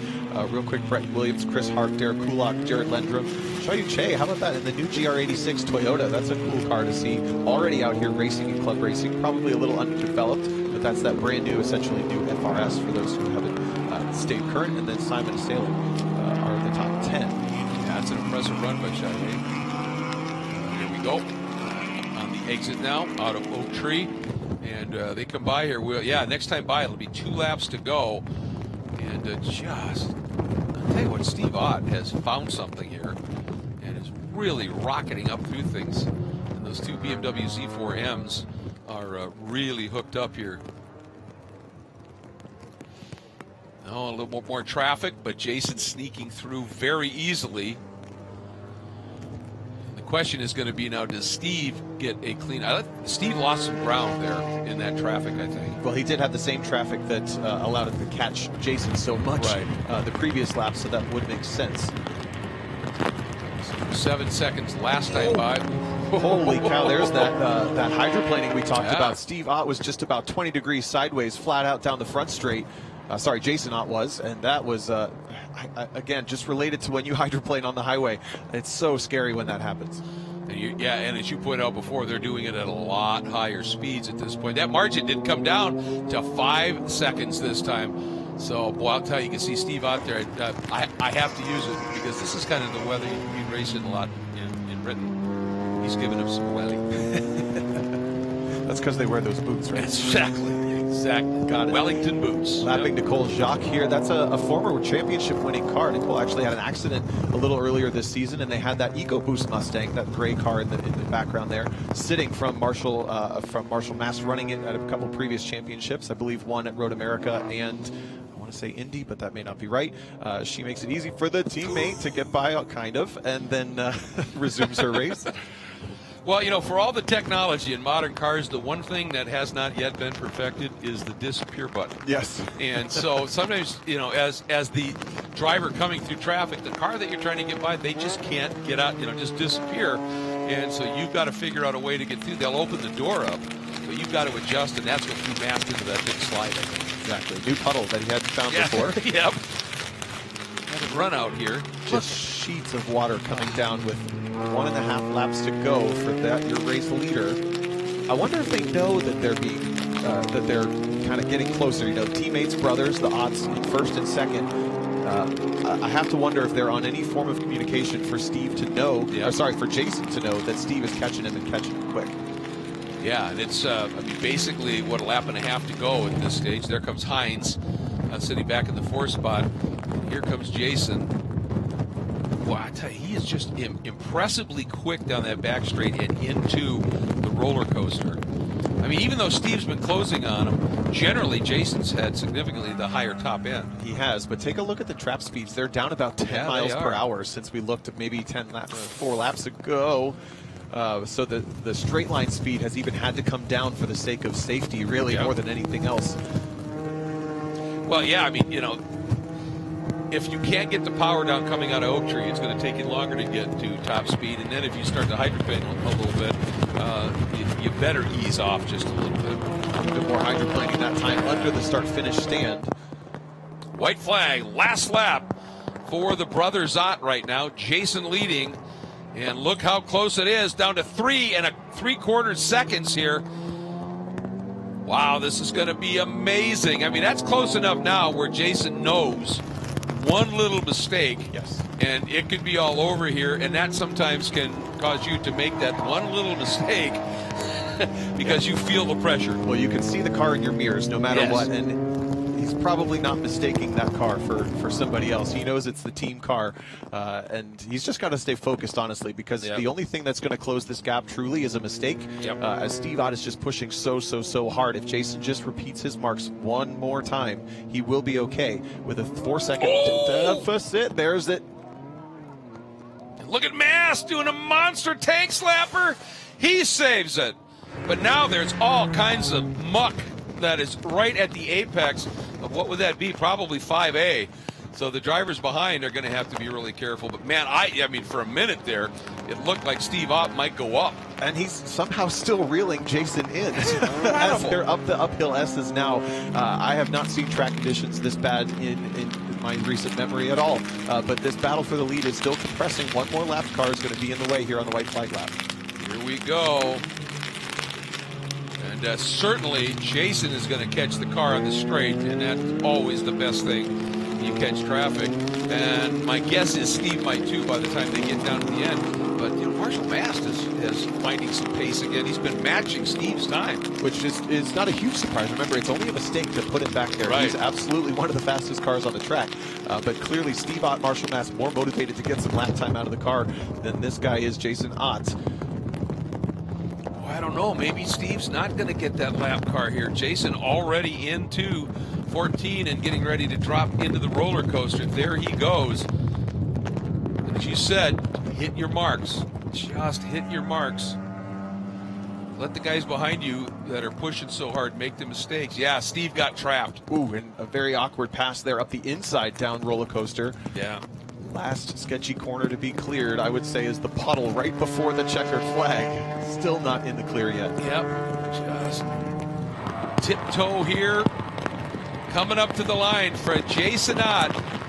After 20 starts in his 21st, will he do it? He does. He brings home the gold. Jason Ott winning gold in Touring 3 and coming across the line behind him by 2.2 seconds only. It is his brother Steve. What a run by those two. And look at the lap times. Obviously, traffic played a little bit of a part, but suddenly on that lap. But I think it's because of the conditions. I think the wind and rain has picked up massively out there really suddenly here, and they dropped 5 seconds a lap, both of them did. clearly has, and that's going to make this even more special. Again, so many years being bridesmaids, so many years of medals, just not the gold one, and then they had to work together. They finished 1-2 in the most treacherous conditions, I would say, that we've definitely seen today in this event, that we've seen in runoffs in a very long time.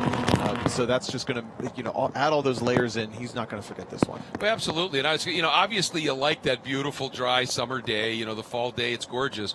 But when you win a race in these conditions, you've truly earned it. And these guys, man, some of the saves they had to make, it's been spectacular. And that goes for the entire field. Yeah. Obviously, the guys in the medals are the ones that are going to be celebrating the most. But you come through in these conditions, you've really done something. Here's a look at Brayton Williams in the Nissan 370Z Nismo coming through. That will be for the 6th spot behind Chris Hart. Remember, Chris had that off earlier and came back and ended up in the top 5, so a good day for him. Definitely. And I think the last thing is just speaks to the talent that runs deep in this class. We've seen other drivers wheel cars like this and lap almost the entire field, but they didn't really have a lot of challenge. There were 4 or 5 drivers wheeling these cars in this race today, and it was so much fun to watch. I thank them for the entertainment more than anything else, but these guys just doing a fantastic job. We said Rob Hines comes home 4th, Chris Hart 5th. And then Brett Williams that we took that look at was 6th. Yeah, just a phenomenal drive here, and by everybody just to survive this one. And for those guys up front, Jason Ott obviously got out front and just controlled it all the way to the finish. Let an 18-second margin shrink down to 2, but he won, and that's all that matters. But I don't think there's any question that we have seen some miraculously impressive driving displays by Steve Ott and Marshall Mast in particular in this one. Can't wait to hear the interviews with Hayward about this, because, these conditions are just rapidly deteriorating here. That shot up in Oak Tree, you're seeing the rain, sitting there, and it's deep enough that it's, look at that. Just sheets of it, and it is coming sideways. And they have to run the open windows with the windows net, so there are times that rain's just coming right in on you, even though you're in a closed cockpit car. I'm going to take one step further. I don't think I've ever seen a race held in this kind of condition. I've been doing this a long time. Especially with we stayed green. We stayed green the whole time. The whole field did a great job. Incredible drives. Yes, I agree. But the conditions didn't stop Jason from fist pumping down that entire back straightaway. He is celebrating. He's going to wear his little arm out, but he can dry off and warm up later, man. He just won gold at the runoffs. That after in his 21st attempt. This is going to be a special one for him. No question about it. And wow, just phenomenal. And I think you hit the nail on the head. Obviously great driving, by the guys that were up front, all of that. But in these conditions, a couple of minor offs, no full course cautions or anything. Kudos to this entire field. Look at that. That hand has to be absolutely drenched. And of course, the one guy out there who will look at the inside of that car and think it's a comfortable place is Hayward. Yeah. He's out in this right now and is in that squall, if you will. But wow, what a run by Jason Ott, Steve Ott, and Marshall Mast. And another podium for Marshall. You look at what he's done here in the last few years. It's just been absolutely amazing. But now it's all about our gold medalist, Jason Ott, who's with Hayward. Jason Ott, let me give you some numbers. 21 runoffs, 5 podiums, 1 national champion. Finally! Yes, man, I am so excited. That was the hardest race I've ever done in my life, and to have my brother behind me, pushing me so hard, for us to go 1-2, words can't describe it. Woohoo! So Marshall had the spin. Did you see it? I didn't see it. The only thing that I saw was coming down out of the hill. He was faster through there, and I could see his headlights, and then they were gone. So I just put my head down and tried to make no mistakes, be the smoothest I could. I'm glad that you gave me that segue. Front straightaway, obvious hydroplane. What was going through your mind? Crazy hydroplane. As the race, the clouds were moving from Oak Tree down to the front straightaways. So the track was changing, and it was half throttle without hydroplaning everywhere. All right, I got to ask you one more question. Anybody you got to thank? Yes, absolutely. First and foremost, Dan Spyrick at Alpine Motorsports and Jim Lighthouser for all the work they do. Hoosier, absolutely awesome. Spyglass Engineering. I know I'm forgetting people every. Yeah! We did it! Woo! Yes, thank you for everybody. Yes. All right, I'm going to talk to Steve real quick before we send you guys on the victory lap. Steve, you've run with this guy a little bit. You were running him down. Were you trying to dial pressure up, or was there a team order to get in the shot for the checkered flag? You know, he drove perfectly the whole race. I was trying to run him down, but the track got so bad those last couple laps. It was just I just went into survival mode. I chucked it off in the last lap, and he was just too good. You know, I made a mistake at the beginning, and they got away, and just had to run him down and do the best I can. But man, I think Hoosier, they just amazing job. Alpine Motorsports, everyone, my brother. Well, congratulations to both of you. You're going to ride along on the victory lap. The brothers are going to go to a victory lap. Oh, yeah. Eric Prill and I were just talking. We think the last time brothers went 1-2, it was the Elliott brothers in Formula 440 back in the 80s.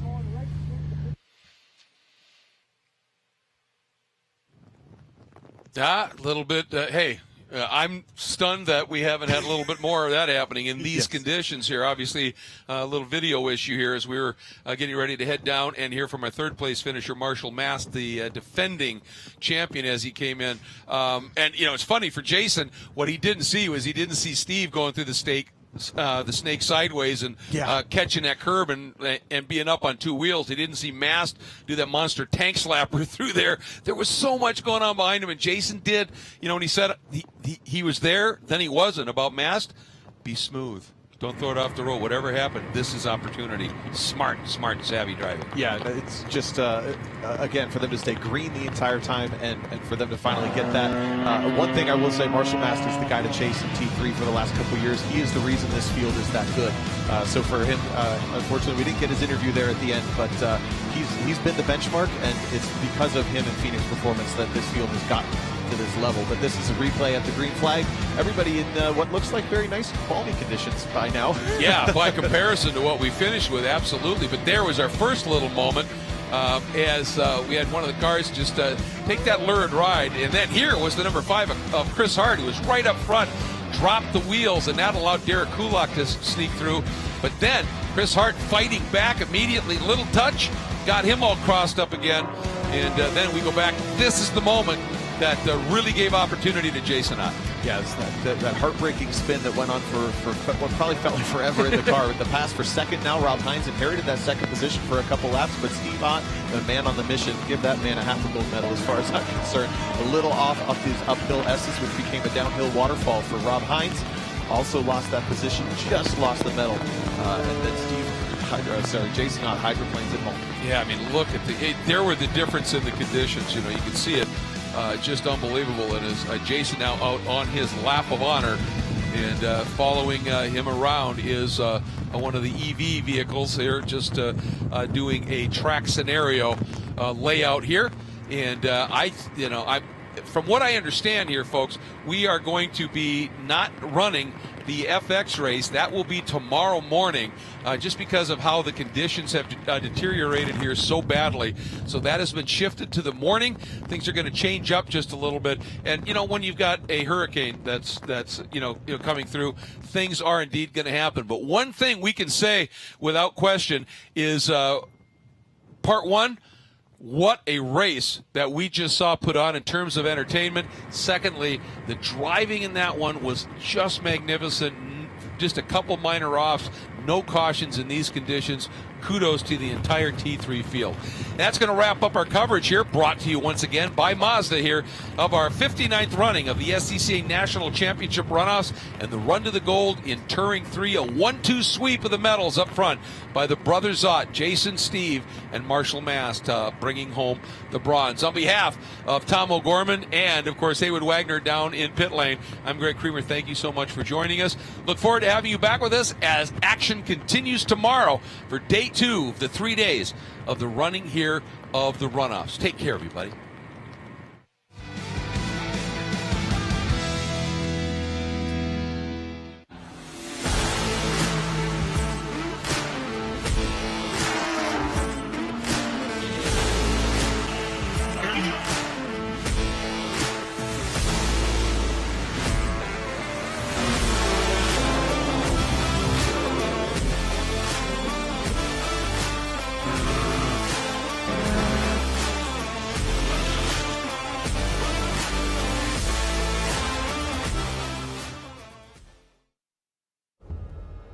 Why race? Because it's in our blood. A love of driving that pushes us as hard on the road as it does on the track. It's why we reinvented the Roadster and put a piece of it into every car we make. It's why we refine, rethink, and refine again. And it's why we'll always engineer to your heart's BPM, not simply an engine's RPM. Why race? Why indeed?